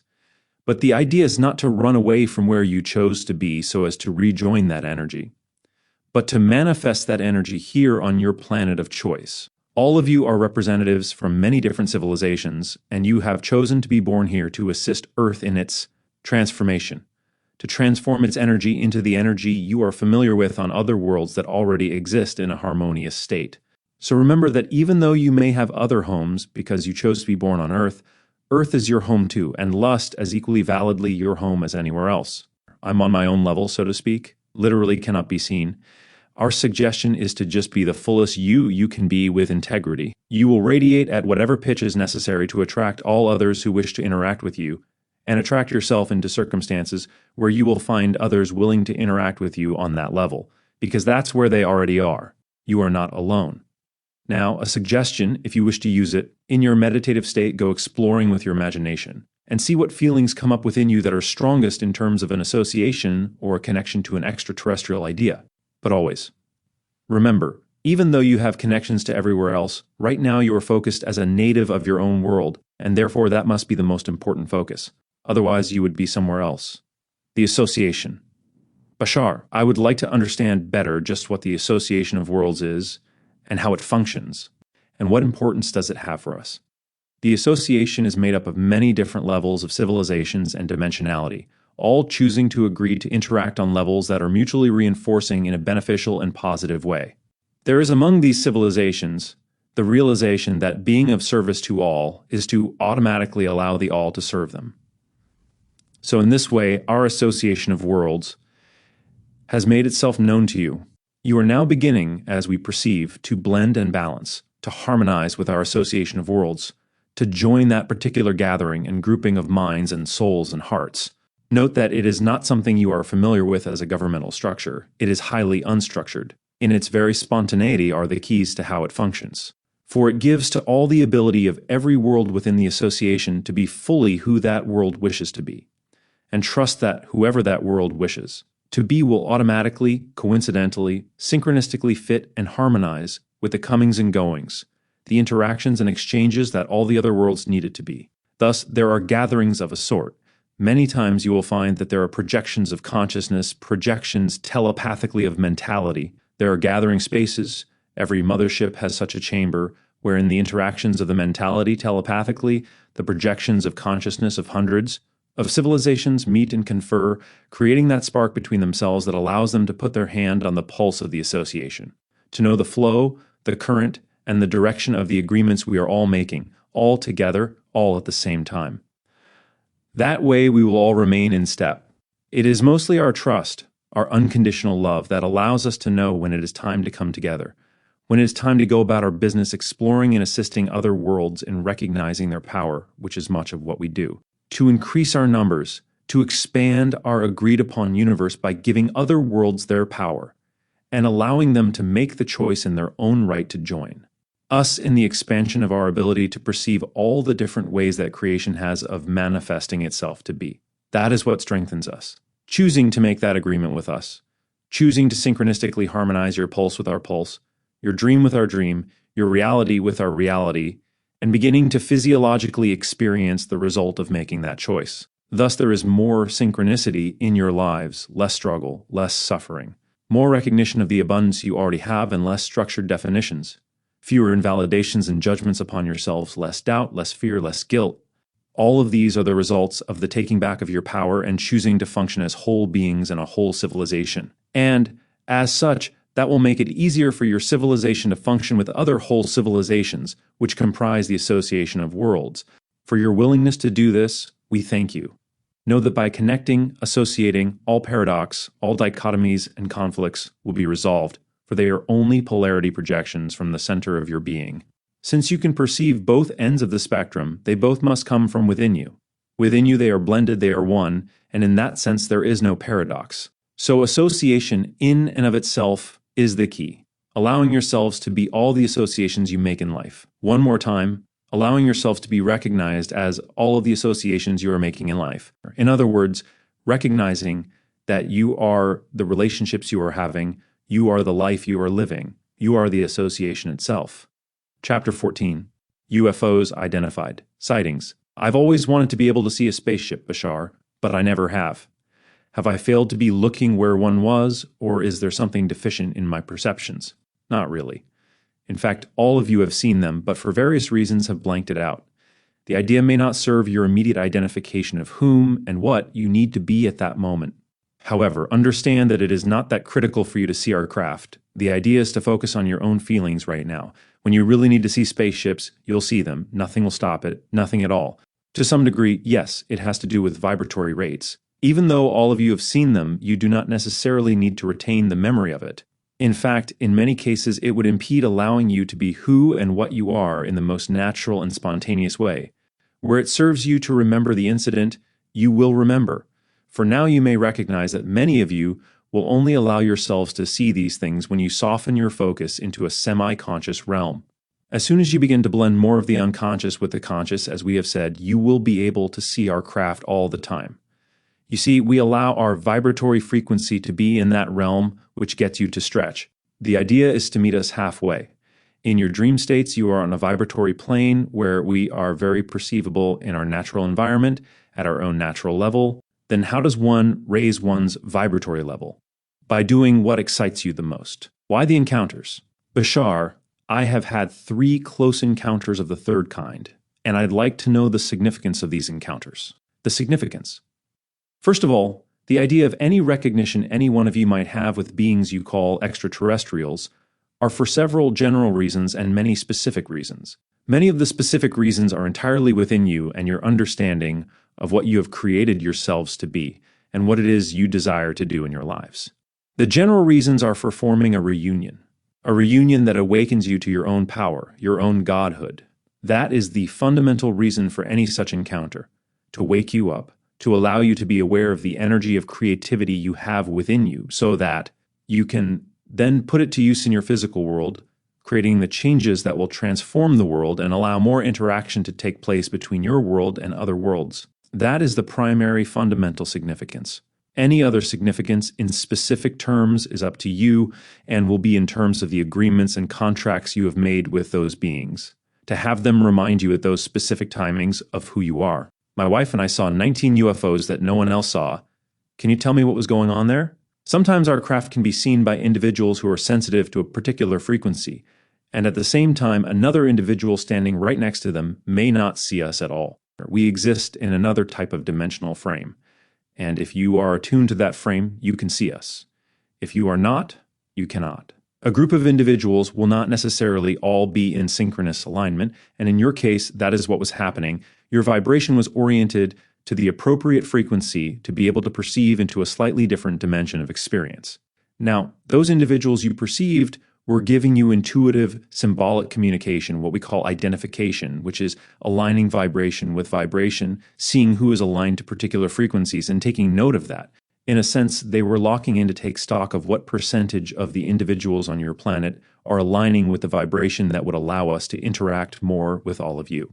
So you were noticed, and you were given the idea of recognition. You were shown ideas of symbols that translate directly into your unconscious and subconscious mind to awaken within you whatever you are willing to let be awakened. Then you can be assisted with more momentum and more energy to do the things in your life that represent the strongest part of whom and what you are.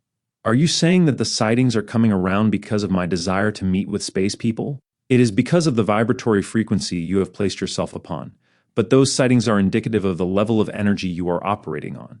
It is a reflection, a mirror to you. And there should be a reflection exactly how much energy you have, and a reflection that you can do anything you want to with it right now. You do not have to wait. Oftentimes out in Malibu, I point out different stars which I perceive are spacecraft, rarely, and that's when I'm pointing them out. All right, that can be the perception of energies. However, they do not always manifest as spacecraft. I often see star-like lights that rotate colors, specifically red, green, blue, or some yellow, orange maybe. Some of these are only stars aberrated by your atmosphere. Some are energy doorways, dimensional doorways. These are doorways or tunnels to other dimensions of existence. Through these doorways, many of the so-called spacecraft emerge, but the color is really vivid, and they do tend to move with the flow of the stars. Yes, again, understand that when it is for the most part the idea of atmospheric aberration, your atmosphere will act like a prism and take and bend the starlight so it will have the entire range of the spectrum. Understand that above your atmosphere the stars do not twinkle. The atmosphere is a lens that distorts. That's what bothers me. Because there is a distinct difference in the twinkling. It's like a rotation. That may appear to be the case. But again, your atmospheric aberration can also cause that. We are not saying that this is the case every time, but it is the case in a majority of times. Okay, how would you know if you were seeing a spaceship? You would not necessarily know. Now, to be practical for a moment, let us suggest a rule of thumb that you may use, one that many individuals have found to be convenient for them. Unless it is obviously a spacecraft, then it isn't one. Even if it is, for what purpose does it serve if you have to guess? Therefore, if you see something and you are not sure, go on about your business. When you are sure, you will be sure, or there will be no mistake. All right? One night, about 6 weeks ago, this same thing happened. We saw a star-like object moving away from us specifically. It felt as if it were a shuttle leaving a mothership. This is what I will share with you at this time. Understand that you are witnessing the idea of emotion, as you describe it, but not in your dimension. This leads to many other areas and depends upon your willingness to extend your senses further. What you see many times is not physical sight, although you do not know it. Go with that for now. Here is a suggestion. When you see something in your sky, extend your imagination and your senses to that point in space and see what you pick up. You will always pick up some form of consciousness, for everything is conscious. But see what you get. That is one of the reasons you are being lured into extending your senses into what you are seeing. You have not yet begun to extend yourself in the manner of the invitation being offered, and so we cannot yet discuss what you yourself will create yourself to find. When you begin to interact a little more, there will be the co-creation of the delineation of some of that interaction. Thank you. Going for a ride. In contacting ships, in some certain contexts, people have gone aboard and gone on flights, hanging out physically with ETs. In what context can I do that? In the context of the fullness of the agreement of your timing. Go and do what excites you. As I do that, and am running around the desert in search of, do not wait for it. I don't. I'm wondering if there is some shift necessary, some timing, or is there some agreement that can be made? Can I just check on when is the next available flight? You have already made the agreement. You will fulfill the appropriate timing by continuing to do what represents who you are. That is what will take you most quickly into any timed agreement. Be the person you need to be. That agreement will be met. Is there some way I can get an advanced glimpse of the schedule? Certain areas on your planet that attract you. Do you physically go there? Not as often as I'd like. There are of lot places. Bye-bye. In other words, if that is what you are all about, then act upon the impulse. Place yourself in the locations carrying the highest degree of conductivity for those types of blendings. There are many, many places around your planet that we have visited and visit all the time. You may simply go to where you are attracted. But again, recognize that you do not necessarily have to go very far. Generally speaking, however, it is usually more conducive to see our ships if you are not in a large city. Abilities that in many ways we do not have in the sense of being able to just pop in, pop out, anywhere, anytime. We also follow the natural lines of flow of timing and the electromagnetic field of the universal reality. And therefore, sometimes, even when you might be ready, the timing on our side does not match the fullness of the agreement. Is there some way to find out what that timing would be that does work in conjunction with your agreement? Sometimes in meditation it can come to you, but always in the exploration of the things that mean the most to you in physical life. And in the action of those endeavors, you will have whatever type of recognition of the timing you need. But do realize that usually you think you're ready when you really are not.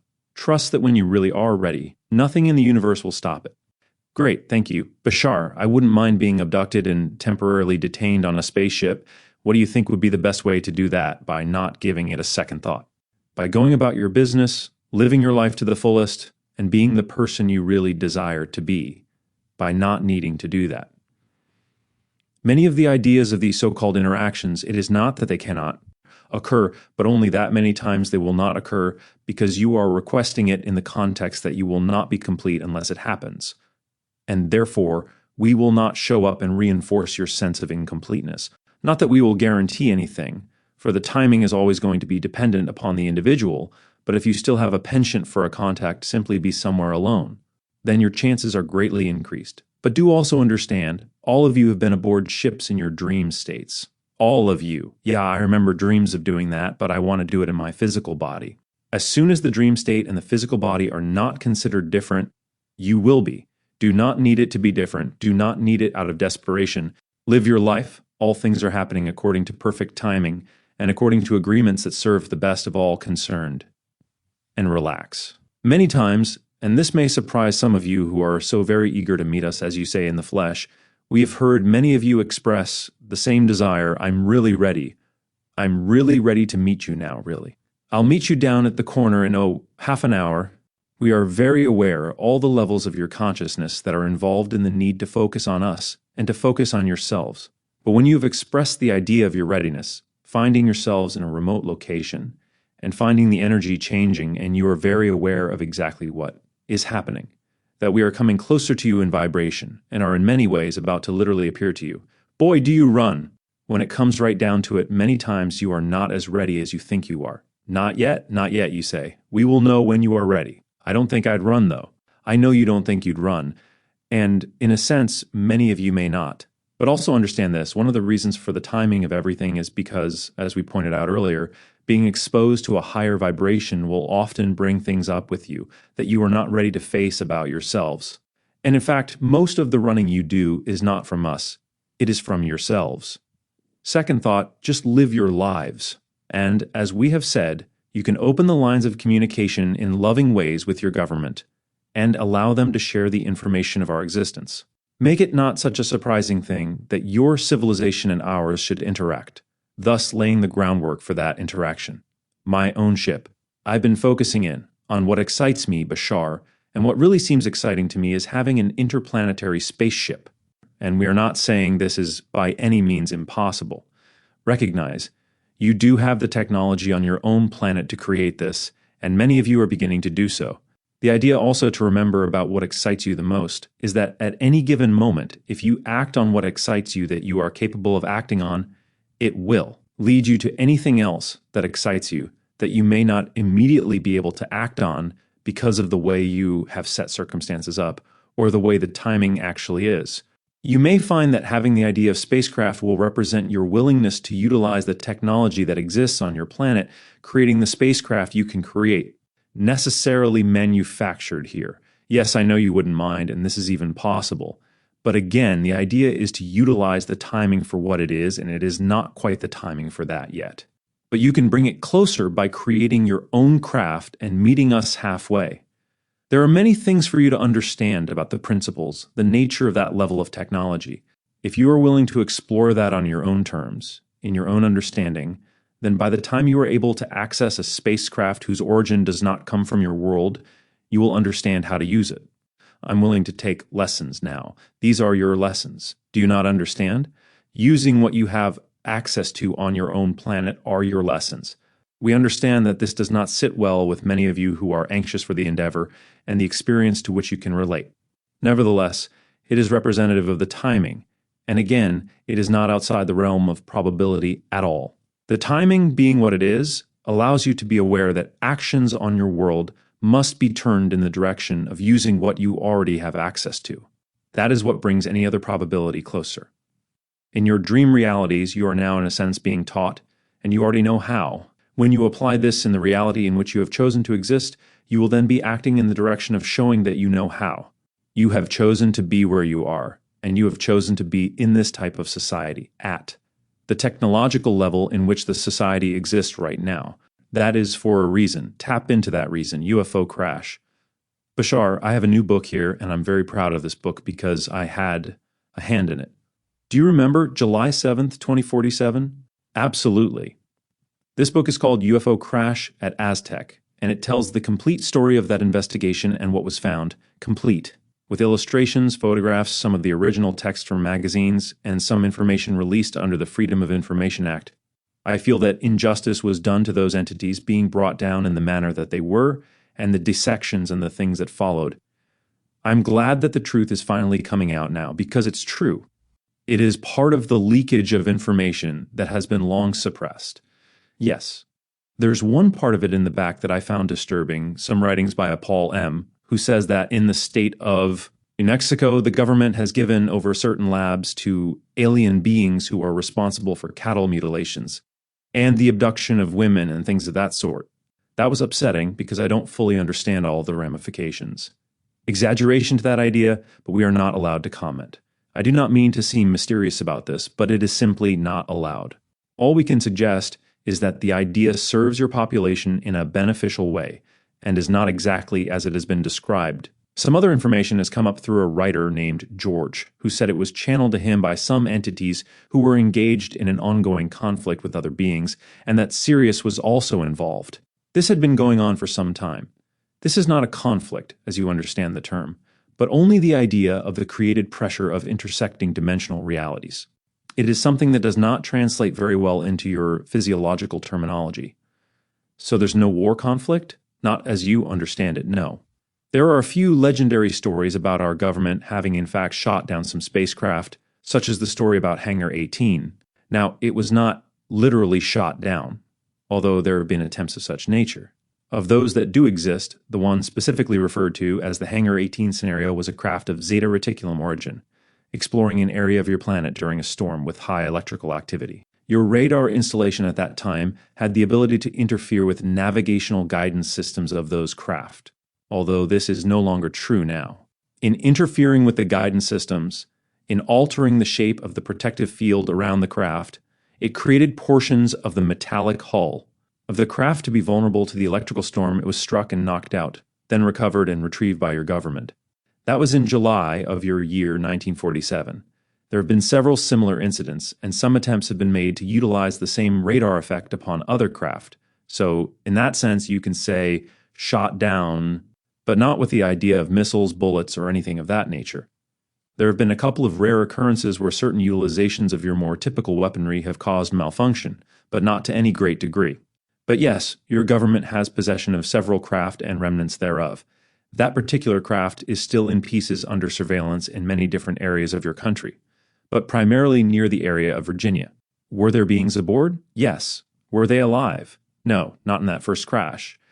And what was the value they got out of creating that reality in their lives? You have now been initiated on the 40-year cycle that allows you to begin to be brought into the association of civilizations. Whether they were conscious of what they were doing or not, the incident began a series of events in your civilization that has brought you now to the understanding you have and the ability to join the association. Many circumstances will occur that may seem on the surface to be accidental. What did those beings look like? They were the type of Zeta Reticuli we mentioned earlier, about 3 to 3.5 feet tall, enlarged heads, no hair, very large black eyes. They have very thin bodies, almost no mouth, almost no nose, almost no ears, very long and slender, pastyish white skin. Other types from that civilization have beige or tan skin, or sometimes very dark gray-green skin. Let me remind each and every one of you that regardless of the scenario, I'm not saying it had to be that way. Still, there is a timing for everything. Those beings, in their own highest understanding, know that they have served a purpose by allowing themselves to interact with your society even at the cause of their own physical death. For they have accelerated your awareness on many levels and made it very possible for us to be speaking with you today simply because of that interaction. Billy Meyer. In this past month, I visited a Swiss citizen, Billy Meyer, who has had an 11-year ongoing encounter with UFO contacts with the Pleiadians. To some degree, not as much lately as you might think. His last encounter was in August of this year. His original mission was to make all the UFO contacts and information known to the world. Yes, and it was done. It was done. However, he has had nothing but regrets for doing this. Yes, because of the reactions of your society. They've been very bad. He's had another attempt on his life and is in seclusion, but I did get to see him. All right, that is why to some degree, not in a very strongly accelerated manner, but to some degree, some of the Pleiadians are also contacting other individuals as well. But do understand that Billy chose to be one of the vanguards, one of the forerunners who would take the brunt of the ridicule. Many things have become twisted. Much of the information is now no longer reliable, because it has been interspersed with false information. But the ice has been broken. The job has been done to some degree, and in a very real way, Billy can relax a lot more than he thinks. Now information is being spread to other individuals. He is not bearing the brunt alone, although he may have created for himself a little bit of a rut where he thinks he is burdened by the entire weight. He is not. Some of the things he is experiencing now are due to his own reactions of becoming caught up in the idea of the intrigue, which he did to some degree bring out in other people. But it does not necessarily have to be quite so strongly focused in that area at this time, for he is no longer bearing the brunt of the entire dispersal of the information. Yes, but very recently there was a 2-hour broadcast which was on national television in this country. While the program seemed to be very informative on UFOs, the announcer did make a statement that, of course, the Billy Meyer story was a hoax. They did not research thoroughly. It was based on information that has come to light, to some degree, to discredit that particular idea. Understand that they could say no more than that because they had no more information than that. The purpose of the program was to focus on the idea of the interactions between your society and the society that is called Zeta Reticuli anyway. Those were comments that were made because they felt they were necessary to add into the idea. But there really was no information or research that was done. That statement, in a sense, was quite offhanded. While this does not take into account all of the facts, the statement was based on the idea that at one point in the contact of the Pleiadians with Billy, when some of The photographs were taken. Billy constructed a model so that photographs of it could be taken to see if there was any difference between photographs of the model and photographs of the real ships. The idea was that it could be proven that photographs of the model could be detected as such by knowing that those photographs were photographs of the real ship because of the difference in quality between the two. That's absolutely correct. The model was found and taken to be proof that Billy Meyer had faked all of the photographs. The statement made on that program was based on that and other assumptions. That is why they could not really go much into it. They had not really done their research. As we said, the purpose of the program was more to familiarize your society with one of the strongest contacts going on now between your society and the Zeta Reticuli, and that it did. Space travel. Bashar, can you travel to any space and time? Absolutely. So it's completely limitless? Absolutely. Because space and time are your own definitions. You see, we understand that an object does not exist within time and space, but that space-time are properties of the object and can be changed. In a sense, that's how our spacecraft travel. They are projected into astral material, and then they are redefined with a vibration that represents the space-time locale we wish them to be at. They are then reinserted into physical materiality at whatever locale is representative of that vibrational equation, having, in a sense, avoided the issue of travel altogether. Instantaneous teleportation. It is not really breaking the speed of light. It is not traveling within your dimension at all. Have you dealt with magnetic drive at any point? There are some forms, fluctuations of electromagnetism, within some of the ideas of drive. It is not purely electromagnetic exactly, but more the idea of gravitational dynamic tensor fields. Can the ships go into the water? Oh yes, and very often they do, remember. Something that can travel in space where there is no air can very easily go underwater. Since our ships use electromagnetic energy, we do not have to worry about the idea of rocket flames and fuel and the like. There are no openings in our craft for water to get in or air to get out. Therefore, we can go where and when we wish. Our ships can also create a particular type of vibration that puts us out of phase with solid matter so that they can go into that solid matter or through it or into other dimensions within it. Does your spaceship relate to you in the form of thought, Bashar? Yes, in a sense. The mind of the pilot is connected to the mind of the ship. If I were a pilot here and wanted to transfer from this system to your system, what thoughts or ideas would I feed into my computer? The feeling that you have of us, that is the vibration. How you would recognize us is the vibration. You can always key off of any single individual such as myself, since my vibration is of my system. In using that vibration to key off of any particular person in any particular system, could I then easily go from system to system just by signaling in on that particular entity? Yes. It is like the tuning of your radio. You get what you switch the dial to. I'd be running up and down the dial there. Do understand that this is what you do when you are out of your body in your sleep state anyway. You become the vibration and there you are instantaneously. The spacecraft is only an extension of the consciousness that represents the same idea in physiological symbolic terms. But it is still only an extension of the consciousness. I was aware of that, but I didn't know how to construct one or how I would deal with traveling. Consciousness of the spacecraft, because the spacecraft can also hear you. It is completely and totally keyed to your vibration and thus responsive to it and only to yours. In that, you said that the mind of the pilot is connected with the control mechanism of the ship. Could you give me an example of, say, plotting from one system to another system, how the pilot would do that? Yes, there is the creation of the isolation field around and about the craft, which isolates that field from any one particular universe, thus opening up its navigational banks to all probable universes, which are represented by their signature frequency vibrations. The pilot, being intuitive and simply tapping into the internal imagination dimension, picks the frequency he desires. This is imparted through the navigational spectrum of the ship, which then views the entire ship with that vibrational frequency. Thus, when the isolation field is removed, the ship, by definition, must take up residence within the universe that represents the vibrational frequency.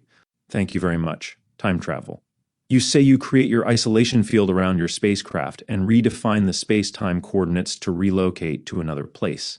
Can you define the space-time coordinates in such a way as to transport back to what we call our past or our future? That is, can you move to planet Earth in the 15th century? Yes. Space-time is one thing. Traveling in space is traveling in time. Traveling in time is traveling in space. It is one thing. However, recognize that everything will still fit in place, even from the apparent linear point of view. So any apparent changes that may appear to take place within any previous time track you came from will actually not be taking place in that literal time track, but in one parallel to it. So exactly what do you experience? The effect is basically the same. In other words, you could step into your craft and go back in time. If you are assuming that you wish to change the way something happened, then to make that change, you can go back to the exact same time track where you left off. There will be no apparent change because that's not what happened in your current time track, but the change can be made there, forming an alternate time track by definition. The change, so to speak, is not a change. It is part of the normal history of a parallel time track. So if you wish to see the effect of the so-called change, you must go to the future or go back to the present of the parallel time track where you made the change. Is this making any sense? Somewhat. You have time track A, time track B. Time track A is your time track, let us say, your history. Time track B is another history altogether. Everything is occurring simultaneously. Let us say time track A and time track B are very similar. The idea leaving this point in your time track A is that if you go back to the supposed past, you are actually going into the idea of another time track and being a part of its history in a natural progressive way. Now, you cannot actually literally change your own past in the same linear coordinate system. When you change your past, you are simply shifting gears into another time that contains that ability to change, so you will have the experience of that change in your new present. You cannot change history. More correctly, you alter yourself to another history that is appropriately representative of the change you desired to make. And the same applies to moving to the future? Yes, isolation field. How exactly do you create the isolation field? It is a microwave energy effect that is an alteration of light, stepped up many magnitudes above what you typically think of as an electrical discharge. It is dispersed through the hull of the craft, through various devices after the light is stepped up by other various devices, one of which we call the flash matrix, which incorporates many different elements. The isolation field is a microwave effect. Microwave generation at that high rate of speed will disconnect any object within the bubble from the universe in which it existed. This is because you match the vibrational frequency of the speed of light itself in a very highly condensed way. The speed of light being the barrier limit that represents physical dimensionality. When you create around your craft a wall or a shell made of light, the very substance of the physical universe, then within that shell you have created a bubble, a hole in that universe. You are redirecting the light, out of which everything is made, around you rather than through you. You are now sustained by the primal template universe, which exists on a completely different frequency far above and beyond the frequency of light. Therefore, in that universe, you literally are everything at once. So you can be anywhere and anywhen you want to be. Can this be done with our technology now? Yes. How do you do it? Have a piece of matter bombarded with microwaves? No. Listen to your media, read your literature. Many individuals are working on this idea now, beginning to explore and experiment, and they will come out with public notification of many of these ideas. Basically, it involves the idea of counter-rotational masses that are highly magnetically charged. These will generate in a fundamental way the field of which we are speaking, fundamental enough to allow the isolation to take place. More sophisticated control will come from the generation of these fields through more highly conductive materials. Navigation. My curiosity is, when you're traveling in interstellar space, do you navigate in other ways beside the stars? Or do you also have to take into account the magnetic? We do not navigate by the stars at all, except that we recognize patterns and charts of where it is we wish to go. But the idea of our navigation is primarily through tonal vibration. As we have described briefly, the idea in our understanding is that objects are in and of themselves vibrational equations, and location is one of the variables in that equation. Therefore, we have created a grid, if you will, a holographic three-dimensional spherical map that plots out the extrapolated vibrations of any particular distance from any particular point. So then you're looking at your different points of reference as vibrational frequencies. Oh, absolutely. Now, we do have a type of call-out reference. Put into your language, you can consider the idea to be a sphere. If you have a circle, a plane in the middle of and intersecting that sphere, it can be referred to as the galactic ecliptic, the plane of the galaxy, if you wish, or simply GE. Therefore, if you bisect it with a line, that line from the center towards you through your world would be considered 0. The one away from you is 180 degrees, either 180 degrees starboard or 180 degrees port. If you have the sphere, the top is positive, the bottom is negative. Thus, you perhaps also have rings from the center, or what we call radials from the center out. So any particular distance from the center will be at such and such a radial. Then you determine the angle, either positive and or negative, and that tells you where you are in 3 locations. But that is within our computers as a vibratory equation. Therefore, as we create the isolation field around our craft that unlocks us from any particular vibratory universe and imposes through the harmonics of light the new vibrational equation upon the craft, when we reinsert the craft into any particular reality, it will automatically take up residence at that location represented by the vibratory signature frequency. It has not really traveled the distance, but simply removed itself from that reality and redeposited itself at that particular other location. Then as far as the magnetosphere of our planet or any other planets, do you have to make calculations or adjustments? To some degree, yes, because once we are traveling within any particular reality, we then must navigate by the gravitational dynamic tensor field, the electromagnetic field, the masses of stars and planets within that particular reality, if it contains them. And then when you get closer to our planet, for instance, you would be subject to our compass, our magnetic pole, not unless we remove the gravitational field from around our craft. Each and every spacecraft has its own gravitational bubble. That is why our craft can be completely perpendicular to your world, and yet we still feel as if we are facing down when we stand on our floor. This is exciting to be asking you questions like this, because I think some other level of my intelligence is speaking here. I've never had any chemistry or engineering training at all. Me neither. Our science, our engineering, our technology in that sense is mostly intuition. I would like some more of the technical picture of the fluidity of your craft that was portrayed in flight, of the navigator that was in the channel's memory banks. It is mostly the interior that is fluid, not so much the exterior. In its constructed or molecular density, is it made of metal? It is more of a crystalline metallic form that is grown. Could you give me the molecular counterpart in the gradient to us creating that here? It is a metallic crystalline state refined by a cold fusion process. You do not yet have the technology for this. It is instilled or programmed to act in a holographic fashion, and when certain types of current are introduced into that crystalline metallic matrix, it takes upon itself the form of the identity with which it is infused and becomes crystallized according to that template. When the template is removed, it collapses back into its original state until another template is introduced in electrical form. But this goes on at very deep atomic levels concerning the actual interactions between subatomic particles. As we perceive it, it will be a while before you even have the support systems necessary to create this type of effect. How do you create the substance? It is, once again, grown upon the energy templates that we create.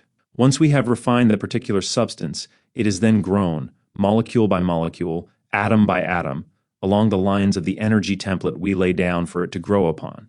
Field trip. And now let us take you on a field trip to the solar wind, our mothership. Close your eyes. In your mentality, have the picture of the room you have created around you, and envision each individual, all of you together, all at once, surrounded by a blue crystalline bubble of energy. This bubble is your elevator, your ship. Relax and allow yourselves now to become the devices within the ship that activate it. Leave the idea of your earthly devices and tools behind. Pay attention to them no more. You are the transference point. You are the ship. Allow yourself to recognize that the crystalline shell is quite transparent. You can see through it, and you can see the room. In whatever way works best for you, in your imagination, feel and see at the same time the room around you dissolve into a gray, fog-like state. You are all now together in this ship. You are all linked, and you're all breathing the same energy. Breathe it in 3 times deeply and prepare yourselves.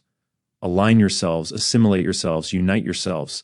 Feel the connection. Feel that while you are individuals, every single other individual in this craft is you, an extension of you, an expression of you, a facet of you.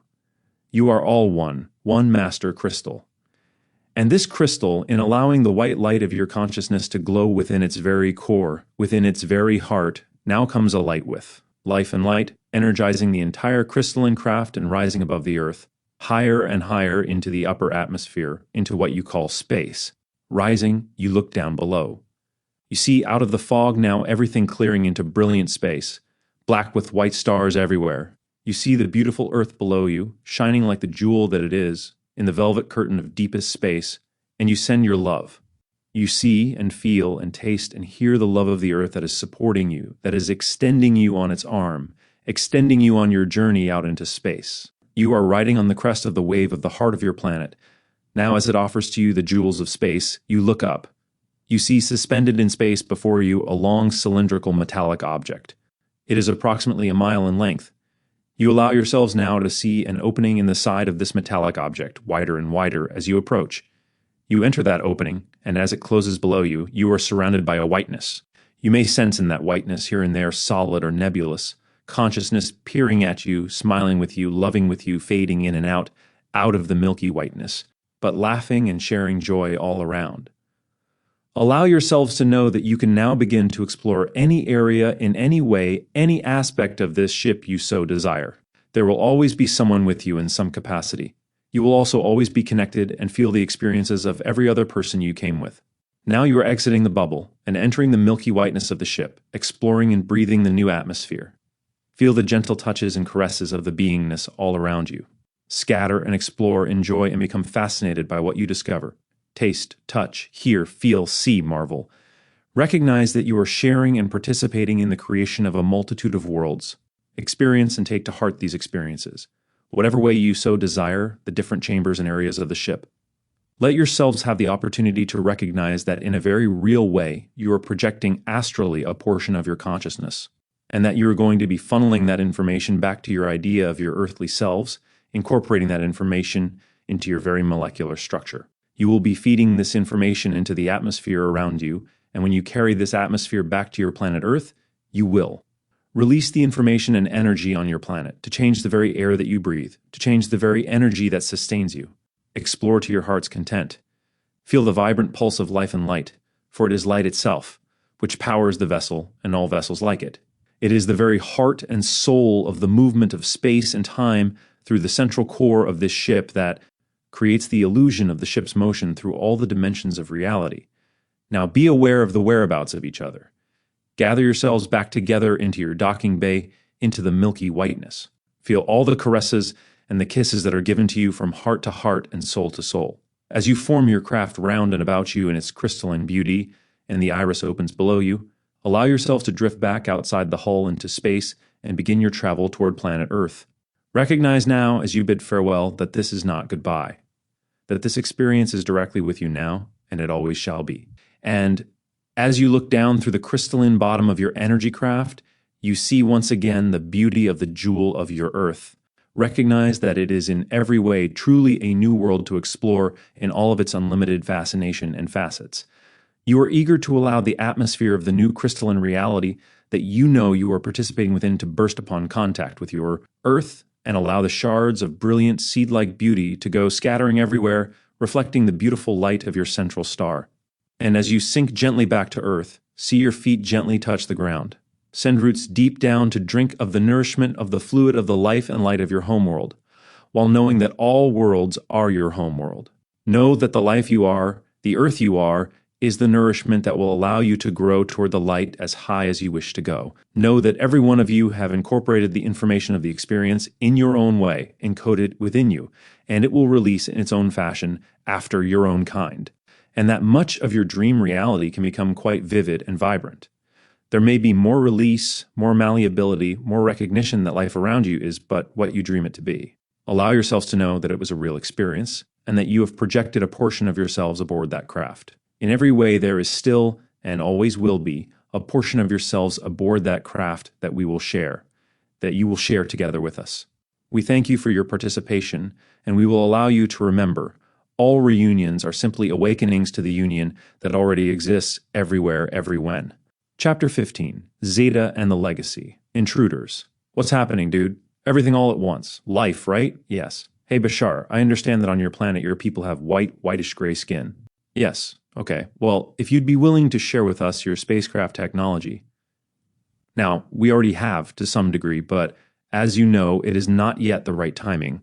Well, I was going to say, in order to accelerate that timing, we would be happy to share our sun tanning technologies with you. No, thank you. Okay, that's a joke anyway. Yes. I've just finished reading Intruders by Bud Hopkins, which I believe you know of, a book which talks about the encounters that several people on our planet have had with extraterrestrials' abductions, where they have been taken aboard the craft. At this time, we would suggest a replacement for that term. Rather than abductions, perhaps Detainments, okay. Anyway, they underwent examinations of various kinds. The account in the book indicated that there was some pain and discomfort and a lot of fear created on the part of the detainees. Yes, generally the fear is what creates the pain and discomfort. There usually is no real inherent pain or discomfort in the interaction, except what is caused by the fear. Part of the reasons for those interactions is to release those fears, so there will no longer be any form of fear, pain, or discomfort in your lives. That is one of the reasons for those interactions. They are all being made by agreement, even though your conscious minds may not remember those agreements. Some of the pain has been physical pain, in that there have been probes placed up into the nostrils. Yes, some of this is physical and some of it is not. Some of it is such a strong telepathic idea that you think it is physical. Knowing that these people have agreed to have these interactions, then since they have agreed, why are they still creating the fear? And then corollary to that, one of the detainees said, "We wouldn't really mind it if the aliens would just come out and say, 'Hey, would you be willing to do this?' And we would be. They don't have to abduct us." That made a lot of sense to me, yes. Understand, of course, that the agreements are usually unconscious. That is part of the reason. Many times, as long as the agreements are unconscious, an individual may consciously say, "Oh well, wouldn't it be nice if it were to happen this way?" But when it comes right down to it, the fear comes up anyway. Obviously on your behalf, not yet. Otherwise, there would be no fear, for the fear is an indication that it cannot yet be done consciously. Yet there is this request on the part of at least one of the interviewed detainees that the aliens come out and make a conscious request. Yes, but that is after the fact. True. Well, what I'm also doing here is suggesting that these agreements start being made on a conscious level, and perhaps you can be our ambassador. They are doing so more and more. Do understand one very important thing. All the individuals who have been chosen, even those who seem to go through abject terror, are actually quite close to integrating the last remnants of their fears. We are choosing all those who are very close indeed to the end of having fear. So you may realize that when you see them having that much fear, if that's an indication of a small part of the total fear that your society has, just imagine if someone were to be chosen who had more fears than that.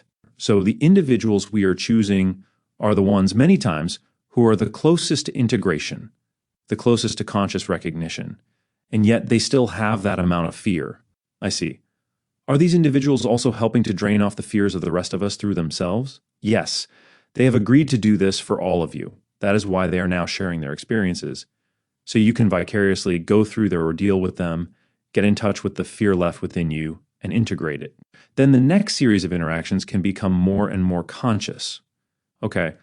I am contemplating sending a copy of this tape to the guy who wrote the book, by all means. Do you have any final comments that you'd like to communicate to him and to his people in the book?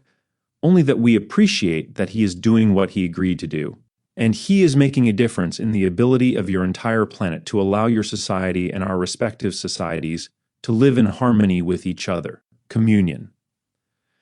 Bashar, I've been under this dark cloud after reading a couple of books recently. One of them is a brand new book called Communion by Whitley Strieber. That initial reaction is not unusual for your society, but no need to fear. All the fear that you may experience in the idea of those interactions basically stems from that individual experiencing those interactions and allowing himself to release the fears that have been planted in his life. And also, nothing has happened in those interactions that the individual did not agree to at some point. In his life, although granted it is on an unconscious level. Everything is done by agreement. Everything. Those extraterrestrials were assisting that individual in releasing much of that fear. Thus, at this time, he's very much aware of what the purpose of that idea was. I'm not saying he has come to terms with all of his fears, but he understands that the fear he felt was basically from himself, not from them. Now, those beings have interacted with many beings on your world. One of their primary functions, per the agreements they have made with many of you, is to assist you in releasing your fear. It may be a very fearful process while you go through it, but you agreed to experience it. You know what you are doing. All you need to do, if you find yourself in that interaction, is to trust that you know what you are doing. The more trust and love you have, the less you will feel the interaction in a format of fear. That's all it takes. Remember, a higher vibratory state exposing itself to a lower vibratory state will raise the vibration of the lower being to force it to face many things it has not been willing to face within itself. And that is what the being is terrified of. But that being is dealing with it, integrating the fear and transforming it into positive understanding. That has been one of the purposes for those interactions, because it was understood that that author would communicate his experiences, allowing other individuals to come to terms with their own fears, so that by the next wave of interactions, there would be less fear to integrate. I understand that, but my reaction was that the book might be scaring more people than it is uplifting. That's all right, because it will still allow them to face certain ideas, to come to terms with them. And again, these things are done with agreements. Do not forget. Your entire planet on one level is agreeing to this particular type of teaching. It doesn't have to happen that way. It's completely up to your world as to whether or not it will wake up or be shaken awake. It's sort of creating the opposite effect of, for instance, your teachings. No, I understand what you're saying, but there are many individuals who cannot relate to the idea in any other way. Therefore, they have been given the tools that will work best for them. True, it isn't for everyone, but it will hit those who need it. And do not necessarily view it as a disvalue, because then you will reinforce the inability of certain people to absorb it. Know that it will evolve where it needs to. It has already awakened many. How does this serve the extraterrestrials to contact us in what appears to be frightening ways, at least to our conscious minds? Understand that different individuals in different cultures have different methods. Different cultures think and perceive in different ways. The intention is always there to be felt for what it is, and the Zeta's intentions can always be sensed to be loving in an overall way. The methodology through which those intentions are expressed, however, can and do seem alien to you. Their thought patterns are alien to yours, and so there is that fear, that dichotomy that often crops up in your society when you see something that is extremely different from you. It is not so much that they have an absolute desire to approach you in specific methods that will generate fear. It is just that because of your methods, their natural methods do in fact generate it. They are not necessarily about to alter their entire psychological structure to accommodate you beyond a certain point. They know you can handle it, and they know you have agreed to learn how to handle it. Learning to do so is one part of the agreement, a part about which many of you are not aware. Yes, I can see that, because there's a point in the book at which he says to one of them, "You have no right." And she says, "Yes, we do." Yes, the right was granted by the agreement that was made. Many individuals on your planet do wish that contact with us and other civilizations. These reticulum beings are primarily doing the job of acclimatizing many individuals on your world in ways that are buffered. Even though the individuals may experience many degrees of fear, it is actually a far smoother transition than they would have experienced had the alien beings simply come to them straight out, first time full blown. Bit by bit, these individuals have been contacted over long periods of their lives, many times from when they were children. And bit by bit, they are allowed to remember more and more of the interaction until they get to a point where they realize there is nothing to fear. They can handle it, and then the contact can occur more openly and more obviously.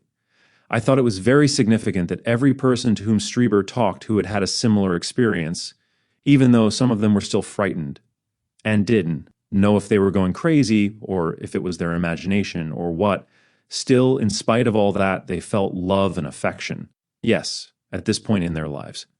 To put it simply, the aliens are acting within their integrity to the best of their ability, but they are not responsible for the way you have created your society to be and the reactions that you often have. You have made the agreement. They are fulfilling the agreement. They are doing it in the way that is easiest for you. As we have said, when you encounter those beings, for the first time in your conscious life perhaps, you will actually get a reflection on how powerful you are. Any fear that might come from that is merely a reaction to the belief that you cannot possibly contain that much power. And therefore, it isn't coming from you, and so it might destroy you. But it can't. It is an absolute reflection of you. And that is what you are learning. Fear's message. So how do you stop letting fear control you and take over your life? No, it is your friend. It is giving you messages. Tap, tap. Look here. Here's a part of yourself you didn't know existed. I'm bringing it to your attention. Isn't that wonderful? Now that you are aware of it, you can integrate it into the rest of you and be more of who you are. Haven't I done you a wonderful service? No? What do you mean you didn't want to see that part of yourself? I thought you wanted to see everything there was to see, experience every facet of the multidimensional existence that you are. Do you not want to integrate it in yourself so that you can accelerate? You're not sure? Well, all right, I'll hang around until you are sure, until you allow me to deliver the message. Of course, as long as I hang around, you might as well feed me, pay for my meals, allow me to grow and become a live-in. I'll get stronger and stronger and nag you constantly until you allow me to deliver my message so I can get out of here. That is the only reason fear is there. because you do not allow it to deliver the message it brings, because you attempt to reject the message, thinking it is something not worth having. Would rather have the message than the fear. Well, now, I am not saying this is something that carries any more power than you do, but many of you have put much stock in the belief of habits. And so because you believe things can happen in your lives habitually, as second nature, without even knowing you are doing it, then many times you do not even realize you are rejecting the message coming from the fear, and doing so before you can even think about it. You do not pay attention quickly enough. Therefore, it is a matter of allowing yourselves to know that the messages are there, that you can hear them, even allowing yourselves to be fascinated by the fact that the fear might be bringing a message can curtail or dull the negativity. Just because you might be fascinated enough to say, well, what is the message? The minute you become curious, no more fear. Could you give me an example of what kind of message a fear would bring?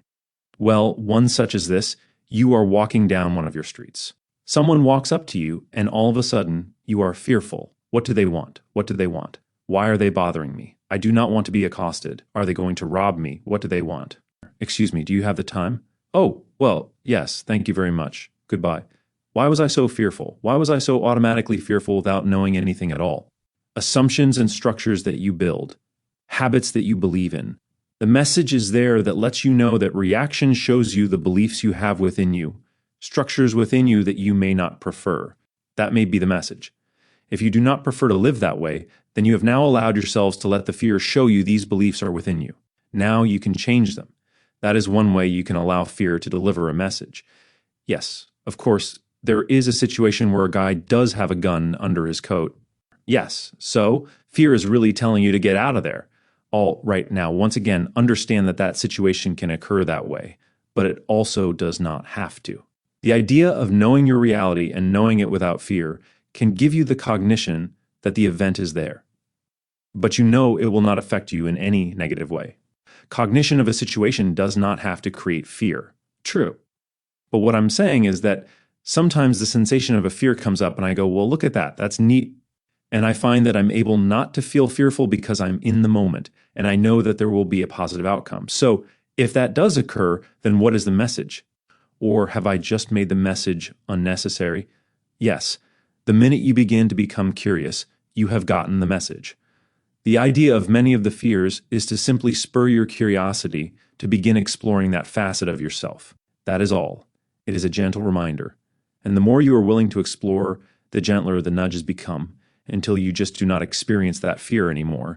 Again, it is simply the idea of little bits and pieces of beliefs and remnants. That is all, little twinges of old habits. But as soon as you acknowledge that it is something worth exploring, no more habit. So, in the case where the guy does come up and he's got a gun, and his initial intention was to rob you or whatever, you will experience the fear and say, okay, I can just view this as a positive thing. That will flip us into the dimension where we co-create. It can happen that way. It can also allow you to not come anywhere near that individual, and vice versa. Well, I'm saying he's 2 feet in front of me, but understand you are missing the point. Not that it cannot switch in the middle of the idea, but generally speaking, you do not usually need to have that particular type of scenario to know that if you create your reality in a certain vibration, you will never meet that robber at all. He will take one street and you will take another. You will not have to come down to the idea of the confrontation at all. Although that may be one way individuals may find an exciting way to come to terms with what they believe in the moment. It is certainly valid if they create it, and it has happened. Street, other than the one he goes down, I've already dealt with my fears. Yes, that is the point. If you are using the situation to allow the fear to be there in order to deal with it, then yes, you can transform the situation right in the middle. Therefore, recognize that if that is what you're willing to do, then the individual you've attracted is someone willing to change with you. And so, in a sense, it has already been changed. The facilitators. The fear within you can be a tangible thing at times. We extend in whatever way you will perceive it our thanks for allowing us to evoke this fear from you. Evoking this fear, you give yourselves the opportunity to experience that which you have locked within yourselves, that which creates a vibration, which is not conducive to our interaction with you in an easy manner. We thank you for allowing us to unlock this fear from you. For the temporary time you feel this fear, there will be a greater time of joy in your futures. Function in this modality with you. We are your friends. You may not know us well yet, but you are beginning to. It is true that you have the capability, as do all beings within creation, of recognizing your own godhood. We choose to recognize our godhood in our own way, collectively, and you choose to recognize your godhood in your own way, individually. Not that we are not individuals, not that you are not a collective, but we are mirror expressions in many ways of the things that are feared within each other or have been feared until now. In allowing us to participate in the release of your fear, you give us the opportunity to give to all things past, within our civilization, and all the ideas of the fears of our own individuality that we have faced. You give us the opportunity to realize how that fear can be expressed in the individuals you are. As you look into our eyes, you will recognize only the mirror of your own soul and the potential of your own godhood. There is nothing in this to fear. But we thank you for allowing yourselves to feel that fear, even temporarily, for as you feel it, you will own it, and as you own it, you will transform it. For you have been told by many beings in various ways that you cannot transform what you do not own. In realizing the mirrors of your own souls that you see in our eyes, allow yourselves the opportunity to accept and acknowledge your willingness to own the very idea, the very core, the vibration that you call fear. Recognize it as those things you have shunted from yourselves in the many years you have lived on your planet, and for the various years and centuries we have been observing you. Your agreements above and beyond all that allow us to participate in the modality we are used to. We thank you for allowing us to be part of the exploration and the awakening of your world. We thank you for allowing us to help lift your eyelids to a new dawn and a new day. We thank you for allowing that new dawn and that new day to be something in which we will also participate with many other worlds in our own good timing, within the association of worlds. You will find it an exhilarating experience, we guarantee you. Recognize that all you may be passing through now, what you call fear, is a passing thing, truly a passing thing. Surely it will become the stuff of your legends. Surely it will be something you will not be able to fathom as having been able to experience in a very short time on your world. It will be the stuff of nightmares, and it will be as if you have truly awakened from a dream and into another dream you prefer to dream. For you are only looking into that which is your own godhood, your own potential. We thank you for allowing us to open your eyes as widely. We meet upon the plane of understanding. The Zeta mirror. Bashar, I recently had a real interesting meditation where I found myself apparently hovering over a planet. All right, describe, define. The people looked similar to Essassanians, but I got the feeling they were not. They were much paler white, although about Essassanian size. But they were sickly. Something was happening to the planet. It was being destroyed, and they were having to leave, or something of that nature. And it was very intense for me because I felt very much like it was my people, or I had been there, and my heart was aching. All right, let us say this, more than the idea that they are your people.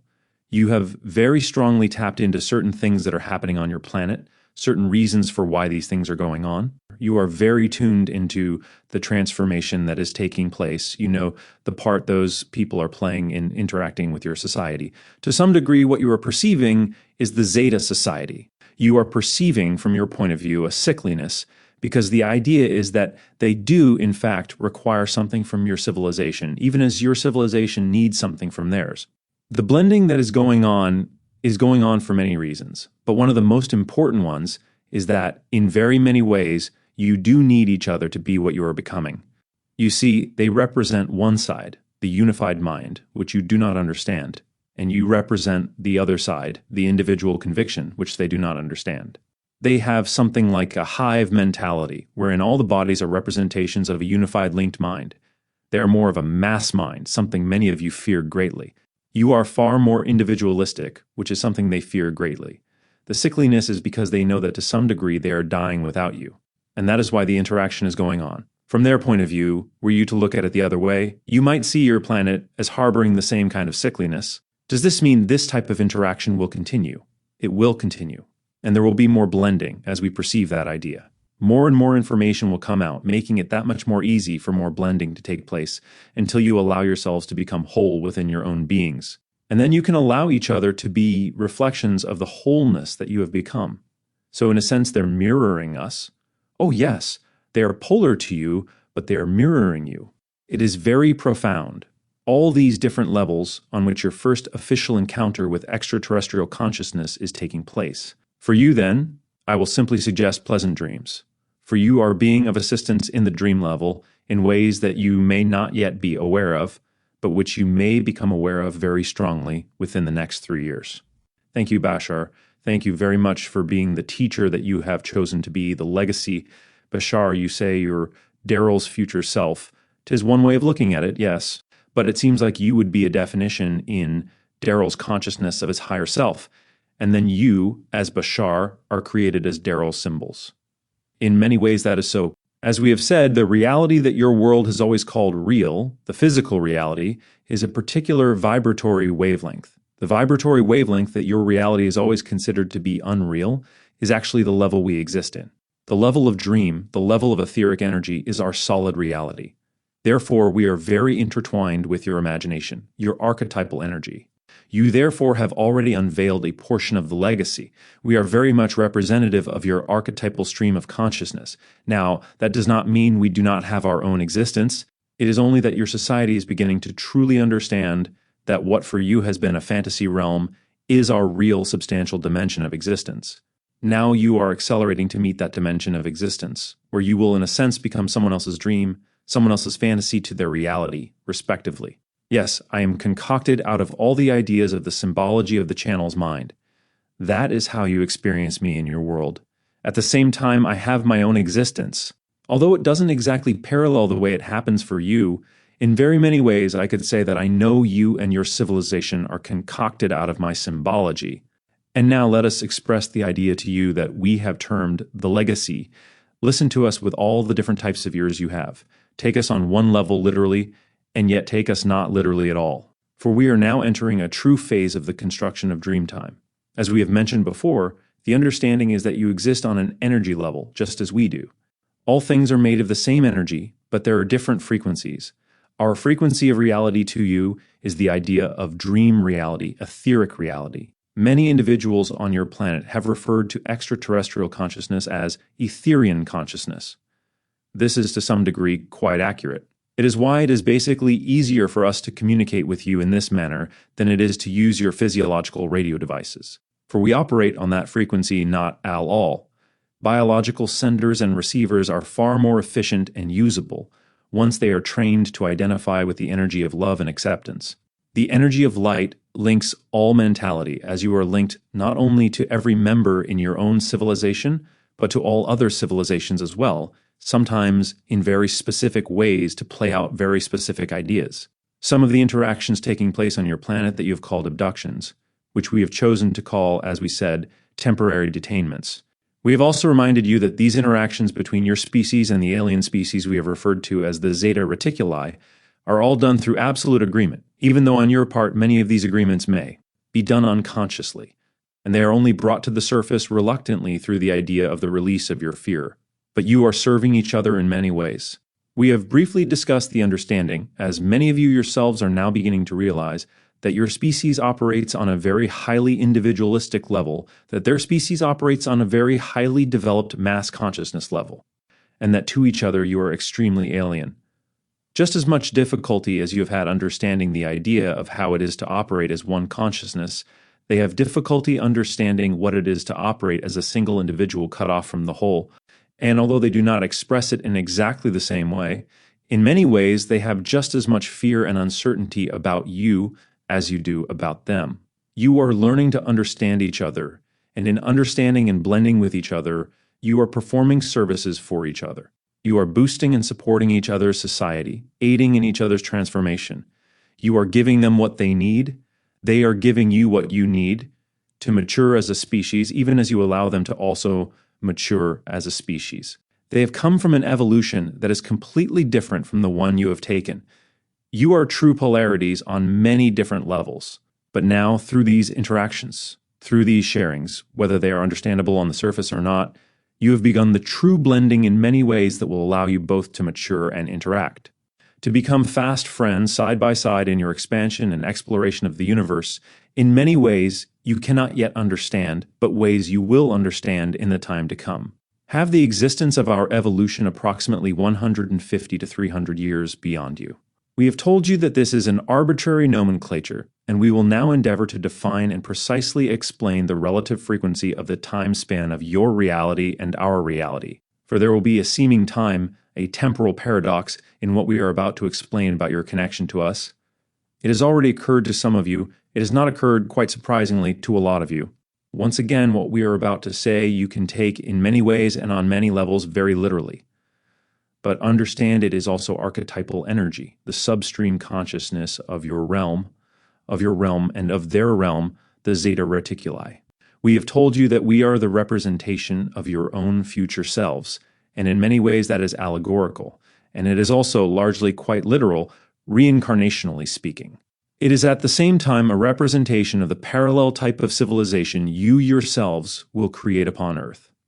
But there is one other way that we also mean it, that we have not really shared with you, and that is this: even as we have endeavored to describe our physical reality, we have not brought you fully to the understanding that we are an exact cross between the idea of your human form and that of the Zeta Reticuli, are your future selves, and have come back to remind you that there is a marriage going on that gives us reality, that supports us.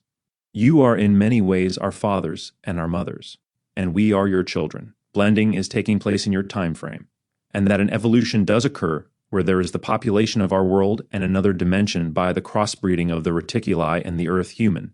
We are that population, and that is why we have remained in that other dimension, so that we would not interfere with the marriage that is taking place, so that we would not interfere with the consummation of that marriage, and we would not interfere with your right to experience our birth from your point of view. But now, because of the timing and because of the sharing, we can be allowed at this time, with great joy, to share with you that we greet you as your children. And we thank you for allowing us to reflect back to you the brilliant trust you have placed in us, the brilliant future you have given yourselves, and the brilliant present you have begun to us. There are many more levels to this idea, and we will share those in time as well.